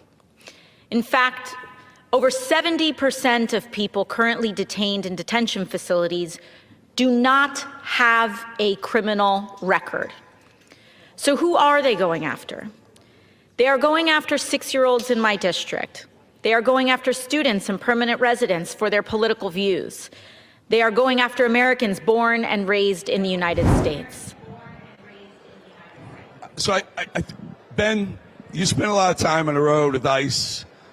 Ben, tell us what the folks think about AOC calling out ICE, saying they're misguided, arresting 6-year-olds. Well, I just want to compare that nonsense that AOC is saying and all these communist leftist Democrats in all these cities with an angel mom who lost her son, Angie Morphine. You lost your son, Ruben Morphine, to illegal alien gang member, murdered. And you listen to AOC say something like that. What is your response?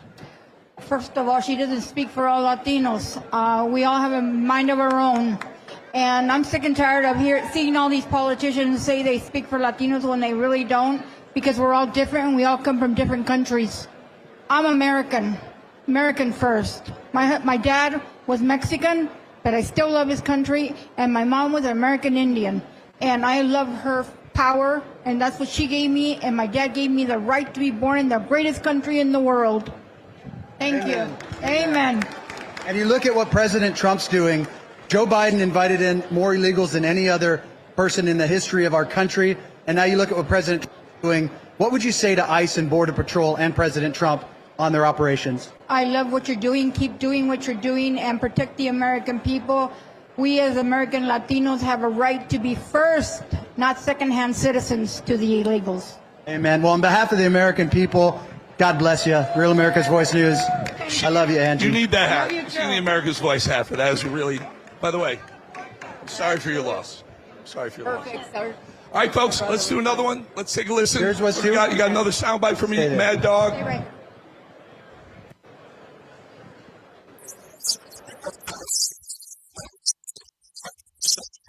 As a country, we have 3 years ago with a man who's not only massively, and I mean massively corrupt, but I'm not sure possesses the basic elements of humanity. And I'm not sure he's not getting worse. It's not up to me because frankly, I wouldn't down his goddamn throat if his heart was on fire. You know, it's almost unbelievable how you listen to these people. You try to figure out where their mind is. Are they just are they lying? Are they delusional? Do they not see what's going on? They not understand this group of people right here? All right, Ben, do you have another one there? Yeah, so speaking of that, Angel's sister, tell me, you hear all this, you hear the rhetoric coming from the left. What is your response? I'm absolutely happy with what ICE is doing. My brother, Matthew Herzog, was shot in 2004 by 2 security guards. They fake identities, they're illegal, and they killed them, and there were no repercussions of that at all. So I'm glad we're doing what we're doing. And speaking of that, Eric, we've got folks that escaped communism. You look at the direction that our country's going. We've got folks that escaped communism from Vietnam that love this country. And you hear AOC and these people, Carville, saying this. What's your message, PG? I know we were talking off the line, but what's your message, President Trump and these people up there? President Trump, we love you and we thank you so much for all that you do, and we appreciate all the men in uniform, ICE. Those people are out there sacrificing for the safety of the people, and they're just taking the bullet for the people. So we thank so much for what you're doing. We appreciate you very much. And Eric, this is the difference. Legal immigration versus illegal immigration. Legal American assimilates, love this country, versus the people that are brought in by people that hate this country to further hate this country. That's what the left wants in America. Yeah, this is what MAGA wants in America. That's right. That's right. As for what AOC was saying, that President Trump is clueless, she is the one that's clueless. She is brainless. She needs to go back to bartending. bartending. All right, guys, we're going to take a quick break, and we will be right back in about 2.5 minutes. We have a lot more questions, a lot more hats and shirts to give out. So stay with me. I got to hear it, though. Got to hear it. Thank you. Let's go. Yeah, there we go. All right, we'll be right back.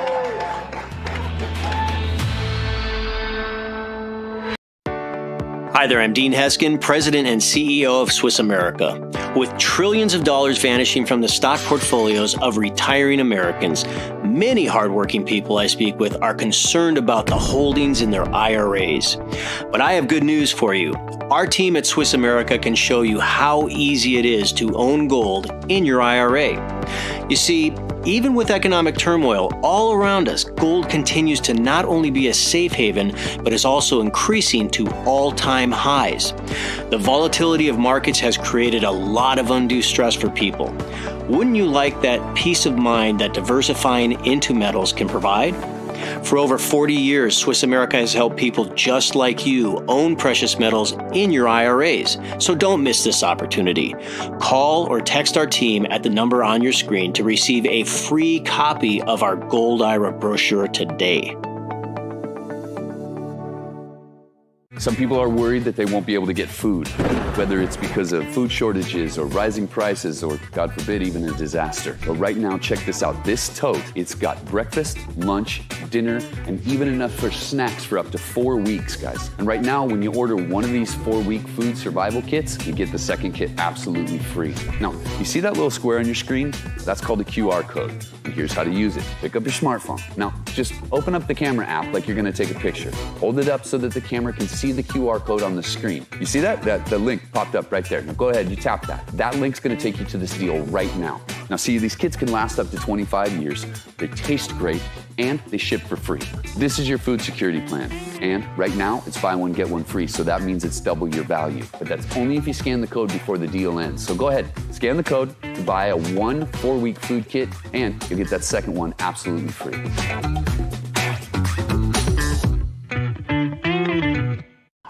Riots and violent looting going on all over the country, I don't feel safe leaving the house without this banana.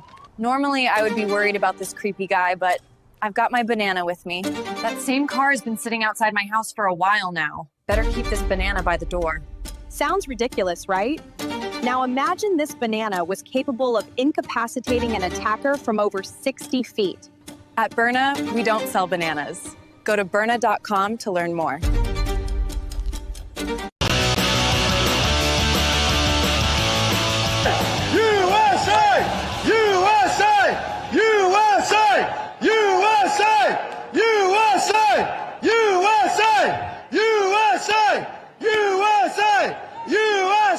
Oh yeah. Oh yeah, that's it. That's what we want. We want Fox to hear us.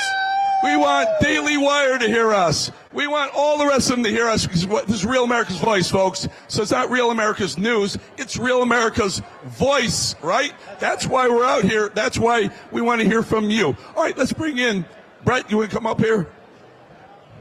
This is Brett Jensen, running for Texas District 8. Texas 8. Let's hear about it. Tell us what's going on in Texas. Well, we're tired of all the rhinos that do not stand up for all of us when they get back to D.C. Everybody likes to talk pro-Trump until they get back there, and then they don't do it.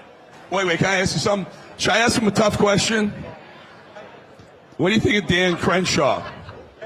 Well, I think that it is a good question. And Dan Crenshaw, I think, is in a lot of trouble this cycle. I think everybody's seeing what's going on out there. And, it's a different district than mine, so I'm focused on my race. Well, I will tell you, one of the problems with the Republican movement right now, not the conservative movement, not the TPUSA movement, the Republican movement is they don't know who they are. They don't have a personality. They have several personalities. They act one way when they want to get elected, and they act a completely different way once they get into the seat, once they want to get reelected again. I think Dan Crenshaw's a rhino. Anyone else agree with me? Yeah, right. So one more final thought on what's your platform? What do you bring to the state of Texas? Yeah, I'm from the real world. I've never run for office before. I'm a day one Trump guy, and I'm like you. I'm tired of watching all these rhinos, all these, my opponent, another liberal lawyer, pretending to be a Trumper from inside D.C., no real world experience, and we've all had enough. Right. Well, we wish you luck, my friend. Good to see you. Thank you, Eric. I really appreciate it. And go rip it around. Tell the folks what you're all about. JensenForTexas.com. So let's bring up another friend of mine, if I may. Mike Ring, you come on up, my friend. Give this guy a round of applause, please. This guy. So, I full transparency, and know Mike a while. You'll understand why we know each other very well in a second. But Mike's the sponsor of Real America's Voice, of this show. But he's a great guy because he's a co-founder of Old Glory Bank. Tell us about Old Glory Bank. So, I am just one of the many humble co-founders, and in full disclosure, Eric is a customer, and we provide you great service, you and your wife. So thank you for letting us serve you. I'm a client. As soon as I spoke to Mike, it took me about 5 minutes to sign up. Exactly right. OldGloryBank.com. So my partners are Ben Carson, who spoke earlier today, John Rich. Who loves John Rich in this room? Wait. Did you hear who his partners are co-founding Old Glory Bank? Who again? Ben Carson, John Rich. This little guy, maybe you've heard of Sean Spicer. I don't know him. Yeah. His hair's not as good as yours, I agree. Plus we got Larry Elder. And Governor Fallon. So we have a one-branch bank in Oklahoma, but you say, I can't go to Oklahoma. You don't have to. We have the best online banking in all of America. It's oldglorybank.com. All the products and services you need to do all of your loans, debit cards, deposits, ACHs. There's a pending story. Mike's got a story to tell. It's really, really important. Tell us the story. So back in 2021, we launched Old Glory Bank, bought a bank. 2022, turned the lights on in April 2023 because of debanking. We weren't just going to talk about this issue. We were going to solve it, but it's gotten worse since 21 and J6. We all know what Bank of America and the big banks did. But Senator Chuck Grassley, you've got to support him. He is out there doing the hard work. He recently discovered Operation Arctic Frost. Have you heard about Operation Arctic Frost? Yeah. They use this name to chill Republicans. 400 subpoenas came from the FBI to 92 Republican organizations, including the great Turning Point. They sent it to 20 banks, the RNC, and every one of the big banks. And I will tell you, the same big banks, they took the TARP money after 2008 because the big bank cartel is corrupt. They turned the data over of hardworking Americans and conservatives. It's Arctic Frost. Look it up, and we have got to get Merrick Garland in front of the Senate talking about this. Ted Cruz is a partner in this. We've got to get... So, Mike, explain this. So, Biden loses, Kamala Harris gets smoked, and their Department of Justice subpoenaed 90... It's worse. Entities. So if you remember, January 6, 2021, 18 months goes by, and then Trump announces he's running. And then immediately they spring the action, and they subpoena the bank records of 92 Republicans in the fall of 2022. Well, it took 3 years for us to hear about it, and not one bank went public. If they had sent me that subpoena, I would have gone public, and I would have filed a motion to quash, because I was a lawyer for 30 years before I became a banker, and I stand between America and the regulators, and I ain't backing down. Mike Ring, Old Glory Bank, folks, you do it online. They're all about crypto. They're all about everything going on. We love them, and I am a customer of theirs. Ben, we have some young people in the audience. This is going to be fascinating. Let me hear this. Well, this is what it's all about. I brought my wife, and I got our daughters. These are not my daughters. These are this family over here. But this is what it's all about. Tell me your name and where you're from. My name is Cora Rose, and we are from Houston, Texas. I'm Pearl, and we're also from Houston. How old are you? 8 years old. 8? 13. And what did you say? You were just telling me a minute ago. Go Trump! Hey, Eric, this is what it's about over here. Good parents raising great kids. This is what America is all about. And by the way, this is why the left attacks. They don't want to see this. God bless you guys. That's great. That's great. You got and if parents, you guys. Hey, way to go. Way to go, Mom and Dad. Way to go. Way to go. Hey, you're the best, Eric. We love you, brother. Go Bullies! Okay. Quick question. I said it earlier, Donald Trump's going to be in North Carolina tonight, 9 o'clock, talking about affordability. He's also going to talk about health care. Does anyone have an issue with health care? Are we concerned about health care? Here's the reason. The Democrats want to blame what's going to happen with health care in 2026 on Trump. The Democrats, I'm old enough to remember when Obamacare, the Affordable Care Act, was passed. Do you know how many Republicans voted for the ACA, Obamacare? Zero, sir, zero. Not a single Republican voted for it. The way they got it through was they sunsetted the subsidies at the end of 2025. So the subsidies that they put in, they knew they were going to come out in 2025. They're coming out, and they want to blame, Democrats want to blame Trump. So Trump's going to talk about this in North Carolina tonight and affordability. What do you want to hear from Trump about affordability or health care tonight? Anyone? Anyone want to jump in on that? What do you want to hear from President Trump tonight on affordability health care? What do you guys think? First off, what do you think of Obamacare, the subsidies? The Democrats are saying, does Obamacare need to go? Hey, Obamacare needed to go a long, long time ago. But I like what President Trump is doing on Obamacare. Put it in the hands of the people. Give them the money instead of feeding insurance companies. These guys, their profits have increased, or their stock price has increased by 1,700% since Obamacare started. It should be, we need to bring back the middle class and focus on pushing wealth to the middle class, not to the 1% or the elites up above. That's beautiful. That's what the Democrats used to say. Now they're the opposite. Isn't that funny, Eric? Yeah, it's just like everything else. They're complete hypocrites. Complete hypocrites. The young lady behind you wants to say something. Oh, I wanted to say something. Yes, I'm from Chattanooga, Tennessee, and I'm part of the Tennessee Valley Republican Women, and it's just 15 to 20 women, and we're all over 65. But I wanted to tell you some of the accomplishments that we did this last 2 years. We opened a Patriot store. We sold Trump merchandise. We registered people. We had conservative groups meet there and speak. We donated merchandise to the people in North Tennessee and in Asheville after the flooding. We knocked on doors and we had meet and greet meetings, and we put out signs for Marsha Blackburn and Michelle Renault, a conservative state representative.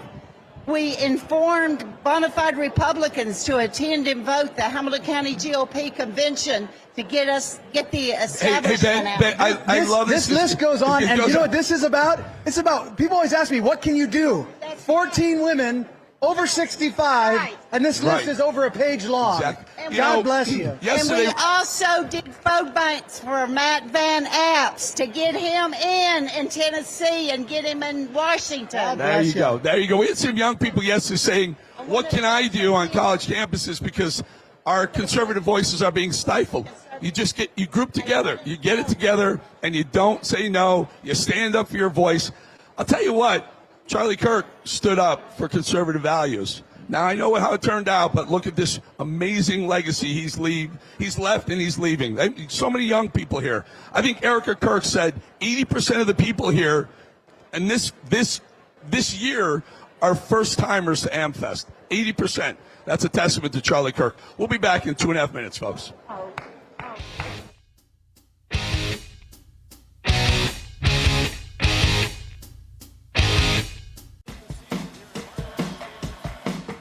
Half protection is not enough. Using just an antivirus online is also not enough. Get better protection from online threats. Get NordVPN now. I'd like to say this is the first time, but there have been others. How many? Who can keep track? You think this is a joke? Darling, we need answers, and you're gonna give them to us. Tell us again. My car broke down. I brought it here. I got stuck paying an expensive repair bill. So it's true. How much, darling? $2,300. $2,300. Well, what was I supposed to do? My transmission was shot. You pick up your phone and you call CarShield before the car breaks down. Plans through CarShield cover up to 5,000 parts and systems in your car. That's right. A plan through CarShield could save you on some criminally high auto repairs, especially if your car is out of warranty. So, call CarShield, America's #1 auto protection company, before a breakdown and save yourself from getting stuck in car repair jail. Let me guess. You hate saving money. Who hates saving money? Apparently you do. All you had to do was call CarShield. And you could have protected yourself against expensive repairs. Yeah, and then my price will go up the minute I file a claim. Shut up! CarShield has the price locked in. For as long as you cover your car. I guess I should have called CarShield? It's about time you said something that made sense. Now you know what you need to do next time. Bet he'll call CarShield now.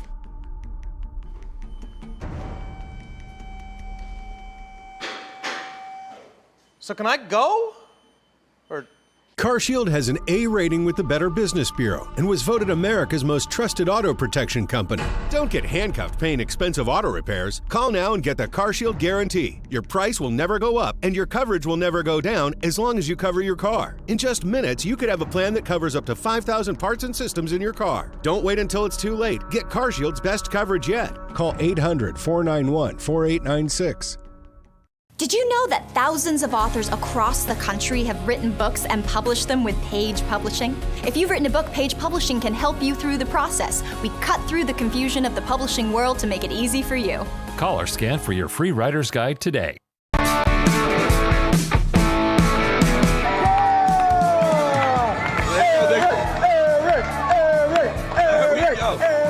Alrighty, folks, there's a lot of politicians that should be getting coal in their stocking for Christmas this year, but Birch Gold thinks it's a smart planner.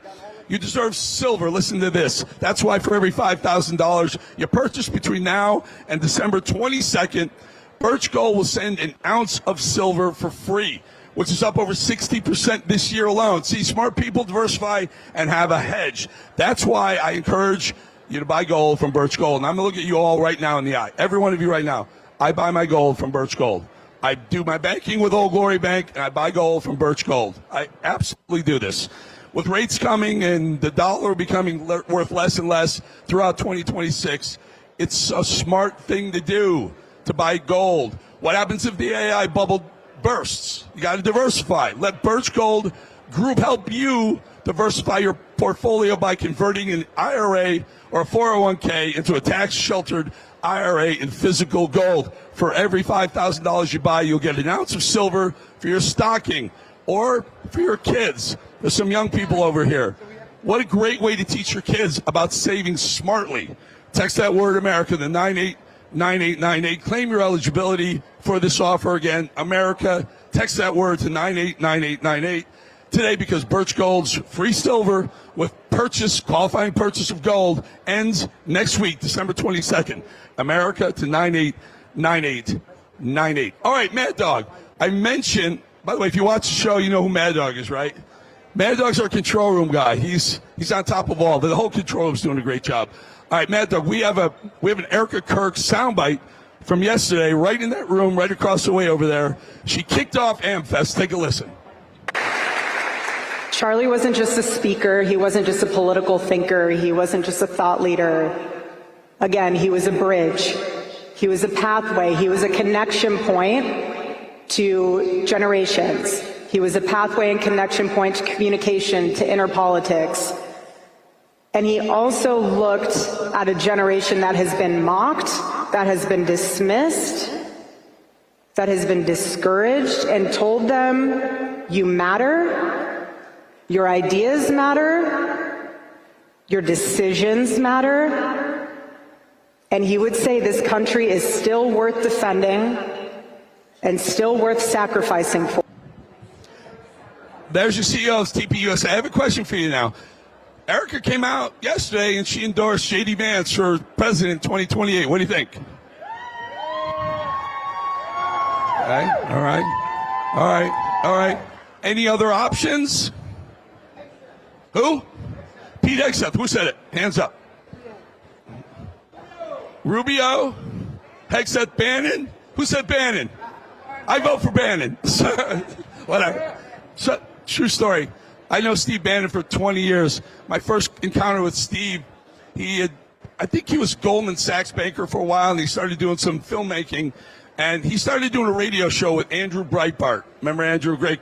What an amazing radio show. And that was the genesis of America First. Those two sat down and figured out that America needed to be first above everyone else.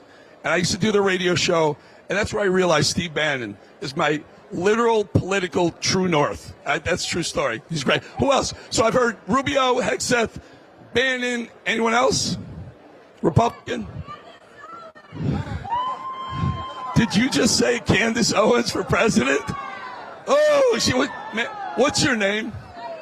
You are stirring up so much controversy right now, because right after Erica Kirk spoke, Ben Shapiro came out, and Ben called out Candace Owens and Tucker, who then Tucker came out.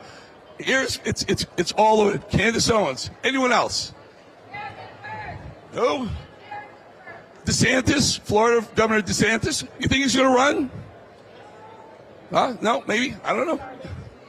Scott Bessent. He's going to be Fed chairman, isn't he? I think he's going to be Fed chairman. Anyone else? Any thoughts? Who's the next Republican candidate for president? Anyone? All right. I heard a couple of Rubios. All right. We also have another soundbite. Speaking of Tucker, roll it, Mad Dog. Why are they mad at J.D. Vance? Such a nice guy, which he is. They're mad at J.D. Vance because he is the one person, and things could change, of course, but right now, who really kind of buys the core idea of the Trump coalition. Now, what is that idea? Ladies and gentlemen, anyone know? Anyone know? America first. It's America first. It's really simple. So Tucker poses a very, very controversial but important question. He said America first, which I think we'll all agree, but my question to this audience, because you're smart people, you guys know politics, you know America, you know Steve Bannon. Is MAGA right now America first? Are they two groups perfectly aligned? Let's ask some of the people in the crowd. Anyone have an answer? Group. Go ahead. Same group, man. It was always the same. America was always going to go first. But are we together now as America first and MAGA? Because how do we have Candace Owens and Tucker on one side, Ben Shapiro on another? Tell me, help me. I want to know. We're not one huge group like that is actually the same. We're not all the same. We all have opinions, so we all have to voice our opinions, and then we'll measure them out. You know, we're not homogenous, but we're still America first. I think we're a lot closer than what we realize, but the left is so darn good at crafting narratives and getting the message out. We've got to get louder than they are and do it the right way. Got to get the message driven home and reunite and affirm what we all believe in. This is a very important. We need more voices. Real America's voice is MAGA and America First. Are they perfectly aligned right now? I'd say we're split between the truth. Who is representing the truth? And so that's what we need to get to as far as America First. I think America First is great as long as we continue to amplify and platform the truth. And we have certain people within MAGA that are willing to criticize Christianity, criticize Catholicism, but they are silent on Islam and the radical Islam that is threatening the United States. So we need to start calling them out, and then MAGA will come together. See, but here, and I agree with you. I agree with you, but here's the issue. When you say radical Islam, I think America First and MAGA agree. We have a villain, and it's a legitimate villain, because radical Islam wants to do away with anyone who doesn't believe in Islam, right? You're an infidel if you don't believe in Islam. So they will do away with it. I think it's a common thread that we can all point to as like, that's really bad for the country. But the other issues, there are issues that MAGA and America First don't seem to be on the same page right now. I want to know why and how do we fix it. Someone's got to have, yes, sir, ma'am, go ahead. Big fan, by the way. MAGA is definitely got its fractures, and the fractures they're driven through the social media, through the mainstream media, and they're parsing it out, trying to get an internal civil war amongst the MAGA crowd. And it works to some capacity, but we all have the same common thread and all of the above and everything that people have said around here. The true north is Trump. We have to think about a world post-Trump. And who we come behind, I think, is JD, and there's some other good choices out there, but we just need to make sure we reunite, because the left, is the left. And we don't want any part of that. Yeah. I can jump in on that too. So one of the things, Eric, I always see is that what the enemy uses are division and distraction. And if you remember back just a few months ago when Charlie was murdered and we walked out of the stadium here and you saw the revival heading across America, and then within a couple days you started seeing these fractures. And to me, that was the enemy coming in and putting in that division where it doesn't necessarily need to be. And every time I see that, it's like it's so obviously the enemy. It's so obviously the devil coming in and trying to divide on the things that don't matter. When in reality, so we end up fighting ourselves instead of fighting the enemy. When in reality, it's the enemy, the existential threat that's trying to kill us from the inside. Agree. And sometimes we're our own worst enemy, Ben. That's right. Sometimes we're bringing this on upon ourselves. That's right. But I think we all need to let Tucker have an opinion, let Ben Shapiro have an opinion, let Candace have her opinion, and let's just get together because there's too much at stake. Yeah. Way too much at stake. I think this lady has Ben, I think this lady has an opinion on this. Go ahead. Okay, I think we need to, in Tennessee, what we have is Tennessee conservative news. They go to Nashville. They look at the rhinos and how they're voting. They expose them. We got to get rid of the rhinos. We got to get true conservatives in our states and in our national You're Congress. right. That's another point. threat.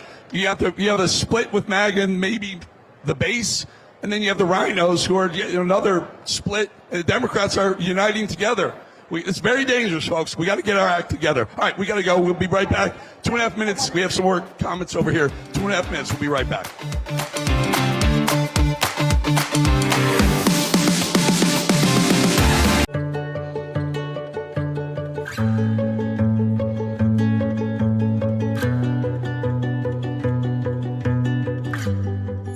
I was born with idiopathic infantile scoliosis. I've had 17 surgeries. I was born missing my lower right foot. I was born 10 weeks early without my left arm. I have osteogenesis imperfecta. I've broken over 70 bones in my lifetime. With my polio, I have tough days and my pain just pops out of nowhere. There's nothing to be afraid of because all the doctors are all so nice. Most people think, oh, it's the medical side of things at Shriners Hospital, but for me, it's the confidence that I've gotten. When somebody sees these commercials, there'll be a phone number on the screen and all they have to do is call and make a donation to help kids like me. Thanks to a generous donor, your gift will have 3 times the impact to help more kids. When you join with us, we'll send you one of these adorable blankets as a thank you and a reminder of all the abilities you are helping make possible. We have so much to celebrate this time of year. Please call or go to loveshiners.org. Your first gift of $19 a month will have 3 times the impact in the lives of kids like me. You are the best you because Shriners has given you the confidence that you need. It's just really cool knowing that you're part of something bigger than yourself. Shriners has given so much to us, and we have a mission and we have a goal that we want to help more kids. From all of us at Shriners Hospitals for Children, Merry Christmas.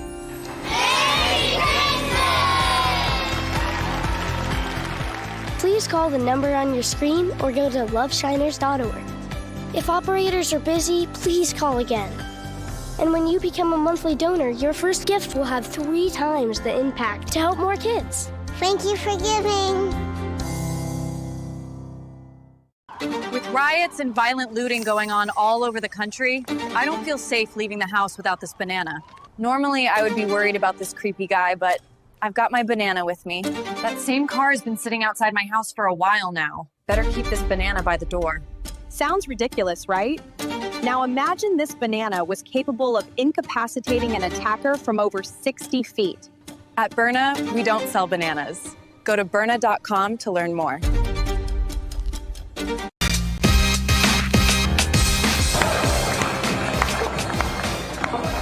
Welcome back. It's just the last couple of minutes here. We ran out of time. I just want to tell you very quickly, you see the shirt.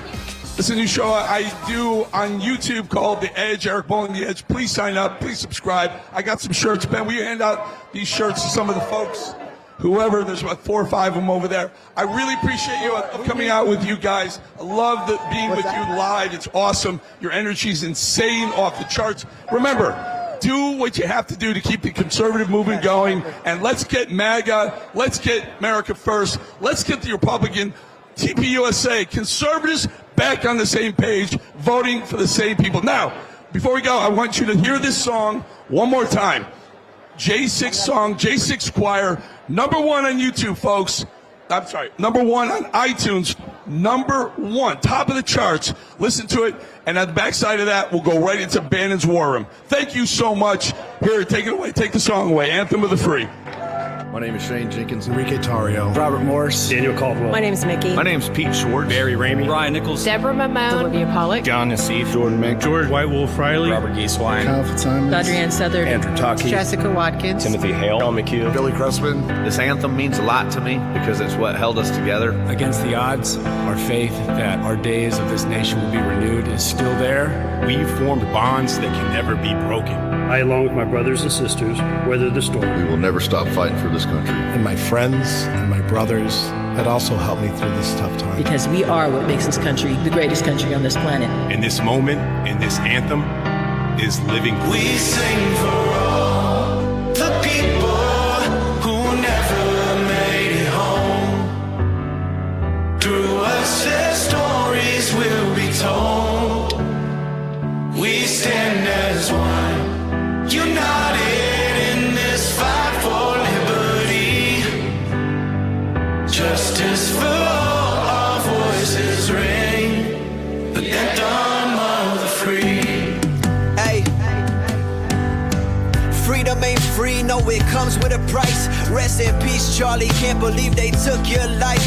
Didn't make it back home to your children in white. By any means, we have to keep freedom of speech alive. Hey, rest in peace, Corey, all the fires that you fight. To the cops and military that been fighting day and night, so we could have liberty and our God-given rights. To all the mothers and fathers that's just trying to protect their child. Hey, freedom worth dying for, dreams worth fighting for. God got us, I promise, that's the reason I smile. Protesting with our voice and our presence and our words. We ain't killing people for disagreeing, man, that's absurd. We ain't burning down cities cause we pray to the Lord. We sing for all the people who never made it home. Through us, their stories will be told. We stand as one, united in this fight for liberty. Justice for all, our voices ring, the anthem of the free.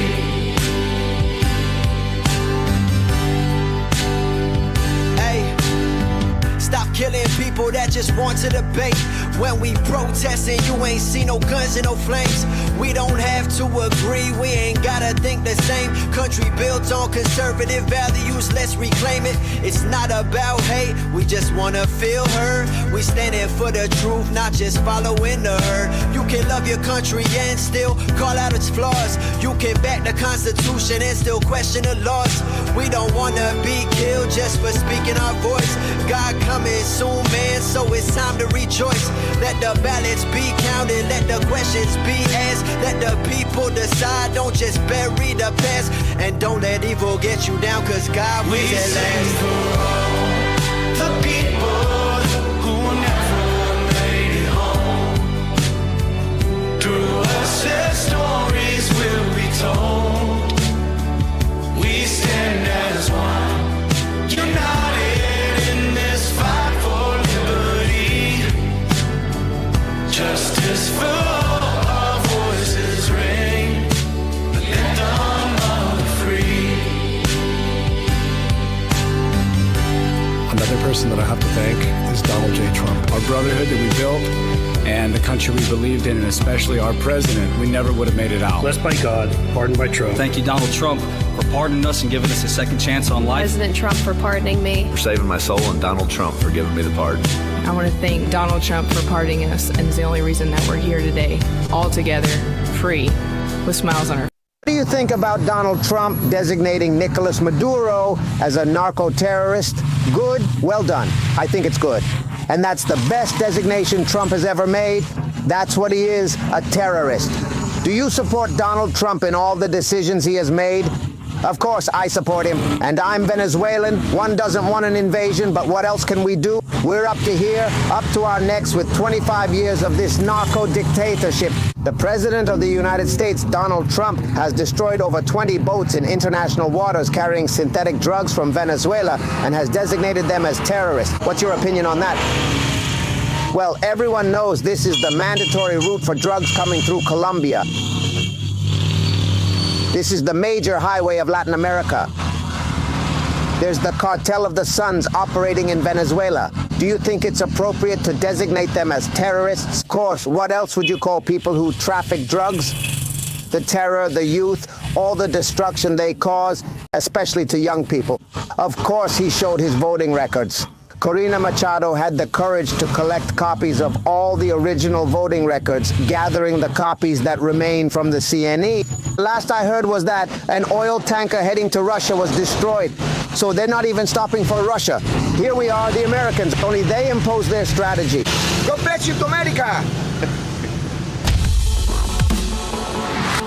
This is the primal scream of a dying regime.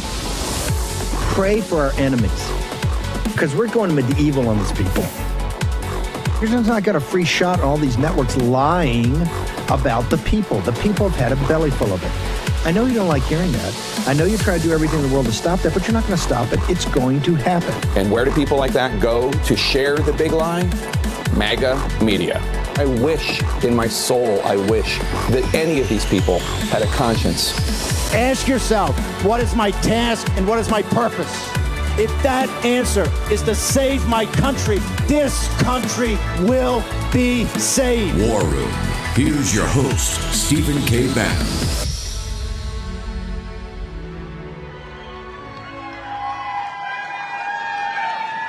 Howdy, howdy, Phoenix, Arizona.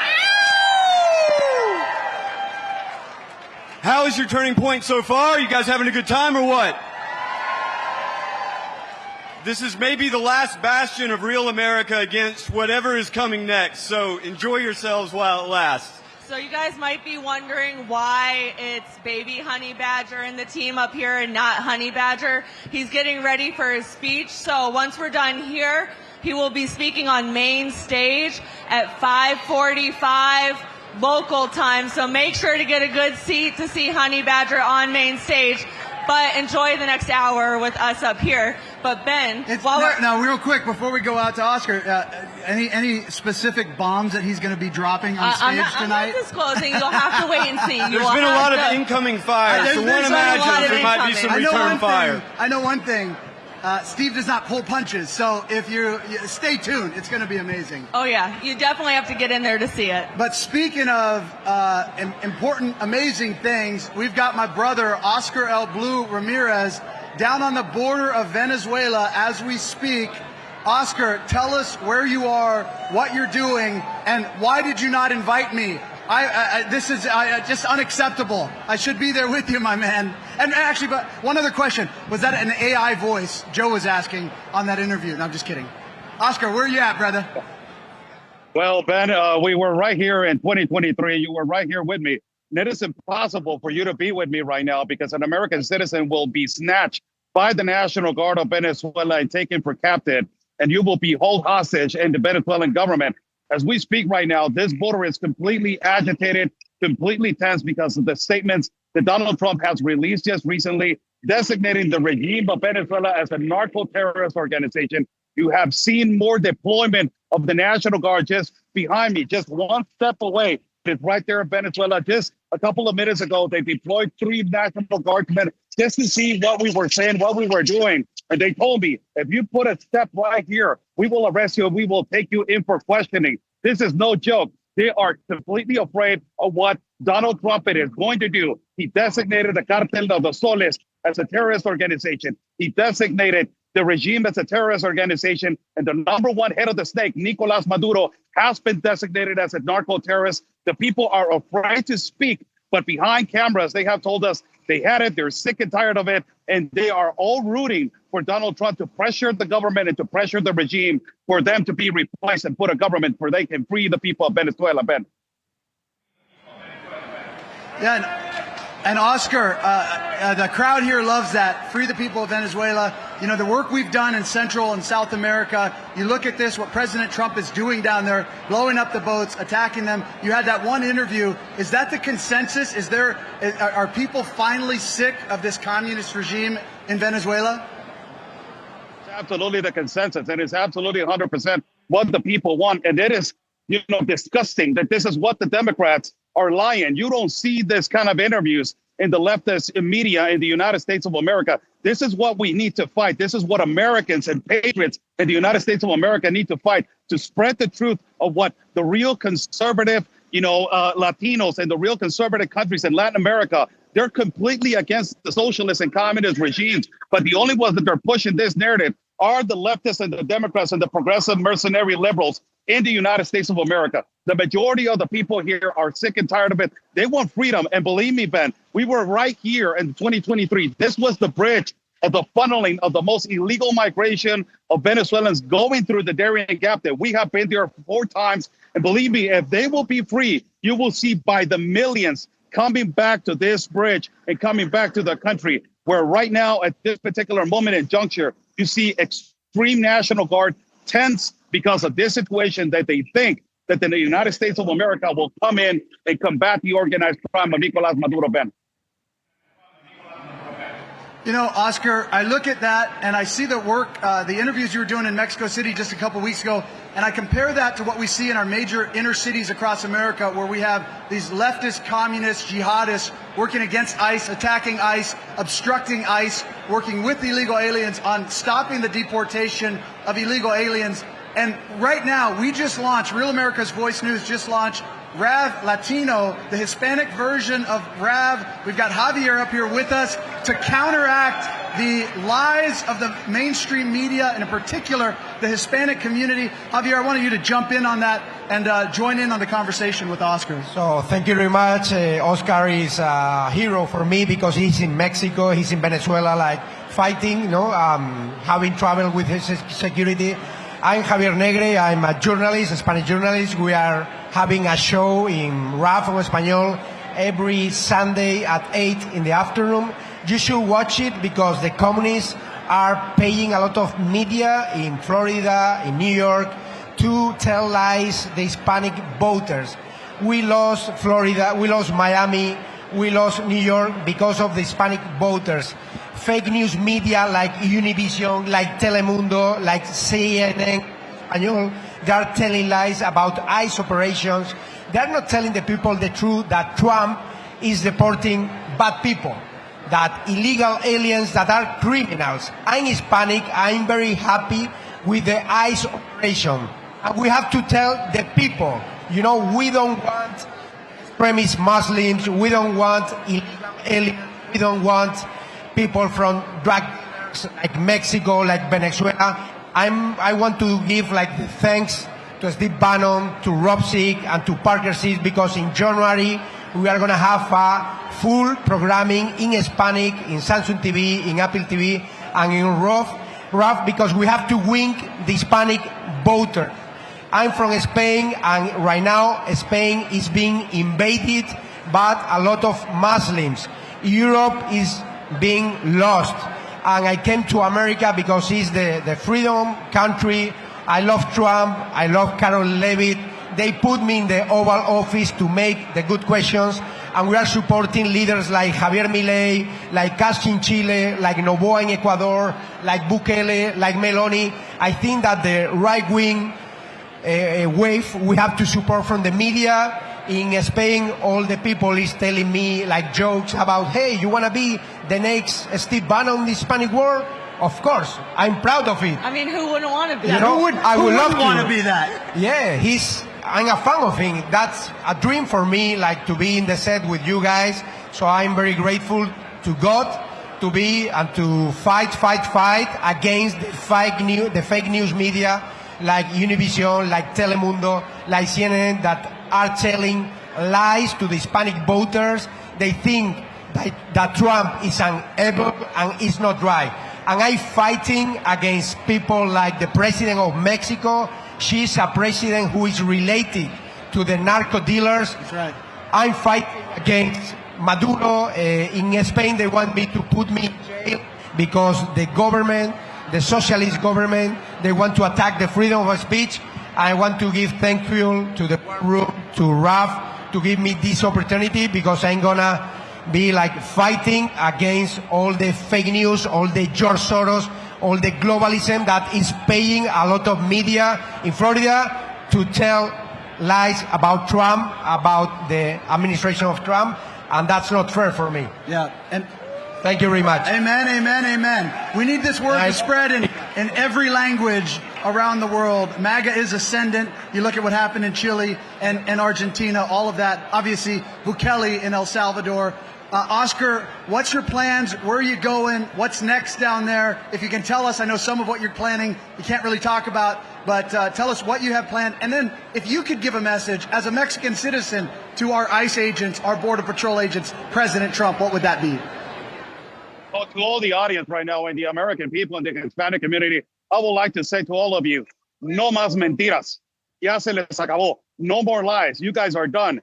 The media is coming in Spanish and we're taking over, and we are taking over the whole continent because we are going to spread the news like you guys have been lying to our Hispanic community inside of the United States of America. The Hispanic vote is one of the most important votes, and it is conservative by nature. We have three values. We are capitalists. One of the things that we are hard workers. We have the family values that is extremely important, like the American people. And the number one value that we have, we are really truthful believers in God and our Lord Jesus Christ. So you guys are done. We're coming. We're going to take out the whole continent, and we're going to be over here, Ben, in the borders with Venezuela, spreading the news that nobody wants to say. We are right here, putting ourselves in harm's way. The National Guard of Venezuela is right here behind us, trying to just, intimidate us to not say the reality of what is going on with the narco-terrorist regime of Nicolás Maduro, terrorizing the people of Venezuela and trying to go against President Trump, that he's actually winning this war, and he's actually going to win this war against every socialist. We are not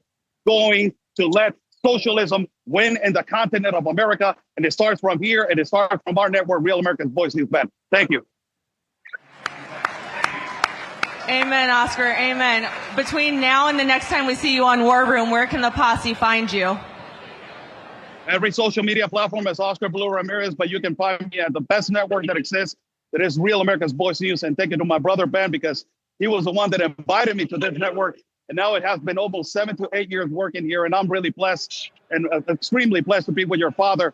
That is a motivation to anybody and the whole continent of America. Everybody that spreads lies on the left says that the Hispanic community hates Steve Bannon. You're completely liars, and you should be ashamed. Everybody admires Steve Bannon because he's a fighter against socialism and communism.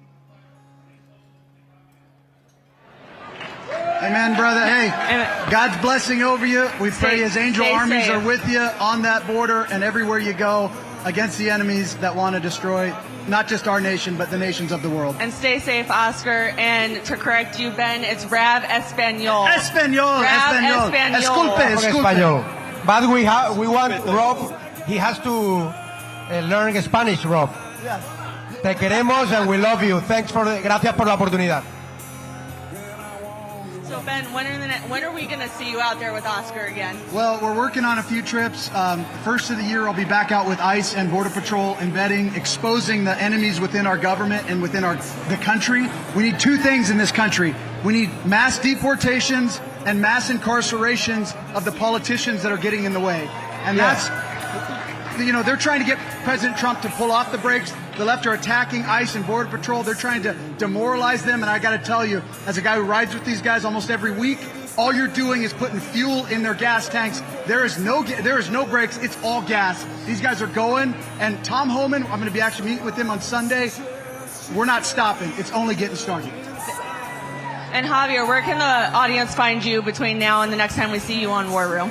What do you say? Where can the audience find you? Okay. The audience can find us every Sunday, 8 in the afternoon, 8 p.m. Eastern Time, in Rafon Espanol, in YouTube channel, in Apple TV, in Samsung TV. It's very important to support this show because in the midterms, we need the Hispanic voters. I've been seeing rings and halos at night. I have a family history of eye issues. I don't want to see my vision go, I don't want to lose it like my grandmother did. And I ran across this Vision MD. I'm proud to introduce Vision MD. Not only can Vision MD protect your vision like it does for me, it may also improve it. Vision MD features advanced retinal stem cell support technology designed to work with your body's natural renewal processes. This goes beyond basic eye vitamins. In all my years as an ophthalmologist, I haven't seen a vision formulation better than Vision MD. Vision MD is doctor recommended with thousands of 5-star reviews and millions of happy customers. It's time to see the world through healthier eyes with Vision MD. This wonderful supplement that supports your vision. I've noticed that my night driving's become easier. I don't get near as anxious. I'm not having my little stress panic attacks. I'm able to go out and see my friends. So if you're over 45 and you're starting to notice some changes, take control of your vision. Vision MD helped me take control of my health, and I know it can help you too. Vision MD contains some of the highest quality ingredients available. What truly sets Vision MD apart is not just the science, but the real-world results. An impressive 82% of Vision MD users stated it was better than other eye health products they had previously tried. Vision MD is a revolutionary product that supports your eye's ability to regenerate cells. In clinical ingredient trials, patients showed significant visual improvement. With Vision MD, you don't have to let age get in the way of better eye health. Don't let it get as far as I did. You can do this. Order now. Buy 2 and get the 3rd free. We are so confident in Vision MD, you get this offer for the life of your subscription.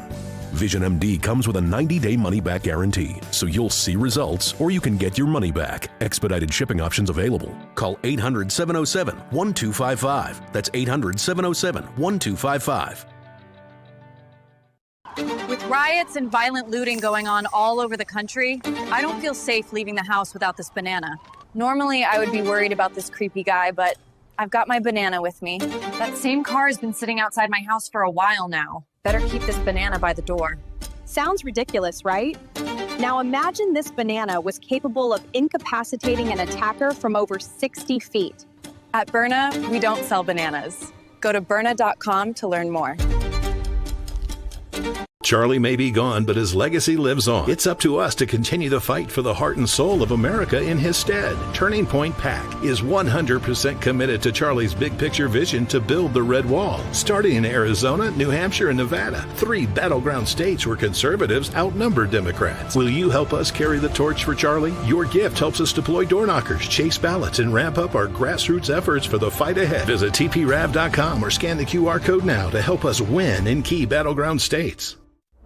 Hello, America's Voice family. Are you on Getter yet? No? What are you waiting for? It's free. It's uncensored, and it's where all the biggest voices in conservative media are speaking out. Download the Getter app right now. It's totally free. It's where I put up exclusively all of my content 24 hours a day. You want to know what Steve Bannon's thinking? Go to Getter. That's right. You can follow all of your favorites. Steve Bannon, Charlie Kirk, Jack Posobiec, And so many more. Download the Getter app now. Sign up for free and be part of the movement. 1. Let's hear it. Let's hear it, AmFest. Come on. Let's hear it for War Room. So if you guys don't have Getter, go to Getter.com, sign up. It's where my dad puts up his exclusive content. That's the only place you can find Steve Bannon and exactly what he's thinking besides here on War Room. On Twitter, you can find Grace Chong, going crazy on Twitter, but Getter is the place to find Steve Bannon exclusively. Javier, where can the audience find you between now and next time we see you on War Room? We have every Sunday the show 8 in the afternoon. We hate Telemundo. We hate Univision. We fight against all the Hispanic media that are publishing fake news against Trump, using the ICE operation, telling the people lies about the ICE operation, and don't telling the people like that Trump is doing correctly, like law, order, and deporting criminals. So it's what I need, is what we need in America, because I came from Spain, and we are being invaded by extremist, Muslim, illegal aliens, and I don't want United States in the same situation as we suffer in Europe and in Spain. So you can follow me, Right New Show, every Sunday, 8 p.m. Eastern Time in RAF en Español, Real America's Voice website, Apple TV, Samsung TV, and in my social networks, Javier Negre. Thank you very much, and thanks to Rob, Parker Sim, and the War Room, to be here, and we are going to fight against the fake news Hispanic media that want to defeat Trump in the midterms, and we are not going to let them do it. Thank you very much. Thank you for joining us, Javier. And once again, that's Rav Espanol. Rav Espanol. Yes, Ben Espanol, not Espanol. Yes. Espanol. So, Bo, you probably know Bo. He's been on here on the War Room, a guest of ours many times. But we came from Venezuela. What the heck is going on in Texas right now? Well, good segue, because, Venezuela produces a lot of oil, and we do too in Texas. Very important. Look, Texas produces almost half the oil and gas in the United States. So it is critical that we fortify, our production here in the U.S. to make us competitive on a global market. But, in Texas, we have a lot of problems. I think most people have kind of the Fox News version of Texas in their head. If you don't live in Texas, you don't know this. We're not nearly as conservative as you think we are. We have a rhino problem in Texas. And, most of our legislature, rhinos, there's about 20 good ones in there. Some of our leadership in Texas, rhinos. So we are fighting all kinds of things in Texas, predominantly the Islamic invasion. It is a serious problem in Texas. And how are we going to fight that? Because it's a very serious problem, and it's not going away, and it's not getting any smaller. It's increasing in problem size. Yeah, so in Texas, we have over 300 mosques now, over 600 Islamic centers. And they are moving in, and of course they do what they always do. They move into a neighborhood and they start, they take over the neighborhood, then they start getting people on city councils and things like that. So it is the same playbook they've done in Dearborn, same playbook that the Somalis have done up in Minnesota. So they are doing the same thing in Texas. And by the way, my sources in the intelligence community who've infiltrated these networks, they're all working together. So the ones from Dearborn, Michigan are working with the ones in Texas. Okay, this is a national effort. It is national security. And so we are working hard to expose this in Texas. I've been one of the leading voices in Texas talking about it. And it really is critical. We have to address it now. We can't wait. How we go about addressing it so that it decreases and doesn't continue to increase? Well, I get in a lot of trouble for how I want to address it. If you follow my X account, But look, we have 100 million people in this country who shouldn't be here. We need to deport 100 million people. And everyone's like, oh, that's too many people. I'm like, well, we have 50 million illegals. And like, no, that's not. We have 11 to 12 million. And I'm like, no, we had 20 million before Biden was president. We had another 20 million that came in during Biden. And then you start counting anchor babies and things like that. And then the government said they had 55 million visa holders, including all the H-1Bs. There are 100 million people in our country who shouldn't be here. So I'm a big fan of, restoring America, and you do that by deporting a bunch of people. That solves almost every problem, and frankly, that helps solve the Islamic problem, because most of these people have come here as illegal aliens. A lot of them have overstayed visas, but then they start, setting up their hive and working to, radicalize people in these mosques who are run by these radical imams who are, by the way, training under the most radical people in the Middle East. Lots of associations with the Muslim Brotherhood, Al-Qaeda, ISIS. So, it is a problem that is, like I said, it is here and now, and so we need to confront it. How can the posse that doesn't live in the state of Texas, how can they help the state of Texas in this problem?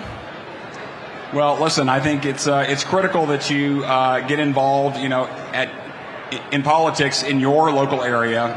This is a nationwide problem. It's not just in Texas. Obviously, I'm on the ballot as a statewide candidate in Texas, so I'm focused on it. But, wherever you are, you need to be focused on it, because they're coming after Florida. They're coming after, Michigan, as we know, Minnesota. So they're getting footholds all over the country. And so it's not just one location. And I agree with you. Like you said, everyone has to get involved. You can't think that this is just a Texas issue, that this is just a Florida issue, New York. We're seeing it across the country, and we can't sit back and let other people fight this. We have to fight it, because we don't want our country to be overtaken. So I definitely agree with you. So goes Texas, and then so goes America. What is it? So goes the world. Well, listen, Texas is critical, and most people don't realize this, but without Texas, there is no pathway for a Republican to win the White House, right? You have to have Texas. So, look, I was a big proponent of the redistricting. We picked up some congressional seats for Republicans in Texas. But, I'm a big proponent also of electing the right Republicans. And all too often, If you look at the Trump base that came out in 2024, the low propensity Trump voters, most of those people don't ever show up in primaries, so they're not helping select the Republicans that then go represent us on the ballot in November. And to me, that's critical. We should be electing unapologetic, America First warriors at every level. Amen. Amen. So I know you mentioned that you're running, so tell us a little bit about your election. Well, I'm running for the strangest named office in the country, probably. It's the Texas Railroad Commission. It does not have anything to do with trains, but we do regulate the oil and gas industry and our mining industry in Texas, which obviously is super critical to our economy in Texas and, again, for national security purposes in the country. How can the posse help you with that? Well, you go to my website, BeauFrench.com, or you can follow me on Twitter, BeauFrenchTX, and there's lots of information. Force multiply. Yeah, exactly. So just the more people talking about it, I'm challenging an incumbent who's a rhino, of course, who has allowed DEI to increase under his chairmanship. The Texas Railroad Commission has gone from 41st in the state, if you rank them in DEI spending, to 9th. So they've increased the amount of DEI spending they've done more than our state universities, and you think about like University of Texas and other liberal schools. So it's really shocking that there's this focus on an industry that has national security implications, and they've been focused on DEI and hiring people that are unqualified. And we need to be hiring people based on merit. Novel concept, I know, but so if you want to end DEI in state government, if you want to have someone who's America first, unapologetically so, who's demonstrated a warrior in Texas, who's leading the fight on the Islamic invasion, then I'm your guy. And Beau, what are your coordinates?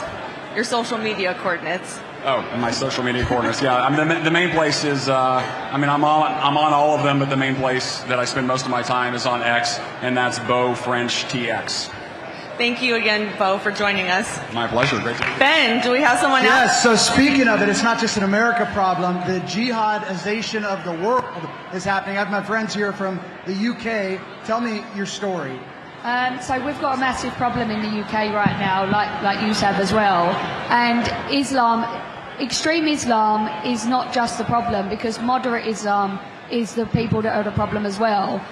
Because if you say that extreme Islam is the snake in the grass, but moderate Islam is the grass that hides the snake. If you look at what's happening in our country, there's 2,000 undocumented men coming into our country every week on rubber dinghies. Our government is the problem. Keir Starmer is a traitor to our country. And I am a part of the largest growing political party in the UK right now, and that's called Advance UK. And they are the only people and the only party that is going to deliver on what needs to happen in the UK.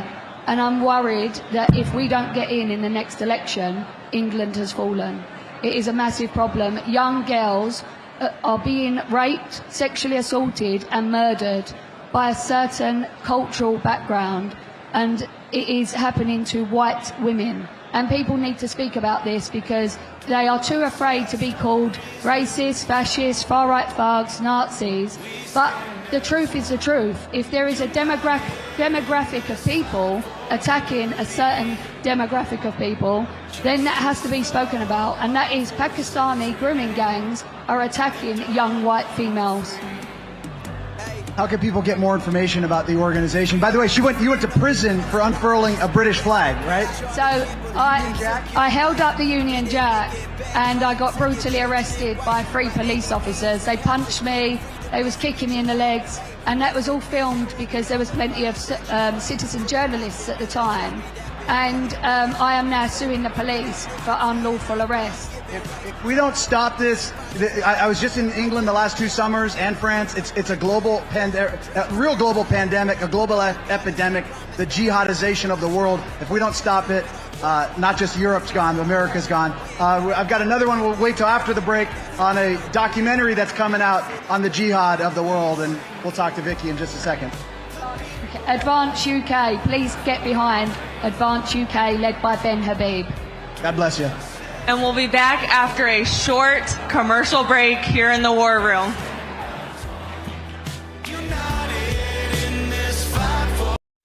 Hi there, I'm Dean Heskin, President and CEO of Swiss America. Do you know which investment has outperformed almost every other asset class since the beginning of last year? And that Goldman Sachs research is now forecasting to reach further heights. That's right, it's gold. Central banks around the world continue to buy gold at record levels due to economic turmoil, foreign conflicts, and a weakening U.S. economy plagued by debt. If you're concerned how to protect yourself as our financial system weakens, our team at Swiss America has a solution. For over 40 years, we've helped people just like you purchase precious metals for home delivery and for your IRAs.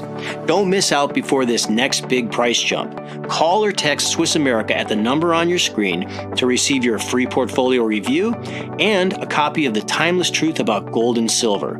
Let us show you how easy it is to safeguard your money. Call or text Swiss America today. I'd like to say this is the first time, but there have been others. How many? Who can keep track? You think this is a joke? Darling, we need answers, and you're gonna give them to us. Tell us again. My car broke down. I brought it here. I got stuck paying an expensive repair bill. So it's true. How much, darling? $2,300. $2,300? What was I supposed to do? My transmission was shot. You pick up your phone and you call CarShield before the car breaks down. Plans through CarShield cover up to 5,000 parts and systems in your car. That's right. A plan through CarShield could save you on some criminally high auto repairs, especially if your car is out of warranty. So, call CarShield, America's #1 auto protection company, before a breakdown and save yourself from getting stuck in car repair jail. Let me guess. You hate saving money. Who hates saving money? Apparently you do. All you had to do was call CarShield. And you could have protected yourself against expensive repairs. Yeah, and then my price will go up the minute I file a claim. Shut up! CarShield has the price locked in. For as long as you cover your car. Guess I should have called CarShield? It's about time you said something that made sense. Now you know what you need to do next time. Bet he'll call CarShield now.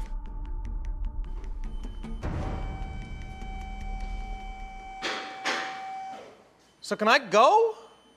Or CarShield has an A rating with the Better Business Bureau and was voted America's most trusted auto protection company. Don't get handcuffed paying expensive auto repairs. Call now and get the CarShield guarantee. Your price will never go up and your coverage will never go down as long as you cover your car. In just minutes, you could have a plan that covers up to 5,000 parts and systems in your car. Don't wait until it's too late. Get CarShield's best coverage yet. Call 800-491-4896.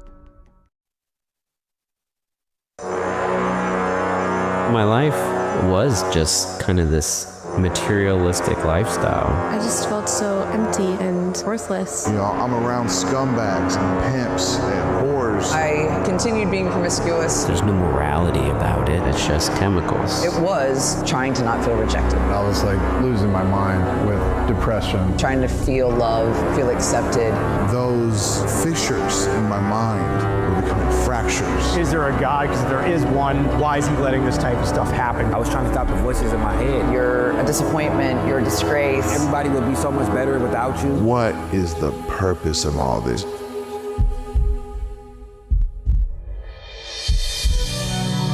I was pronounced dead on the scene. And I said, if I'm up here and my body's down there, I think I just died. And just slipping out of my body. You know, it was almost akin to a near-death experience with ayahuasca. It's kind of the same.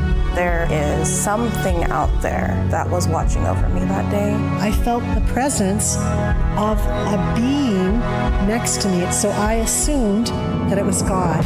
After all the pain and suffering, she will have eternity after that. This is the life we're counting on, the life of the world to come. I found myself contemplating, what does it mean to be a human being? The universe has a purpose.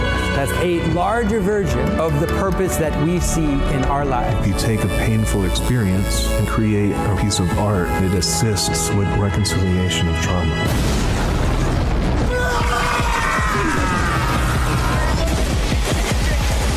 My experience of life is so weird.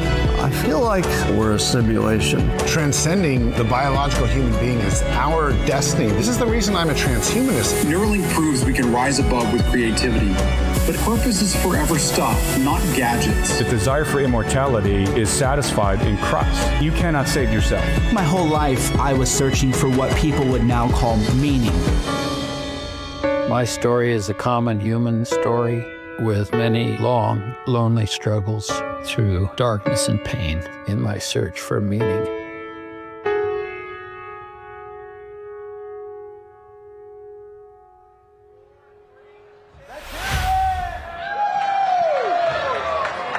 All right, War Room Posse.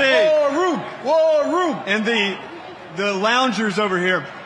What you just saw is a little teaser for what will be a profound film released by the one, the only Mike Cernovich. Thanks, Joe, for having me on.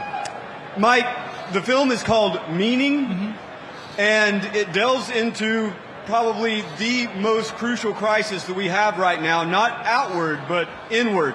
Now, if the posse can just give us a quick, in unison,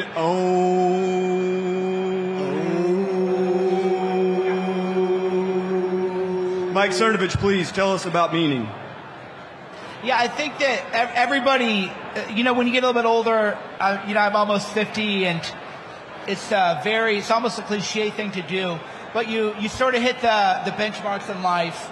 Okay, I did college, I did this, I did that, I did that. And then you have those moments where you're sitting around by yourself and you think, this is it? What in the world? This is really like all there is?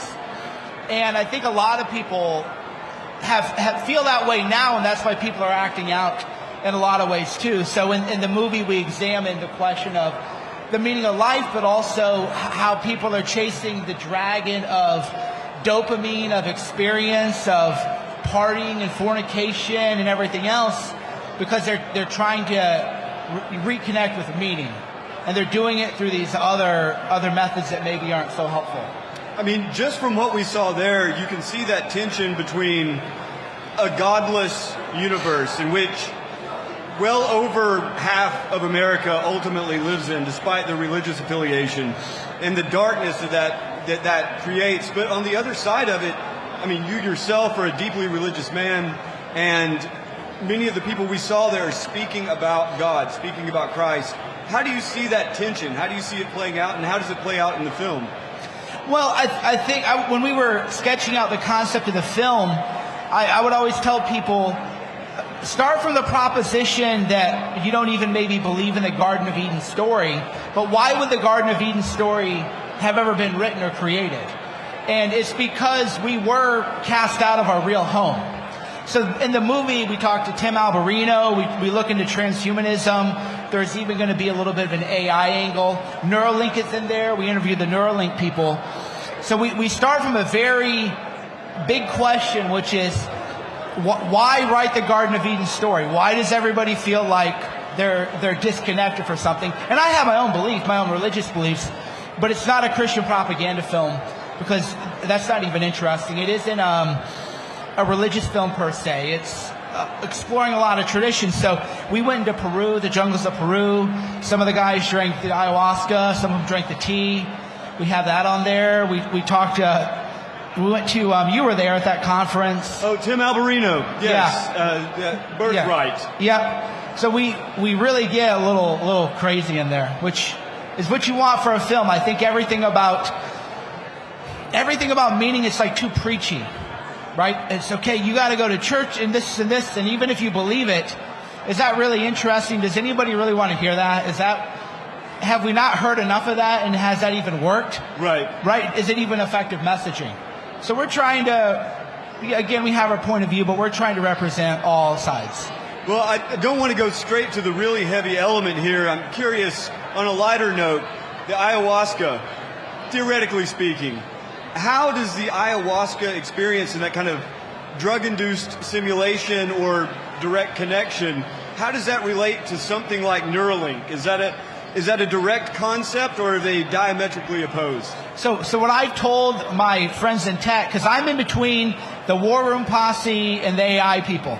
I have friends who are the AI accelerationists, and then I have the people who, they're bashing them, and I'm like, I feel like mom and dad are fighting, I'm like, oh no, I think you guys are misunderstanding it. But I've told my friends in AI, I've said if you've ever done ayahuasca, you would not want the Neuralink, because if time is suspended, you can be tormented sort of endlessly. So, but the bigger question, and this is a question all my friends in AI have, it's a question we asked Alberino. Like, I'm not going to take the Neuralink. You guys aren't going to, but are your kids going to? Yeah. They're going to have to make that choice. It's going to be such a competitive advantage for people who do take it. What are your kids going to do? And that's one of the questions I've been, all my friends, even my friends who are in the AI world and they're the AI accelerationists, they're up at night too, because they're thinking, well, I'm not going to take it. But then on the other hand, we saw a guy with Lou Gehrig's disease, and Neuralink is making it so they can live their life. Yeah. So for me, that's where I feel like I'm caught in the middle, where, like, if you have what Stephen Hawking had and you can have a Neuralink, you're going to want to take it. But then is there a limiting principle, and how do you stop it from it becoming basically mandated? You know, a lot of people see it as something extremely freakish, and it is. The idea of sticking a chip in your brain is really disturbing to normal people. The idea, though, that you would be algorithmically manipulated by a screen 24/7, that would have been horrifying 25 years ago. And yet, you don't have to look too far to find people for whom this is very normal. We're all cyborgs. That's what I tell people already. You're already a cyborg. Oh, I'm not a cyborg. Oh, yeah? Like, you're not like this on your couch, you know, scrolling and with the ear pods in, walking around. You're not we're already a cyborg. So then the question, which is, I think it's interesting and controversial, I wish people had more debate, is how is a Neuralink different? Maybe it is, maybe it isn't. Again, I'm personally not going to take it, but if I got in an accident or had some kind of multiple sclerosis or something, I would take it in a second, and I would think of that as a boon to humanity. I don't know. One last, despondent comment on that. I think right now, as Neuralink stands, it's very limited as to what it can do. The most advanced systems allow you to play a video game or move a cursor on the screen, whereas a smartphone is extraordinarily versatile. There are so many different ways in which this thing guides people around, and yes, you can put it away, it's not in your brain, but it's completely immersive, and it's following everything you do, even as you follow it. So I think I agree with you completely. We are already cyborgs. Certainly I am. Grace has been accused of being a cyborg. I don't know. I have TikTok brain, I admit it. So in the film, like in the trailer, we saw Tim Alberino. Was that Zoltan Ispan that I saw, or the transhumanist? Yeah, so we interviewed the hardcore, because what I like to do is I want to give everybody their best case for their position. So we interviewed Zoltan, who's a hardcore transhumanist, and his interview, it's a strange interview, but we're going to represent him in his strongest way. And Alberino has a very strong point of view, which is very he's a confident Christian. Alberino, I'm a doubtful Christian. I'm am I even a Christian? Maybe I'm just kind of a lowlife. I'd go through Alberino's he's like a Christian, right? And then this other guy's like a transhumanist. So you wouldn't put me in there to talk about Christianity because I would be a bad representation of it. But then we have Josiah Trenum's in there, but then we have other religions too. We talked to a shaman. We, showed what is ayahuasca? Are you piercing the veil, the spiritual veil that God put up? Are you conversing with demons? Is it all evil? Is it good or evil? And we don't tell you. It's not my job. It's not my job to tell you. My job is to say, what is all of this? And then you have to decide. So going back to the ayahuasca, you can answer this or not. Did you partake? Oh, I didn't this time, but I have several times over the years. Yeah, several. So I have a pretty strong point of view on it, although it's very conflicted. So I always tell people stay far away from it, and then the people who are going to do it aren't going to listen to it anyway. But it's stay away. Stay away, and then the guy who is destined for it is going to do it anyway. But I say just don't do it. I'm vaguely familiar with the realm that connects to, but no need to say more. It is certainly a mixed bag. I think it's oftentimes overly hyped in the sense that this will heal all of your psychological ailments. At the same time, anyone who's ever done it knows that there is something to learn. Well, there was a veil. So many years ago, I was atheist or agnostic, and then I went over the veil and I said, well, I was wrong, okay, and I'm a fool, and I'm foolish, and I thought I had so many things figured out, and I'm actually a joke. Because in the spiritual realm, whatever power you think you have here, it's a joke. We are nothing. So then I just said, well, spirit world is real. Christianity seems to bear good fruit. So I guess I'm Christian. Because just look around and that seems fine, but that's not really a compelling testimony. But that's where I ended up. You'll know them by their fruits. Right, and if you look and you just say, well, if you had to pick a religion for people to follow, you would say, well, Christianity seems to be a good one. All right, you go for it. You have doubts? Well, good luck. Everybody has doubts. Get over it. Yeah, speaking of fruits, Dan Fluette, the mind behind Rebels, Rogues, and Outlaws, has featured you in the book alongside many of the other notorious war room renegades. The book, just so everyone is aware, the book is available just around the corner if you want to get it signed by anyone who you can grab from the War Room Posse. Dan Fluette is just around the corner. Be sure to visit him, get your copy, or if you don't want to carry it around today, go to danfluette.com. That's F-L-U-E. It's a time capsule. Dan Fluette, all right, ladies and gentlemen. So leave it to Joe to butcher it. It's doitfluette.com. But yeah, we have a bunch here. If you're in the neighborhood and you want to swing by, we'll be doing signings. And if you hack quick, you can get Mike Cernovich and maybe Joe Allen and Maureen Bannon. And it makes a great Christmas present. I promise it makes a great Christmas present for all of your family members. I feel like President Trump and Mark Levin up here. And I highly recommend you guys follow Mike Cernovich's Twitter because he comes in really hot, and it's for...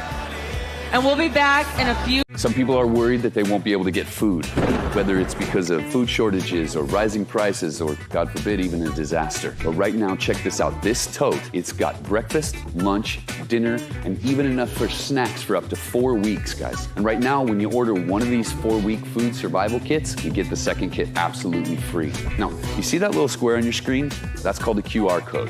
And here's how to use it. Pick up your smartphone. Now, just open up the camera app like you're going to take a picture. Hold it up so that the camera can see the QR code on the screen. You see that? The link popped up right there. Now go ahead, you tap that. That link's going to take you to this deal right now. Now see, these kits can last up to 25 years. They taste great, and they ship for free. This is your food security plan. And right now, it's buy one, get one free, so that means it's double your value. But that's only if you scan the code before the deal ends. So go ahead, scan the code to buy a 1 4-week food kit, and you'll get that second one absolutely free.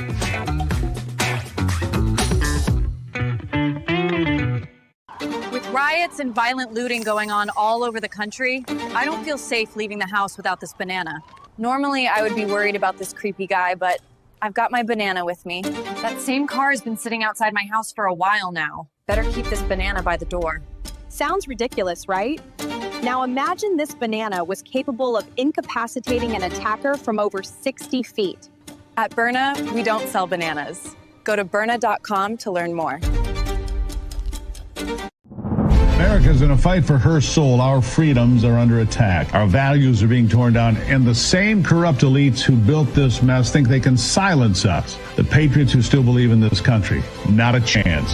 Here at Real America's Voice, we're standing shoulder to shoulder with AMAC, the Association of Mature American Citizens, a movement that says we will not be silenced. There is no force on earth that can stop us from saving our country. The voice of millions of patriots who refuse to kneel to tyranny. This is the movement of fighters, men and women who still believe in God, family, and the American dream. The conservative alternative to AARP. Real rights, they come from God. If you're ready to stand up and join the fight, go to amac.us/RAV right now. That's amac.us/RAV, because this isn't just about politics. It's about saving America. Faith, freedom, America first. AMAC and Real America's Voice, united for the Republic.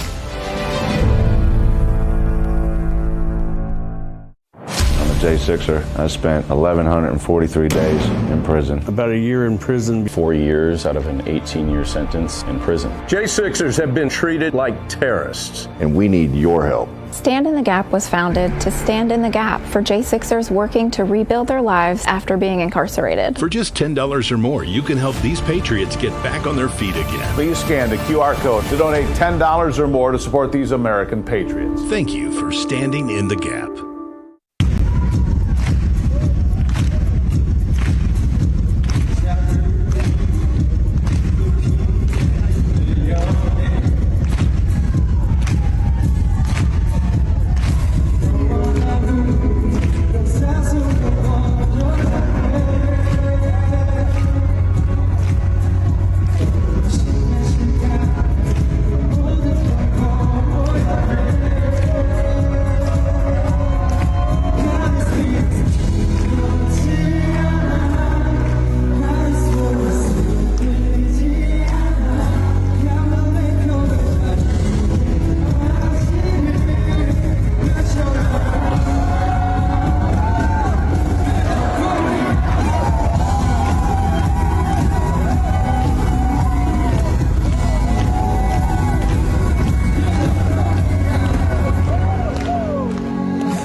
열심히 일하고 있는 찰리를 위해서 한번 기도해주면 좋겠습니다. We're gonna do a Korean way of prayer for you.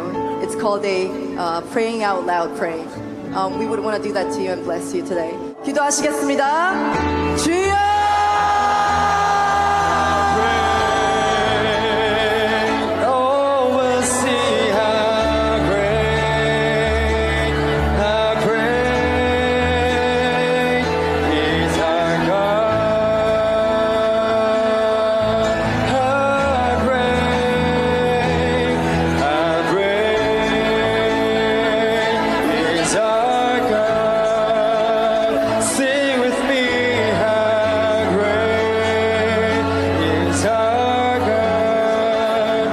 Father, thank you for sending your warrior to Korea. I lift up Charlie, the leader you have raised up in America to wake up next generation. May he remember Korea in every step he takes, and may you protect him, Lord, and be with him so that he may fully carry out the mission you have entrusted to him. And Lord, I thank you for making this gathering possible, and I give all the glory to you, Lord. I pray all this name in the name of Jesus. 예수님의 이름으로 기도했습니다. 아멘.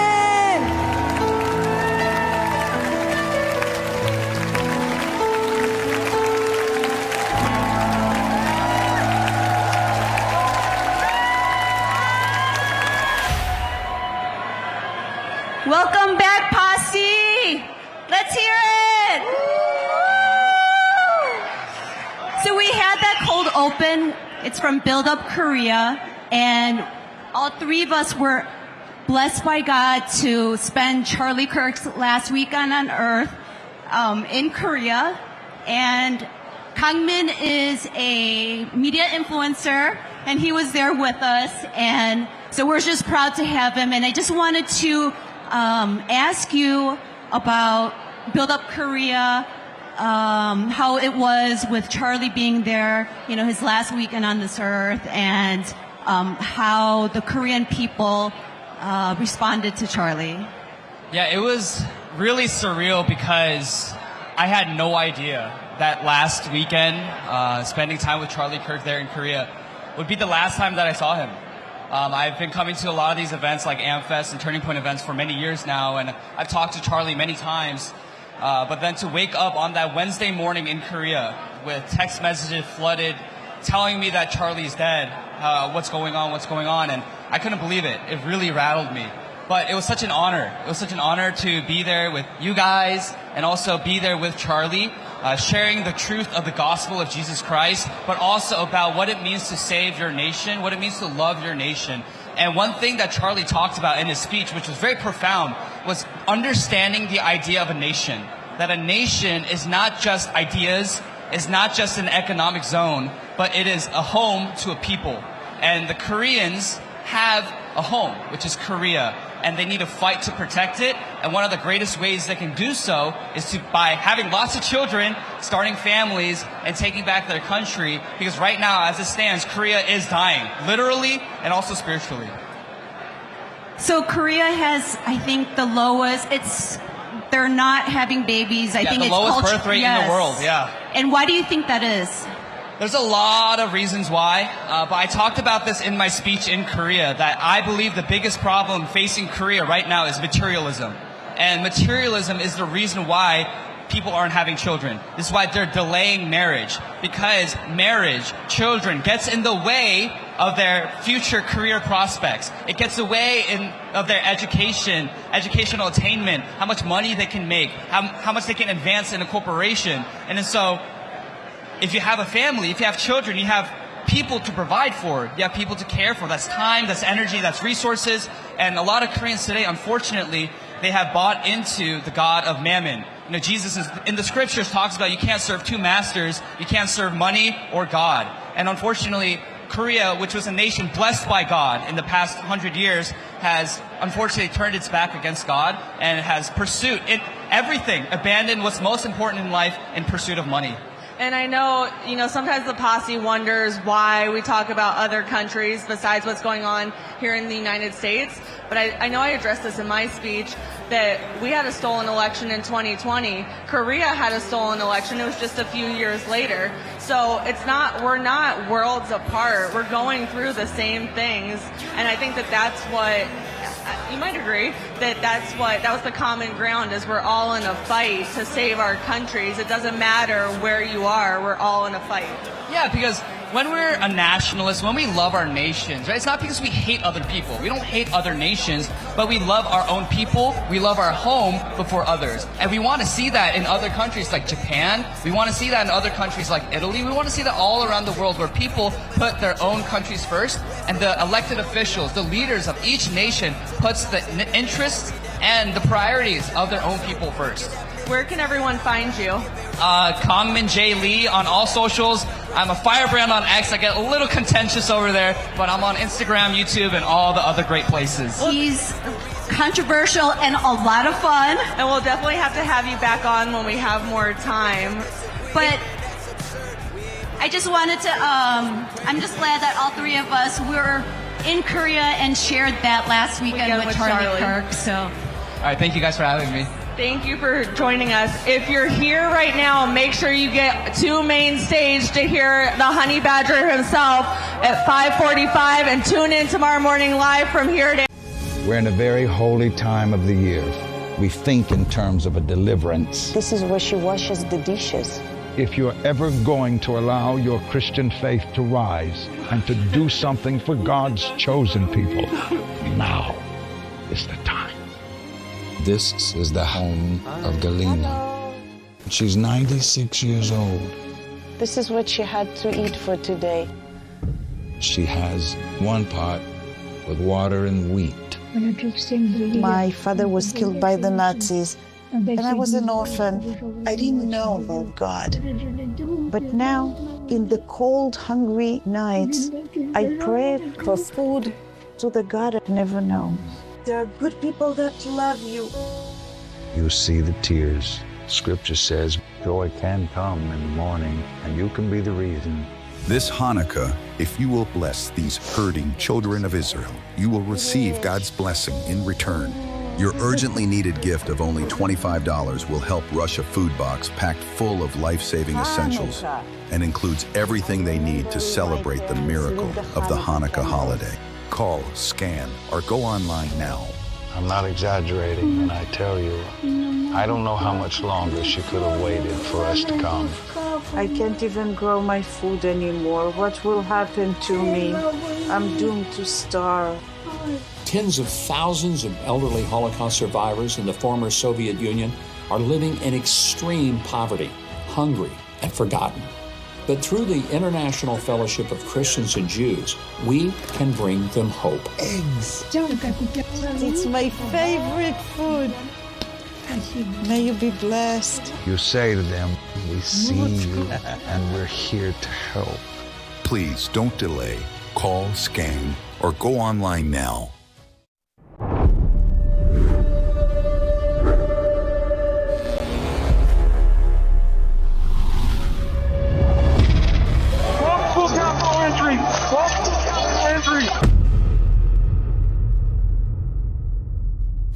The radical left knows exactly what they're doing. They want to steal the election.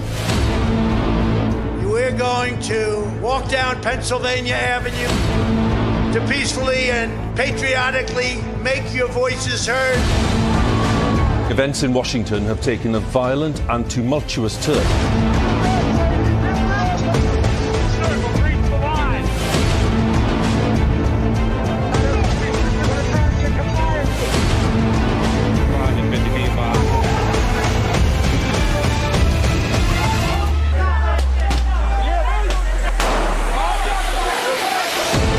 January 6th wasn't just a moment in history.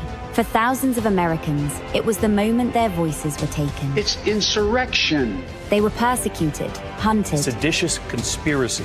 But behind prison walls, something unexpected happened. They found their voice again. Started singing the national anthem. We took it up to him at Mar-a-Lago. He goes, I'll put my voice on it. Our supporters made this go platinum. Real America's Voice is telling the real story of January 6th, like you've never seen it before.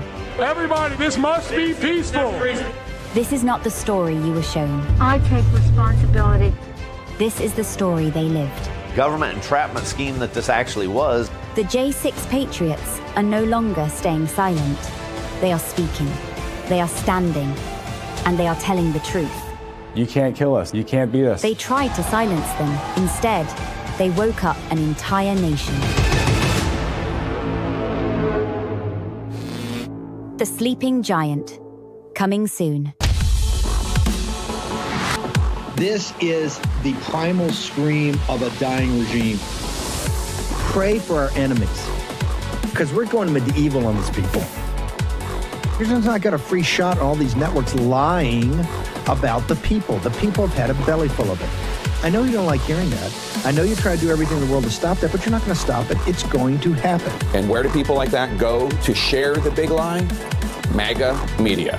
I wish in my soul, I wish that any of these people had a conscience. Ask yourself, what is my task and what is my purpose? If that answer is to save my country, this country will be saved. War Room. Here's your host, Stephen K. Bannon.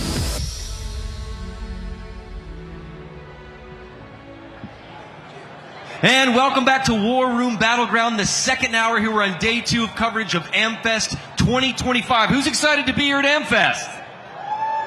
I am. I'm excited. Brian's excited. I'm Benny's excited. I'm Bo Davidson along with Benny Ray Harmony and Brian Glenn. I'm so excited to be up here with you guys. It's amazing. Well, we are joined by Dan Flouette, who is the author of the beautiful book that you see right here, Rebels, Rogues, and Outlaws. If I'm the rebel, who's the rogue? Who's the outlaw, Brian? That's the outlaw right there. I think Brian, you're the outlaw. You look like a rogue. I'm and the he's rogue. The most That's the wanted outlaw. outlaw. Dan, before we get into the documentary that you've produced, let's talk about the book first. What led you to write it, and what's the meat and potatoes of this book? Oh, so, yeah, okay. So what happened was I was producer of War Room Show, and I had all these incredible people that were coming through the studio. And my background's in film and photography. I just started shooting some of the guests as they came through.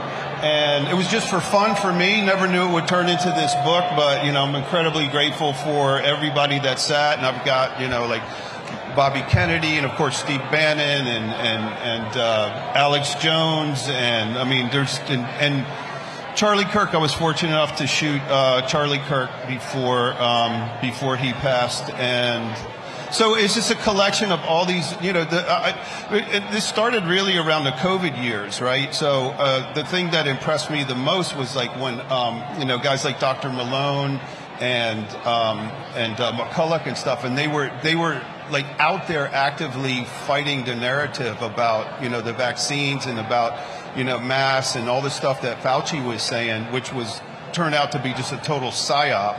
And I was like, man, these guys are like putting everything on the line to talk the truth, and they're getting canceled, they're getting debanked, they're getting ridiculed and everything. It was like kind of their spirit that infused the book and started it. Well, before we get into the meat and potatoes of the documentary, because it is called The Sleeping Giant, I understand that you have some breaking news that you want to share with us at the top of this second hour. Okay. Dan, take the podium. I do believe we've been playing a lot of this song, Anthem of the Free. It's from the J6 Choir. It's actually an excellent song. So thanks to everybody out here and everybody in the War Room and Real America's Voice audience. I can report the song is now number 1 in the hip-hop category. Number 5. Number 5. I see one of the J6 Choir there. Number 5 in every genre. Is number 5 across all of them. That's incredible. It's absolutely incredible, and it just came out yesterday. And I was going to say, there's a lot of amazing artists that this is above. I think Mariah Carey's on there. Mariah Carey's at number 4. We're coming for her. Yeah. If that doesn't say revival, I don't know what does. How about it? How about it? There's, the spirit of the J6 Choir really talks to America, and it's just amazing to see that this song came out. And by the way, this Mariah Carey song's been out for years. It's always a Christmas staple. All I want for Christmas is you, and all I want for Christmas is the J6 Choir to be number 1, and it's coming. Wow. Dan, Benny, you have something you want to add? Okay. Dan, I just want to ask you about The Sleeping Giant, because we were speaking backstage before we came on air, and you said there's the media account of J6, and then there's a deeper, real account. I'm assuming that that's what the focus of this documentary is, so why don't you talk about that? Yeah, so the documentary, it really follows the story of the J6 Choir, right, and how it started. And so as we start the whole doc off, we're talking about like the media narrative, right? The legacy media narrative of what J6 was. And according to them, it was the worst day since the crucifixion, right? It's a horrible time. Pearl Harbor. And really the darkest day in America. And then we have a reality, right? We know everything that they do is a psyop. So we have like the real story. So what we do is we start off showing the crazy media narrative. We get into more about what the reality is. But here's another reality that we got to talk about is what the J6 folks had to go through, right? Very few of them were involved in anything remotely violent, and many of them had to spend a lot of their time in solitary confinement, away from their loved ones. They had some of their constitutional rights violated. We had, family members turning in other family members. And it was that's really one of the darkest times in American history. We watched the weaponization of lawfare against patriots, right? People who are sort of basically tourists walking through the nation's capital to have their voices heard. And the thing that's really interesting about the guys is, when you're in a circumstance like that and really the whole world is kind of against you, what do you have? You can't interact in your life how you used to, and it's really that you've done nothing wrong. And they experience a lot of dark days, and the sort of the way that they came together. When we tell this story in the J6's own words, we tell the story of how that song came to be, and they started it in prison, recorded it over a telephone, and it just became this sort of battle cry, and how it all united the guys, and then through both the song and with God's loving hand, they sort of found a way. They found a way to make it through, and it's really just a really touching story and a powerful story. And then we talk about how this album came to be. And it's really just impressive and just a compliment to those guys. And I see you. Yeah. Right on. Oh, believe me, they see you and they hear you right now. Now, Bo and I are both television guys, and I can imagine how much footage you had to go through. Oh, yeah. The editing hours, the footage that you had to pull from different media outlets. Walk me through the process of putting something like this together, and how many man hours do you think it took you to get this film? I know it's laughable almost. Man hours, who knows? All these days really blend together. But it's really through the incredible team over at Real America's Voice. And look, I've worked with Steve Bannon for 20-some years. We're used to being lean and mean, and I really actually quite like that. It's not a cumbersome operation. And I think Rob Sigg and the team at Real America's Voice also channels that spirit. And so it's not about how much work, but it's about how much work you're able to do in a short amount of time by being super laser focused on what the message is and what it is that you want to get done. Yeah, because I have an idea. One of the editors that works on my show is working on your stuff, so I know exactly the creative minds that are together, but we certainly appreciate all the efforts on that. Now, maybe I missed this. Release date. When is this going to be available for consumption? So, because we got 4.5 minutes. We got to make sure we get it in. How can we forget this? So the documentary comes out on the 5th of January, just in time for the anniversary of J6. And I believe it's going to be available on the Real America's Voice app. So you can watch it for free on the Real America's Voice app. Just go to Apple or wherever you get your apps, and you can download it, sign up, become a member, and get your own free copy. It really is a very touching documentary. I've done dozens of documentaries in my career, and this one is really hit close to home, and it means a lot to me personally. But I think it really touches the heart of America, too, and I think there's a lot for everybody in it. Dan, you touched on something earlier that I kind of want to revisit, which is the way the song was put together. What's unique about this is I'm a musician, and it's very commonplace in music for people to not be in the same location to put a song together. Yeah. Someone's in Los Angeles, they do a duet with someone in London. This is different, though, because these are people in prison singing over a phone. That's the only way they can communicate, correct? Amazing? And so how many people had to call them and use their voices to put on this track? And also, if you could, talk about some of the lyrics from it and what the theme is you wanted to get out from this song. Yeah, well, the theme that we wanted to talk about is really the spirit of what these guys had to go through, the resolve that they had, and the sort of courage that it took to face your own personal darkest days and somehow find the strength and the will to overcome that and to make something beautiful out of it at the end of the day. And that's what these guys did. How many people were believers before this? That's a good question. I'm trying to walk through the process of this. A few of them found God in their prison cells, as you can imagine. Right. Broken. And sometimes that's how people come to God, is just totally broken down and they don't know what to do, and it's God's way of welcoming them into the family, in a way. But it's a good question. I don't know. A lot of them were believers going in, and I know a few who found their way to God through this. You got stronger believers, obviously, going through this. Absolutely.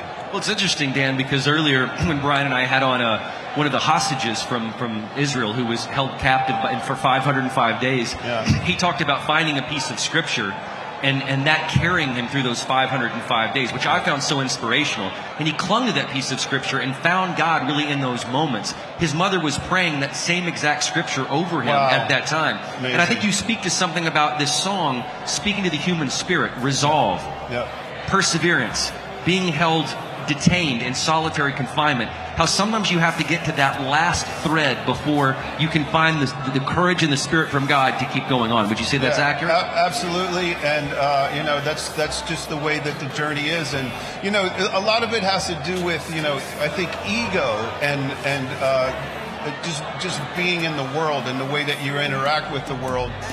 And I say ego not in a boisterous sense, but like in a sense that that's like your core identity. And sometimes God's got a different vision for you, and you need to have that broken so that you can see what His will is for you, or you can see what is a bigger picture out there. And you can never really know as you're going through it. Some of those times can really break people, but some of those times can also make them rock strong, just rock solid. And, I think that we see that a lot, both in the documentary and in what these guys have gone through. And it's just really incredibly inspirational to watch it. 20 seconds. How can people find the music again? And let's real quickly update on the film. Go to iTunes and download. You can get it across any of the music platforms, and Real America's Voice app at any of your Apple, Google, wherever you get your apps for your phone. Thank you so much. And the book's beautiful. Pick that up for Christmas as well. Thank you. Rebels. Hi there, I'm Dean Heskin, President and CEO of Swiss America. Most investors believe their IRA, 401k, and bank accounts are reliable and safe. But what if our economy becomes so dire that you're restricted from accessing your own money? The fact is that should your bank be in trouble for holding bad loans, the burden could fall on you to help bail them out. Even more concerning is that U.S. financial regulations allow banks to impose withdrawal limits on your hard-earned savings. But there's something you can do about it. Our team at Swiss America has a report called The Secret War on Cash. Learn how to protect yourself with assets that can remain outside the control of banks and other financial institutions. For over 40 years, Swiss America has been one of the most trusted metal firms in the country. So don't wait. Call or text the number on your screen today for financial peace of mind in these uncertain times. Grandma, do you remember the day I was born? Mike, it was yesterday. Here's your first visit to Shriners Children's. Remember when you were fitted with your new chair? Ready to take on the world. Yes! And look here, you're learning to take your first steps. Nice job, big guy. When you call or go online to loveshriners.org, you are supporting the care that kids like me need to do the things that we didn't think were possible. Your monthly gift helps provide the most amazing care anywhere, regardless of a family's ability to pay. And thanks to a generous donor, your gift will have 3 times the impact for kids like George. But Grandma, why are these pages blank? These might be my favorite pages of all. This is where your future memories will go. Thanks to the generosity of people who give to Shriners Children's, kids just as wonderful as my grandson can grow up with the confidence that they can do anything. Because of your support, our doctors, nurses, and therapists can help kids like me make our dreams come true. When you give $19 a month or more, you will receive your very own Love to the Rescue blanket. It's a cozy reminder of all the kids you're helping every day. When you give $19 a month or more, your first donation will have 3 times the impact. This holiday season, your gift helps kids at Shriners Children's truly celebrate. Your support can transform lives forever. You're paving the way for a bright future full of brand new possibilities for my grandson and kids just like him. From our family to yours. Thank you! Please call or go online right now to loveshriners.org. Your gift is supporting families like mine and changing the lives of kids like me. Your donation will have 3 times the impact to help kids at Shriners Children's. Thank you for giving. Hello, America's Voice family. Are you on Getter yet? No? What are you waiting for? It's free. It's uncensored, and it's where all the biggest voices in conservative media are speaking out.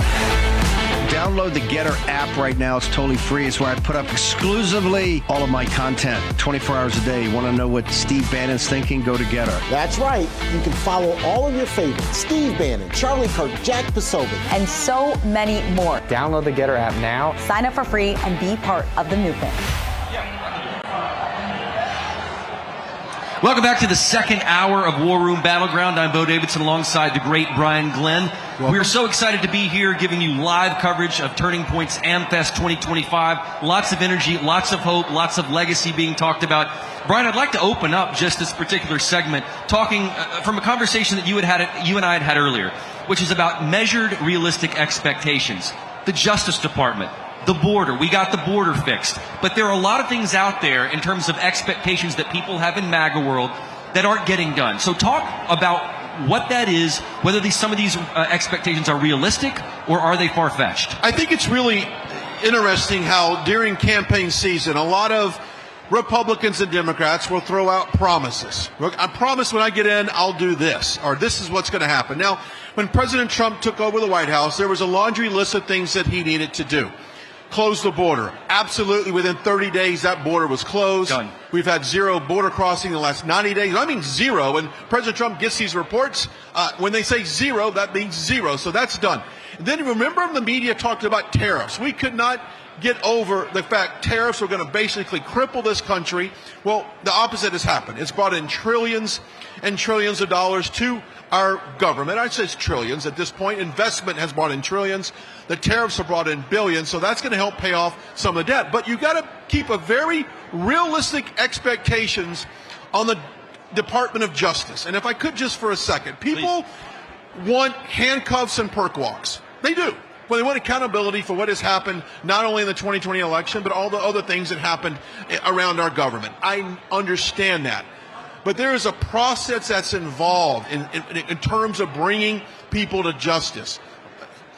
Got to get warrants, got to get all this, phone, email, wiretaps, things like that. The whole process of doing this, it takes time. So I understand the frustration that people have against the Justice Department, the FBI. But unfortunately, we don't live in an instantaneous world where we have an app that calls for justice. I want justice on how Jack Smith, corrupted everybody. Oh, great. And we just swipe up, boom, there it is. Doesn't work that way. So I just want to make sure our viewers understand, I know the frustration in MAGA, I know the frustration in the base, but we have to have a little bit of patience on this stuff. For the love of God, he's only been in 10, 11 months. We've got to give it time. It took years for this to happen, and it may take a little bit longer for justice. So, and on the flip side of that, Brian, we in the media world, we're having to disseminate this information, and there's a lot of red meat that's thrown out there by personalities, and they want instantaneous justice, instantaneous gratification as well. So they're kind of setting us up in some ways for failure too. See, and that's what it is. I mean, it's easy for someone running for Congress or running for Senate as a Republican. They throw out a bunch of what I call red meat rants. We're throwing out red meat to the base. It's going to get them all jacked up. But when the essence is, it's not necessarily realistic what they're promising. And we got to be very careful, because then the base gets let down. And when the base is let down, they get frustrated. And when they get frustrated, they walk away from the party. And that's what I want to avoid happening. So I just want people to understand that, look, President Trump has an amazing cabinet, amazing people in charge of different departments. We just have to let them do their jobs, take back, and not ordering a cheeseburger and a large Coke here and the small fries. You're ordering justice, and it takes a little bit long to get that done. It does. Well, let's go out to Ben Bergquam. Ben is out in the crowd, as he always is. He's able to find some wonderful, wonderful people that are here at AmFest 2025. Ben, who you got for us?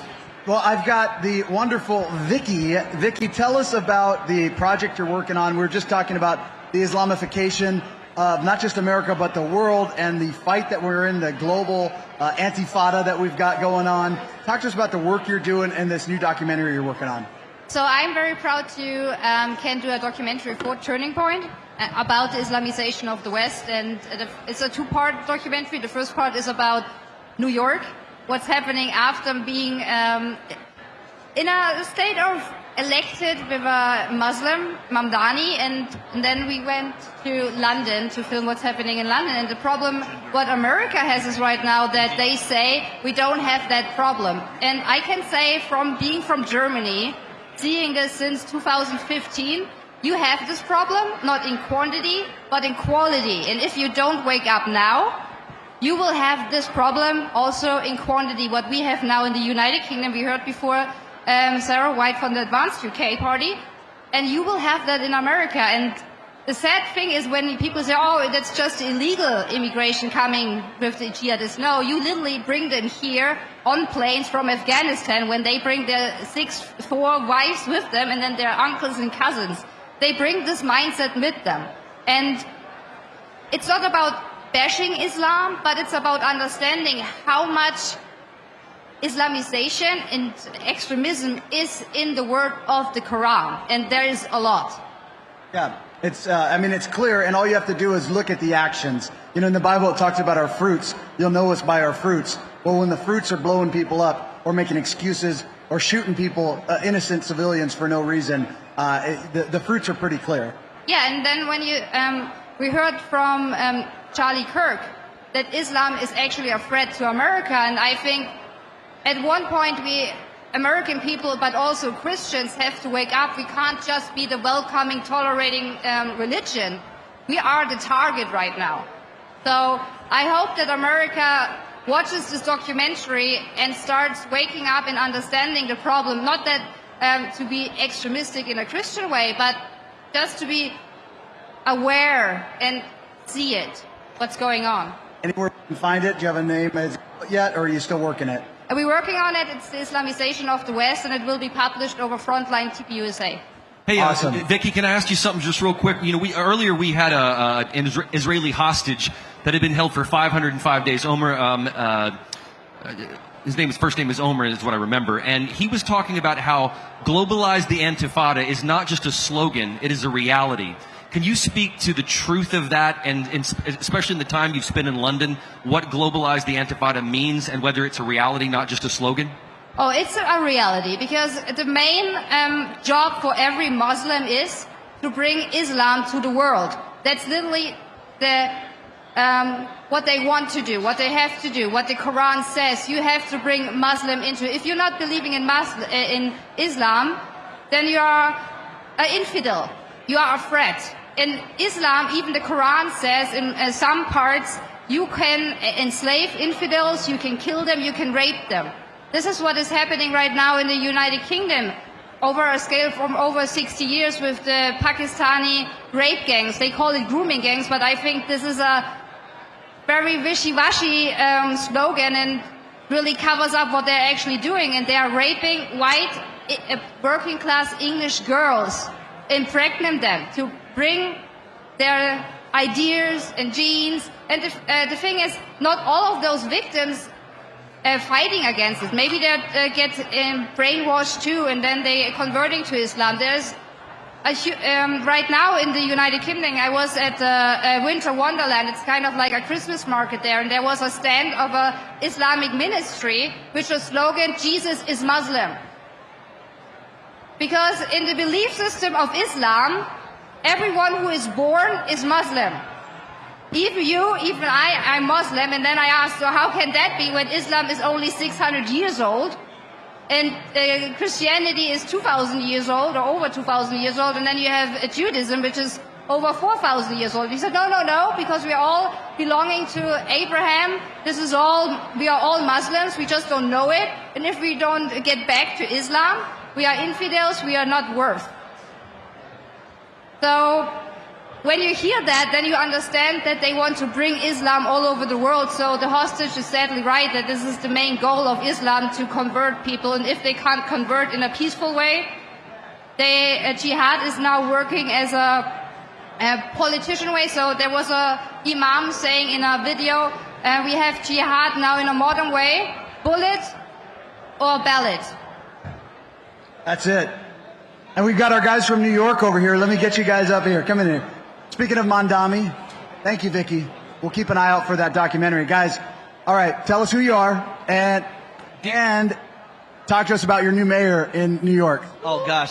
Well, I'm DVS 7.0, Sean.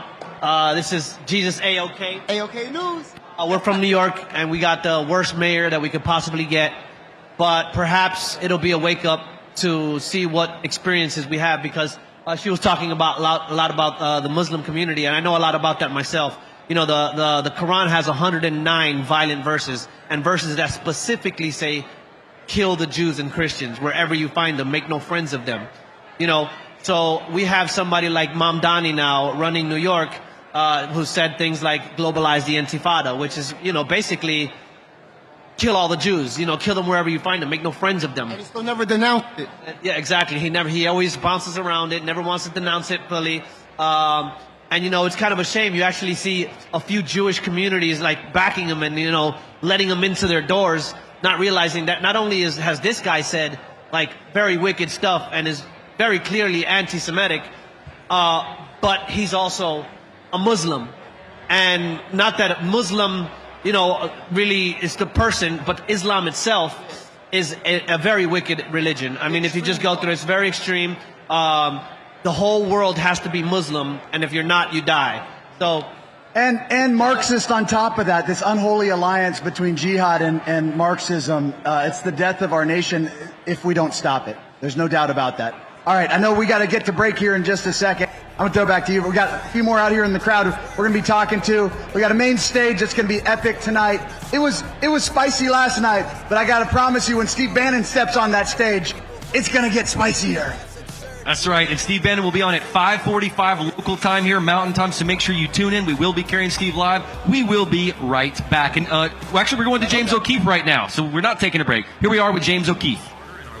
To do the right thing, it's the people around you that have to be very strong if you're going to do this, and it reveals the strength or weakness in other people. And I will get my justice, not revenge, but justice.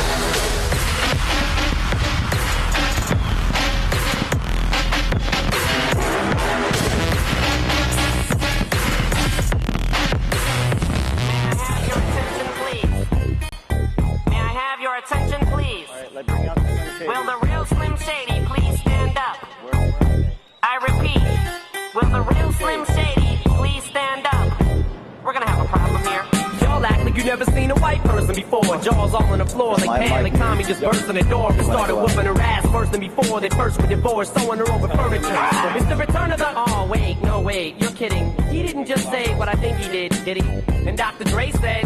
Nothing, you idiots. Dr. Dre's dead. He's locked in my basement. Feminist women love Eminem. Chicka, Slim Shady. I'm sick of him. Look at him walking around, grabbing his you-know-what, flipping the you-know-who. Yeah, but he's so cute, though. Yeah, I probably got a couple of screws up in my head loose, but no worse than what's going on in your parents' bedrooms. Sometimes I want to get on TV and just let loose, but can't. But it's cool for Tom Green to hump a dead moose. My bum is on your lips. My bum is on your lips. And if I'm lucky, you might just give it a little kiss. And that's the message that we deliver to little kids and expect them not to know what a woman's is. Of course they're gonna know what in the course is. By the time they hit 4th grade, they got the Discovery Channel, don't they? We ain't nothing but mammals. Well, some of us cannibals who keep other people open like cantaloupes. But if we can hump dead animals and antelopes, then there's no reason that a man and another man can't elope. But if you feel like I feel, I got the antidote. Women wave your pantyhose, sing a chorus and it goes. I'm Slim Shady, yes I'm the real Shady. All you other Slim Shadys are just imitating. So won't the real Slim Shady please stand up? Please stand up, please stand up. Cause I'm Slim Shady, yes I'm the real Shady. Will the next undercover journalists please stand up? You know, Charlie told me, the last thing Charlie said, he said two things. He said, number one, James, I want you to break 5 massive bombshells exposing the federal government a year. And when you go to AmFest, James, I want you to recruit the students to go undercover. So, raise your hand if you want to wear a hidden camera in 2026. Raise your hand. Hundreds of people. Will the real Jim Keefe please stand up? This was a Halloween favorite, by the way. How in the hell do they not recognize me anymore? And by the way, if I can do this with this ridiculous wig and these glasses and go undercover, what's your excuse exactly? Oh, they recognize me in my neighborhood, my hometown. Well, if James O'Keefe can do it dressed like this, you can do it too. And you can sign up, undercover journalist. There's the QR code, O'KeefeUndercover.com. That's O'KeefeUndercover.com. If you want to go undercover, and if you sign up, you get a free invite to our party tonight. So let's talk about this investigation. We exposed this individual, DEI government contracts, telling me about pass-throughs and breaking the law. And of course, I was dressed like this. I tell you, pass-throughs are a great thing as well. So we bid on it for them. They became our son. And it's an automatic win because of your Native American status. Isn't that exciting? Right? A lot of people don't know that. I don't think anybody knows that. And we want to keep it that way. That's right.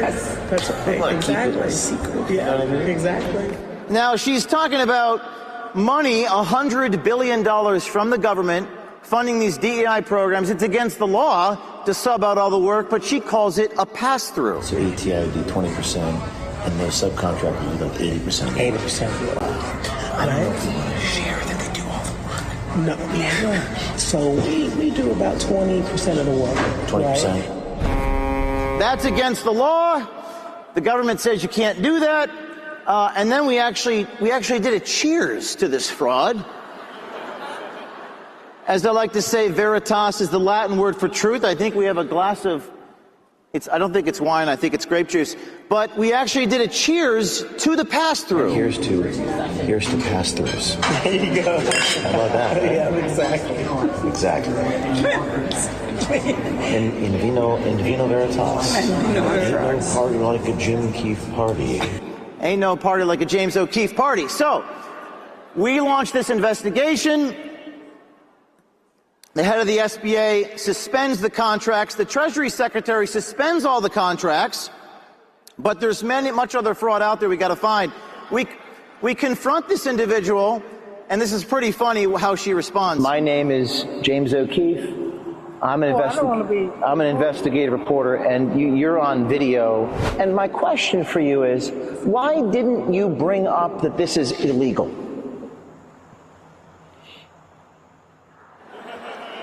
Doesn't have a good answer for that one. So there's much other fraud to be exposed. 4,300 of these contractors, 5% of the deficit, and I pledge to expose them all.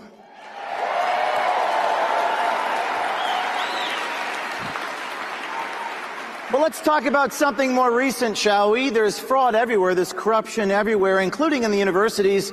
And this is another ridiculous disguise that they didn't recognize. This guy is talking to me about this James O'Keefe guy. You ever heard of a guy named, his name is James O'Keefe.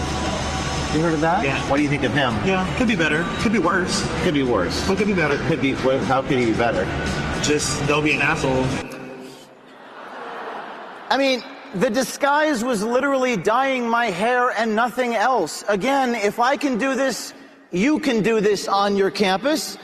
And then I tell him that I am James O'Keefe, and he refuses to believe that. Well, the thing is that I actually am James O'Keefe. Are you? Yeah.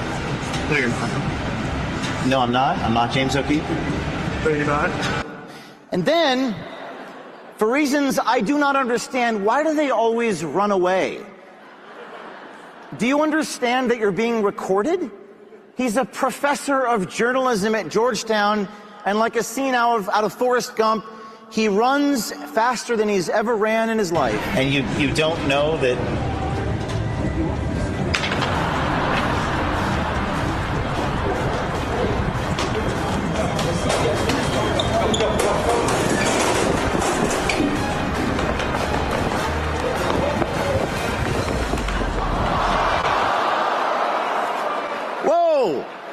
Whoa, let's do a slow-mo on that one. Oh! He does a face plant. The Georgetown professor, he's running as fast as he can, and he falls down. And I was worried about him, so we went to CVS and got him some Band-Aids for his scrape on his hand. You okay? You know, I don't want to hurt anybody. But why do they always run? Why do they always run? All it takes is a pair of glasses, a $10 wig, pair of glasses, $250 million fraud, professors exposed. But you know what? It's not just the professors. It's not just the government contractors. This works. I met with people in the Biden White House. Literally, a pair of glasses. This guy works in cybersecurity. He was working for Joe Biden. He's talking to me. So you work in cybersecurity for the White House? I focus on cybersecurity and technically cyber intelligence. But no, I'm not a spy. My question is, what are you doing on a meeting with James O'Keefe? What type of cybersecurity operation are you guys running over there? We're running a good cybersecurity operation. Well, obviously not, because you're meeting with me. Did you not do your research? I mean, I didn't have your last name. I just had James, and that was your name. I literally posted my photo on Tinder. By the way, why are they all gay? We'll get to more of that in a minute. I think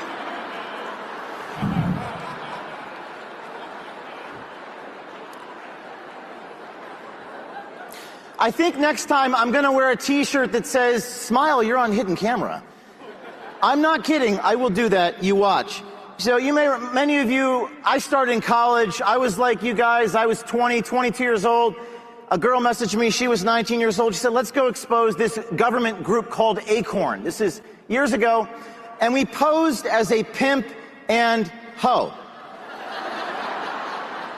She actually dressed like that in the government offices, and she caught them on tape telling her how to disguise the prostitution ring. The camera was hidden in my tie, and this is what we caught on tape. Is it against the law in Maryland? Prostitution? Anything that the government's not getting money from is always against the law. They tell us how to declare the prostitution ring on our taxes. Make sure there's a code for it, okay? A code for prostitution? You might have to name it something else. Performance arts, let's see. Independent artists. You could be that. Dancing? It's not dancing, trust me. But dancing is considered an art? I mean, you know, sex is kind of like dancing, right? Yeah, so now I'm sitting there thinking, how much more outrageous can I possibly be with these people? And I think, well, what if I came up with this ridiculous hypothetical that I had underage prostitutes from El Salvador? Maybe that would cross the line and they'd say, "That's illegal, get out of here," right? Maybe that would be the line. There's going to be 13 El Salvadorian girls coming into this house, and they're very young, and we don't want to put them on the books. Please tell me 13 underage Salvadorian sex slaves is the line. you can use them as a dependent. So you can use them as a dependent because they live in your house. Are you kidding me? It was not 60 Minutes who did this. It was not NBC News. It was not the New York Times who has defamed me and I sued them for defamation and won. It was not... It was not the Catch a Predator guy. It was a 19-year-old girl on a college campus in Florida who messaged me on Facebook and said, "I have an idea." You know who broke this story? These two. You're telling me the two kids from the cast of High School Musical 3 can break this story with a video camera and their grandmother's chinchilla coat, and you got nothing? It actually was my grandmother's chinchilla coat.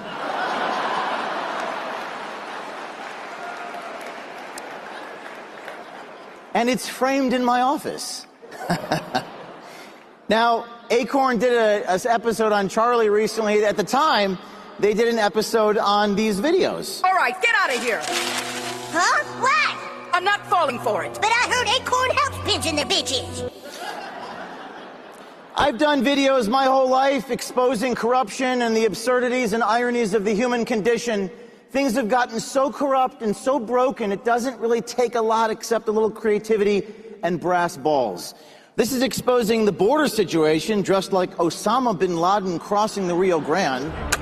He's back! Not bin Laden, James O'Keefe. This border is not secure. No one is on watch. Even Osama bin Laden could cross. One admiring website has a nickname for him, Osama bin O'Keefe. We've posed as telephone technicians to expose politicians not answering their phone calls. They attacked us. They even arrested me at the time, falsely accusing me. I confronted the Democrats in Louisiana, and look at the look on her face. Kirsten? Hi. James O'Keefe. Would you mind correcting the fact that you said I committed a felony? Not happy to see me. And the memes that came out after this.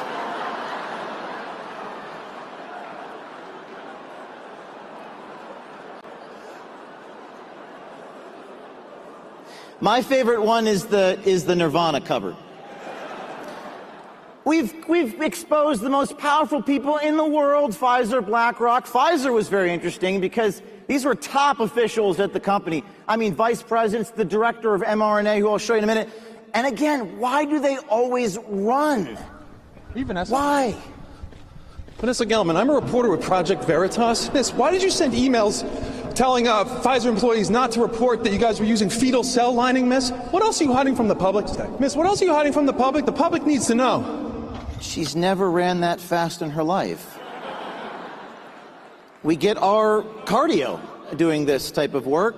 And the memes, I am not creative enough to come up with this. Hey, she's a runner, she's a track star. She gon' run away when it gets hard. She can't take the pain, she can't get scarred. Excuse me, sir. Excuse me. Do you have time to talk about our Lord and Savior Jesus Christ?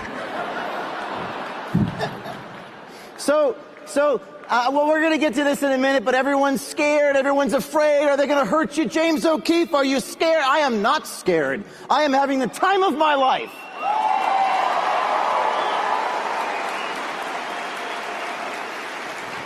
And I would ask you stop projecting your fear onto me and stop talking about it and start doing something, because that's what Charlie wanted you to do.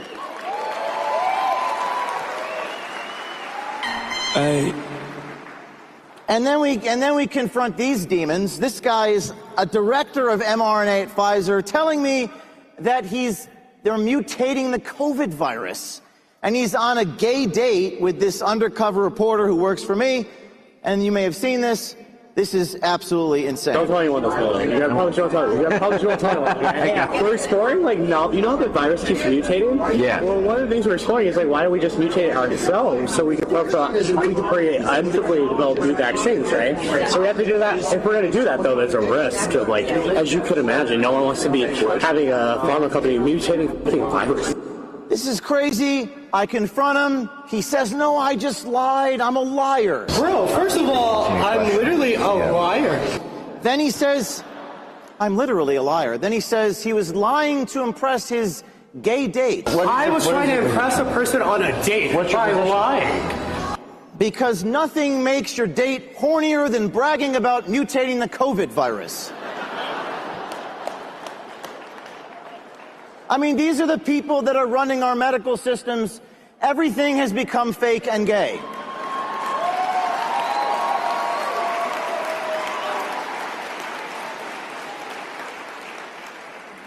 We'll return to this in a minute. We released some Epstein photos recently. By the way, the Democrats tried taking credit for the work that we did. We released the chalkboard. We worked with the source in the Virgin Islands. The Democrats released the photos. They redact some of the images. We had already released these photos. I confronted him. Everything is fake and gay. By the way, what is this word dark brain? How is that protecting victims? Someone please explain to me that. Everything is fake and gay. By the way, I'm okay with some things being gay. I'm okay with some things being fake. But when you put them together, we have a problem. Going back to the Epstein photos, we released the photos unredacted on the phone next to his bedside table. We even released the names of the people on the phone. They redacted those names that worked. And, you know, kind of going back to this whole fake and gay thing, if they can't shut you up, what do? They use the justice system to target you. And as you all know, I was raided by the FBI 4 years ago. I'm going to tell you something you may not know. This was the video of the raid against my colleagues 4 years ago. Banging on the door at 6 a.m. This is the search warrant. Open up. So after this happened, this March, I said this in July to SAS, the administration did in fact release the affidavit in my case so we can finally see what the justification of the probable cause was to raid a newsroom. We're the only newsroom in American history to be raided by the FBI, and there better be a good reason for it. So I was very excited to see that probable cause. My lawyer called me in March and sent me the document 3 pages long. And I was very excited to see the reason why the Federal Bureau of Investigation would point guns at journalists in America just because they don't like what stories they're working on. And I opened up my email to the 3-page probable cause, and this is what I saw.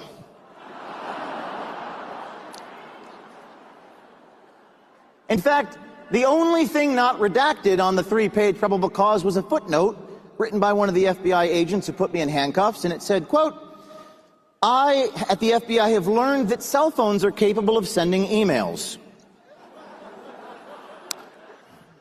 I hesitated to show you this photo. You might think, well, that's offensive, James O'Keefe. Why would you do that? Why would you say these offensive things?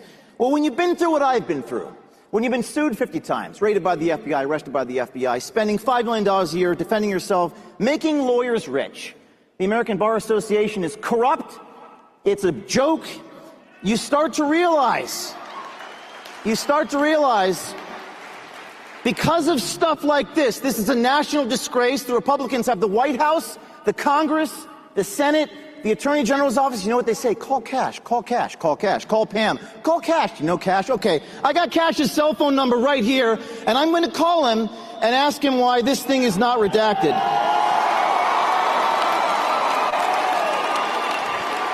Call Cash, call Pam Bondi, call Cash. It's a disgrace. We should be better than this. I'm going to leave him a voicemail. He seems like a nice guy. I've met him, read his book. I support him.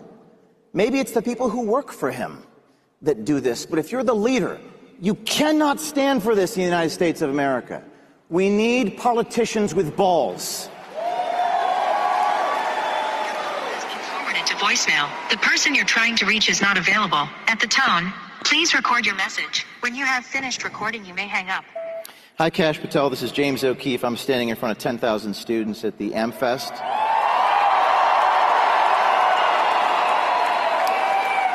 I've come to understand from sources in D.C. that there were confidential FBI informants at Project Veritas, the company I founded, and they were trying to sabotage my operation. I've also understand that the reason why this is not redacted is because the FBI, quote, wants to protect its sources and methods. It creates a constitutional crisis when you send FBI sources and informants to disrupt the newsroom.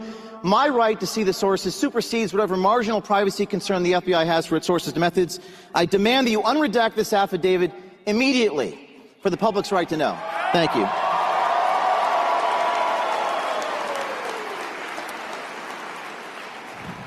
In addition to exposing the corruption in the government, we're going to go on dates with all the people in the deep state, and we're going to expose them subverting the Constitution.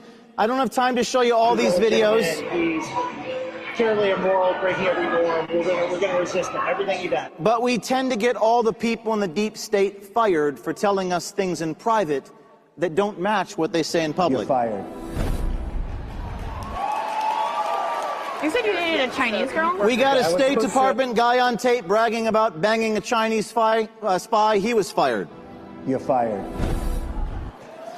We got a guy inside the Department of Defense bragging about how he's trying to stop Donald Trump in the war room at the Pentagon. And I was the one who actually recorded this one. And he was fired. You're fired.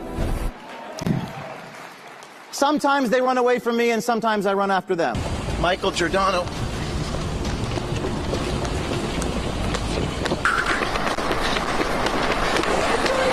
Sir.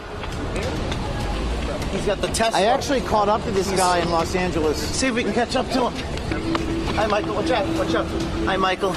Discrimination on the basis of race. Title VII of the Civil Rights Act. Vice President of Disney, he was fired. This guy at the NIH. We're here with the guy inside the By the way, why are they always driving white Teslas? We're here with the guy inside the NIH who's driving away in his Tesla. Listen, you work for the government. You know, sir, you're avoiding accountability by changing the words from race to ancestry.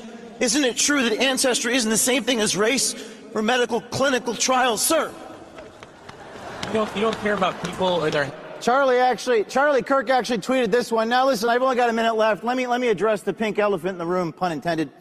A lot of people here have come up to me and they say, but I'm afraid, okay? And I just want to address this here and now.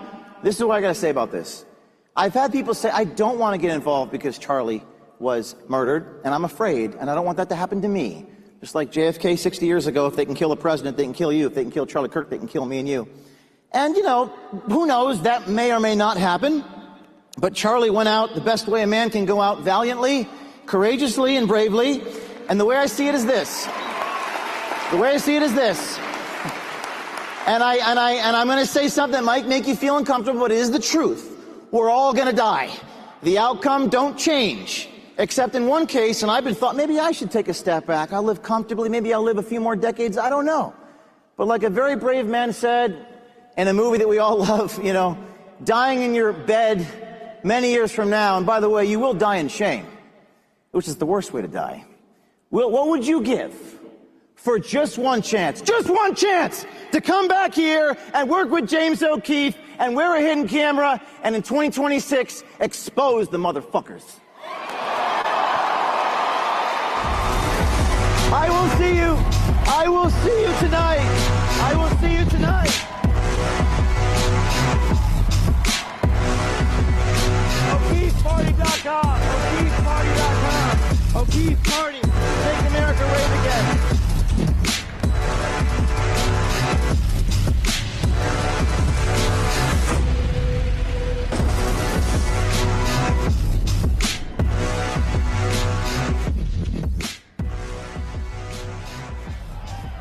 And welcome back to this second hour of War Room Battleground. As we close out this hour, you just saw the great James O'Keefe, and what a performing artist he is. He certainly has the gift of performance. He tells it like it is.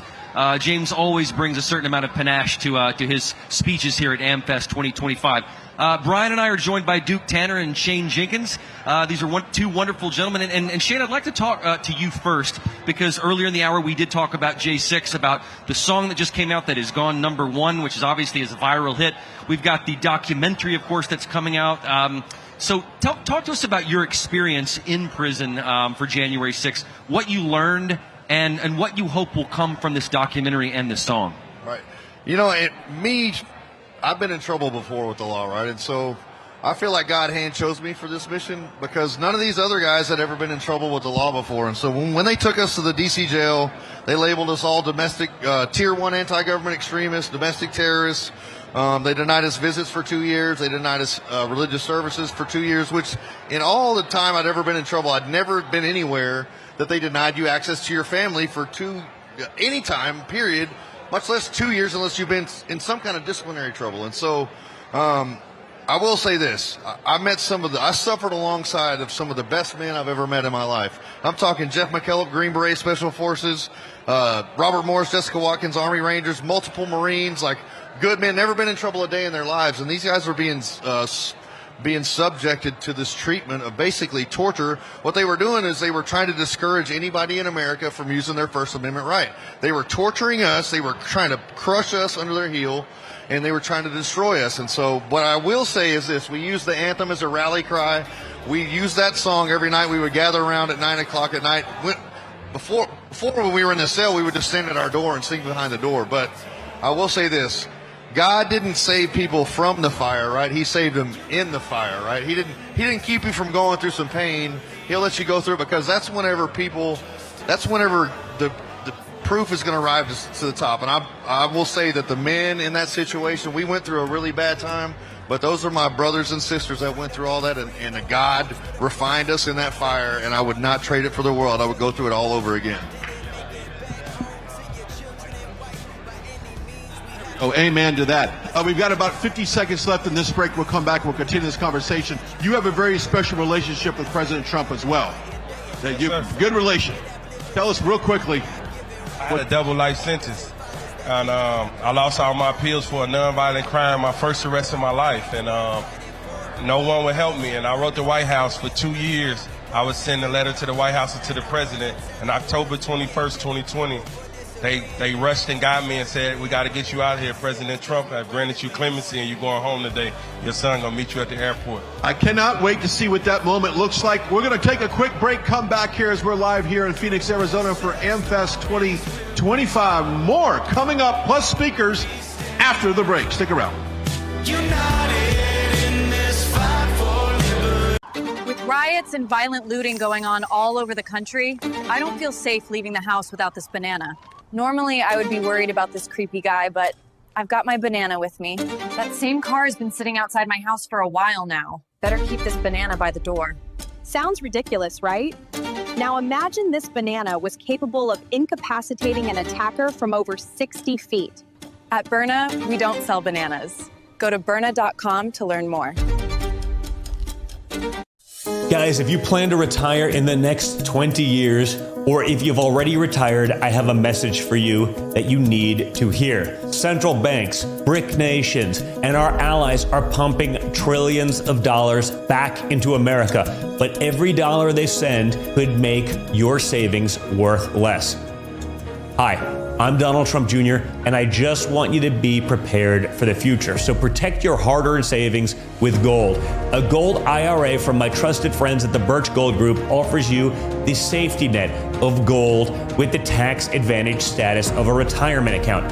To see how it's done, click the link below to get a free info kit on gold IRAs. This kit reveals why gold IRAs are exploding in popularity, so do it now.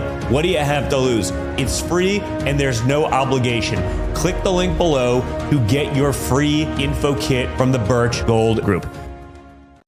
I'm a J6er. I spent 1,143 days in prison. About a year in prison. 4 years out of an 18-year sentence in prison. J6ers have been treated like terrorists. And we need your help. Stand in the Gap was founded to stand in the gap for J6ers working to rebuild their lives after being incarcerated. For just $10 or more, you can help these patriots get back on their feet again. Please scan the QR code to donate $10 or more to support these American patriots.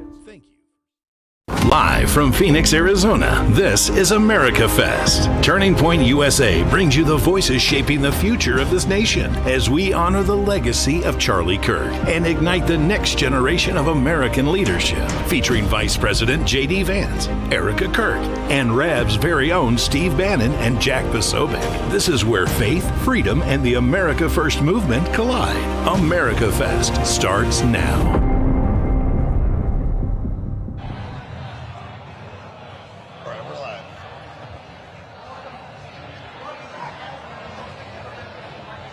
All right, I don't think we have Ben Bergquam yet. Ben, work on your mic. Hopefully, if you can get that back. We're at AmFest 2025 here in Phoenix, Arizona. Ben, you got us now? All right, let's go to Ben. Nope. We're going to bring you a new mic. There we go. Yeah. Give him a new mic. Well, this is important because I've got Sharon here. Her mom, Frances, 88 years old, is watching from home. You came all the way out here from Virginia. This is your first political event. Tell us why. I know you've been standing here patiently waiting. Tell us why this means so much to you. Well, this is not my first event. I was there January 5th and 6th. Excuse me, a Turning Point event. Yeah, the first time I've been to Turning Point, I felt the calling again, just like when I was there on January 6th, that I came all this way all by myself, and I had to be here because like-minded people, and I want our country to be saved because I'm so scared of what's going to happen if we don't save it. So that's why I'm here. And you look at somebody like Charlie Kirk, who was so instrumental in reaching these young people. You think about the despair that they wanted us to feel. And we got these guys up on stage right now, the J6ers, the incarcerated, unjustly incarcerated. And you think about, you come to an event like this, how much hope does this give you when you see all these young people, when you feel all these like-minded, or meet all these like-minded people? Unbelievable. I mean, there's so many people, and we all think alike, and we just want to do the right thing to save our country, because we know they want to destroy it. And I live in Virginia, and we just got a governor that, oh my gosh, I'm so scared of what's going to happen to our state there now. That Spangenberger woman, that what they're going to do to the children in schools and stuff. You know, she supports all that craziness. So she had to be selected, not elected. Well, let not your heart be troubled. The Bible tells us to fear not. I want to give a shout out to Frances, your mom, if you're watching out there. God bless you. God bless America. Love you, Mom. Back to you guys. Wow. Good message there. How old was she again? How old? 88. Whew. Going strong. God bless her. Thank you. All right, let's continue our conversation. The moment you got the call that President Trump said, hey, you're coming out of jail. So, I was laying there, and the officers came and got me, and they said, man, we got to get you out of here. The president signed off. An hour later, I was in Philadelphia at the airport to meet my son. About 2 weeks later, I was ended up speaking at Liberty University. I ended up meeting Julio Gonzalez. And he hired me right there, Johnny, on the spot, and told me I was supposed to be in the room, and that what do I want to do with myself? I said, I want to help people. So he opened up a grant company, and he made me the vice president of the company for community affairs, and I do all the grants for the minorities in all the different neighborhoods, and we're fighting to keep all the small businesses alive. And I love Real America Voice because they give me a platform to tell my story, to fight for the president, to show that he's not just helping his friends or the J6s, but he's helping people that look like myself. And with the First Step Act, over 40,000 people benefited, and no one's giving him his credit. But I'm going to continue to fight and use these platforms to thank President Donald Trump for what he's doing for prison reform. I think it's amazing that this company, Real America's Voice, and they have a true purpose to serve the people, serve God, promote family values, and I think it's unbelievable what's happened to you and God's grace, and of course President Trump having the foresight, knowing that he'll give someone like you a second chance to get back in the community and make a difference. And when he gave me the chance, I guess it went without, my work didn't go without being heard of, guys, because on May 28th of this year, I get a call from Alice Marie Johnson, and she said, the president said, you're getting your life back, and he gave me a full presidential pardon. There you go. Amen to that. Duke and Shane, if you would, because you're two gentlemen who unfortunately have spent time in our prison system. I want to give you guys each the floor to just talk about the youth in this country and what advice and wisdom you could impart since you've lived lives that have been in prison. You've both been given second chances. What would you say to young people out there who are watching right now who may be 14, 15, 16 years old? If I could reach back to my young self, I would say take everything with a grain of salt. Don't take everything so personal. Don't believe the doubters. Don't believe those little voices in your head, those little negative voices. I say give yourself some grace, love yourself, and be kind to yourself. And Duke? I would tell them, don't take no shortcuts. The prison life isn't for everyone. It isn't for no one. No shortcuts, and try to continue to have a relationship with God and be all the best you can be, no matter how hard it is. Continue to work hard and continue to strive to be the best man and women that you could be in this world. No shortcuts. Yeah, I've got a question for you. Now, it's interesting how a lot of people in Congress will sit there and say they fight for the J6ers. They'll say, I was there for the J6ers. And I know for a fact that's not true. Right. I can name a couple of them that I know for a fact went to that jail and fought to go inside that jail. Right. Tell me what the response has been from our elected leaders who supposedly stood for the January 6th people. Supposedly they stood to getting justice for them. Very few actually did anything. Right. Well, we had, Margaret Taylor Greene was a staunch J6 supporter. Louis Gohmert, a few others went in for a photo op, but I will say... Yeah, but they genuinely went in to talk to you guys. Right. Now, they did go in and hear us. We told them of the conditions that we were dealing with. Nothing was really done. The only person who had, excuse my French, the cojones to do anything about it was President Trump. And because he was the highest executive in the land, he was able to go in and do that.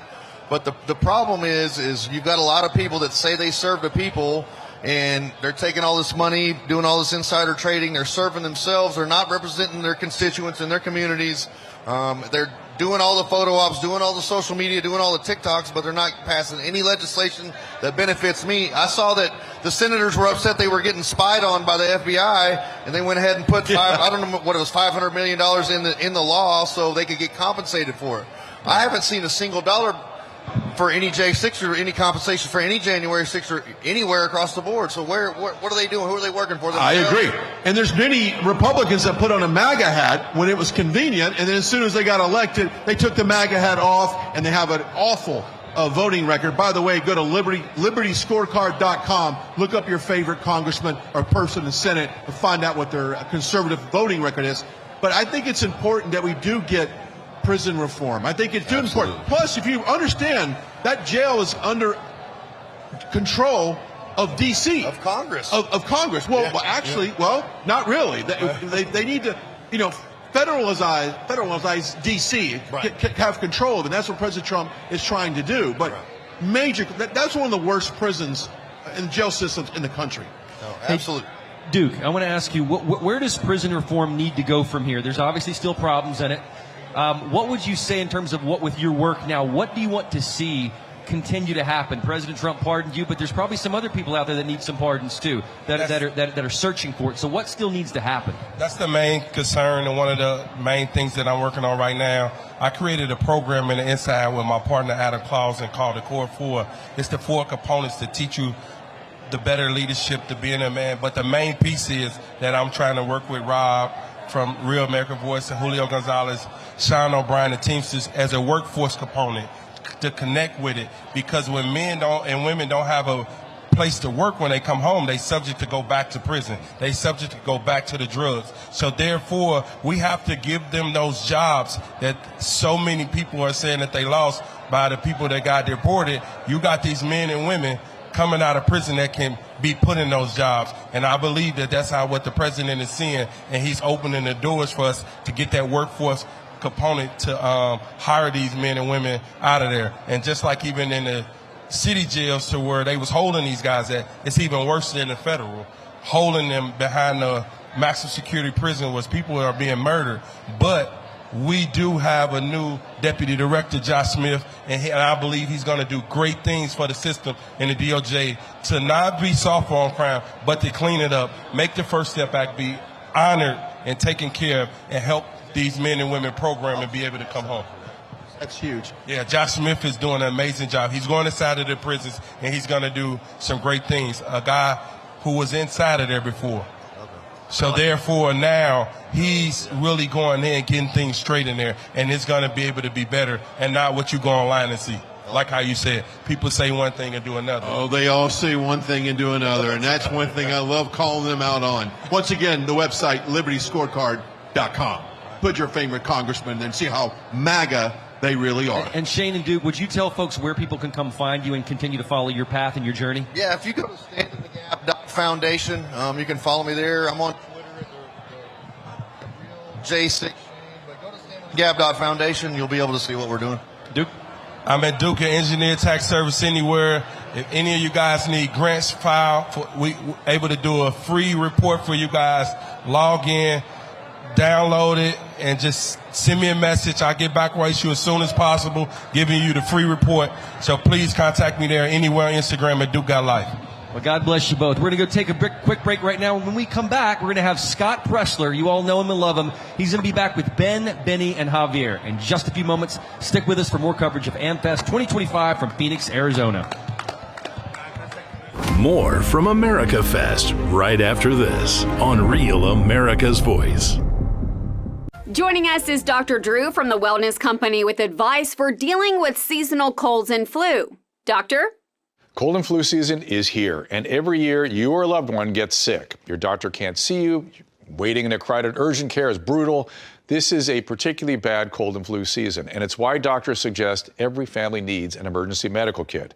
Your medical emergency kit is filled with essential prescriptions. It includes antibiotics like generic Z-Pak to get well faster, amoxicillin for pneumonia, strep throat, ear infections, plus prescriptions for nausea and UTIs, and even ivermectin. It's easy. Just match your symptoms to the prescription in your guidebook or call the telemedicine doctor standing by. Take your medication early and feel better faster. Having a medical emergency kit is like having an urgent care in your home. No waiting to see a doctor, no lines at the pharmacy. Smart advice. We've shared the website and discount code below to save viewers $45. Order now and your kit will be rushed to your door. Thank you, doctor. With riots and violent looting going on all over the country, I don't feel safe leaving the house without this banana. Normally, I would be worried about this creepy guy, but I've got my banana with me. That same car has been sitting outside my house for a while now. Better keep this banana by the door. Sounds ridiculous, right? Now imagine this banana was capable of incapacitating an attacker from over 60 feet. At Byrna, we don't sell bananas. Go to Byrna.com to learn more. This is Fubo. It's a better way to watch live sports, shows, and news without cable. Watch 4 games at once with Multiview. Record every game with a click. Start watching at FuboTV.com. Yikes. Leaky refrigerator coil card. Oh no. But your future is bright with an American Home Shield warranty to protect your covered home systems. Don't worry, be warranty. Live from Phoenix, Arizona, Turning Point USA's America Fest continues right now on Real America's Voice. Welcome back, Turning Point 2025. We're getting set for Steve Bannon to take the stage, the one and only. I cannot wait, Benny, for that. It's going to be fire. But until then, let's be real. Steve's always fire. Yes. I mean, you can't go wrong with Bannon, right, Yes. guys? I mean, come on. Who loves Steve Bannon in the house? Let's go. Let's go. On a light day, Steve is pretty radical. In the best sense of the word. Yeah. But I think he's coming out with many arrows today. But this is what it's all about. It's about people coming together with differences of opinions, compete in the arena of ideas. And you look at the conservative movement. We've always been that way. It's always been, we're not groupthink, and it's got, it's the double edge, where you're not the left, where the left all circle the wagons and they all walk like sheep, like lemmings following the leader. No, we are the party of free thinking, and I think that is why we see all these questions being brought forth. Scott, like just all of the stuff we saw yesterday. It's all about being able to speak, and I think the Republican Party does a really great job at that. And you see the tent that this is building, and this is where Rav Espanol comes in. And you look at the left talks about fake diversity all the time. You come to a Turning Point event, and of course, the elephant in the room, or the giraffe in this case, we've got the one and only Scott Presler in the house. The work you're doing, Scott, is incredible. I want to get to that. But you look at this coalition. Turning Point is all about bringing together coalitions of all different groups and saying, okay, where do we agree? Let's work together in those areas, find common ground, and move in that direction. One thing I will caution is the devil uses two things more than anything else. We've talked about it. Division and distraction. Yes. Do not let him use those things. If you sense them, if you smell them in the air, go the other direction. And anytime I see that, I avoid them like the plague. But a little bit of difference of opinion is a healthy thing. And so I want to bring Scott into this. Yeah. Scott, the work you're doing on the election, incredible work, helping get President Trump elected, working with Laura Trump. Fill us in on where you're at. Yeah, tell us going into the midterms, what it's looking like. Well, first, I think it's important to reflect upon why we have President Trump as the 47th president today. It was the coalition building of having a big tent, bringing in the Make America Healthy Again movement. Right. If it's not broken, don't fix it. And what's important about this right here is we stay united. We come together because otherwise we will be divided. And look, we wouldn't have Tulsi Gabbard today if we weren't talking about peace and not war. And so having Maha, having peace, focusing on the economy, focusing on the work that you do on securing the border, stopping illegal immigration, having that big, beautiful tent, that is going to be the key to protecting President Trump's legacy going into November 2026. So early vote action, we are staying focused on Pennsylvania, and that's going to continue to be the keystone state going into the 2028 election as well. And so that was what I was going to ask is how can we do that? How can we help? How can we get out, chase these ballots? What can the American people do to ensure the mission that you're fighting for, that we're all fighting for, gets done? Well, let's be real for a second. We just won the popular vote in 2024. We won every single swing state. Yet, 1 year later, we lose Virginia. We lose New Jersey. We elect Mamdani in New York, and we lose even in the Commonwealth of Pennsylvania. So 2025, voter apathy is going to hurt us, and we must recognize that we are the low propensity party. And I know that people, they give me a hard time and they go, Scott, why are you focusing on voting early? Why are you focusing on the vote by mail? It's because I understand what our party is. We are nurses and doctors and pilots and moms and dads and healthcare professionals. And working class America is busy doing 12-hour days. If we don't provide more opportunities, not fewer opportunities to vote, that's how we lose elections. And so I'm here to expand the ways that people can vote in order to eventually change the system. But you can't change it unless you win. And Javier, talk about what you're doing with the Hispanic communities and voting. Yeah, I want to make you a question. Why do you think we are losing the Hispanic voters? Because we have lost New York of the Hispanic voters. We have lost Miami.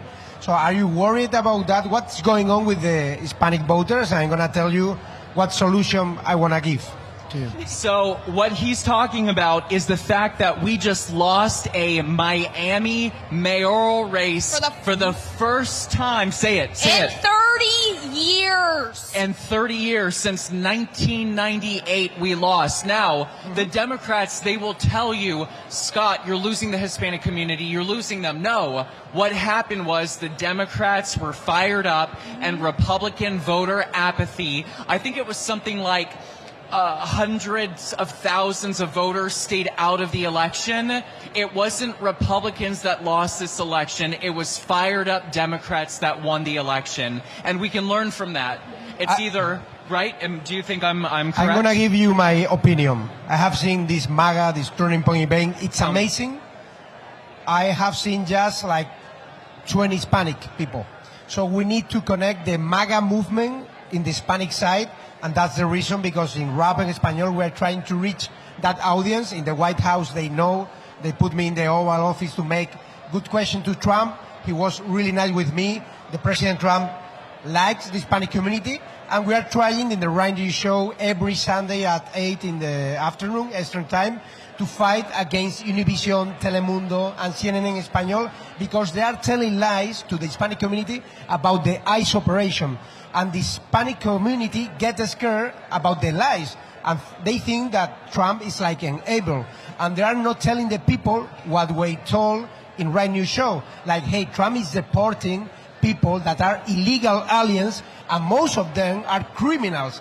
And I'm very happy with that. And we have to reach that message with your audience, with the American influencers, to reach that Hispanic community and to take all the ideas of Charlie Kirk, Benny Johnson, all these guys, Brian, Glenn, to all this Hispanic community, because we need to create a lot of Hispanic influencers like you did in the MAGA movement. So we need Scott Presler in the Hispanic community. We need Benny Johnson, we need Charlie Kirk in the Hispanic community.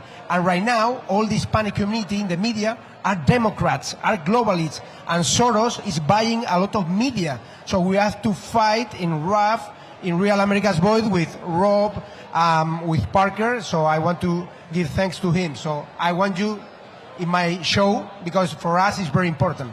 Por supuesto. Yeah. Absolutely. Of course I will be there. And yes, and thank you to Real America's Voice for giving people like you a platform to be able to say the truth to the Hispanic community.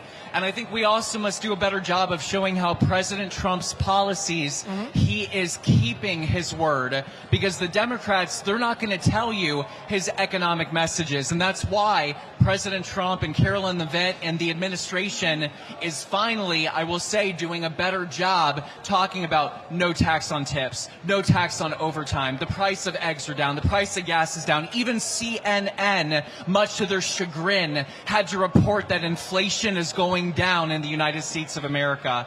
And so, no, platforms like this are critical to our success, and I will happily join with you. What do you think about the right-wing wave in South America? You told me about Chile, Argentina, Javier Milei. What do you think about that, Bukele? I think it's inspirational. Look at 2016.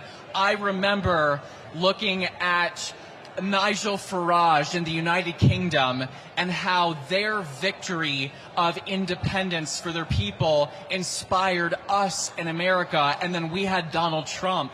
And then that has given rise to other countries to go, yes, I can. Yes, we can have the same change. And so really, I think the wave that we're seeing, it's almost like a domino effect, that it's momentum. It's ironic because I am an anti-globalist, but what we need is a global fight against globalism. Yeah. And I think that's what we're starting to secure. The most important thing going forward, guys, is 2026. You have to motivate the people that, if Republicans show up, we win. That's it. Scott Presler, God bless you. God bless your work you're doing. We're going to go back out to the stage. The one and only Rob Schneider. I love it. What's a crazy university? And he said, well, we'll go to Berkeley. And unfortunately, Charlie was taken from us. And I had to go to Berkeley alone. And it was crazy, but it gave me hope. because of the fearless kids who showed up even though there were crazy Antifa rioters.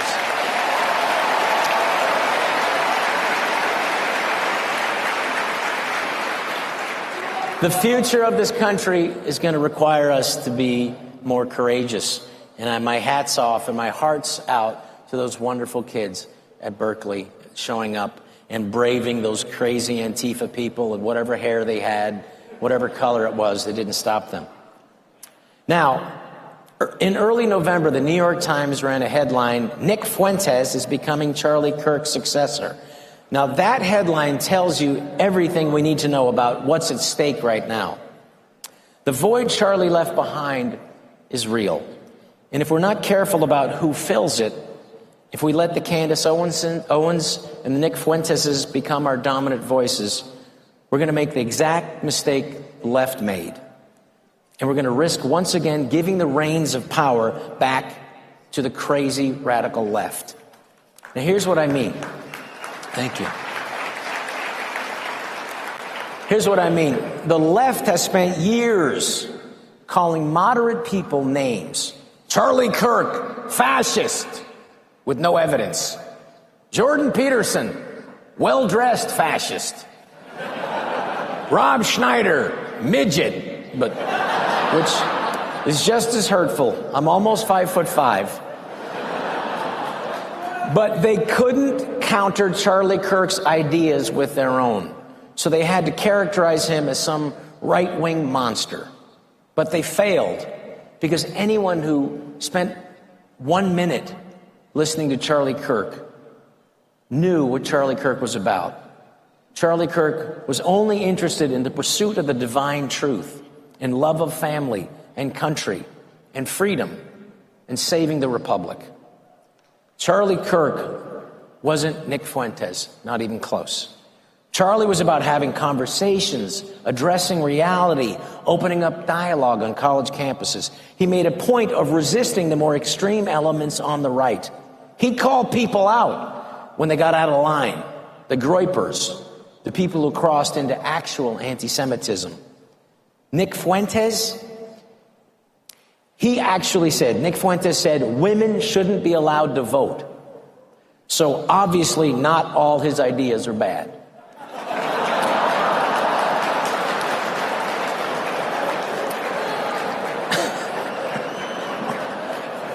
You needed a joke in there.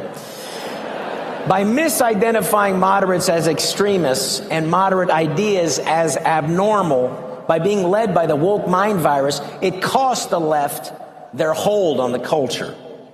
The American people saw who the real extremists were, the Democrats.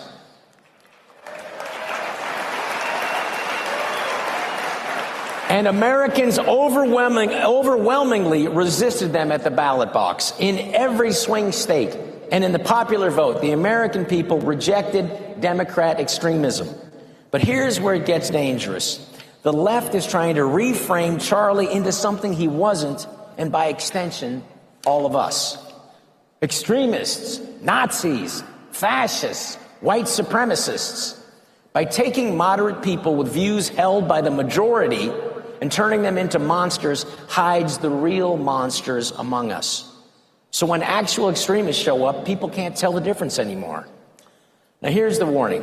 If the right doesn't learn from the left's mistakes, if we start embracing our extremists the way the left embraced theirs, we'll go down the same path they did. Now, for example, the day Joe Biden got inaugurated, on day one, his first day in office, he signed an executive order where somebody held his pen, allowing men in women's sports. Yes, Boo is right. 67% of Democrats opposed that policy. 67% of his own voters didn't want it. The left got led by their extremists. They pushed positions their own voters didn't support. The tail wagging the dog, and it destroyed them politically and culturally. This is a road we must not follow.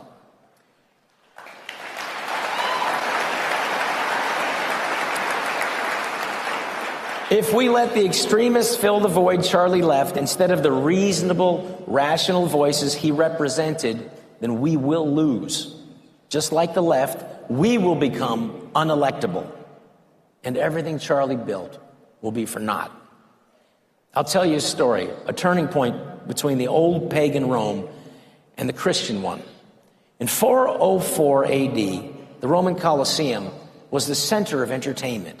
Emperors used blood sports to distract the populations by giving them what they wanted, entertainment, having them watch gladiators tear each other apart in the sand. The crowds loved it. They cheered for death.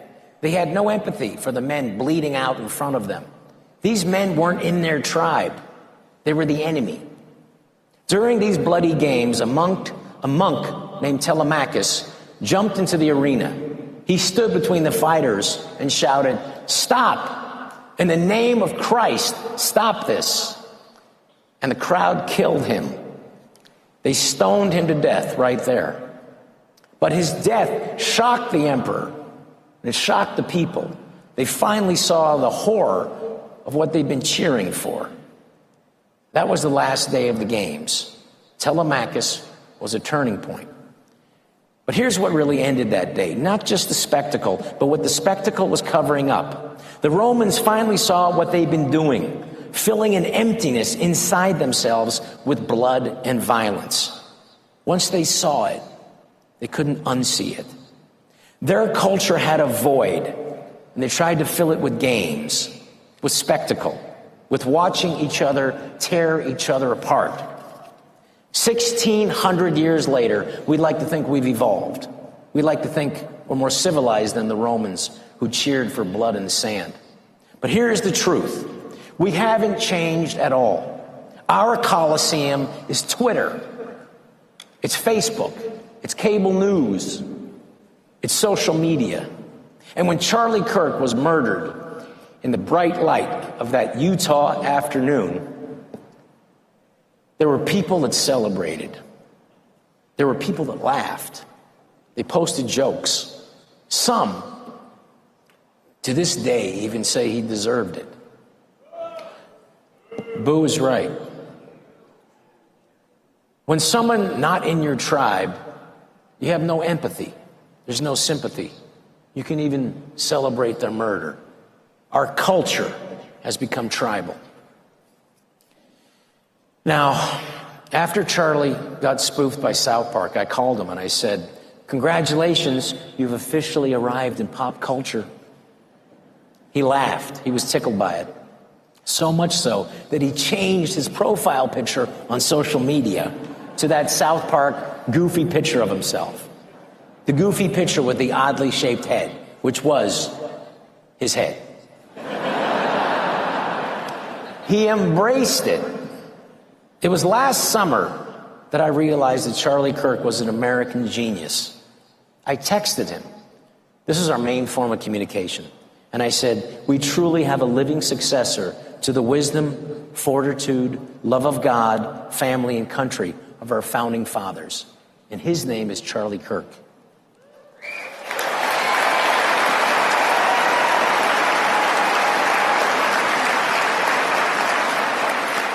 And Charlie responded, "Thanks. At least South Park didn't say I was a stapler," which is what they called you. I'd always admired Charlie, but last summer I knew what we had on our hands was so special. A Christian leader of tremendous mental fortitude, grace, knowledge, and power. When you think of some of the leaders, the biblical leaders, King David, he was a murderer, an adulterer. He coveted another man's wife. When you think of some of Moses was a stutterer. He never got to the promised land. When you think of the American leaders that we've had, JFK, RFK, Martin Luther King Jr., Dr. Martin Luther King, these men were able to do great things, but they were flawed. They had recklessness in their lives. Charlie was the opposite. There wasn't anything reckless about him. He kept his eye on the prize, and the prize was the youth of America. It was you people. You taking over and having a country that would continue to be free.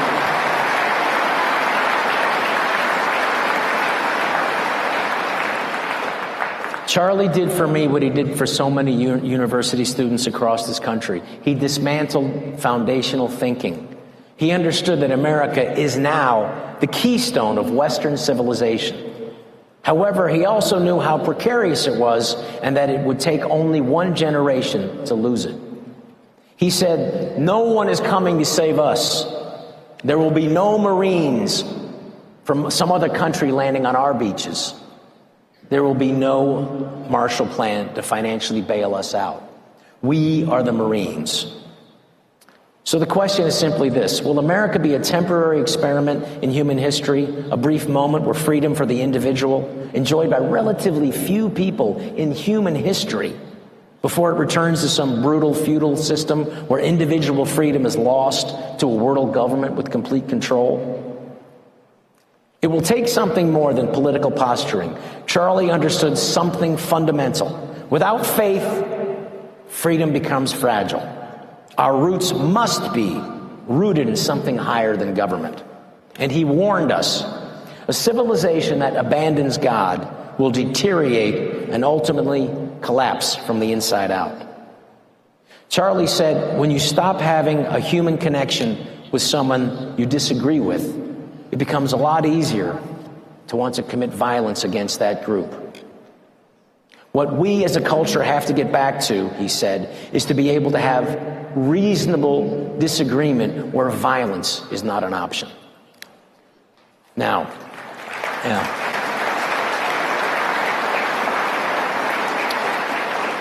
we are in a cold civil war right now, but we must do everything in our power to make sure that this doesn't become an actual hot civil war. And we must do that with dialogue and debate. We must let the better nature that each of us have rise to the surface. I want to point out that after Charlie was murdered, no American cities were burned to the ground. No cars were set ablaze.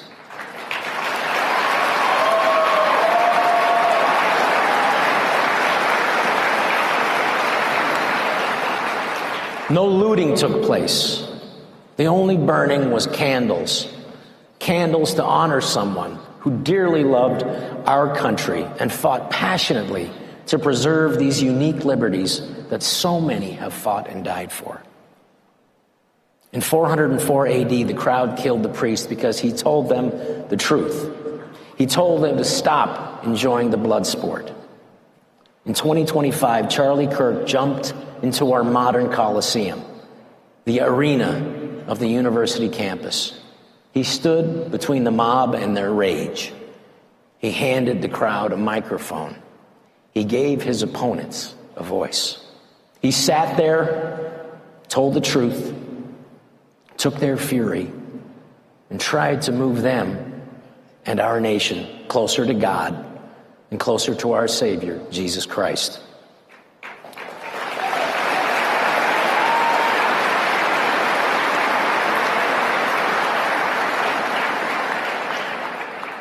And they killed him for it. May Charlie Kirk's death be what Telemachus's death was. May it be the end of the games, the end of the spectacle, the end of the blood sport.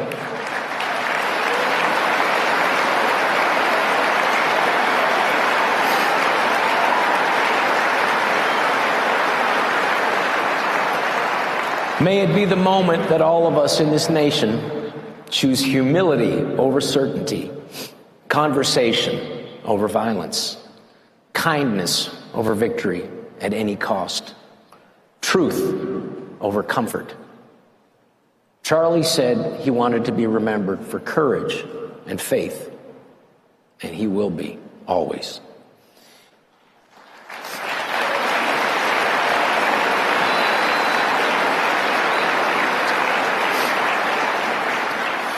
And though we lost him way too soon, Charlie Kirk knew you don't kill a Christian. You only change his address. Merry Christmas. God bless you. Let's get to work. Thank you. God bless you, Charlie. God bless you. Thank you so much. Thank you so much. Thank you. Thank you so much. Thank you. I love you. Thank you. Thank you. I love you. Thank you so much. All right.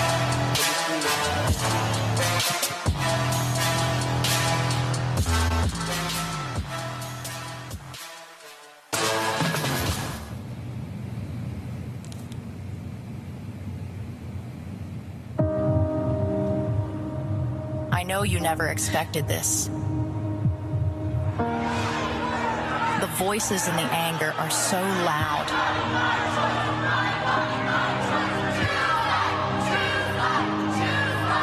I know you envisioned things differently.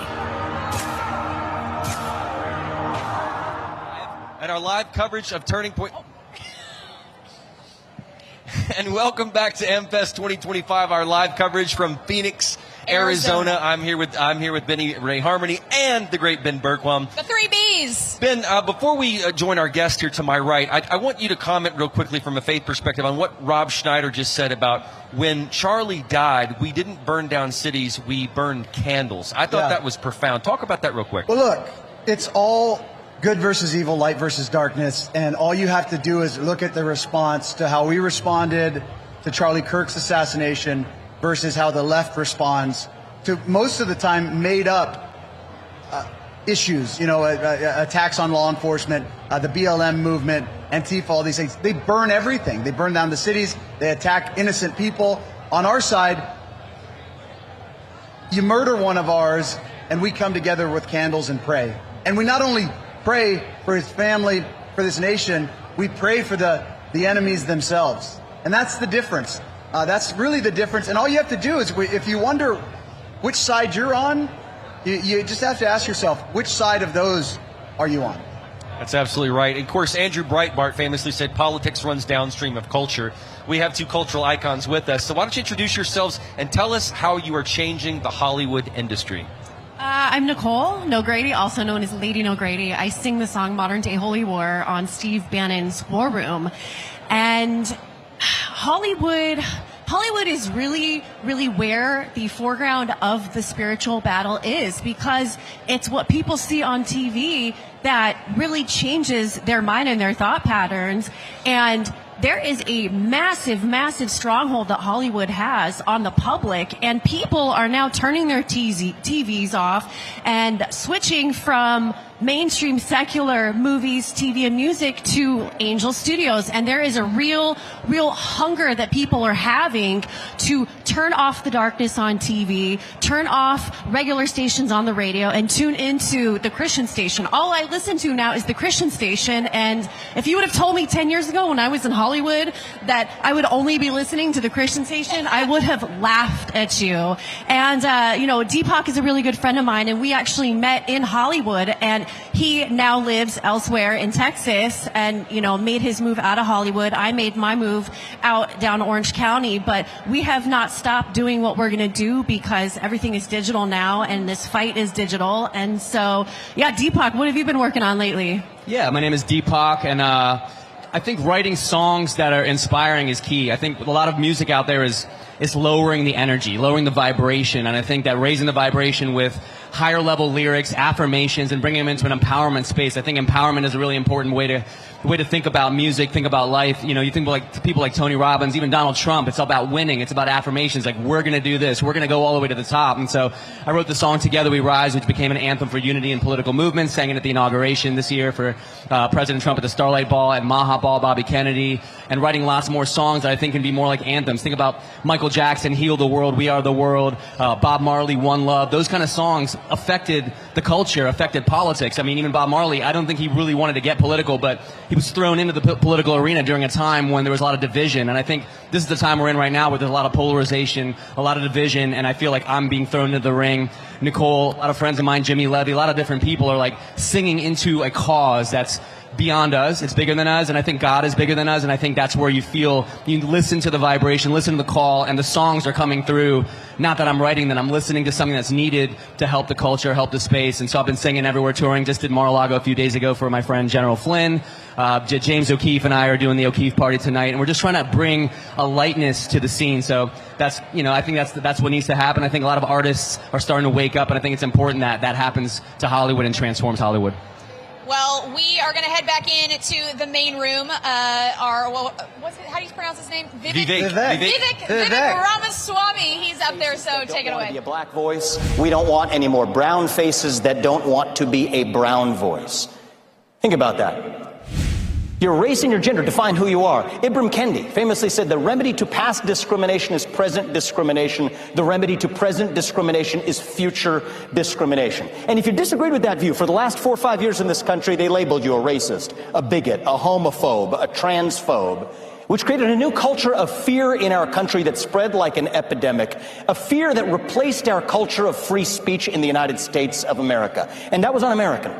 And we defeated that woke left at the ballot box last year when we sent Donald Trump back to the White House in November of 2024, thanks to the efforts of Charlie Kirk, perhaps more than anybody else in this country. So that's the woke left's vision, and they get it wrong. Now, when I left my career as a biotech CEO and I was talking to people in Silicon Valley and Wall Street about this, that took courage. I'm going to admit it doesn't take that much courage for me to come here and tell you all about criticizing the woke left. Now let me get to the harder part. There's a different vision of American identity that's emergent in certain corridors of the online right. And it says that your identity as an American is based on your lineage. That how long you have been in the country, your lineage and your genetics tied to the blood and soil of the country determines how American you are. It is the idea of a heritage American that says the truest form of an American is somebody who is a descendant of the American Revolution period or before. And I will tell you, this idea of the heritage American, we ought to have this discussion. It's becoming more popular. I think the idea of a heritage American is about as loony as anything the woke left has actually put up. There is no American who is more American than somebody else. The American quality, it's not like the left, they believe in this non-binary stuff. There's no non-binary American. It is binary. Either you're an American or you're not. And you think about it, I could prove this to you. Thank you. I'll take some applause on that. If you really believe in this idea, think about where it leads you. It leads you to believe that Donald Trump is less of an American than Joe Biden because Donald Trump's mother was an immigrant and his grandfather was an immigrant. That doesn't make any sense. It leads you to believe that somehow Bernie Sanders is more of an American than Senator Bernie Moreno from my home state, an America First patriot, because Bernie Moreno was a naturalized citizen from Colombia. It makes you think that Marco Rubio, our great Secretary of State, is somehow less of an American than Elizabeth Warren because she's a Native American, which we all know, right? Doesn't make any sense. It's loony. It's crazy talk.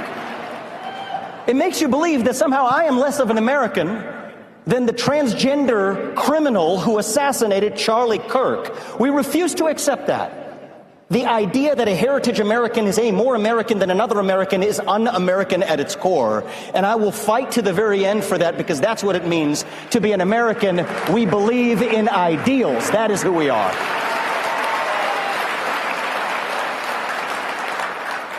What does it mean to be an American in the year 2026? It means we believe in those ideals of 1776. It means we believe in merit, that the best person gets the job regardless of their skin color, that you get ahead in this country, not on the color of your skin, but on the content of your character and your contributions. It means we believe in the rule of law. And I say this as the proud son of legal immigrants to this country. That means your first act of entering this country cannot break the law, and that is why we have sealed the southern border, and we will not apologize for it. Because a nation without borders is not a nation. What does it mean to be American? It means we believe in free speech and open debate, even for those who disagree with us. From Nick Fuentes to Jimmy Kimmel, you get to speak your mind in the open without the government censoring you. It means you go to a college campus, you speak without fear. That words are not violence, that violence is violence, and violence is never an acceptable response to words. That too is what it means to be a citizen of this country who believes in free speech in America. It's not just our constitutional principles. It also means that we believe in the culture that was born of those principles. It means we believe in accountability, that we're brave, that we're courageous, even heroic, when called upon to do what is right for our country in our hour of need. It means that as Americans, we take risks. Sometimes we fail, but we pick ourselves up and we take those risks again. That we encounter hardship from time to time. But hardship is not the same thing as victimhood. It means that we are ambitious, that we're curious about landing on the moon to Mars, curious about the world around us as our founding fathers were, still believing that it is our manifest destiny to lead it and our duty to die for that country if we are called to do so. That is what it means to be a citizen of this country. There are those who are skeptical of this vision of America, those who are skeptical of the American dream, especially young people, and I hear you on that. We'll come to that in a second. But I would rather live in a country that has those ideals and falls short of them than to live in a country with no ideals at all. See, the left has preached to us for a long time that our diversity is our strength. No, sorry, our diversity is not our strength. The online comment threads of Twitter might preach that our lineage is our strength. No, I'm sorry, our lineage is not our strength. Our true strength is what unites us across that diversity and through that lineage. That is what makes this country more distinctive than any other country on planet Earth. It is what makes American exceptionalism possible. And Ronald Reagan understood this. He famously said, you could go to Italy, but you would never be an Italian. You could move to Germany, but you would never be a German. You could pack your bags and live the rest of your life in China or Japan. You would never be Chinese or Japanese. But you can come from any one of those countries to the United States of America, and you can still be an American, so long as you pledge allegiance to the ideals in that flag. So long as you work hard, you play by the rules, you make your contributions, obtain your citizenship, you are every bit an American as somebody who descended from the Mayflower. It is called the American dream for a reason. There is no Canadian dream. There is no British dream. It sounds kind of goofy to say it. There's no Chinese dream. Okay, it is the American dream that makes American exceptionalism possible. And the answer of what it means to be a conservative, this is what it's up to us to answer. It is a fork in the road for the future of the conservative movement right now. What does it mean to be a conservative? It means we conserve those ideals that define our country. And now is a moment, a time for choosing in the future of our conservative movement. To determine with clarity who's actually on that team of conserving the ideals versus who actually is not. If you believe that boys should compete with girls in girls' sports, I'm sorry, you're not on the team. You have no place in this movement. If you believe, thank you. It's pretty obvious, but I'm going to say it anyway. If you believe in racial quotas in government hiring, you have no place in the conservative movement. Sorry, you're not on the team. You're free to believe it. It's a free country, but you have no place in the conservative movement. If you believe in normalizing hatred towards any ethnic group, toward whites, towards blacks, towards Hispanics, towards Jews, towards Indians, you have no place in the future of the conservative movement. Period. And I will not apologize for that. I will not hedge when I say it.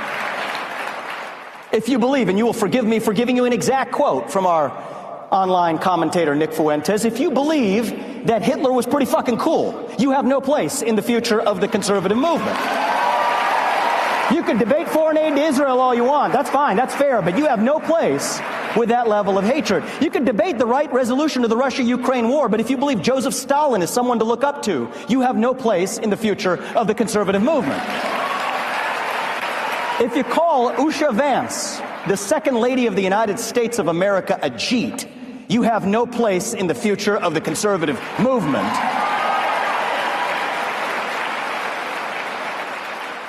And if you can't say those things without stuttering, then you have no place as a leader at any level in the conservative movement either. Certainly not in my state of Ohio. Now, Does this mean those who have espoused these views or even said these things are bad people? Right? Because it's easy to come here and denounce the woke left. That part's super easy.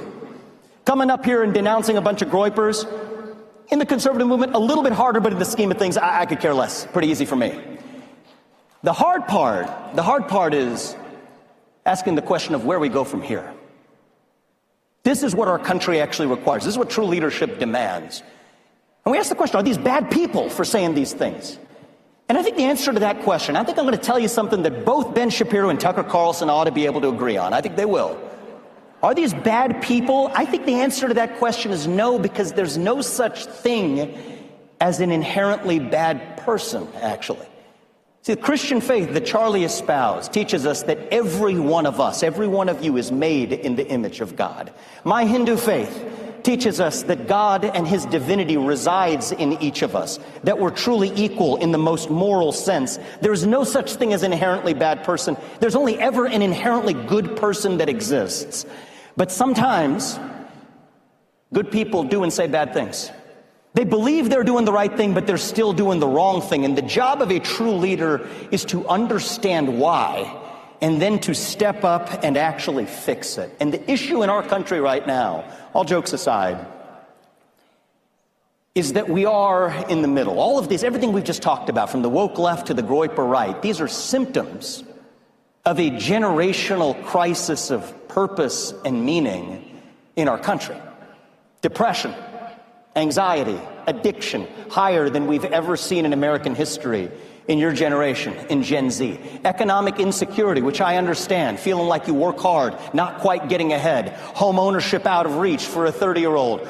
Took on that four-year college debt and degree, but without being able to get that right job, has created economic angst. You combine that with the failures of an educational system that are failing our youth day to day, when 75% of 8th graders are not proficient in math and 70% of them aren't proficient in reading. Something that makes the left upset when I say it because they think that's racist, and something that makes some of my friends on the right upset because they take it as a personal insult. The truth is, years of woke indoctrination and victimhood psychology in our schools, we were complaining about it not because we were culture warriors alone, but because that has consequences. So we have to fix it, and it's up to us to do this now. And I mean this message as bitter medicine for everyone in my shoes, leadership in the Republican Party, myself included, to swallow. Now we can't blame the Democrats anymore. Truth is, we won the election last year. We control all three branches of the federal government. In my home state, we control all three branches of the state government. If we don't get this right now, we have nobody left to blame but ourselves. That is on us. That is the standard you hold us to. And if we fail, vote us the heck out of office. That is the fate we deserve. So that's on us now. No more just, cable news screaming about Schumer shutdowns or whatever it is, right?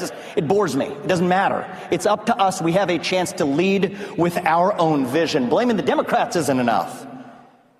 That's on us. But I also have an ask in closing of each of you here tonight, especially Gen Z, especially the next generation of young conservatives who I believe are actually going to save this country. Do not repeat the mistakes of the woke left. The number one mistake of the woke left, I will ask you, I will implore you not to repeat as young conservatives, is don't be a victim. The number one factor, thank you. Victimhood culture from the left or the right will be the ruin of this country. The number one factor, not the only factor, but the number one factor that determines whether each and every one of you achieves your goals in life is actually you. That's the truth. John F. Kennedy famously said it, and I think we should heed his words. Ask not what your country can do for you, but what you can do for your country. And the first step today is to ask, what can you actually do for yourself so you're not dependent on your government, so you're not dependent on the generation that came before you? That's not too much to ask, because we are still the greatest country known to the history of mankind. This is the greatest country planet Earth has ever known, and that American dream that defines us is real. I know it's real because I have lived that American dream. I know so many in Gen Z are skeptical of it. I know so many of you feel like you have to see it to believe it. But I will ask you in closing, as Charlie Kirk taught me, sometimes you have to believe it to see it.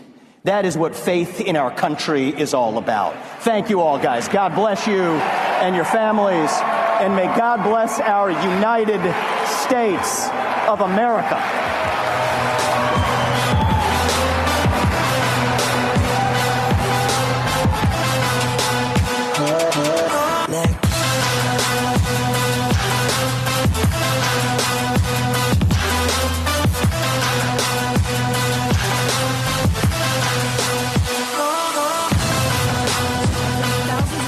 Gold has been the universal symbol of honesty.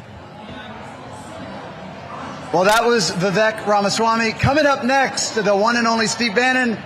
You do not want to go anywhere. I just want to say that right. Get your popcorn. Yeah. You got a couple minutes. Go get what you need, and then be ready. And then Steve's coming back. Sit down. Don't go anywhere.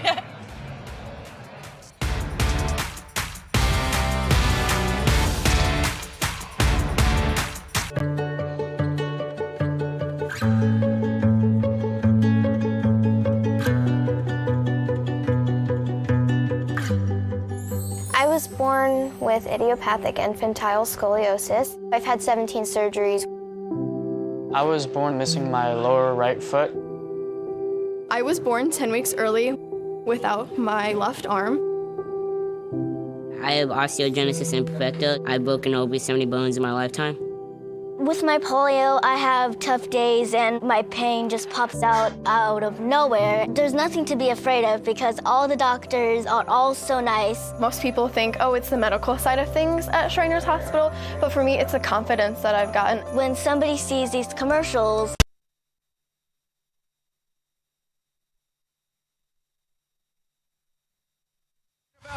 Ladies and gentlemen, Steve Bannon.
situation that Charlie Kirk was probably one of the most, if not the most important person in doing and accomplishing. And that is this concept of what I would call Greater Israel and Israel first. You can't get a better defender of Israel than Charlie Kirk. You can't get a better defender of Israel than Steve Bannon. At Breitbart, adamant, couldn't have a two-state solution. In the White House, I'm the one that pushed initially hard to move the embassy to Jerusalem. At War Room, ask all the War Room people that are here. Ask all the posse. We always talk about it, and we're one state, not a two-state. But that's about Israel. It's not about Greater Israel.